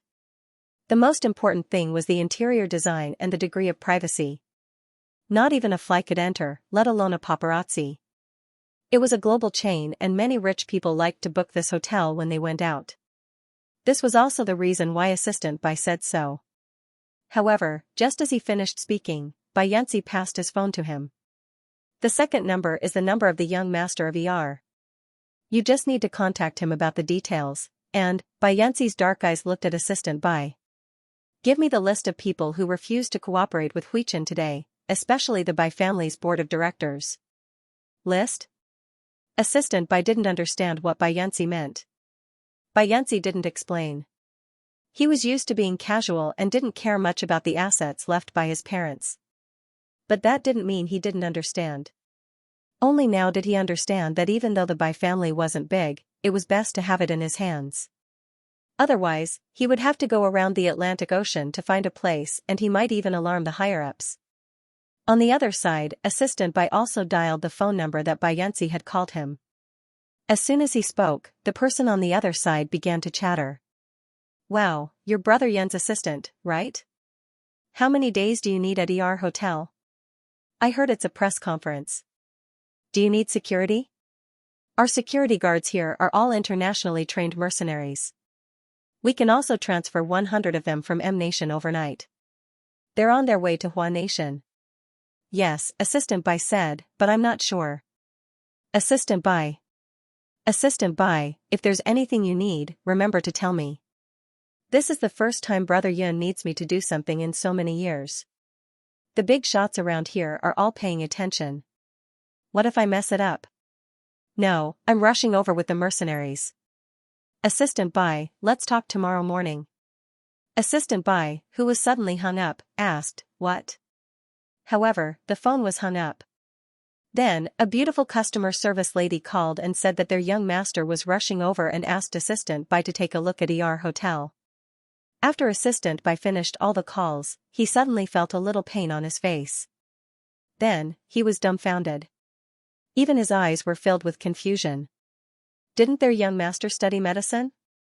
How did he know the young master of ER? The ER group was one of the world's top corporations, and the ER family was Jewish. They were also the richest family in the world. Being as rich as a country was not enough to describe them. Don't compare them to the people on the Forbes list. Those people on the list were just a drop of water in the ocean in front of the ER family. Although the Bai family was doing well, they only had some influence in Asia. That was why he questioned Bai Yanxi's decision to contact ER Hotel. Who would have thought that not only was Bai Yanxi acquainted with the young master of ER, they were even so close? When he went to negotiate with the reporters, he was still dizzy and couldn't react. On this side, Yi Xiuxiu and the others also followed Huichen Entertainment's Weibo. I don't know how Huichen's people were brainwashed. Look at the comments below this Weibo post that support them. I've already asked someone to find out from Drowsy Entertainment. The higher-ups of the Bai group don't approve of this press conference. They still want to go to ER. Let's see how they get off the stage tomorrow when ER doesn't even open their door. Su Shou was now full of joy. Not to mention that Yi Xiuxiu's Ballad of the General had already been included in the Golden Song. But with this wave of hype, her popularity in the circle was already comparable to that of A-list singers. When he thought of this, his gaze towards Yi Xiuxiu was full of gentleness. He felt that his action of terminating the contract with Yi Xiaohua was extremely wise. Although he felt sorry for Yi Xiaohua's immortal faith before, now, even if Yi Xiaohua had a better work, it couldn't save her character. There was only one way for Yi Xiaohua. You'll be banned by all the netizens. Yi Xiuxiu looked at Huichen's fanfare, and she was still a little nervous. But when she heard Su Shou mention the inside story, that little bit of nervousness disappeared. There was absolutely no problem with her ability. Yi Xiaohua would never have thought that she had a golden finger that could see through the future. Especially when she flipped through Yi Xiaohua's Weibo, she flipped to a Weibo post. Lu Shangchuxiu, the sulfuric acid stab is ready. Does anyone want to go to ER with me? There were already more than 3,000 people following the trend. It could be seen how many people hated Yi Xiaohua. When Yi Xiuxiu saw this, she strangely didn't report it. Her expression was unpredictable. Don't worry, He Zichen thought she was worried. People like her will be punished by the netizens. Your Ballad of the General was created by me with you. Do you think I don't know? Yi Xiuxiu smiled at him. It's okay. Everyone hasn't eaten yet. I'll treat you to hot pot. The group of people went out to eat hot pot. The next morning, countless people were waiting for the live broadcast of the press conference. In fact, basically everyone thought that Huichen was putting on a show this time. Everyone knew that Bai Group had their own hotel. Presumably, the higher-ups of Bai Group couldn't stand it anymore and wouldn't hold a press conference for Yi Xiaohua. They didn't expect Huichen to boast shamelessly that he would hold a press conference in ER. A group of Yi Xiaohua and Huichen's anti-fans couldn't help but ridicule before the press conference began. ER doesn't even give face to their leader, so why would they give you, a doctor, the face of a plagiarist? Everyone, look, today's clarification conference is just a pretense. In a few minutes, the people from Radiant Star will dejectedly explain that this clarification conference is cancelled because of the venue. We all know this trick. We just want to see how Huichen Entertainment slaps their face. The group of people on the internet was still talking. Some reporters didn't come to ER at all and stayed directly at the ground floor of Huichen Entertainment. They were paparazzi and naturally knew that they couldn't provoke the Regal ER hotel. Usually, when they saw this kind of hotel, they would take a detour. As for Huichin Entertainment's Weibo post, they treated it as a joke. Therefore, they stayed motionless at Huichin Entertainment. Zhu Wenhao was sitting in a business car not far from ER. Okay, let Yi Xiuxiu go back later. I thought that cousin of mine had some tricks up his sleeve. Didn't he just join forces with the directors to break the venue? He actually insisted on putting on a show. I'm afraid that he doesn't even know who the person behind ER is. Will ER accompany him to mess around? He thinks too highly of himself. There were also shareholders of the Bai family in the car. When they heard this, they also laughed. Young Master Bai is good at everything except for one thing. He's too naive. Unexpectedly, before 10 o'clock, the closed door of ER Hotel opened directly. And on the more than 10 meters long LED screen on the door of ER Hotel, a huge line of red words was displayed. The shareholders in Zhu Wenhao's car were completely speechless. The reporters waiting outside almost dropped the equipment in their hands when they saw the mercenaries who were obviously not to be trifled with. Not to mention the netizens who had been laughing at Bai Yanxi. After receiving the news, the reporters who were still waiting in Huichin Entertainment, who firmly believed that Huichin was being funny, couldn't help but pick up their machines and rush to ER Hotel. Yi Xiuxiu and Su Shou didn't expect that an existence like ER would really let Yi Xiaohua hold a press conference inside. Even if Yi Xiaohua's scandal couldn't be cleared this time, because of the existence of ER, she would still be popular. Seniors, why are you back? After receiving the news from Zhu Wenhao, Yi Xiuxiu found that the movie king and the movie queen had rushed over from the set. The movie queen smiled and didn't speak, but the agent next to her said, I don't know what method the young master Bai group used to withdraw the global endorsement of our family's pink diamond. Yi Xiuxiu expressed that she understood. However, these people didn't think about how Bai Yanxi, who hadn't even officially taken over the Bai family, could withdraw her global endorsement of luxury goods. Miss Yi Xiuxiu, how do you feel about your sister's upcoming press conference? Because the press conference was at 10 o'clock, there were a lot of people in the live broadcast room of these reporters. After seeing the other protagonist of the event, the reporters first interviewed Yi Xiuxiu. I don't have any feelings. I just hope that my sister can realize her mistake. I won't blame her, Yi Xiuxiu sighed. But I want to clarify that she slandered my song, The Ballad of the General. Zichen and I stayed up late to write the ballad. When I wrote it, I was thinking about how lonely the general died and the order of the general. Yi Xiuxiu said with red eyes, sorry, I'm a little too deep in the role. About the ballad of the general, I presented all the evidence. Zichen's eyes were fixed. I suggested that she change the reverberation in the front to the drum sound. Sorry, the reporters admired Yi Xiuxiu, but they were reporters after all. Soon, they turned to the middle-aged man beside Yi Xiuxiu. Excuse me, are you the father of Yi Xiuxiu and Yi Xiaohua? Yi Guoming had come today to support Yi Susu. Hearing this, he sneered, Yi Xiaohua has already been chased out of the Yi family by me. Our Yi family doesn't have such a dishonorable person. This sentence attracted everyone's praise in the live broadcast room. Daddy Yi has guts. That's the kind of person I like. Daddy Yi is so handsome. If you dare to plagiarize, I'll dare to disown you. Even your own father won't stand by your side. I wonder how the main character managed to clear his name, hee. I have to say, Daddy Yi, you did well. 10 o'clock. The luxurious lobby of ER Hotel was crowded with countless reporters. When Yi Xiaohua appeared, the reporters all wanted to rush forward in an instant. However, there were mercenaries around, and these reporters didn't dare to do anything. They didn't even dare to put the microphone to Yi Xiaohua's mouth. Rush forward, thinking too much. There were a lot of potted plants in the lobby of ER Hotel. There were also a few antiques placed in the hotel as decorations.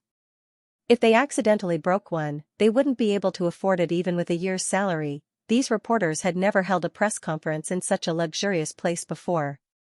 They didn't dare to move too much. But that didn't mean they would suppress their voices. Director Bai, why do you always support Miss Yi Xiaohua? Is there some kind of shady deal here? The first thing they saw was the tall and handsome Bai Yanxi who accompanied Yi Xiaohua. When the people in the live broadcast room saw Bayensi's face, they paused for a moment before spamming Bayensi's face. Bayensi stared at the person who asked, "I support her only because she's worth it." Finally, he concluded, "A person with a dirty mind, everything is dirty." Reporters, they couldn't win against Bayensi. They could only pretend that they didn't see Bayensi. The spearhead all turned to Xianxia. "Miss Yi, after you plagiarized Jisu's Morning Light, why did you accuse her of the Ballad of the General being yours? Why did you plagiarize Jisu? How do you feel about your parents not recognizing you? Do you feel the slightest bit indebted to Jisu? I heard that you and Jisu are sisters. Since you're sisters, why did you do this kind of thing to her?" Jisu, Su Xiao, and Yi Guoming were also holding their phones to watch the live broadcast. Seeing this scene, Jisu's mouth pulled up into a sneer. However, in the face of so many people's accusations, Yi Xiaohua's face didn't have the slightest bit of panic. She just looked at the camera. Yi Xiaohua's whole person always gave others a very cold feeling, especially when she didn't speak. The people standing next to her could still feel a sense of pressure. At this moment, those eyes seemed to be solid and carved on these people's faces, making these reporters speechless for a moment. "I, Yi Xiaohua, did not plagiarize from the beginning, and I disdain to plagiarize in the future," she said word by word. Perhaps her eyes were too serious, these reporters couldn't help but open their mouths to ask, "Can you show any evidence?" However, the words of the reporters, just as they left their mouths. There was another uproar outside the door. "We are the evidence." A group of people came through the reporters under the protection of bodyguards. When the reporters saw who this group of people was, they almost went crazy. Lu Qingqing. The current Asia's little heavenly queen, the young man next to Lu Qingqing, even if he was wearing sunglasses, they would still recognize him. Wasn't he the king of singers who hadn't appeared in a long time, and also the first singer that Manager Li brought out? Then, look at the blonde man walking to Lu Qingqing's left, didn't he look very familiar? The most influential director in the world, Khan. As for who was following behind Khan, do you know about the sci-fi dramas Robotron 1, 2, 3, 4, and 5 that have countless brainless fans all over the world? Following by his side was the most beloved lead actor in them. If it was said that the people who supported Yisu could shock half of the entertainment circle, then the people who supported Yi Xiaohua could be said to have shocked the international entertainment circle. Qingqing saw Yi Xiaohua's expressionless face towards all the reporters, and in an instant, her mind filled in the pitiful script of her little junior sister. She was so angry that she directly called Yisu. "You and Yizichen studied Ballad of the General until midnight on July 14th? Yisu didn't understand, but she felt that her special ability hadn't failed, so she directly answered, and Yizichen also helped to speak. Very good, Lu Qingqing didn't talk nonsense. She directly turned on the projector, threw in the USB flash drive, pointed to the recording and surveillance on the video and said, "Unfortunately, on July 14th, I was discussing the theme song with Director Khan, and Brotherly just happened to send me a new song. Yisu, I want to ask you, my little junior sister sent me the finished song on the 14th, how did you painstakingly and diligently compose it between the 14th and the 29th? Out of topic, everything could be faked, but surveillance couldn't be faked, right? It was the surveillance from America. Not to mention, there were also big shots like Khan. Would they lie for a small singer? In fact, after Qingqing's words, not to mention the reporters present, even the netizens who had been scolding Yi Xiaohua in the live broadcast room were all stunned. In front of such solid evidence, Yi Xiuxiu and He Zichen stayed up all night on the 14th to arrange the song seemed extremely ridiculous. I really don't understand. Qingqing raised her chin and looked at the reporters. Isn't junior sister's immortal faith enough to prove her strength? Is there a need for someone like her to plagiarize that Yi something? Qingqing asked the assistant beside her. Her name is Yi Xuanxiu. That's right, it's Yi Xiuxiu. Qingqing sneered. They even collectively denounced her, crying out for the Ballad of the General? Let me tell you fans, the Ballad of the General doesn't need fans like you who can't even tell who the main character is. Without you, our junior sister will still be popular. After Qingqing finished speaking, even the reporters didn't clamor anymore. Everyone on the field was silent for a few seconds before erupting. Why aren't you leaving? Is there anything else I can't explain? Qingqing looked at the reporters and smiled. Oh, right. You guys want my junior sister to apologize, right? Do you still want her to apologize? All the reporters present, apologize. Apologize my ass, they were the ones who should be apologizing. Qing looked at the cowardly faces of these reporters and felt a little better. Heavenly Empress Lu, thank you so much for coming to the rescue in time. Assistant Bai saw that his boss was not saying anything, so he immediately spoke up for him. Qing waved her hand and laughed. This is my junior sister. Of course, I have to protect her. However, the main credit belongs to young Master Bai. It's very difficult to get the surveillance in Country M. I thought it would take a few more days. I didn't expect that young Master Bai could get it done with a phone call and even helped us get the plane tickets. Otherwise, how could we come back in time with so many people? As he spoke, Qing and the others couldn't help but sigh. Assistant Bai turned to look at his young master, feeling that the world was getting more and more fantastical. Not to mention this side, the netizens who were watching the livestream were the most incredulous. They had always firmly believed that Yi Xiaohua was the most despicable villain, but they did not expect that there was such a reversal. In fact, it was very difficult for Yi Xiaohua to overturn the evidence that Yi Xuanqiu produced, but Lu Qingqing and these people were ruthless enough. The video that they produced on July 14th could not be refuted by anyone. Even the netizens who were watching the drama felt a faint pain in their cheeks. Not to mention the fans who had been insisting on Yi Xuanqiu. They had been brushing Yi Xiaohua go to hell and Yi Xiaohua apologized to Yi Xuanqiu on the internet. But looking at it now, it was truly laughable. Moreover, Lu Qingqing's words had stirred up 1,000 ripples in their hearts. Yi Xiaohua is the person who wrote Immortal Faith. This song is 2 degrees higher than General's Ballad. Why would such a person plagiarize Yi Xiuxiu? Is it good for her? Of course not. On the other hand, Yi Xiuxiu had debuted for a year, and the only 2 songs that were really noteworthy were Ballad of the General and Morning Light, which was even stranger. Ballad of the General was written by Yi Xiaohua, which everyone already knew. Now they had already begun to doubt Morning Light. The netizens were all powerful. They quickly dug out the past of Yi Xiaohua and Yi Xuanqiu. Once they dug it out, the Weibo programmers didn't sleep well for a week. Every day, the Weibo system was busy. Yi Xiaohua had been a top student since she was a child. After going to university, she was still a talented girl in the music department. Her Reiki in music made the professors praise her endlessly. On the other hand, Yi Xuanqiu only studied ordinary civil engineering in university. Not to mention music, she had never even learned to play the piano. How could such a person be the creator of Morning Light? Previously, these netizens were prejudiced by the fact that Yi Xiaohua had been in prison for a year. It was as if they had been shrouded in a layer of fog. Now that the truth was revealed, they were all suddenly enlightened. They turned to look at Yi Xiaohua's Weibo. On Yi Xiaohua's homepage, there were still more than 1 million comments. Yi Xiaohua, this General's Ballad is clearly mine. Why did you post it? At that time, these netizens only thought it was funny.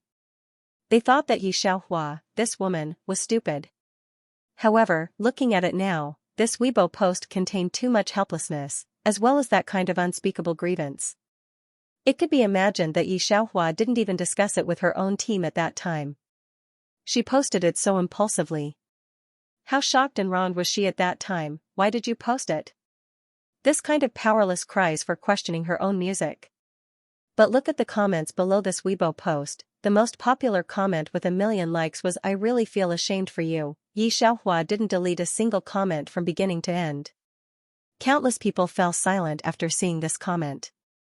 Put yourself in Yi Xiaohua's position. If they were in Yi Xiaohua's position and their own music was plagiarized, and tens of millions of netizens were still cursing under Weibo, wouldn't they have collapsed a long time ago? Under what kind of circumstances would this girl say such a thing? I, Yi Xiaohua, did not plagiarize from the beginning, and I will disdain plagiarizing in the future. Now that things had developed to this point, looking at Yi Xuanqiu's General's Ballad that she wrote overnight because of wind and cloud order, it was extremely ridiculous. Off topic, He Zichen and the lead actors of Order of Wind and Cloud took turns to testify for Yi Xiuxiu. Not to mention them now, even Yi Xiaohua's anti-fans felt embarrassed for the Best Actor and Best Actress. Zhu Wenhao originally thought that Bai Yunzi was no match for him at all, but who would have thought that he could not only invite people from but also alarmed half of the shopping mall.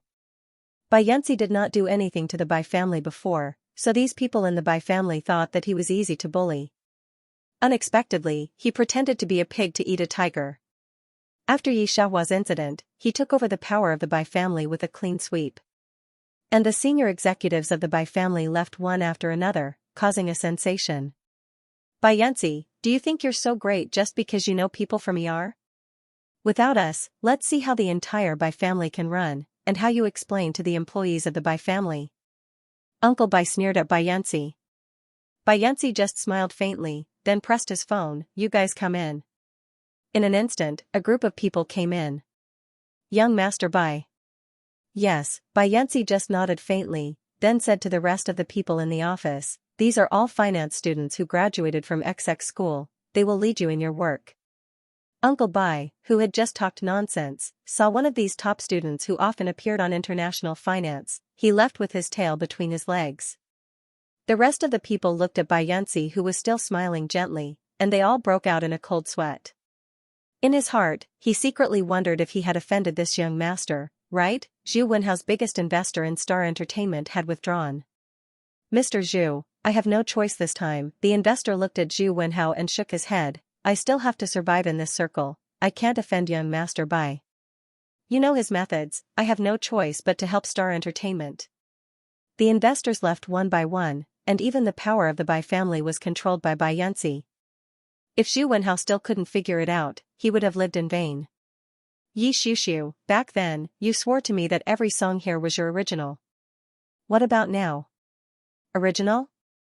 Zhu Wenhao kicked open the door of Yi Xiuxiu's studio and slammed the guitar on the table to the ground. Now I'm finished, aren't you very proud? I'm telling you, if I'm not having a good time, you won't have a good time either. Zhu Wenhao's eyes were bloodshot. He grinned hideously at Yi Xiuxiu before hurrying back to find Xianxia. Yi Xiuxiu slid to the ground. When she saw He Zichen and Yi Guoming's expressions, she couldn't help but feel terrified. Dad, listen to me. Zichen, you know, Yi Xiuxiu, then tell me, why did Lu Qingqing receive the song Ballad of the General on July 14th? He Zichen slowly took down Yi Xiuxiu's hand. Yi Xiuxiu saw the coldness on his face, as well as the faint disgust.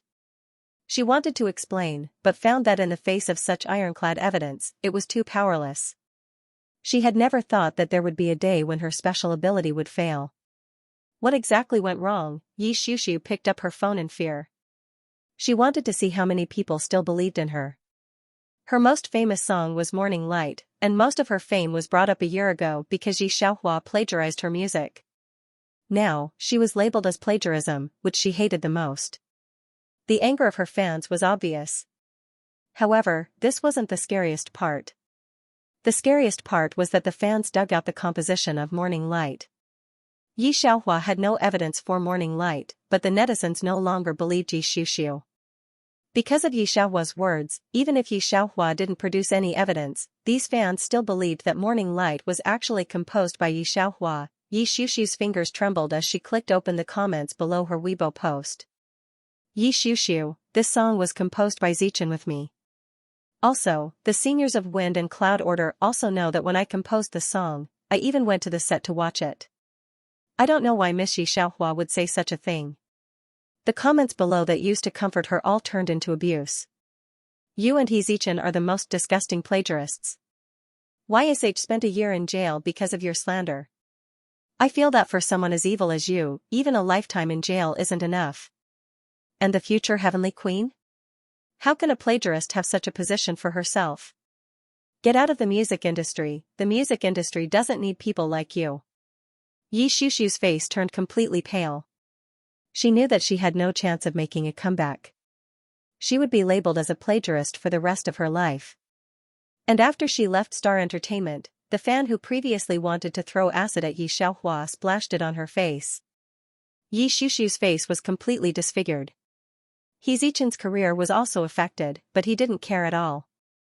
What he was looking at now was a Weibo post posted by a Big V. I don't have the face to comment on YSH's Weibo, because I was also one of the people who abused her, and I don't have the face to ask for her forgiveness. I'm very grateful to President Bai, thank Heavenly Queen Lu. In fact, everyone knows that morning light is YSH's style, and I also believe that she disdains plagiarism. So do you remember a year ago? A year ago, she not only lost everything because of the plagiarism of Morning Light, but she was also blackmailed by Yi Xiuxiu's anti-fans and imprisoned for a year. A year in prison. At that time, she was just a girl who had just come out of society. I don't know what she relied on to persevere for a year in prison. If it were me, I would have committed suicide a long time ago, right? It was clearly her own work, but she couldn't prove it. I don't know how she appraised her own beliefs. Under such circumstances, she was still willing to return to the music industry and recreated 2 divine songs. My heart ached for everything she did. I'm far from being able to reach such heights. So, I'm very grateful to Heavenly Queen Lu and President by this time. If they hadn't persisted in investigating, I can't imagine what the consequences would have been. When he saw this, He Zichen couldn't help but reach out to cover his eyes, and tears fell from his eyes. He remembered a year ago, Yi Xiaohua stood in front of him with red eyes and begged him to believe. He still remembered his own answer, scram. No matter how disgusted he said at that time, it couldn't even compare to 1% of the regret in his heart now. Yi Xiaohua blushed, naturally. Her general's ballad was shocking. Her undying faith shocked people from the depths of their souls. There were also many, many songs that she wrote after that. Every one of her records sold well on the major lists, every song. No matter which country you walked in, you could always hear her voice on the street. A year later, tens of thousands of tickets for her concert were completely sold out at a terrible speed of less than a second. The last ordinary ticket was inflated to a sky-high price, and by Xianxia, who wanted to support her at the beginning, has also reached the top of the business. Both of these have reached a height that ordinary people can't reach. Xiaohua. When Yi Xiaohua rushed to the concert, she heard an old voice. Bai Yanzi looked over there. It's an uncle. He should be your fan. Do you want to see him? Yi Xiaohua shook her head indifferently. No need. Bai Yanzi nodded and asked the security guard to take away the middle-aged man who broke in. Yi Guoming, who was taken away, shouted, I'm your father, Xiaohua, come on, who doesn't know that our Miss Shi only has a godfather from the ER family? The security guard sneered at the man whose clothes were very messy. There are too many people like you who come to scam porcelain every year, and I've never seen someone like you. Hurry up and go away. Yi Guoming watched the security guard go farther and farther. He wanted to argue, but couldn't say a word. He could only sit in place, looking at the countless fans around him who couldn't buy tickets and only held up the sign outside the concert hall, crying bitterly. Ding. Main Task 1 is completed, the system rewards 500 points. Main Task 2 is completed, the system rewards 700 points. Ding. System 008 is at the service of the host, 1,200 accounts, out of the task world. In the chaos, Yi Xiaohua opened her eyes again, and heard a cry, begging for mercy. Xiaohua, Xiaohua, tell your father that you can also embroider, better than that Yi Qingqing, say it quickly. She heard an eager female voice. It was followed by a cold man's voice. No need, she doesn't have this talent at all. You two quickly pack up and leave the Yi mansion. Digression this time, she didn't feel too uncomfortable. Yi Xiaohua woke up in a few seconds. She looked down and saw a piece of embroidered cloth in her hand, embroidered with a butterfly. Even the knowledgeable Yi Xiaohua couldn't recognize what was embroidered in her hand. She could only guess from the outline. After guessing, it was a bit hard to explain. The charming woman beside her heard the man's cold words, and the expression on her face looked like she was about to cry. Third uncle. Third uncle, help Xiaohua. An old man whose hair had been dyed with the wind and frost of time shook his head slightly. Let's not talk about the picture of 100 butterflies crossing flowers. Miss Qingqing counted 15 colors in less than 3 breaths. Xiaohua only saw 10. She really doesn't have talent in this area. You better not force her. After the old man's words, Yi Xiaohua clearly saw that the speaking woman's figure swayed, as if she was about to fall. It was not suitable to receive the plot at the moment. Yi Xiaohua held the embroidery in one hand and supported the woman with the other. Pack up and move out of the warm room. Seeing that the farce without any suspense had ended, the middle-aged man finally opened his mouth and said the last sentence. This farce ends here. When he spoke, Xianxia glanced at him. Naturally, she saw the way he looked at her. It was very strange. This made Xianxia very puzzled. Logically speaking, she should be the middle-aged man's daughter, but Master, Xianxia has always been weak. It's winter now. Can you let her stay for a few more days? At least after the winter. The woman seemed to want to say something else. The middle-aged man looked at her coldly. Huinyang was born in Qingqing's early years. The doctor said that you must live in the warm room during the winter. I will let someone keep an eye on you. Move out of here within 2 hours. But the woman still wanted to argue. Xianxia sighed and supported her. She whispered, "Mother, let's move out." The woman seemed to be stunned by her compromise today. The middle-aged man ignored the mother and daughter. She turned and left. Qingqing, let's go to the front hall first. This morning, the shopkeeper of the Jiangling embroidery workshop brought the Hu people's embroidery over. I'll take you to see it. The middle-aged man turned and said to a girl who was no more than 15 years old. The way he spoke was completely different from Xianxia. When he spoke to Qingqing, there was an obvious smile on his face, and even his tone became much gentler. Xianxia saw that before the girl turned around, she slowly smiled at Xianxia. However, seeing that Xianxia didn't have any reaction, he felt a little bored. Seeing that Qingqing was about to go out, the servants around her hurriedly followed her, fanning her and looking for an umbrella. Their attitudes were respectful and fawning. When Yimu saw the middle-aged man's heartless appearance, she wiped her tears and then went into the room, sobbing and packing up. Not far away, there was a servant waiting for Xianxia's mother and daughter to pack up. At this moment, there is no one. Xianxia looks around. Seeing the embroidery rack placed a few meters away, Xianxia's mind was completely empty about embroidery. She only saw a row of embroidery threads placed on the embroidery rack, from light to dark colors, which were divided into 15 bundles. It should have been Qingqing's classification. The third granduncle did not leave with Qingqing and the others. When he saw Xianxia's eyes, he couldn't help but sigh. Don't look, Xianxia. If you don't have the talent for embroidery, it's useless no matter how many years you practice. You can't even distinguish 15 colors. Not to mention embroidery skills, you're worse than others in color matching. Xianxia squinted at the row of threads on the embroidery rack. Hearing this, she couldn't help but frown. No, it's 19 colors. Although the physical quality of this world is garbage, Xianxia has a strong soul. After transmigrating to this world, her body has also been infiltrated by soul power, and her 5 senses are naturally stronger than before. But this body is really bad. She pants after taking 2 steps. It seems that she needs to take good care of it. 19? When the third granduncle heard this, he was stunned for a moment, then frowned at Xianxia, his face a little serious. Failure is not shameful. He thought that the little girl had lost in 2 competitions, so she couldn't bear to say this. Xianxia glanced at him, then took 2 steps forward and divided the 15 colors. The embroidery threads with particularly similar colors were put aside again and divided into 19 bundles. After the division, she didn't say anything and went straight to help her mother in this world pack up her things. And the third granduncle has been staring at the 19 bundles of embroidery threads outside. After all, he grew up in the embroidery workshop. Under the sun for half an hour, his forehead was sweating, and he could barely see the 4 kinds of embroidery threads that were almost the same. Because of this, when he came back to his senses. When he saw Xianxia and Yimu coming out with the package, he looked at Xianxia's eyes with a slight trace of regret. Are you leaving now?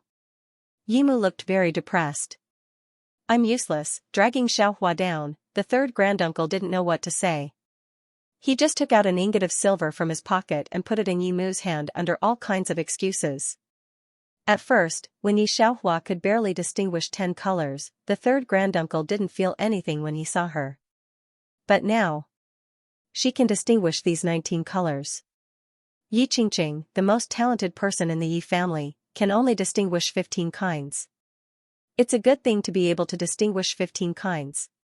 Unfortunately, there's no aura in embroidery skills. Xianxia didn't say anything to the third granduncle. She just took the package and helped Yimu walk out step by step. Behind them, the maids and servants who had been serving them all looked at them coldly. In particular, an old woman spat out a melon seed shell on Yimu's shoes. People in the warm pavilion know that Ye's mother and Xianxia have no status in Ye's house. They, the servants of the former master, will not have a good color to see them. They are all thinking about how to flatter the new lady. Xianxia helped Yimu go out, but she didn't expect. When passing the hall, she met a man in white clothes. The man's steps were very fast. Yimu obviously knew him. When she saw him, she opened her mouth. Xianxiu? Xianxiu heard Yimu's words and paused for a moment. Auntie, he paused and looked at Xianxia with obscure eyes. Miss Yi. When Yimu heard Xianxiu's unfamiliar voice, she couldn't help but feel strange. Xianxiu was still very familiar with her daughter. What's wrong with him today? When he saw Xianxia and Mother Yi leaving the Yi household together again, Xianxiu gradually returned to reality. This time, he was really reborn. But this time, he would no longer confuse Xianxia. Instead, he would guard Yiqingqing well and never let the tragedy of his previous life happen again. Thinking of this, his vicious heart calmed down and he smiled at Xianxia and her mother. But he was also afraid that Xianxia and Mother Yi would pester him, so he brought the manservant to stay away from them as if they were a virus. Young master, what's wrong with you today?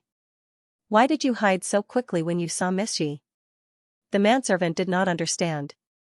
But why did Miss Yi take her luggage out? Xianxiu could not help but think of his previous life when he saw Xianxia.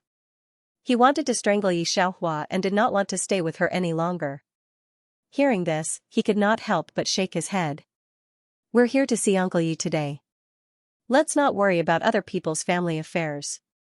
Who knows, she might come looking for us later. As he spoke, there was a hint of mockery on his face. The manservant did not understand why the young master was being so strange today. He just followed Xianxiu into the hall. Xianxiu's gloominess slowly disappeared when he saw the group of girls dressed in pink and wearing butterflies sitting next to Yida in the hall. Xianxiu asked the manservant beside him to pass an embroidery to Yiqingqing. On the way, I met the shopkeeper of the Jiangling embroidery workshop. There was an urgent matter and he asked me to bring this embroidery to Miss Yi. Xianxiu bowed to Yida. Yida did not notice the strangeness in Xianxiu's tone. Brother Meng, you're here. Yiqingqing just took the embroidery excitedly and touched it. Then she suddenly remembered something. Oh, did you see my sister when you came? Did she? When Yiqingqing said this, she felt a little embarrassed to say it. Xianxiu knew what Yiqingqing wanted to say. In his previous life, when he came to the Yi household, he saw that Xianxia had been chased out of the house by Yida in the middle of winter. Xianxia had fainted as soon as she left the house. At that time, he felt that Yida was too heartless, so he spoke for the two of them. He let Xianxia and Mother Yi stay in the Yi household again. At the thought of this, Xianxiu's eyes were filled with hostility. He always remembered how Yiqingqing, who had married someone else, had smiled at him sadly. I'm not as scheming as my sister. When I was chased out of the Yi family, I still knew how to win your love. If there's a next life, Xianxia has planned it for a long time. Unfortunately, he was no longer the Xianxiu from his previous life. This time, no matter what tricks this mother and daughter pair came up with, he could forget about speaking up for them. As he was thinking, the housekeeper suddenly came in. Bad news, master, eldest miss has fainted outside. No matter how much he disliked her, she was still his daughter. Moreover, she had fainted in the Yi mansion. If others knew about this, there would be no lack of gossip. Yida pretended to be cold and followed the butler out. Yiqingqing naturally followed them out. Big brother Meng, why do you think my sister's body is so weak? She sighed at Xianxiu, her tone still a little worried. I've never seen her faint so quickly. My mother was sick when she gave birth to me, but she was not as weak as she is. I don't know what illness she has. Xianxiu knew that Xianxia's little tricks were just to make him open his mouth and pretend to faint. What illness? She was healthier than anyone else, It was just that he could not say these words to the innocent Xianxia. He just smiled and followed her out the door. Outside the door, Xianxia was still awake, but her body was too weak. "Master, since eldest miss can't leave, why not let her rest for a while and let them leave tomorrow?" The housekeeper saw Anhui and Yimu supporting Xianxia, and a trace of pity flashed across his face. Yida frowned, obviously not objecting. Yimu's face was still anxious. "Help me help Xianxia in," the housekeeper hurried forward. Only Meng Yanqiu looked at Xianxia's direction with a face full of mockery. Back then, she used such poor acting skills to deceive herself. Although he was not here, housekeeper Yi was still deceived by this mother and daughter. He lowered his eyes, covering the sneer at the bottom of his eyes, and was succeeded by the mother and daughter again. But this time, it was okay. He just took a break and did not leave Xianxia and the Yi family. Not only did he harm the whole Yi family, he also harmed his whole Meng family.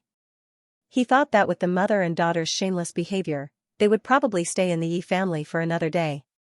He had to find a way not to let them stay. However, as soon as this idea appeared, many people exclaimed, "Xianxia, what are you doing?" Meng Yanqiu subconsciously looked up and saw a trace of blood on Xianxia's wrist. There was also a silver hairpin in her arm. Her hair, which was originally tied up in a bun, was now completely loose. "It's okay, mother." Xianxia saw that her spirit was gradually recovering, then pulled out the silver hairpin on her arm, casually wiped the blood on the hairpin, and then put it back in her waist. "Let's go." Although her face was still pale, but in the whole process, there was not a trace of pain in her eyes. But on her hanging left hand, there was clearly blood dripping down drop by drop. She must have used the silver hairpin to restore her consciousness when she was in a daze. But she was so cruel to herself, and could still change her expression. Even a man like Meng Yanqiu could not do it. This scene was not what Meng Yanqiu had expected. He subconsciously looked at Xianxia and Mother Yi. He felt that the other party still had some tricks, but the mother and daughter did not even look at him. They supported each other and slowly left his sight, very calm. Meng Yanqiu frowned, obviously puzzled by this change. "Sister is really gone." Xianxia lowered her eyes, looking very sad. Meng Yanqiu did not pay much attention to Xianxia. He just looked at Xianxia beside him, hiding the hostility in his heart. "She's gone, just in time." He was reborn and naturally knew the main secret of the Yi family's acupuncture technique that was later discovered in his previous life. As long as he reminded Xianxia a little, she would be able to understand very quickly since she was so smart. It was just that he would not let Xianxia take advantage of this. In his previous life, Xianxia was very talented in embroidery. Before the age of 15, her embroidery skills were already famous in Jiangling, and she was also talented in business. She had even vaguely reminded him of the changes in the court a few times, and helped him avoid a few dangerous goods. An outstanding woman like her had the capital to stand above everyone. But he did not know her in his previous life. He also knew what business would be more profitable in this life. He would become the richest businessman in Jiangling, and he would protect her well. As for Xianxia, Meng Yanqiu lowered his eyes, hiding the hostility in them, hoping that she would not bump into his head. Off topic, "Xianxia, why do you degrade yourself like this? How can a girl have a wound?" Yimu hadn't had time to find a house, so she could only endure the pain and stay in the inn to help Xianxia bandage the wound. After sprinkling the medicine and bandaging, Yimu looked at Xianxia with resentful eyes. "You said that I told you to learn embroidery from the embroidery Nyang. A few days ago, I asked someone to teach you how to distinguish colors. Why are you so disappointing?" Xianxia glanced at Yimu. She didn't know what to say, so she didn't speak. Dinner was just ordinary porridge, and she didn't eat much. Yimu looked at her bowing her head in silence, and was reluctant to hit her. She could only teach her a lesson. "Now you know the inn is cold? You know it's not easy outside? You don't pay attention to your embroidery study. If you work as hard as Xianxia and have the same talent, you can hold up the face of the Yi family now, so that your father won't look down on you." At the end, she couldn't help crying again. She didn't know whether to blame herself or Xianxia. Xianxia actually didn't care about eating material things. When she was doing tasks in the past, she drank raw meat and snake blood. She didn't eat now, mainly because she was still thinking about the plot 008 had just passed to her. Not understanding the plot was too aggrieved. She also knew that everything she and Yimu encountered today was because they had no status. Even a housekeeper of the Yi family had a higher status than them. Being driven out of the Yi family, her biological father didn't feel the slightest bit of pity. In fact, it was very simple. It was all because the original body actually had no redeeming qualities. What Yimu said just now was also right. If the original body had the same outstanding talent as Yi Qingqing, maybe Yimu's father would look up to her. This was an ancient world. She was originally the eldest daughter of the Yi family in Jiangling. The Yi family's ancestors were the first embroidery workshop in the capital. Unfortunately, each generation was worse than the previous one. Now it has declined, and there were few outstanding embroidery nyongs in several generations. Her mother was originally Yida's first wife, born in a small family. Yimu was indeed too dull, and she had no children for many years, only one daughter. Yida naturally raised a mistress. This mistress was Yi Qingqing's mother, Huinyang. She was clearly an outer room, but she was able to drive the main wife out of the warm room.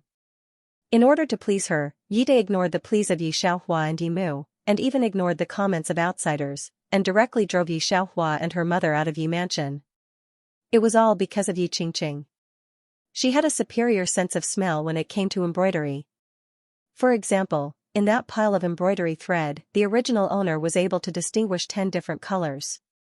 Ordinary people could probably only distinguish 7 or 8, but Yi Qingqing was able to distinguish 15 colors. With Meng Yanqiu's help, her life seemed to have turned on a cheat code that allowed her to soar to the top. In the end, Yi Qingqing also solved the acupuncture technique of the Yi family's ancestors and showed an ancient picture of a mythical beast, which was presented to the emperor. The emperor was very pleased and she became famous all over the world. Meng Yanqiu's business grew bigger and bigger. Yi Qingqing seemed to know how to do business and suggested many good ideas for Meng Yanqiu. It was rumored that the two were an immortal couple sent from heaven. They were both extremely smart. Meng Yanqiu had a good eye for talent, and with his help, the 13th prince finally succeeded in winning the throne. After the original owner was driven out of the Yi family, she also worked hard to live with Yimu. But Yimu knew a little embroidery, so she could live. However, when Meng Yanqiu and Yi Qingqing helped the 13th prince, they provoked their political enemies. The political enemies wanted to find trouble with them, but they could not find them. When they found out that the original owner was Yi Qingqing's sister, they wanted to use the original owner to force her. Unfortunately, Yi Qingqing righteously said that for the 13th prince, she would rather not have her sister. This moved the 13th prince and the others. The original owner, who had always been a side character, was humiliated to death by the 13th prince's political enemies because of this. When Yi Xiaohua thought of this, her eyes were dark, and she did not know what she was thinking. Take care of your injury first. I will find a good place to move tomorrow. Mother Yi sighed. When the injury on your arm is healed, learn embroidery well. Maybe one day your father will change his mind. Hearing this, Yi Xiaohua looked at Mother Yi faintly. Mother, why do you have to embroider? Let's open an inn. No, I will rob a few gangs and let you become the mother of the master of the village. Or, we can open a shop. When the time comes, you will also be the mother of the richest merchant in Dama Kingdom. Speaking of which, you will also have a lot of face. What do you think? The more she thought about it, the more Yi Xiaohua felt it was feasible. If you were to spend all your time thinking about embroidery, would we still be able to live here? Mother Yi was very angry when she said it. She did not dare to touch Yi Xiaohua's arm, but she still twisted her ear fiercely. A rich merchant who can rival the country? Do you think you are from the Meng family? Are you daydreaming too much after following Meng Yanqiu all day? Host, this time the original owner has 2 wishes. First, to become a more powerful embroidery mother than Yi Qingqing. Second, to let Mother Yi live a good life. In the original plot, after the original owner was humiliated to death, Mother Yi went crazy. What the original owner regretted most was not knowing Meng Yanqiu and Yi Qingqing, but implicating her mother. Her ear was twisted a little hot.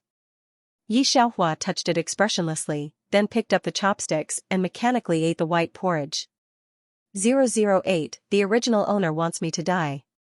008, host, a real warrior dares to face a bleak life. Come on. When Xianxia came to this world, she was a little uneasy. Embroidery is embroidery. Xianxia has never been exposed to embroidery, but she also knows that embroidery needs talent. She can't do any needlework now, so she is completely blind. Most importantly, Xianxia knows that the most important thing for embroidery is patience. A person can sit in front of the embroidery frame all day long for half a month. This is not a small difficulty for Xianxia, who is used to fighting and killing. In the evening, Mother Yi went to bed early, but Xianxia couldn't sleep because of irritation. She took the robe out and swayed in the courtyard of the inn. However, before she could take 2 steps, a knife was put on her neck. Don't come over, or I'll kill her. Xianxia heard a knife threatening the man in black who was chasing after her.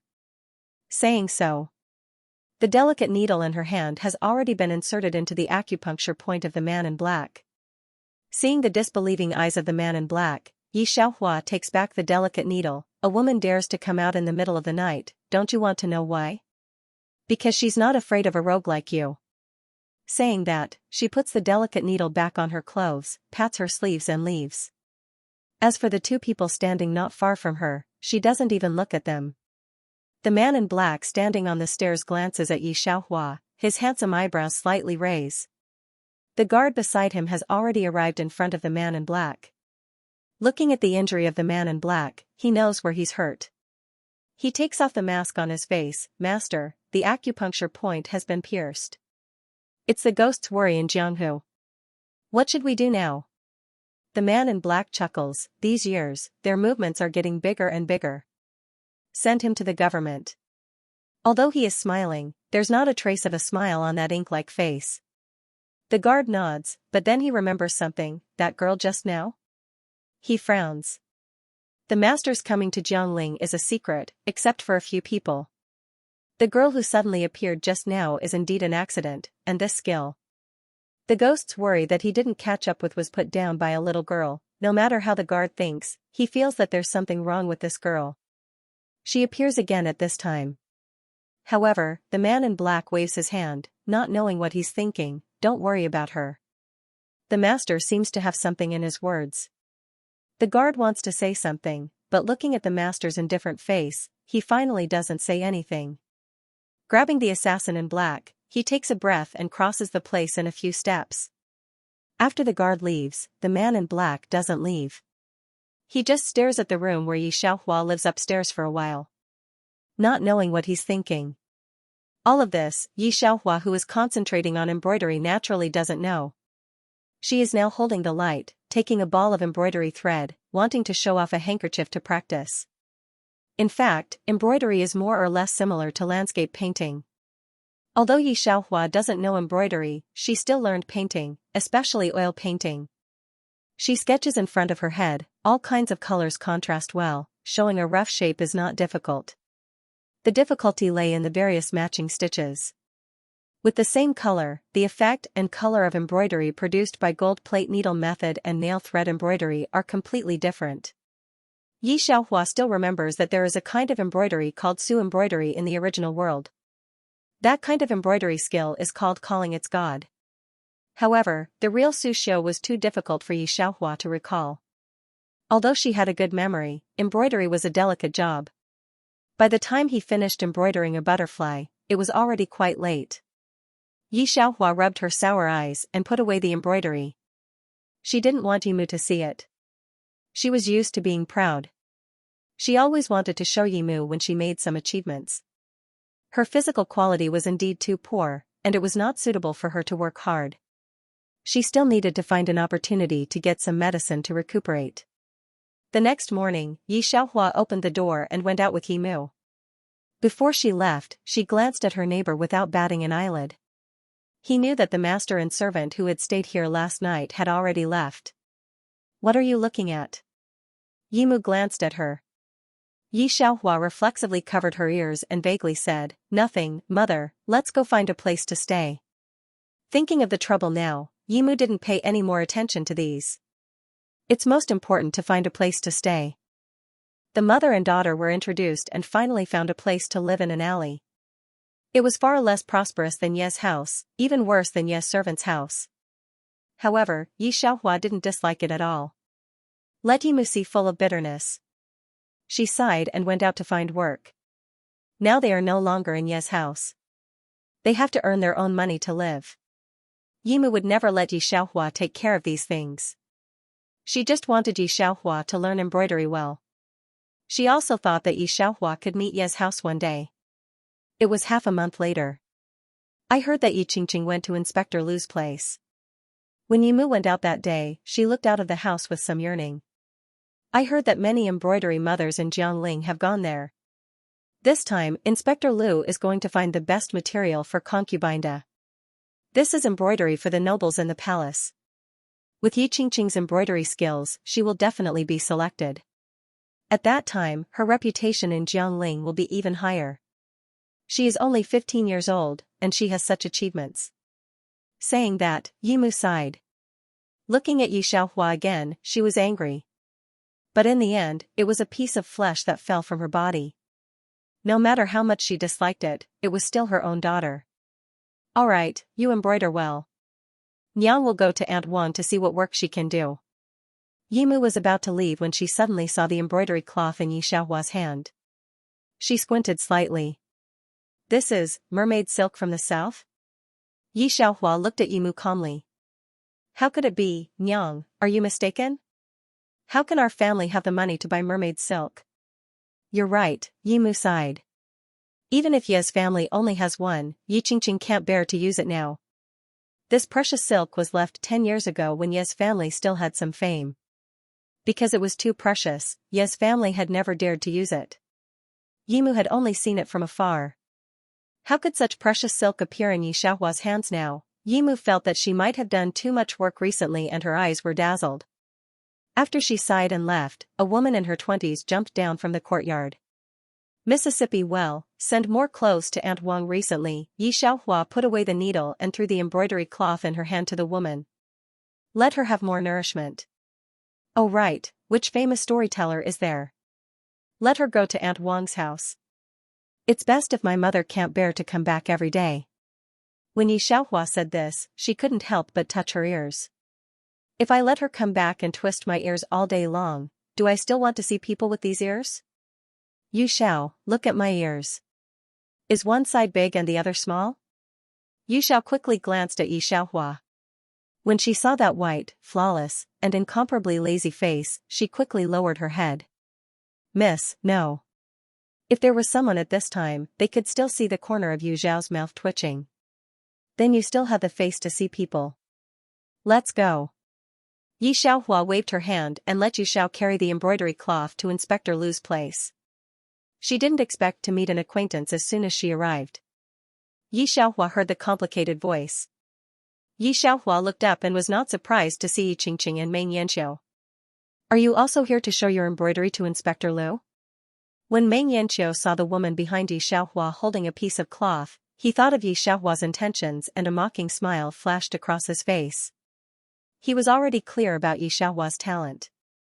She basically had no talent in her previous life. If not for Yi Qingqing, she could not even show a butterfly. Now she actually dared to show her embroidery to Inspector Lu. Yi Xiaohua glanced at him and played with the needle in one hand, not saying a word. Yi Qingqing was originally queuing up with her precious embroidery in her hands. When she heard Meng Yanqiu's words, she could not help but turn around and saw Yi Xiaohua. She was clearly very surprised to see Yi Xiaohua here. The people here were all famous embroidery ladies in Jiangling. She did not know why Yi Xiaohua came here. But when she looked at Yi Xiaohua's gorgeous face, a trace of darkness flashed across her eyes. Yi Xiaohua felt Yi Qingqing's somewhat cold gaze and squinted at her. Even though she had left the Yi mansion, her expression was much colder than Yi Qingqing's. She glanced sideways at him so that no one dared to look at her directly. The manservant at the side glanced at her and immediately lowered his head with a blushing face and beating heart. Meng Yanqiu thought of what Yi Xiaohua did to Yi Qingqing in her previous life and immediately stood in front of her. He looked at Yi Xiaohua warily. What do you want to do? After speaking, he whispered to Yi Qingqing, go with the maid to find Madame Lu first. I will handle this here. His voice when speaking to Yi Qingqing was much gentler than when speaking to Yi Xiaohua and did not have the disgust just now. Yi Xiaohua could hear it and so could Yi Qingqing. She lowered her head and smiled, yes, but, don't bully my sister. I will be right there. It was at this moment that a guard from Inspector Lu's house walked out from the crowd. When he saw Yi Qingqing, he could not help but smile. May I ask if you are Miss Yi Qingqing? Our madam was wondering why you are not here yet. This guard was very cold to the other embroidery ladies, but when it came to Yi Qingqing, he was somewhat respectful. Clearly, Yi Qingqing held a very high position in Mrs. Lu's heart. This also represented her status among the Jiangling embroidery ladies. The embroidery ladies who were still lining up looked at Yi Qingqing with a hint of jealousy and envy. Yi Qingqing enjoyed their gazes very much. Under everyone's gaze, he walked towards Lady Lu, who was sitting in the courtyard and watching her embroidery. Yi Xiaohua could not help but look at Yi Qingqing. Noticing Yi Xiaohua's gaze, Meng Yanqiu's vigilance reached its peak. Yi Xiaohua, what are you thinking? For Qingqing to be able to gain Madame Lu's admiration, it was her own good fortune as well as her superb embroidery skills. If you want to blame someone, blame your mother for not giving birth to you to be as smart as her. I'm warning you. You'd better not have any ideas about me. Madame Lu likes someone's embroidery skills. You were kicked out of the Yi family because your skills were not as good as others. Don't blame others for being better. Otherwise, don't blame me. The corner of Yu Zhao's mouth twitched. Yi Xiaohua narrowed her eyes when she heard Meng Yanqiu's words. TSK, does he hate Yi Qingqing for being kicked out of the Yi family? Is he here because he is unconvinced? Or does he think that I have the intention to harm Yi Qingqing? Why does Meng Yanqiu think so? Yi Xiaohua laughed coldly in her heart. If only you guys had such righteous words when you tricked the original owner in your previous life. But she was not the original owner.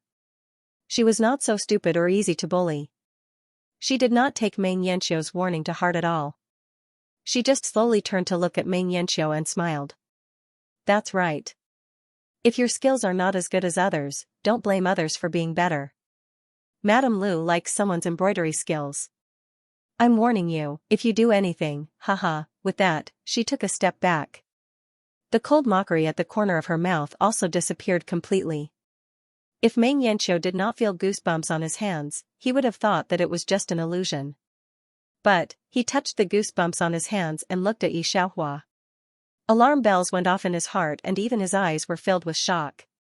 Wait, the person who just spoke was Yi Xiaohua? What did she mean by that? Was she also reborn? Meng Yanqiu could not tell for a moment. He could not help but look at Yi Xiaohua. She did not have any expression on her face. No, if she was reborn, she would not have been chased out of the Yi family. Based on her embroidery skills before her rebirth, although she could not catch up to Yi Qingqing, she would not have been chased out of the Yi family.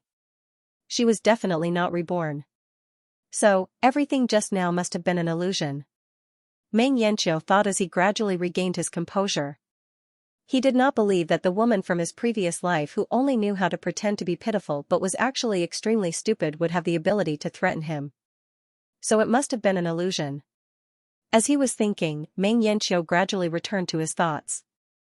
Since he had been reminded, he did not pay attention to Yi Xiaohua. Instead, he turned to look at Yi Qingqing. Yu Xiao did not know about Yi Xiaohua's past and only knew that her surname was Yi. Hearing Meng Yanqiu's words, he could not help but whisper, "Miss, should we get rid of him?" Yi Xiaohua said, "Yu Xiao, violence is not good." He was disrespectful to Mississippi. Yu Xiao lowered his eyes. Yi Xiaohua said, "It's not easy for him to be so stupid. Why do you want to hurt him?" Yu Xiao was taken aback. Yes. As the two were talking, Yi Qingqing had already displayed her embroidery for everyone to see. Many people had come to Inspector Lu's courtyard today. They had seen many embroidery before, but when they saw Yi Qingqing's, these people still gasped in admiration. Previously, there was a rumor that Miss Ye's embroidery skills could be ranked in the top 3 in Jiangling. I thought that it was not that amazing, but I did not expect that one piece of work is better than the rumors. Your embroidery skills are already superb. Look at the material of the 100 flowers piercing butterflies. One look and I can tell that at least 30 kinds of stitches were used. The stitches are very fine. What's rare is that every butterfly has its own appearance. It's different from those butterfly embroidered cloths outside. They are almost all the same type of butterflies. I believe that it is not only in embroidery skills, but Miss Yi is also very accomplished in alchemy. I admit defeat. The person speaking was a very famous embroidery mother in Jiangling. She was different from Yi Qingqing. She was much older than her. She was already a mother of 2 children now. So when she saw Yi Qingqing's embroidery and then looked at Yi Qingqing's age, she naturally admitted defeat. Especially Yi Qingqing's delicate looks. Everyone looked and felt that the butterflies were about to fly out of the bushes. Such embroidery skills were rare even in Jingqing, not to mention Jiangling. After the embroidery lady finished speaking, everyone else also looked at the embroidery like they were intoxicated. They felt that it should not appear on a piece of cloth, but as if it was on a painting. Meng Yanqiu looked at the embroidery and a smile appeared on his lips. He knew that Yi Qingqing would definitely succeed. Inspector Lu's wife was not from Jiangling. She was the daughter of a wealthy family in Jingqing. She had seen many embroidery ladies in Jingqing and had even received a batch of cloth from the palace. She naturally knew that this embroidery skill was not to be underestimated even in the palace. Concubine liked such small things. If she succeeded, she would definitely be rewarded. Thinking of this, she looked at Yi Qingqing even more kindly. Then we will choose Miss Yi Qingqing's cloth for the embroidery this time. Does anyone have any objections? The embroidery ladies did not dare to have any objections and waved their hands. Yi Xiaohua sighed softly and looked at her own hands. After living in so many worlds, she had only touched 2 kinds of needles in her hands. One was a golden needle used to save people, and the other was a silver needle used to kill people. She did not expect that one day she would have to pick up a beautiful needle. Forget about that, she still had to compete with these people for the best embroidery. She still had to fulfill the original owner's wish. As she thought about it, she said lazily, "Wait, Madame Lu, why don't you take a look at my embroidery first and then make a conclusion?" Digression, Gaji, the clothes I made? Who dares to wear them? One word, do you love me? Oh? You also have embroidery? Madame Lu did not mean to look down on Yi Xiaohua. She only asked this because she felt that Yi Xiaohua's bearing did not seem like an embroidery mother at all. When she saw the embroidery in the hands of the maid behind Yi Xiaohua, she realized that Yi Xiaohua was not joking, but she was even more surprised. She did not expect the small Jingzhou to have such a capable person. Although most women these days could do needlework, it was not possible to become an embroidery mother with ordinary skills. "Miss, can you show me your embroidery?" Madame Lu looked at Yi Xiaohua gently. Yi Xiaohua glanced at Yu Xiao. Yu Xiao immediately understood her meaning and walked past the embroidery mothers to Madame Lu's side. Together with Madame Lu's maid, they unfolded the embroidery. Madame Lu's brocade was embroidered by Yi Qingqing at a great cost. It was also Yi Qingqing's best embroidery. She used bright colors and the brocade was glossy and beautiful. She used the traditional embroidery method commonly used in Jiangling, so the structure was very rigorous. At first glance, the butterflies and flowers were lifelike and had a very realistic style. Even if the embroidery mothers present were originally not convinced by Yi Qingqing's reputation, they felt that she deserved her reputation after seeing her embroidery. They had thought that such embroidery was already very rare, but when Yu Xiao unfolded Yi Xiaohua's embroidery, they finally understood what was called wonderful workmanship and what was called stunning. Yi Xiaohua's show was the gradual change of color of the peony and the phoenix tail picture. The main flower of the peony was Caishou. This method, from shallow to deep, changed the color of a peony petal from the inside to the outside very obviously. The light-colored part of the flower was also specially embroidered. A flower from the outline to the color used no less than 20 kinds of stitches. She had been very sensitive to color ever since she came to this world. Because of this, the color changes that the embroidery mothers usually paid attention to were carefully outlined by her. She used 9 different colors from light to dark on a single petal. Especially the crystal clear dewdrop on the petal. Under the outline of the white to dark color, it was reflected in people's eyes.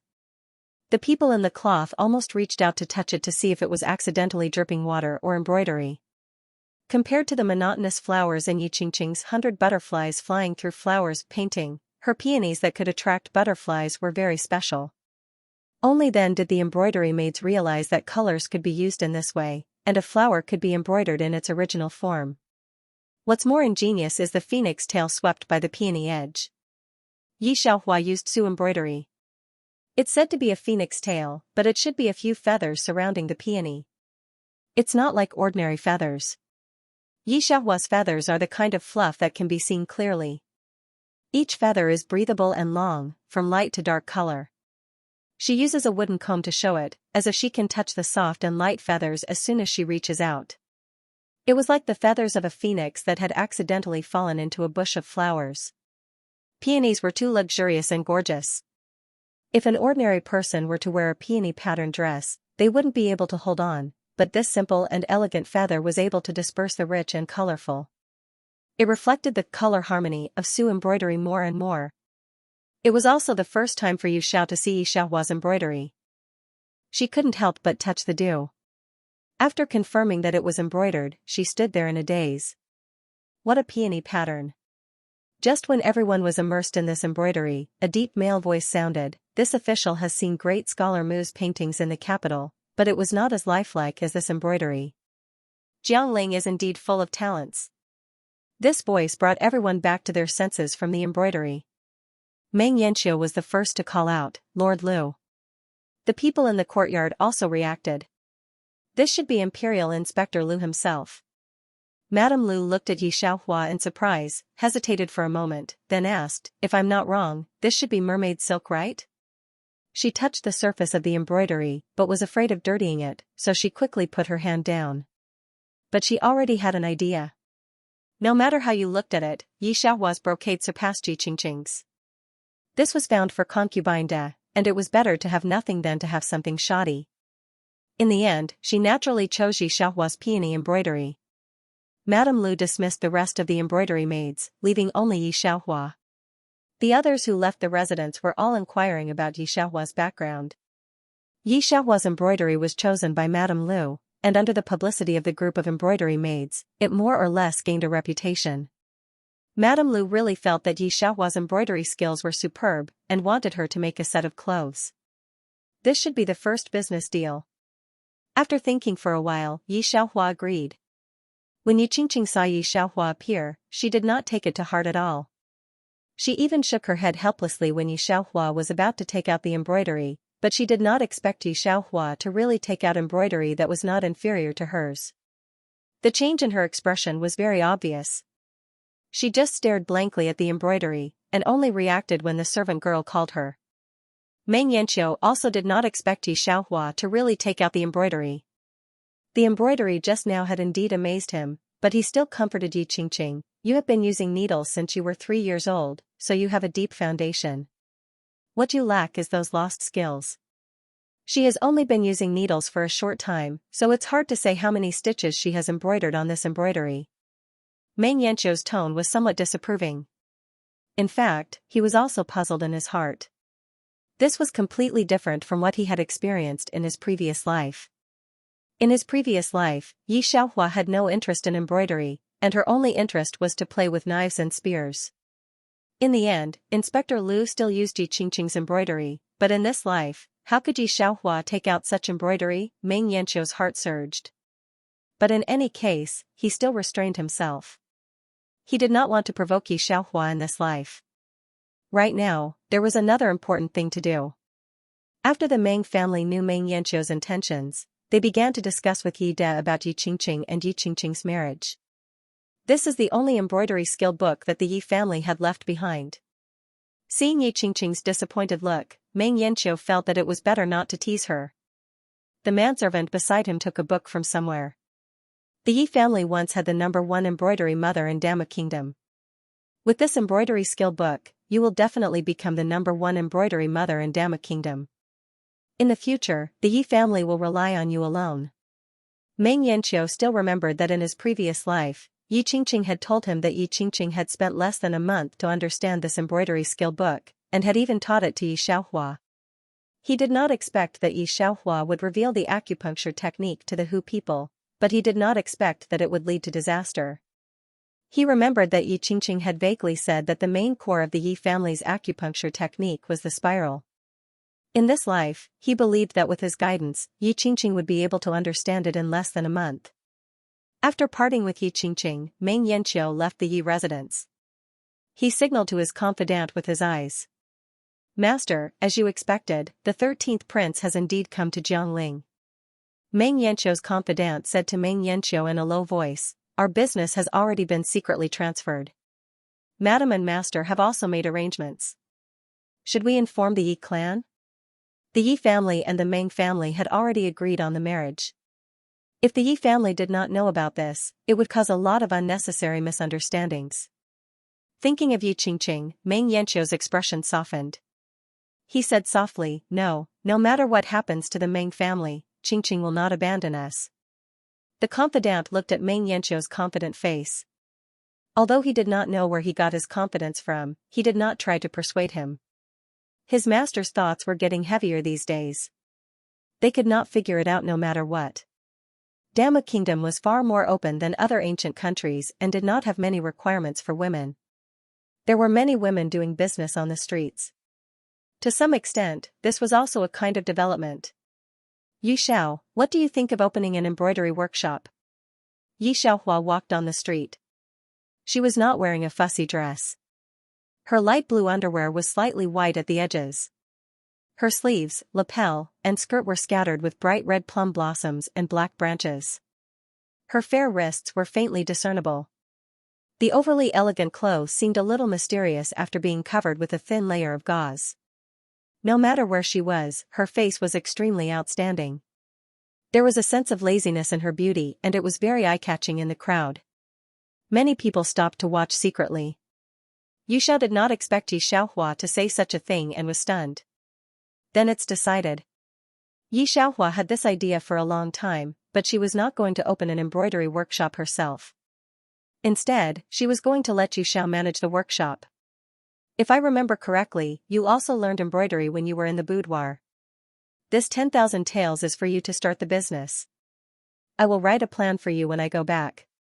Taking the 10,000 taels from Yi Xiaohua, Yu Xiao did not know how to feel, especially when Yi Xiaohua casually handed over the banknotes. She silently followed Yi Xiaohua on the street for the whole afternoon. Yi Xiaohua mainly observed the more prosperous streets. When he saw the Jiangling embroidery workshop across the street, he began to walk back. At this time, it was already getting late. In ancient times, there was no such thing as lights. Once the sky darkened, most people would go home early. Very few people would wander outside. At the beginning, Yimu chose a small house deep in the alley because of financial problems, which was a narrow alley. When she got to the door, Yi Xiaohua paused. "Miss?" Yu Xiao was astonished. Yi Xiaohua paused for a second and instantly restored her previous expression. Yu Xiao took a few more steps forward. Under the moonlight, a cold gleam reflected by a cold weapon swept past his eyes. Yu Xiao finally realized that something was wrong. "Be careful!" she shouted and was about to kick the person in front of her away. The man in martial attire knelt on one knee. "Two ladies, please save our lives. If we are lucky enough to escape this time, my life, Li Xiao, will be yours in the future." Yu Xiao should have realized that the two heavily injured people in front of him did not have much offensive power. He retracted his leg and narrowed his eyes at the person kneeling on one knee. Yi Xiaohua slowly withdrew her needle. Instead of looking at the person kneeling on one knee, she looked at the man leaning against the wall beside Li Xiao. Yi Xiaohua didn't know how serious the injury on his body was, but she could smell a strong smell of blood. Yi Xiaohua stared at her for a long time before withdrawing her gaze. She walked to the front of the house and opened the door with the key. It was very dark inside. Yimu hadn't come back yet. Presumably, she was still sewing clothes with Aunt Wang. Not far away, a group of people's voices came. "He's injured. He's not far away. Search carefully for me." Listening to the footsteps, there should be 30 or 40 people. Li Xiao saw that the girl didn't speak and opened the door. The glimmer of hope in her heart gradually disappeared. That's right. Why would a girl risk her life to save them? Thinking of this, Li Xiao stood up and seemed to have made up her mind. Master, however, it was at this time that the girl slightly looked sideways. Still not coming in, waiting to be caught? Hearing this, Li Xiu was overjoyed. And the man he was supporting also raised his eyebrows. He looked at Yi Xiaohua's back, his eyes slightly dark. Yi Xiaohua's current place was not big. It was a small courtyard with only 2 trees and 4 rooms. Yi Xiaohua lived in the room on the left, and Yu Xiao lived next door. After she went in, she directly lit a lamp. After the light was on, Li Xiu saw Yi Xiaohua's face clearly. His eyes directly widened. "It's you?" This Li Xiu was impressively the person Yi Xiaohua met in the inn that night. Seeing that Yi Xiaohua ignored him, Li Xiu couldn't help but look at his master. "Master, this is the young lady from that night." Seeing the master's calm face, Li Xiu knew that the other party had already seen through it. He couldn't help but shut up in embarrassment. After Yu Xiao came in, he didn't care about the 2 of them. He just took out Yi Xiaohua's embroidery frame and arranged the needles and thread. It was as if he didn't see Li Xiu and the man in the study. He was incredibly calm. But the sound outside was getting closer and closer. The smell of blood disappeared here. He couldn't have gone far. "Everyone, search each house for me." After he finished speaking, there was an immediate knock on the door. "Open the door." Li Xiu's expression changed. "Miss, is there any place in the courtyard where we can hide?" Yi Xiaohua unhurriedly took out a white porcelain bottle from the box and sprinkled the powder in the bottle on the room and a place not far from the door. Then, she pointed to the beam of the room. "You guys go up." "Shut up, let's go up." Li Xiu still wanted to say something, but the man with picturesque eyebrows next to him spoke warmly. This man must have a lot of prestige. Li Xiu immediately shut up, then he took his master to hide on the beam of the room. The people outside couldn't bear it anymore and broke through the door to enter. Li Xiu's face was deathly pale.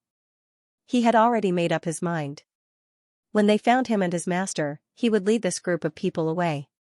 He couldn't let this group of people find his master and hurt these 2 unfamiliar girls. The man wearing the uniform of a bailiff saw that there was only an unmarried girl embroidering in the room. There was also a maidservant serving beside her. He didn't go in. He just stood outside the door and looked. "Miss, sorry to disturb you." Yi Xiaohua's room was very small. There was no place to hide at all. The bailiff took a look and immediately turned to leave. "Let's go to the next house." After he finished speaking, he left with a group of people and even intimately closed the door for Yi Xiaohua. Li Xiu, who originally wanted to jump down and lead the people away, was stunned. He didn't dare to believe that the door was closed. "Come down." Yi Xiaohua didn't even raise her head and continued to embroider. Li Xiu blankly brought his master down. The man next to him coughed, but his black eyes stared at Yi Xiaohua. He suddenly smiled. "This one is Mu Jinyun. Thank you for saving me today."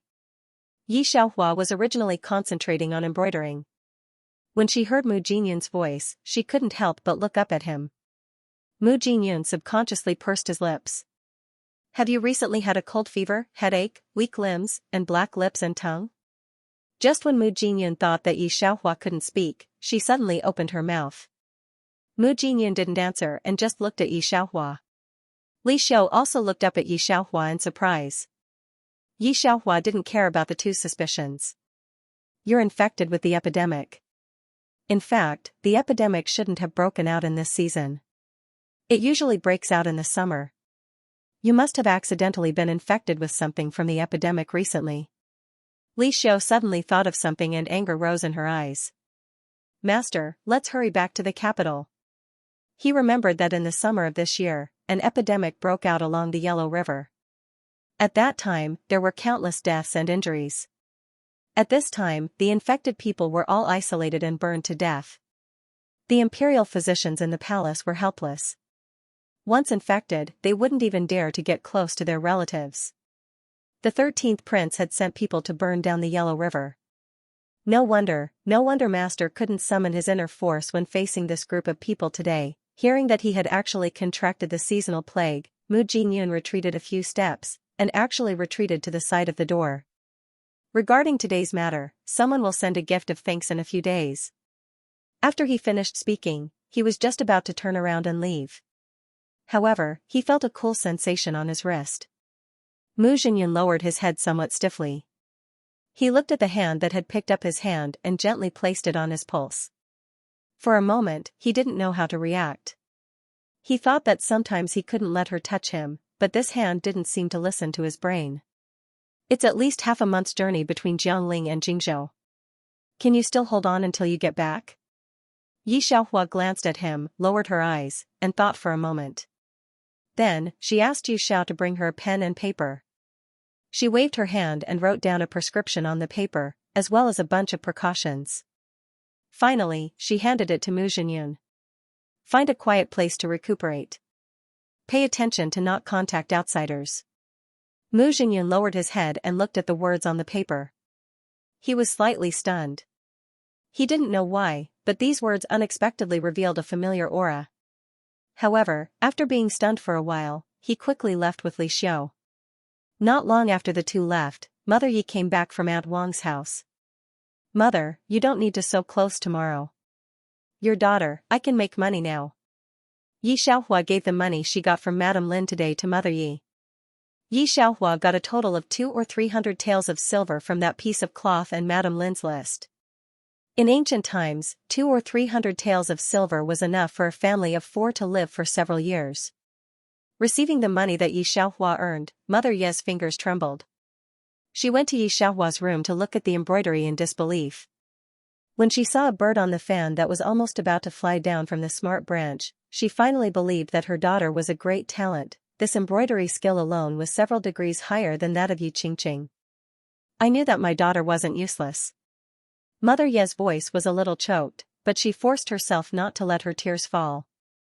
So what if she left the Yi family? So what if she didn't give birth to a son like Huinyang?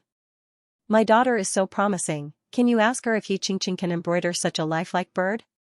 After Yi Xiaohua finished dealing with these things, she told Mother Yi about opening an embroidery workshop. Everything was done by Yu Xiao. Yi Xiaohua made a detailed list and also found a group of embroidery nannies to specialize in embroidery. She personally taught them. A few days later, the World Embroidery Workshop finally opened for business. It was also during this period that a major event happened in Jiangling. A batch of goods from the Meng family was robbed by horse thieves. The old house was also set on fire overnight. Father, Mother, don't worry. The bitter days won't last long. At the Yi family's door, Meng Yanqiu's image was desolate, but his eyes revealed a sense of control. No matter what, the Yi family will take you in and keep you safe. Being poor in this life was only temporary. As he spoke, the Yi family's door opened. Ching ching. Meng Yanqiu's face lit up when he saw who it was and was about to go forward. This time, he wanted to leave his father and mother here. He was going on a long journey. When he returned, he would marry Yi Qingqing in a grand manner. However, before he could speak, the Yi family servant stopped him. Where did this beggar come from? Get lost, don't disturb our young mistress. Meng Yanqiu looked at Yi Qingqing in disbelief. Qingqing, I am your Yanqiu, your fiancé. However, Yi Qingqing only looked at him with a strange expression. Whose fiancé are you? After speaking, she could not be bothered with Meng Yanqiu. Housekeeper, if this group of people comes here again, just chase them away. Then she entered the carriage without even looking at Meng Yanqiu. The Meng family's mansion had been burned to the ground 2 days ago. The family was originally a wealthy family in Jiangling, but because of the stolen goods, they also owed a lot of debts. After being poor in his previous life, Meng Yanqiu had seen through people's hearts. Without wealth and power, he was really nothing. Only the Yi family was willing to help him, so he remembered Yi Qingqing so well. But he did not expect that under his meticulous planning in this life, such a thing would happen. Yi Qingqing's cold and disgusted expression was not fake. Like the other relatives of the Meng family, they all hid faster than anyone else after learning of the Meng family's misfortune. Yanqiu, don't blame yourself. Meng Yanqiu's mother saw things more clearly than Meng Yanqiu. She sighed. Even your uncle is not willing to see me now. How could the Yi family take us in? We still owe them hundreds of thousands of taels of silver. She was not surprised by Yi Qingqing's attitude. But Meng Yanqiu suffered a blow. How could this be? How could this be? In his previous life, the situation was far worse than now. Father Yi still used money to help them, but this time, it was just the mansion being burned down. Meng Yanqiu did not want to believe the scene before him. But Yi Qingqing's carriage was already far away. The Yi family servants also came out to chase them away. Yanqiu, let's go. We need to have integrity. Meng Yanqiu's father seemed to have aged a lot overnight. The Yi family can even chase out their useless daughter. How could they accept us? The parents dragged Meng Yanqiu away. The three of them were indeed in a sorry state. His clothes were dirty and messy, and there was not a single silver coin in his pocket.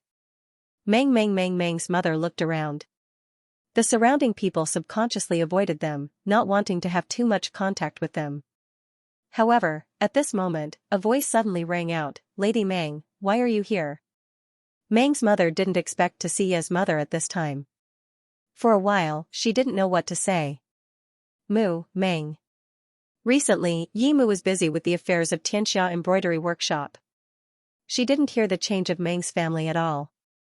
She looked at Meng's mother and the other two people and was shocked. "Mrs. Meng, why are you like this?" It's a long story. Meng Mu's mother did not expect Yi Qingqing's mother to be the only one willing to talk to them. The Yi family is finished. We want to send Yanqiu to the capital for the exam, but we don't even have a penny.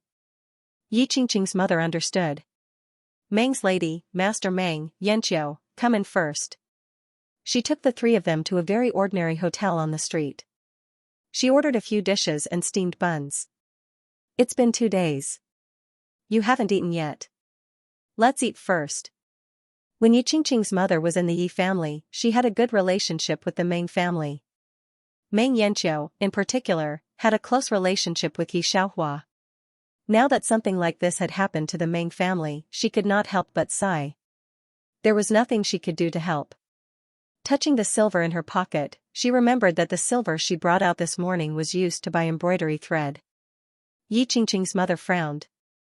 She had wanted to invite Meng Mu's mother to her house, but when she looked up, she saw a girl in green passing by with an umbrella. Her eyes brightened. "Xiaohua, come in." Yi Xiaohua was going to teach embroidery skills, but she didn't expect to meet Yi Mu on the way. But in a blink of an eye, when she saw the three people of the Meng family sitting in the tavern, she probably knew the situation. "Mom, what do you want me to do?" Yi Xiaohua didn't go to the tavern. Yi Mu took a look at the three people, then whispered, "Xiaohua, have you brought the silver out?" Hearing this, Yi Xiaohua couldn't help but turn a white eye. Yi Mu went to twist her ear. "Did you forget that Meng's wife embroidered a handkerchief for you before?" "I see." Yi Xiaohua took out 2 silver bills from her pocket and handed them to Yi Mu. "Take them. Be careful on the way home." Yi Mu looked at it. There were hundreds of taels of silver. Then she let go and walked towards the three people of the Meng family. After Yi Xiaohua handed the silver bills to Yi Mu, he turned around and left without looking at the three people in the room. This is the first time Meng Yanqiu has seen Yi Xiaohua like this since his rebirth. He saw Yi Xiaohua talking to Yi Mu. What did he say? The Meng family is gone. Don't contact the Meng family? Meng Yanqiu's eyes are full of sarcasm. They are all like this. "Mrs. Meng, you eat first. I have something to do. I'll go first." Yi Mu finished with the three people, and then left in a hurry. Meng Yanqiu looked at his parents lightly. "Don't eat, let's go." In his previous life, Meng Yanqiu's family property was taken away and his parents were imprisoned. With the help of the Yi family, the Meng family finally grew and cleared his parents' grievances. In addition to the Yi family's timely help, he naturally also had great talent and strategy. However, no matter how he thought about it, he did not expect to see such a scene today. He looked at the hundreds of taels on the table. He must have thought of something. His hands were trembling. This? Meng Fu also saw the hundreds of taels on the table. When the Meng family was still around, a few hundred taels were nothing. But now, for the Meng family, not to mention a few hundred taels, even a copper coin was a life-saving money. Meng Fu thought of Yi Mu's expression just now. She did not even cry when the Meng family suffered such a great disaster. This time, her eyes were a little red. I didn't expect that Xiaohua and the others would be willing to save us at this point. She put away the hundreds of taels and solemnly placed them in Meng Yanqiu's hands. Yanqiu, take these taels. You must remember that no matter what, only they are willing to help us when we are in trouble. We can't take this money for nothing. Remember to return it to them. She gave the banknotes to Meng Yanqiu. But he found that Meng Yanqiu was already sitting in the same place, his hands covering his eyes, not saying a word. Things have come to this point, what else is there not to understand? In his previous life, he always thought that when he was down and out, it was the Yi family who helped him. Now it seems that from beginning to end, he seemed to have made a mistake. I know, mother. After a long while, he put down his hands and took the banknotes from Meng Fu's hands. He was not a fool. At first, Yimu invited them to Yimu's current place. Later, after Yi Xiaohua came, the other party directly put the banknotes on the table. Meng Yanqiu knew that Yi Xiaohua took out the banknotes.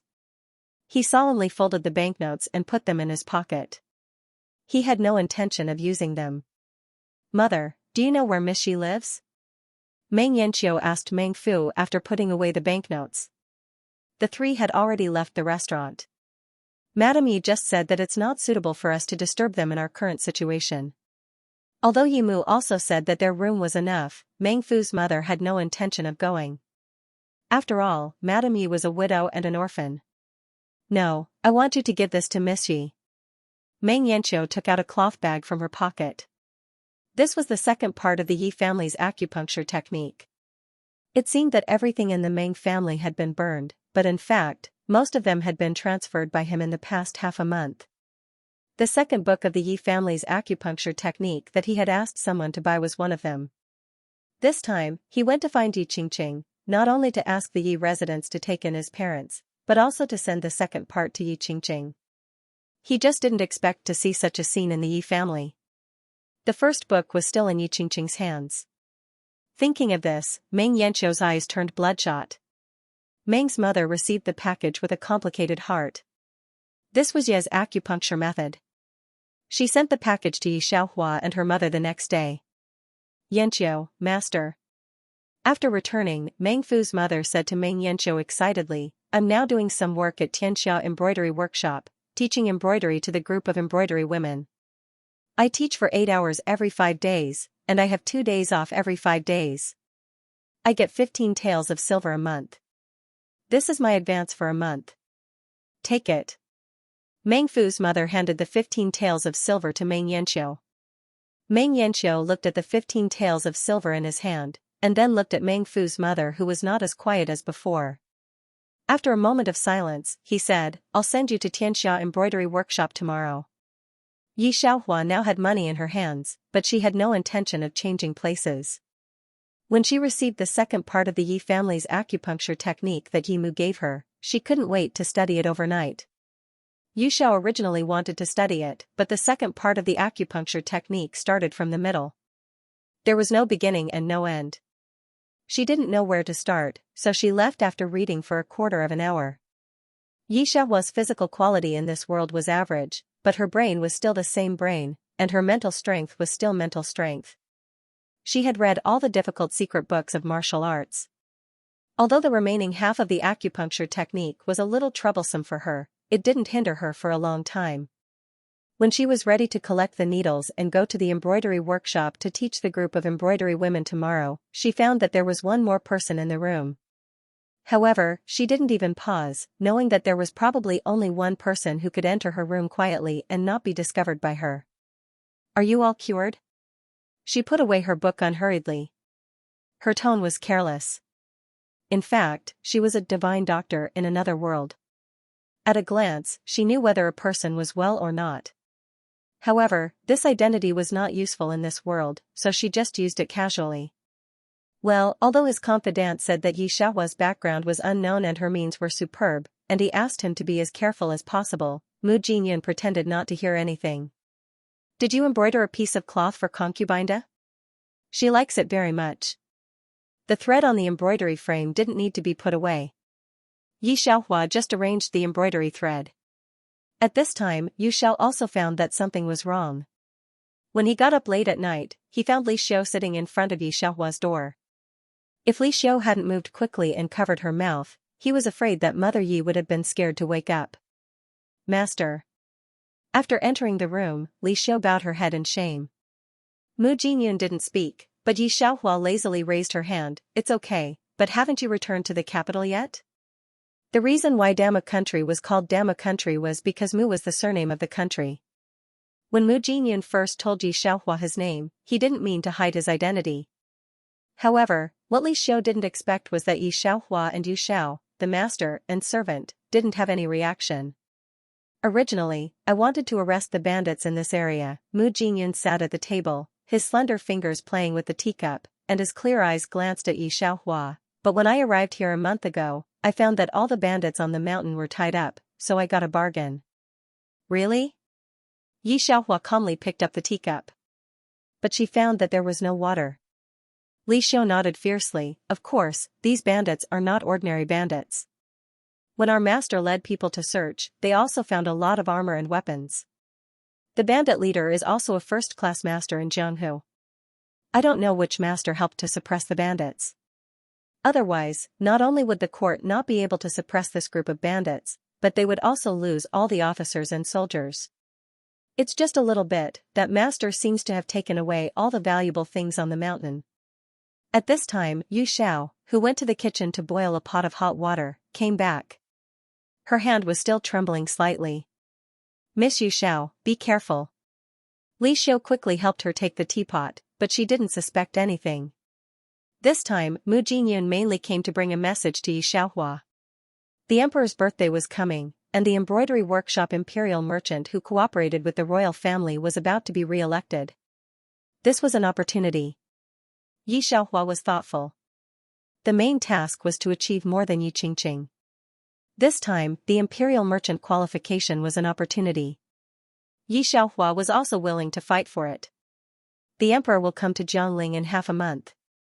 Mu Jinyun pointed at the table. On one hand, he wants to personally investigate the bandits' hidden weapons, and on the other hand, he will be spending his birthday in Jiangling. Yi Xiaohua calculated the time. Half a month was almost enough. After the two talked for a while, Mu Jinyun left leisurely. This time, he should have dealt with a group of people and didn't have the slightest intention of hiding his actions. His frequent contact with Yi Xiaohua was still in the hands of people with ulterior motives. In the magnificent palace of Jiangling. You said that the crown prince has been in contact with a woman recently? The 13th prince wore black clothes embroidered with cloud patterns and narrowed his eyes slightly. Investigate this woman's background for me. 13th prince, there is actually no need to investigate. As soon as he finished speaking, a subordinate beside him handed him an envelope. She was originally the eldest daughter of the Yi family of Jiangling embroidery workshop, but because her embroidery skills are not good, she was pushed out of the Yi family by Yida's mistress. Now she is looking for a job at the World Embroidery Workshop. Yi Qingqing's sister? Hearing this, the 13th prince raised his eyebrows. Tomorrow, let's go to the World Embroidery Workshop to meet the eldest daughter of the Yi family. Although the information said that Yi Xiaohua was ordinary, the 13th prince still didn't trust a person who had such close contact with the crown prince. The World Embroidery Workshop? Is it more famous than the Yi family's Jiangling Embroidery Workshop? The 13th prince was dressed like an ordinary young master and specially asked Yi Qingqing to visit the World Embroidery Workshop together. Others didn't know, but Yi Qingqing knew that this was the 13th prince. She didn't know where to put her hands.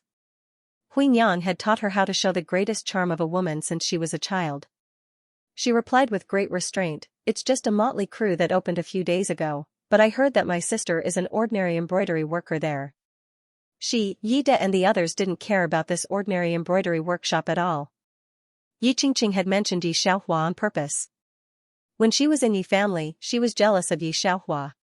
Now, seeing that Yi Xiaohua was reduced to an embroidery workshop as an ordinary embroidery mother, she couldn't help but take pleasure in her misfortune. However, she still had to put on a show. She sighed. That's right. That should be my sister. 13th, young master, why don't you accompany me to see my sister? The 13th prince naturally agreed. The World Embroidery Workshop had just officially opened for business. Because of Jiangling Embroidery Workshop's deliberate targeting, their business was actually average. However, Yi Xiaohua was now thinking about teaching a group of embroidery workers and did not care about business. She only planned to take a few orders when the first batch of embroidery workers could take orders. At this moment, she was sitting at the table in the shop, one hand supporting her face while the other was instructing the embroidery worker standing next to her on the fan she had just embroidered. She mainly explained the stitching and color matching. "Sister." Suddenly hearing an unfamiliar voice, Yi Xiaohua tilted her head slightly. Her hand was still resting on her chin. The white clothes embroidered with bamboo leaves slid off the table as she tilted her head. The embroidery worker, who was asking Yi Xiaohua for advice, was used to seeing Yi Xiaohua. However, when she tilted her head slightly, she was still shocked. Her beauty was out of this world. However, she still did not know what beauty meant. She only felt that Miss Yi was pleasing to the eye. Even the 13th prince, who was used to seeing beauty and had a few beautiful concubines, was stunned when he saw Yi Xiaohua. His eyes were filled with undisguised admiration. Yi Xiaohua suddenly woke up. She glanced at the cloud patterns embroidered on the 13th prince's clothes and the precious jade pendant hanging on his waist. She could roughly guess his identity. If she suddenly retreated now, it would cause unnecessary trouble for the 13th prince. Yi Xiaohua simply looked at Yi Qingqing. Suddenly, her eyes lit up and she looked pleasantly surprised. "Sister, are you here to take me back to the Yi family?" "This?" Yi Qingqing looked at Yi Xiaohua awkwardly. "It's not impossible for you to come back. You have to tell father first." Seeing that Yi Xiaohua's expression instantly wilted, Yi Qingqing patiently chatted with her for a while longer. Although Yi Qingqing was focused on learning embroidery, Huinyan taught her more than just embroidery. Therefore, after Yi Qingqing asked about Yi Xiaohua's recent situation, she chatted with Yi Xiaohua about everything from poetry to romance. Yi Xiaohua is also a top scorer. She has a photographic memory. Even if the great scholars come to chat with her, she can pick up all of them. After the conversation, the great Confucian scholar might even become friends with her despite their difference in age, or he might cry and beg her to talk more. Last time, after she taught a scholar in ancient times, there were many scholars begging her to accept a disciple. However, when she was chatting with Yi Qingqing, there was also the 13th prince who had come to ask about her.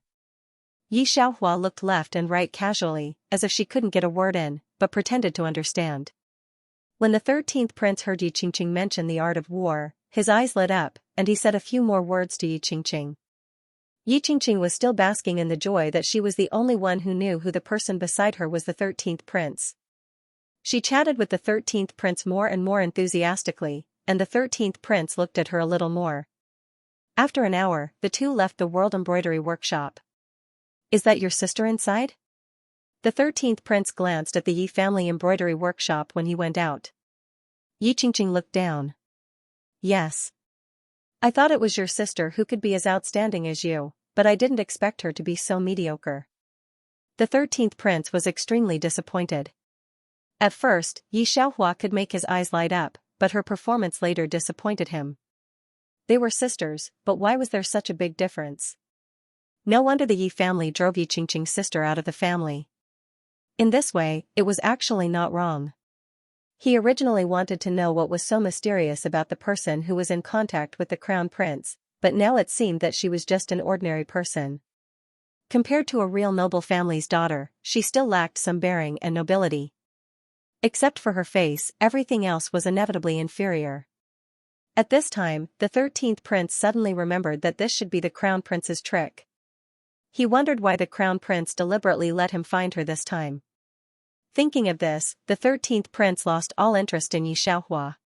Hearing that the 13th prince's evaluation of Yi Xiaohua was mediocre, although it did not show on the surface, Yi Qingqing finally felt relieved that Yi Xiaohua's embroidery skills were better than hers last time.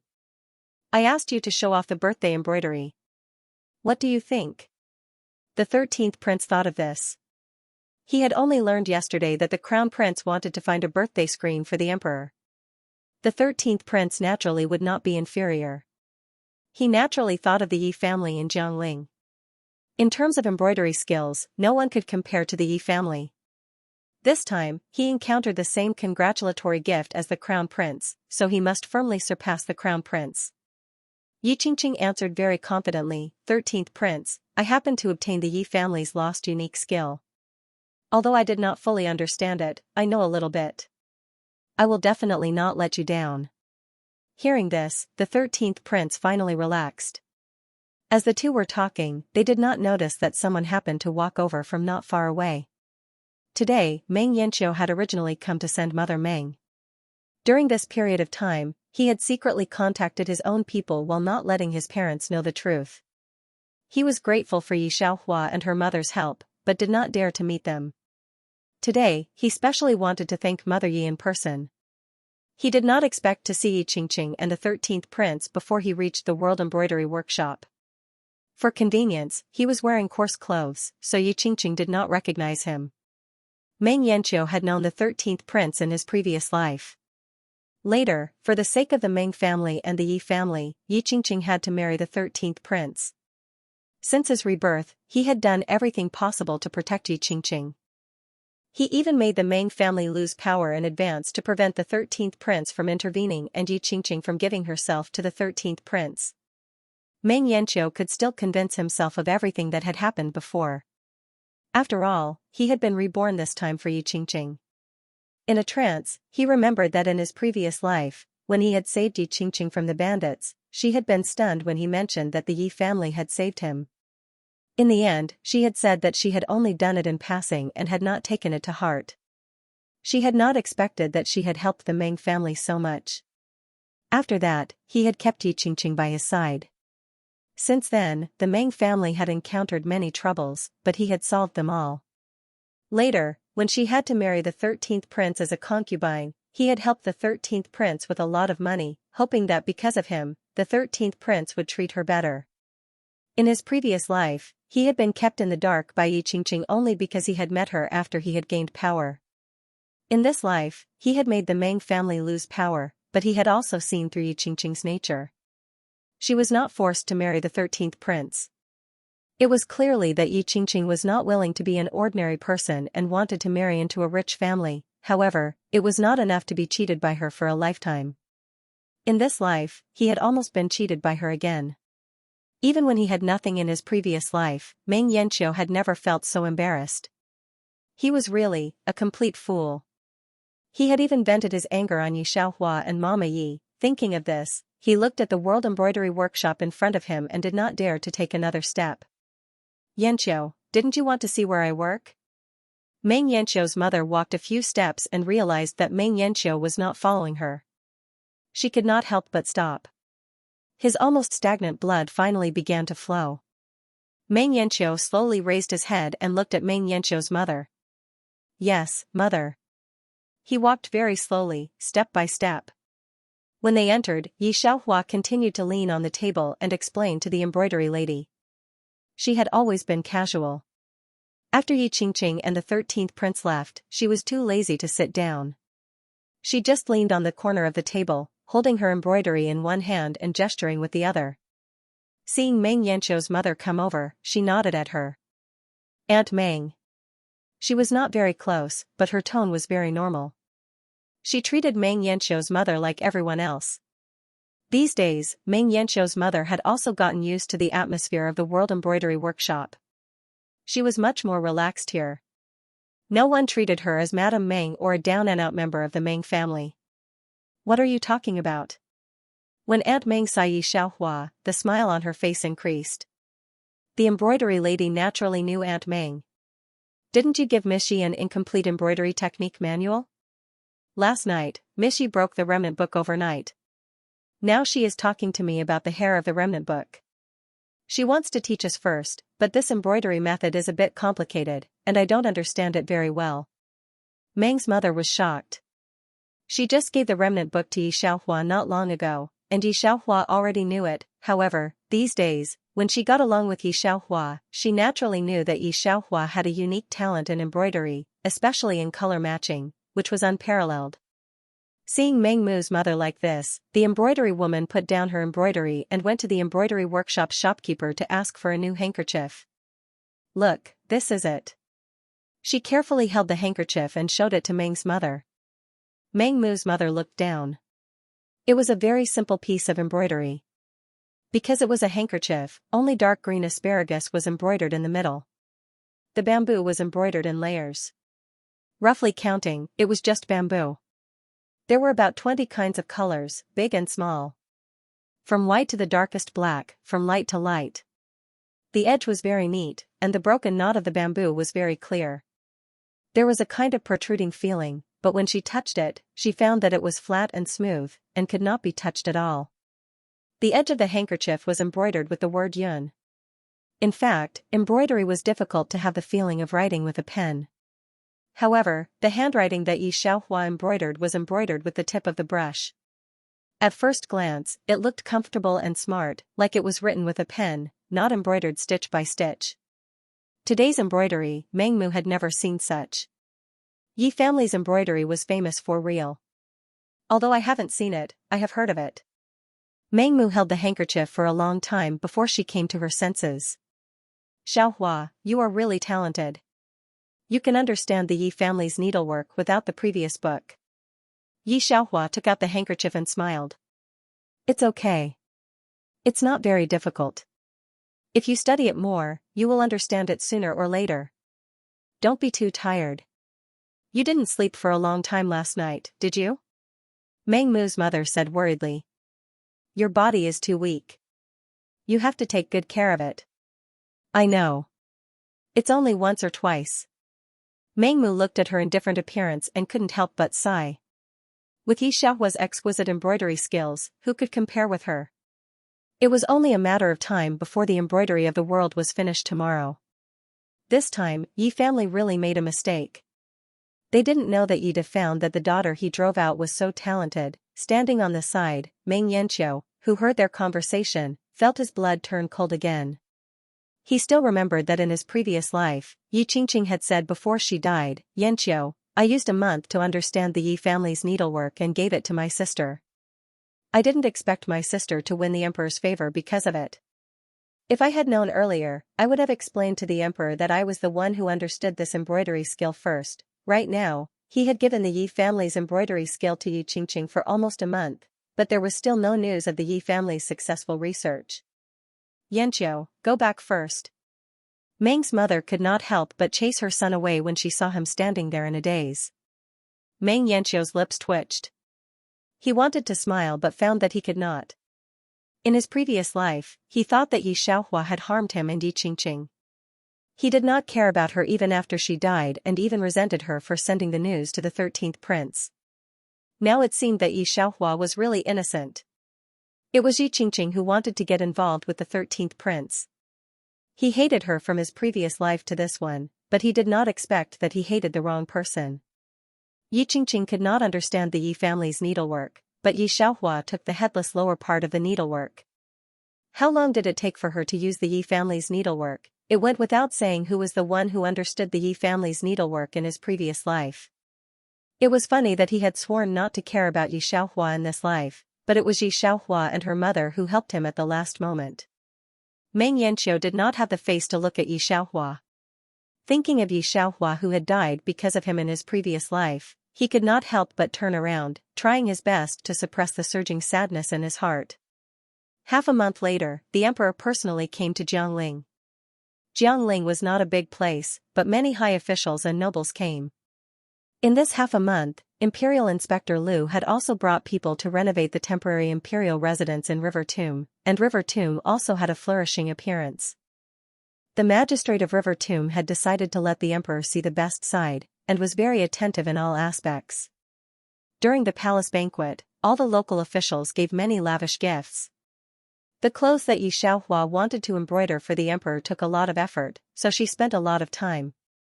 Mu Jinyun was still not in her hands.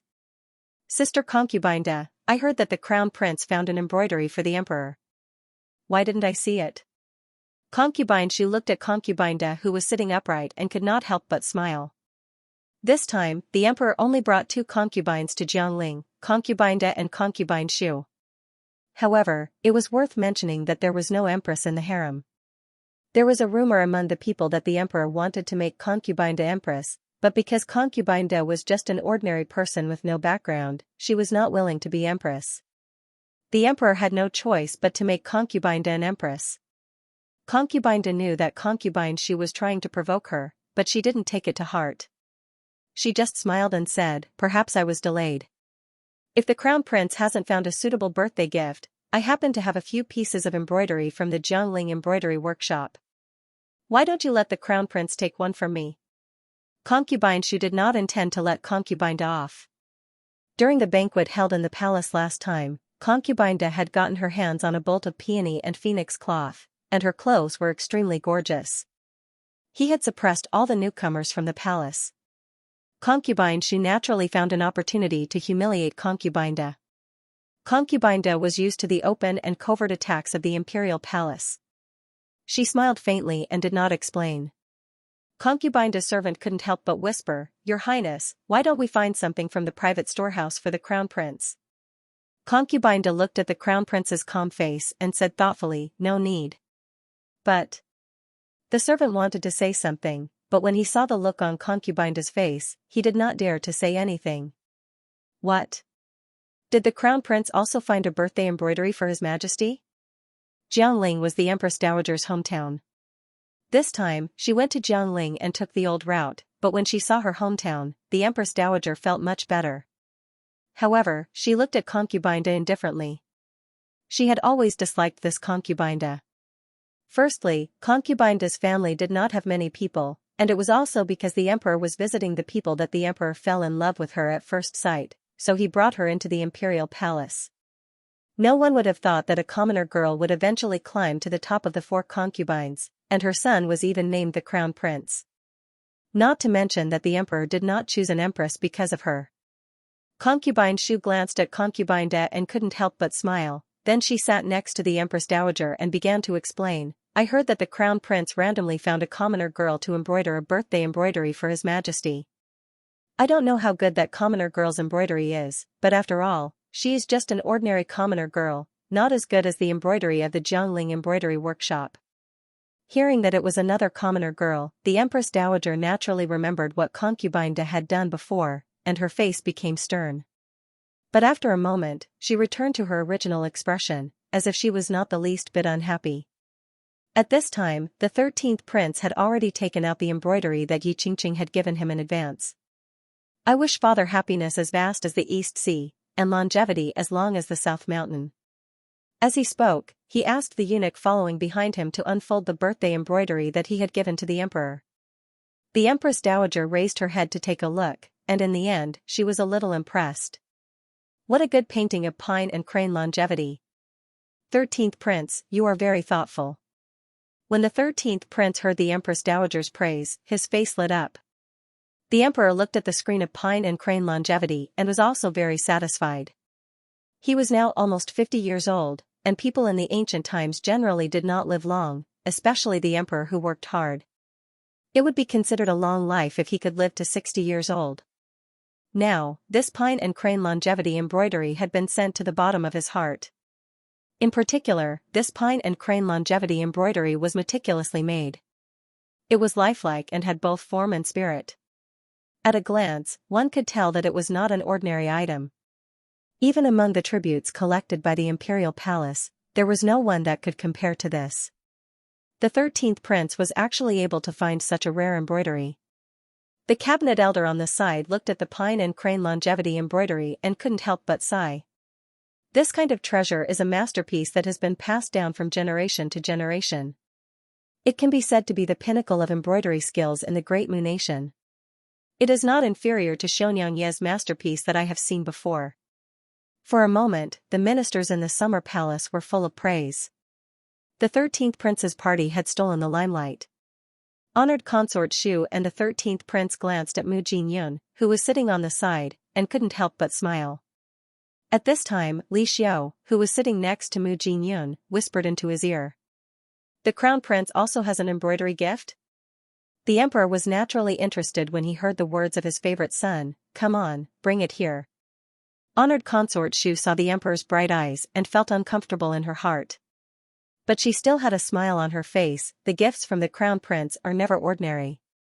this was a clear compliment. In fact, she had already known from the 13th prince that the embroiderer the crown prince found this time was mediocre and was waiting to embarrass the crown prince. Mu Jinyun didn't care about these people's twists and turns and pretended not to see the 13th prince's eyes. He just looked at Li Xiao and said, "Go, and bring that embroidery over. Be careful." The summer palace was very strict and Yi Xiaohua's embroidery had not been done for long. But Mu Jinyun had to use his secret guards to move Yi Xiaohua's embroidery over. It wasn't carefully wrapped like the 13th prince. It was just casually wrapped in a layer of red silk. Seeing Li Xiao coming over with an embroidery board wrapped in a piece of cloth, the 13th prince and the others were stunned for a moment and then looked at the crown prince with an inscrutable expression.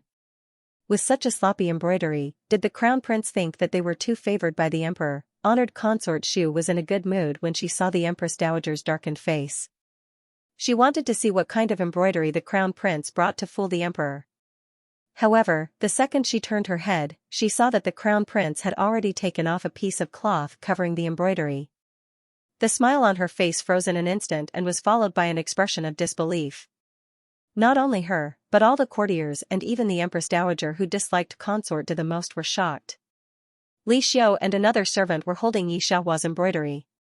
The embroidery was about 3 feet wide and 7 feet long. Most of the embroidery was dark green and cyan gray. It wasn't a picture of pine and crane prolonging life, nor was it a picture of immortal peaches, it was a miniature of magnificent mountains and towns. Because the layout was clear, they could see all the places that the Yellow River flowed through. As for the details, the mountains that the Yellow River passed through, even a bean sitting on a strange rock could be seen clearly.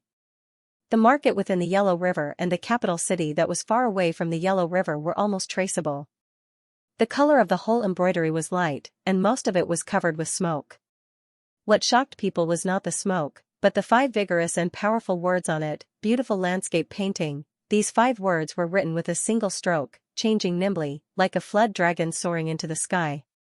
The tip of the brush stopped abruptly at the end of the brush, but it still gave off a perverse feeling, making people feel incomparably shocked. Below was a tiny red seal embroidered on it. If you looked closely, you could see the 3 words Yi Xiaohua on it.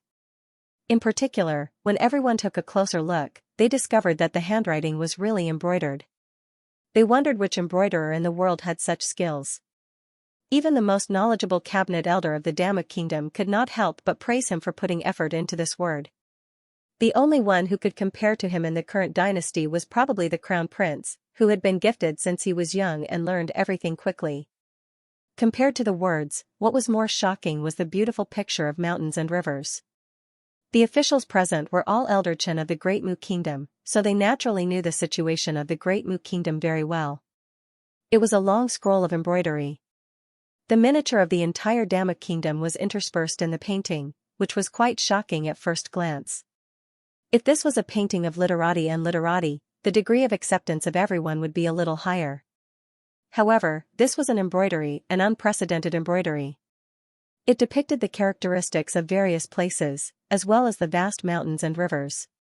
Yi Xiaohua had taught the embroidery lady of the Xianxia embroidery workshop, so she concentrated on embroidering this beautiful picture of mountains and rivers at home. Her painting skills have been honed in several worlds and have reached the peak. When she was embroidering this picture, she had a general outline in her heart. In addition, she used the spirit stone she exchanged with 008 to make a small cheating in this world and set up a small time formation by herself. It was precisely because of this that even Yu Xiao could not easily enter her room. Therefore, it was also the first time that Mu Jinyun had seen her embroidery. Naturally, he was also shocked by this embroidery. However, after all, he was Mu Jinyun, so he quickly reacted and stood up. May Imperial Father pacify the world and sit on the beautiful mountains and rivers. Mu Jinyun's words made all the officials present react instantly. They immediately knelt down and repeated Mu Jinyun's words, "May your majesty pacify the world and sit on the beautiful mountains and rivers." Good, good. The emperor stood up not only because he was satisfied with this embroidery, but also because of Mu Jinyun's efforts. Reward, reward. The Empress Dowager didn't like concubine Shu, but she was not picky about the flawless crown prince. In particular, the embroidery of the beautiful mountains and rivers that the crown prince brought had no flaws. Although she was the Empress Dowager, she had touched embroidery many times when she was a rich young lady at home. Naturally, she knew that the embroidery skills of this embroidery were really rare. She couldn't help but ask with a sigh, "Jin Yun, this embroidery is even more exquisite than the 8 Immortals painting that the former emperor received. It can be said to be unparalleled in the world. I wonder which embroidery lady embroidered it." "Mother, it is Miss Yi of the Xianxia embroidery workshop in Jiangling." Concubine Da answered in a low voice for Mu Jinyun. This time, the emperor's birthday was very lively because of this beautiful embroidery of mountains and rivers. The wives and daughters of the officials present were all inquiring about Miss Yi of the Xianxia embroidery workshop. Even the womenfolk of several families who didn't get along with Concubine Da in the past couldn't help but ask Concubine Da about it. After all, the embroidery on Concubine Da's clothes last time was too amazing. As a woman, which one didn't want to be beautiful? Naturally, they liked beautiful things, especially today's beautiful mountains and rivers, which was really amazing. The 13th prince's party seemed very lonely. Mu Jinyun didn't want to let go of this opportunity, so she asked the emperor to personally write the words Tianxia Embroidery Workshop on the spot and also stamped it with the imperial seal. Mu Jinyun thought to herself and first asked the workers to carve a plaque, completely ignoring the row of jealous eyes of the 13th prince. "Yi Mansion. Qingqing, is what you said true? Not only do you know the 13th prince, but he also asked you to embroider an embroidery for the emperor's birthday?" Yida was still holding a teacup in his hand. When he heard Yi Qingqing's words, he was completely stunned. Looking closely, one could also see that his hands were trembling. The Yi family's tune was heating up. Yi Qingqing's embroidery was favored by the emperor. Even if they received a word of praise, it was already a great thing for the Yi family. As for getting the emperor's personal inscription, they didn't even dare to think about it.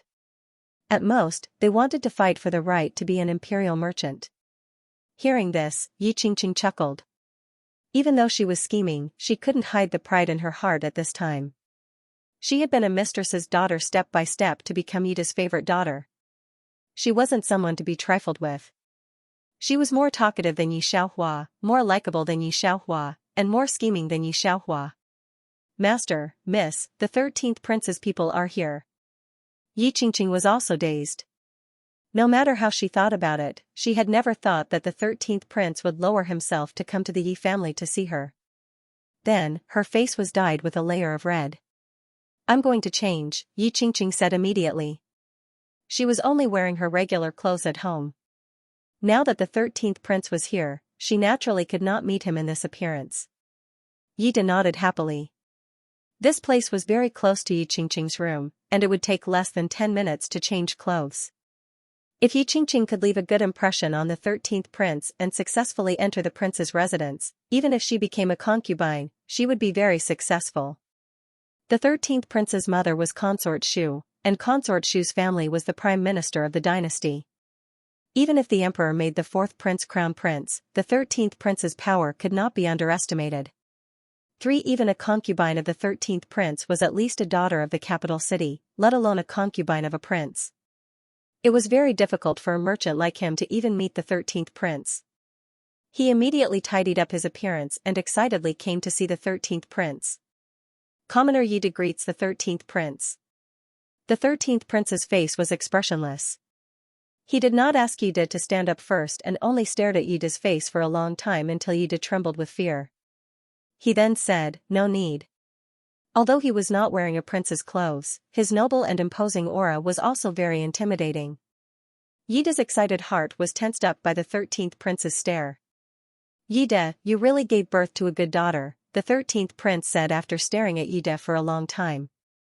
Yida couldn't figure out what the 13th prince was thinking, but when he heard this, he let out a sigh of relief. "The 13th prince is overpraising me. That girl Qingqing only comprehended a bit more embroidery than others."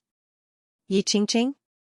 Hearing Yida mention Yi Qingqing, the 13th prince had a faint smile on his face. "So you really don't know that Yi Xiaohua embroidered the splendid landscape painting?"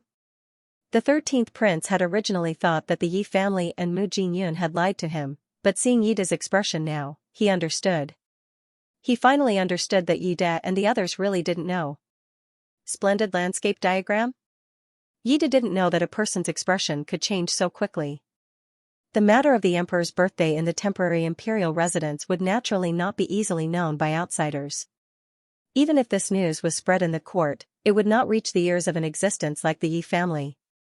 He had been excitedly waiting for the 13th prince to arrive. If the 13th prince was happy, he might even take Yi Qingqing as a concubine. But he didn't expect things to develop like this. The 13th prince left the Yi clan after saying those strange words. "Father, where is the 13th prince?" Yi Qingqing put on the most beautiful set of clothes in Jiangling embroidery shop, but when she came out, she was told that the 13th prince had just left. She was instantly very disappointed. Yi De's attitude towards the 13th prince was also very strange. "Qing, did you really not make a mistake with the pine and crane embroidery you embroidered?" Yi Qingqing shook her head. "Father, you also know that this embroidery was done by me and dozens of embroidery maids from the Jiangling embroidery workshop. Even if we searched the entire Jiangling, we would not be able to find an embroidery comparable to the pine and crane prolonging life painting." Yi De had naturally seen the pine and crane embroidery that Yi Qingqing and the other embroidery maids had embroidered together, so he was very confident in Yi Qingqing. But there was still a trace of worry in his heart. However, the people from the Jiangling embroidery workshop had disrupted their rhythm. The father and daughter hurriedly rushed to the Jiangling embroidery workshop. It was because the Jiangling embroidery workshop was officially welcoming guests today, and they had even displayed several very exquisite clothes. "Master, miss, don't worry. The World Embroidery Workshop is too bold. Everyone in Jiangling knows that the Jiangling Embroidery Workshop is the biggest. Most people will only come to our Jiangling Embroidery Workshop. Although the World Embroidery Workshop has put up a world sign, in fact, basically no one has been to our Jiangling Embroidery Workshop since its opening." The shopkeeper of the Jiangling Embroidery Workshop saw the two masters coming over and hurriedly told them the news. The Yi family had been famous in Jiangling for a long time. Back then, it was still a famous imperial merchant, and the embroidery made by Yi Xiaonyang was only used by the nobles in the palace.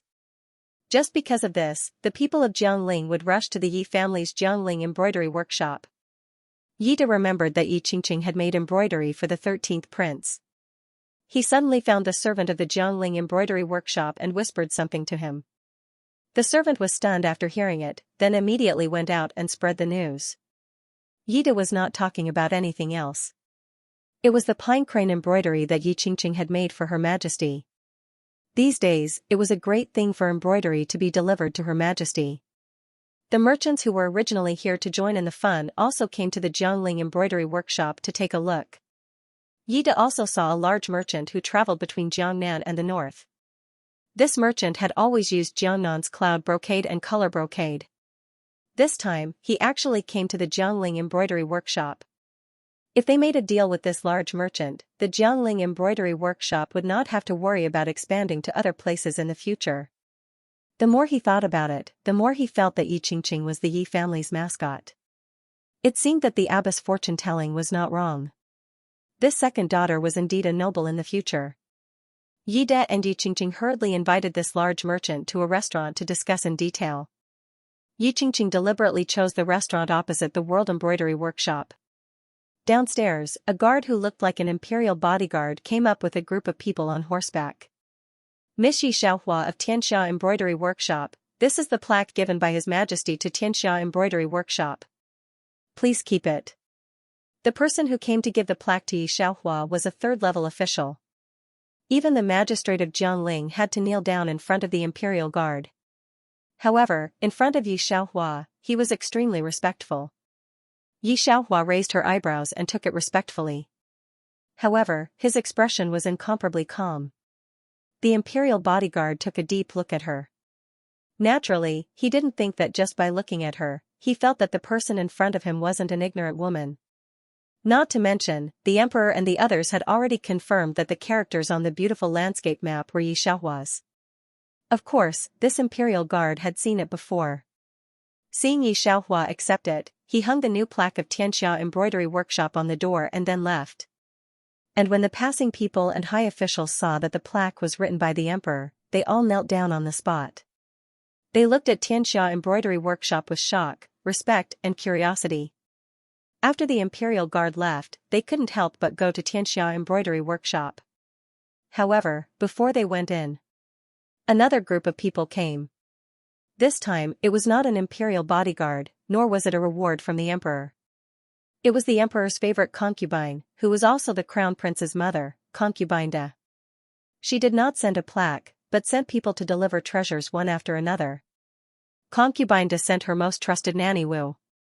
She looked at Xianxia several times. Then she bowed to Xianxia. Miss Yi, concubine Da likes your mermaid silk very much. She calmly glanced at Xianxia. Although this girl was a commoner's daughter, her bearing was not inferior to that of the prime minister's granddaughter, especially her good handwriting. Nanny Wu and concubine Da didn't have a high status, so they didn't look down on Xianxia. Especially after Mu Jiyun gave her some advice, concubine Da was very curious about Xianxia, so she asked Nanny Wu to take a closer look. Even Nanny Wu was shocked by what she saw. Naturally, she was more respectful. The people around them saw that it was not enough for the imperial guards to come. Even concubine Da servants came. Especially the gifts given by concubine Da, those with a discerning eye would naturally know that they were all treasures. Not to mention these commoners, even Yi Da, Yi Qingqing, and the big merchant in the restaurant opposite were stunned. They stared blankly at the emperor's people. Not only had the emperor's people come, but concubine Da's people also came in person. Concubine Da's people left. Yi Qingqing could not help but clench her fists tightly, thinking that this was the end. She didn't expect that the arrival of the emperor and the empress was just the beginning. 13th Prince, give World Embroidery Workshop a box of South Sea pearls. Pavilion elderly gifted the World Embroidery Workshop a painting scroll. Imperial Inspector Liu, these people were famous, and there were also people who got the news from somewhere. One by one, they queued up. For a moment, the World Embroidery Workshop could be said to be a boiling cauldron of voices. It was very difficult for ordinary people to get in. Yi Da stared blankly at this scene, watching Xianxia receive one noble person after another. Those noble people were very in awe of her, their mouths wide open.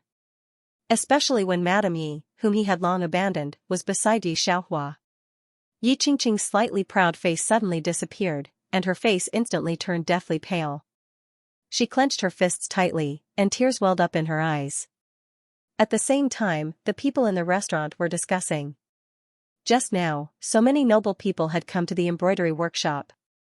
They had asked some servants about the news, and naturally found out more or less. I heard that it was Mishi who embroidered the beautiful landscape painting. His Majesty likes it very much, especially when I heard that the beautiful landscape painting has been escorted to the palace overnight. I really want to see how spectacular this unparalleled embroidery is. I didn't expect that our Jiangling will have another Yi Shonyang who is not comparable to the one from 100 years ago. Is it Miss Yi Qingqing from the Yi family? Pfft, how can you compare Miss Yi with Yi Qingqing from the Yi family? They are not comparable at all. Do you know that Miss Yi Qingqing also embroidered a pine crane painting for His Majesty? Guess what? His Majesty didn't even see it. It is still in the palace. How can it be compared to the beautiful landscape? The people in the restaurant were all amazed. Yi Qingqing was on the verge of collapse. Yi Da could not react for a long time. The merchant who had wanted to discuss business with Yi Da suddenly stood up. Sorry, Master Yi, we will talk about the business with Jiangling Embroidery Workshop next time. He had wanted to talk to Yi Da nicely.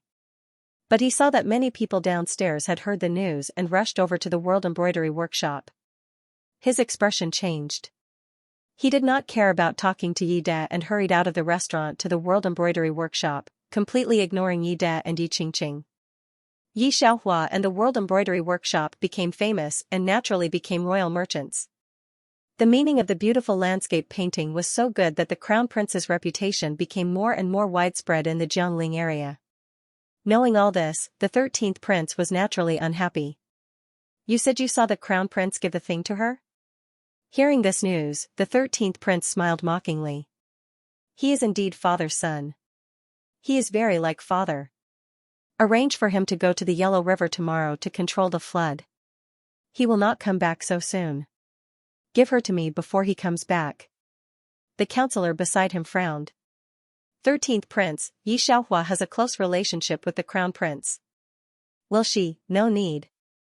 The 13th Prince looked at all the information about Yi Xiaohua in the secret letter and shook his head. She is just an embroidery maid. You think too much. The Crown Prince was good at everything except for one thing. He was very similar to the Emperor, but there was one fundamental difference. Mu Jinyun's family did not have many henchmen. If he married the granddaughter of a minister, he would still have a place in the court. But the 13th Prince couldn't help but smile when he thought of this. He laughed at Mu Jinyun's frivolity. He had the support of the Prime Minister, and the Minister of Cabinet remained neutral. How could Mu Jinyun, who had married a commoner's daughter, fight against him? Yi Xiaohua didn't know what 13th Prince's henchmen were thinking, but even if she knew, she wouldn't care. Now Xianxia embroidery workshop had become famous in Jiangling. Next, Yi Xiaohua decided to open branches. Since Xianxia embroidery workshop was called Xianxia embroidery workshop, how could it only be opened in Jiangling as a royal merchant? Yu Xiao was sent to contact the merchants outside. Yi Xiaohua was embroidering in her room. It was nothing else. 2 days ago, Li Xiu came to the embroidery workshop to play with them. She accidentally mentioned that Mu Jinyun's handkerchief was handed over by concubine Da. Concubine Da was actually a hermit when she was in the common people. She had always adhered to the principle that it was better to eat without meat than to live without bamboo.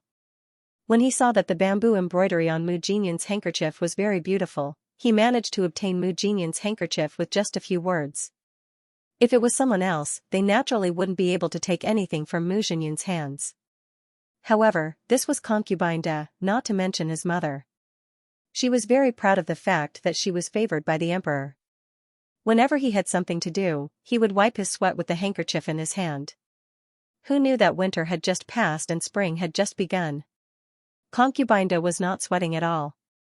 Unfortunately, Concubine Da had never seen Mu Jinyun like this before. She even put on the peony phoenix tail dress that she wore the last time. Li Xiu couldn't bear to see the fight between the mother and son. She hid in the Tianxia embroidery workshop and complained to Yu Xiao. She also stole a few glances at Yi Xiaohua. Yi Xiaohua didn't respond, but this time, she remembered to embroider a handkerchief, not the bamboo from last time. This time, she just embroidered a few orchids in the corner. Now, most of the embroidery workshops in the embroidery workshop had been trained by her very well, and all of them could be independent. Not to mention other things, their needlework was good, and they were much better than the Jiangling embroidery workshop.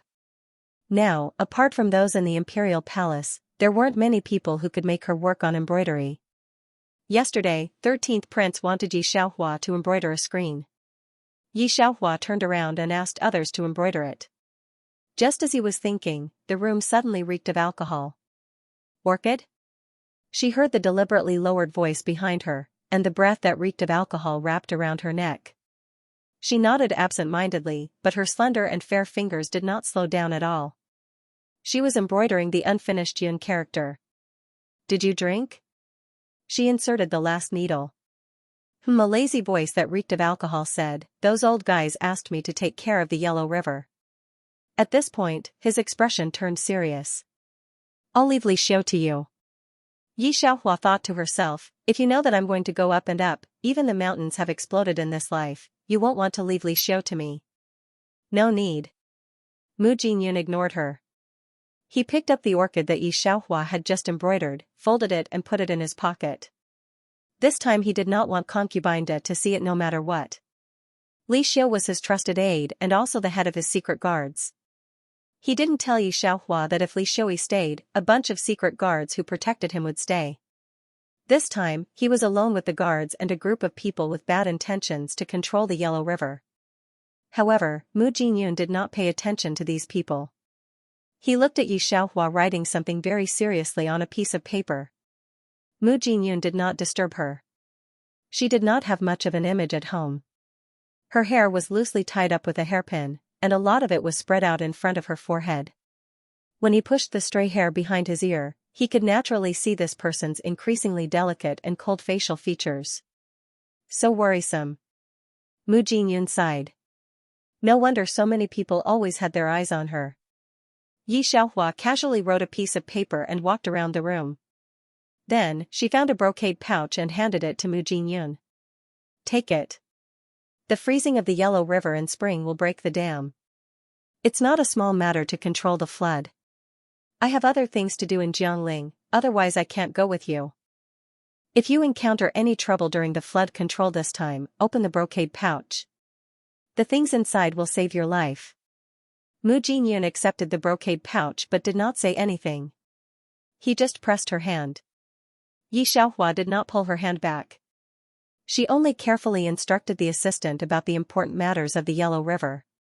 If it wasn't for the fact that there was indeed something here, she really wanted to go with him. Under the flickering candlelight, Mu Jinyun looked at her chattering on and on.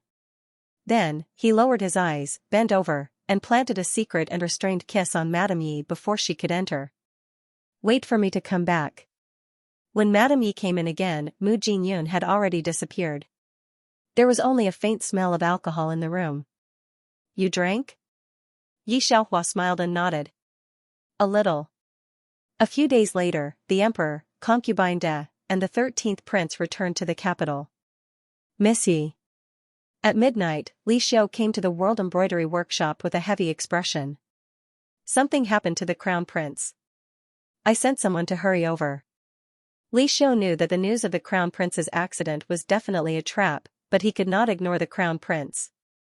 However, he also knew that something would happen to Yi Xiaohua if something happened to the crown prince. Yi Xiaohua looked in the direction of the door. At this moment, the World Embroidery Workshop was brightly lit.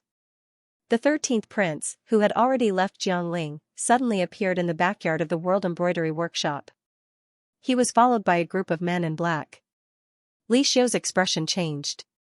The 13th prince? The 13th prince looked at Yi Xiaohua, whose expression did not change at all. He suddenly smiled and said, I should have known that you are not an ordinary person. However, Mu Jinyun miscalculated this time. He looked at Yi Xiaohua as if he was looking at a prey that he was very interested in. Li Xiu's eyes turned red. Did you release the news about the master? Of course. The 13th prince nodded and smiled very gently. However, it is useless even if you know. Li Xiu took a deep breath and clenched his fists tightly. He wanted to fight for an opportunity for Yi Xiaohua. Miss Yi, let's go. However, Yi Xiaohua did not move. The 13th prince and his men easily subdued Li Xiu. The 13th prince looked at Yi Xiaohua in surprise. He suddenly chuckled and said, That's right. It is right not to leave because you cannot escape. As he spoke, he waved his hand and asked someone to bring Yi Xiaohua to his carriage. The 13th prince, do you know who killed all the bandits in Jiangling a few months ago? Yi Xiaohua smiled. She crossed her arms and also smiled. Have you seen enough jokes? Are you still not coming out? Digression, in order to prepare for the explosion of updates, there will be no updates for the next few days. Wait until the 19th. Don't. I'm sure I'm not here to laugh at you. A man in a white robe suddenly appeared in the tightly surrounded Xianxia embroidery workshop. He held a folding fan in his hand. It's all Qichuan's fault. He didn't let me in. The man who was one step behind him stopped in his tracks. He almost fell when he climbed over the wall. He was wearing a blue brocade robe with an exquisite jade flute at his waist. Let alone the 13th prince, even the expressions of the 13th prince's confidants changed drastically when they saw him. However, Qichuan didn't seem to notice their expressions. He just looked at the man in white. Why don't you dare to say that Su Xian didn't let you in? You already said that I didn't dare. The man in white didn't seem to realize that he was wrong at all. I'm not stupid. Qichuan was speechless. Su Xian, who was 2 people behind, walked in through the main entrance. He raised his eyebrows in surprise when he saw the 13th prince. 13th prince, are you here to find Miss Yi for a divination too? Divination? The 13th prince was extremely confused. His back was covered in a layer of cold sweat. He subconsciously let Su Xian lead him away. Why? You don't know? Su Xian smiled. Master Dinghai of Fenghuang Mountain can't leave the mountain, so he asked me to read Miss Yi's divination. We passed by Jiangling and happened to come to find Miss Yi. It seems that the 13th prince is different from us. As he spoke, he looked at the people that the 13th prince had brought with him. A flash of understanding flashed through his eyes. It was fine if it wasn't the 3 people in front of him, but it was about his good friend, Master Dinghai. The 13th prince's back was covered in a layer of cold sweat, and his body was trembling. Of course, he didn't think that Su Xian was lying. Putting aside the identities of these 3 people, the 13th prince also knew his own limits. Su Xian might not be willing to lie to him. Moreover, Master Dinghai was involved. Ordinary people only knew that Master Dinghai was an eminent monk, but the 13th prince knew that Master Dinghai was actually the national teacher of the previous dynasty. He didn't like the previous dynasty's ruthless emperor, so he left for Fenghuang Mountain after saying that the previous dynasty would be destroyed in 5 years. The previous dynasty's emperor had sent people to Fenghuang Mountain to look for him. Strangely enough, the previous dynasty's emperor had sent many people, but no one had ever been able to enter Phoenix Mountain. 5 years later, the current emperor successfully ascended the throne, and Fenghuang Mountain returned to the secular world. The current emperor hurriedly led people to confer Master Dinghai the title of an eminent monk of the current dynasty. He also built a temple and staircase for Fenghuang Mountain. Every year during the new year, he would personally go up there to listen to Master Dinghai's teachings. Usually, unless it was a fated person, even if it was the emperor, Great Master Dinghai would avoid meeting him. The 13th prince had only seen Master Dinghai once since he was young. Now that he heard Master Dinghai asking Yi Xiaohua for divination, he was so shocked that he couldn't speak for a long time. So Mizhi is a friend of Mr. Su and Master Dinghai. 13th prince gradually came back to his senses and twitched his lips. It was all a misunderstanding today. I heard that there were thieves here, so I came to check on Mizhi. As he spoke, he waved his hand and had his men release Li Xiu. The white-clad man snickered when he heard the 13th prince's words. He clearly didn't believe him. His obvious mockery made the expressions of the people around the 13th prince change. They wanted to pull out their swords, but the 13th prince stopped them in time. The smile on his face didn't change. Then, he led everyone out of the World Embroidery Workshop in time. After the group left, Li Xiu was still stunned.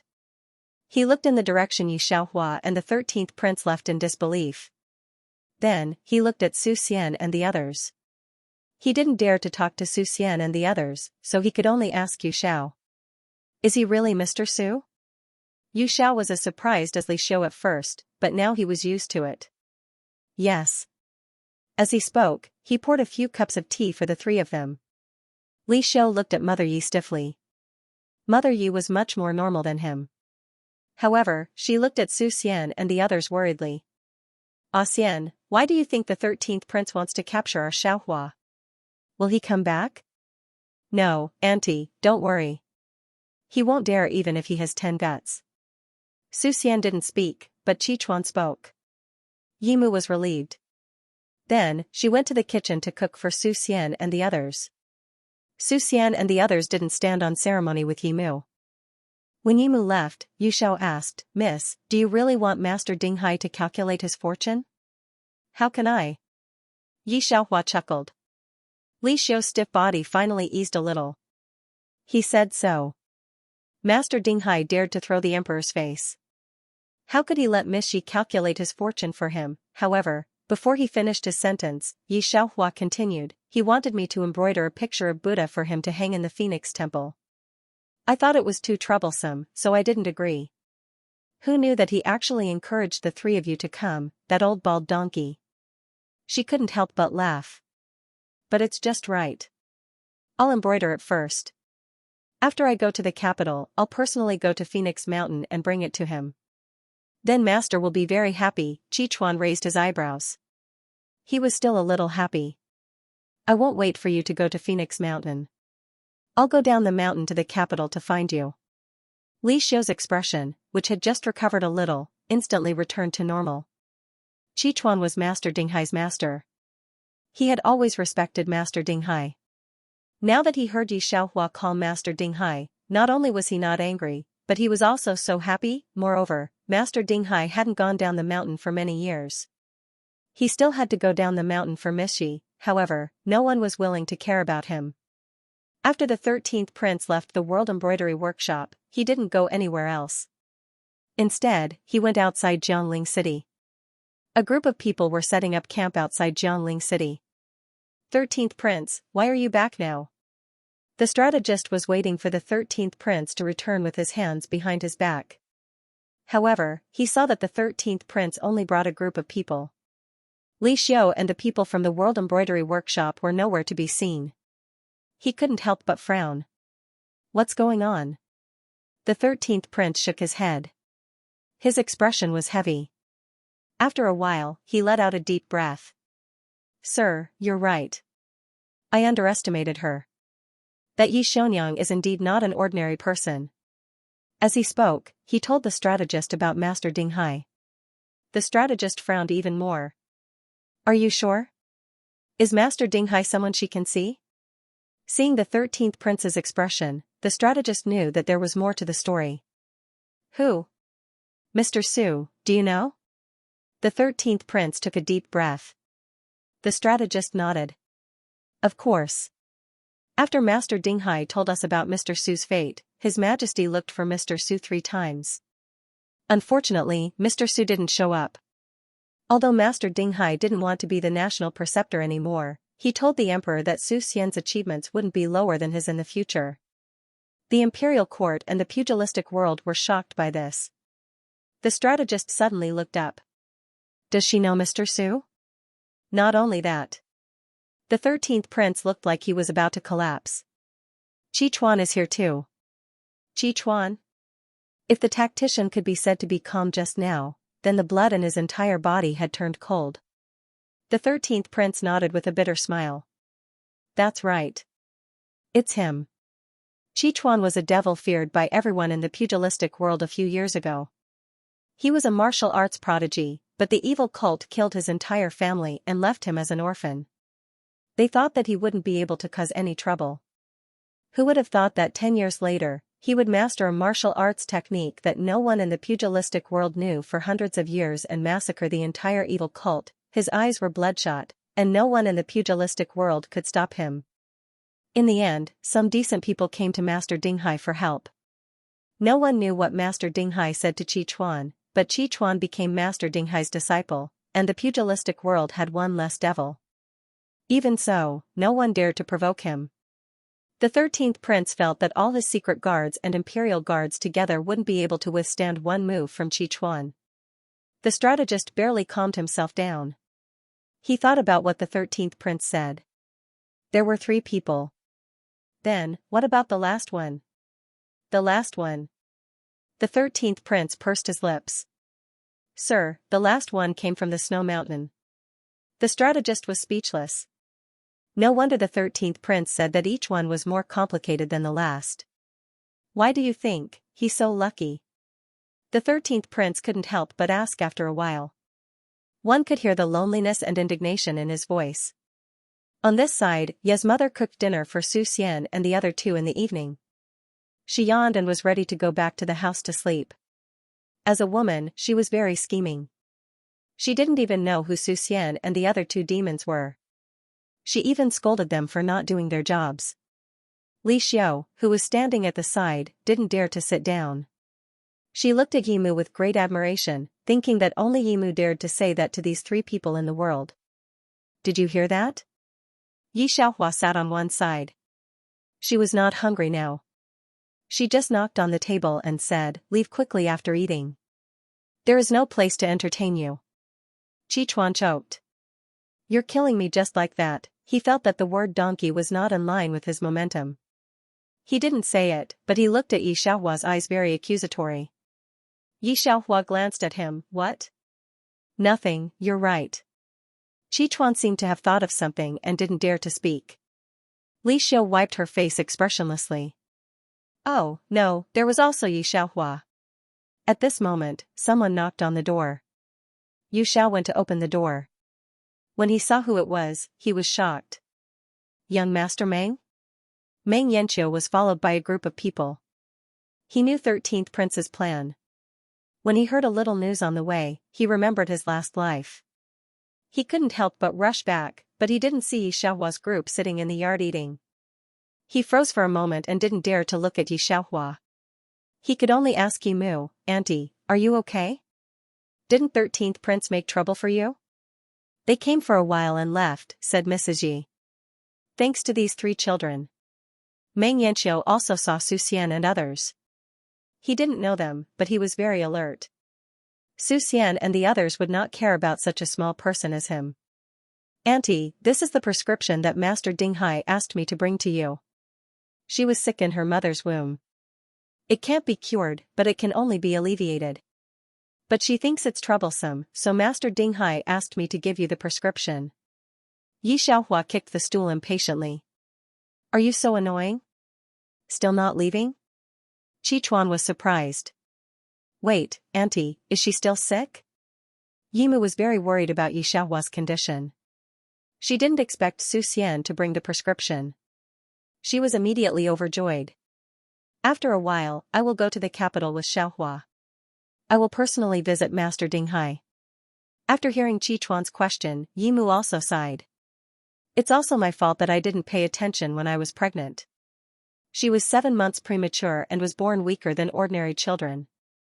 At the end of last year, she was driven out by her father and almost, mother." Yi Xiaohua glanced at her. Yimu also felt that these things should not be said in front of this group of children, so she immediately shut up. As the group talked, Meng Yanqiu's hands and feet became even colder. In the beginning, Yi Qingqing had been misleading him that Yi Xiaohua's illness was all fake. There was no need to live in the warm room, so he believed it. When he was just reborn, he saw Yi Xiaohua fainting outside the house. He actually thought that she did it on purpose. Meng Yanqiu saw that Yi Xiaohua was fine.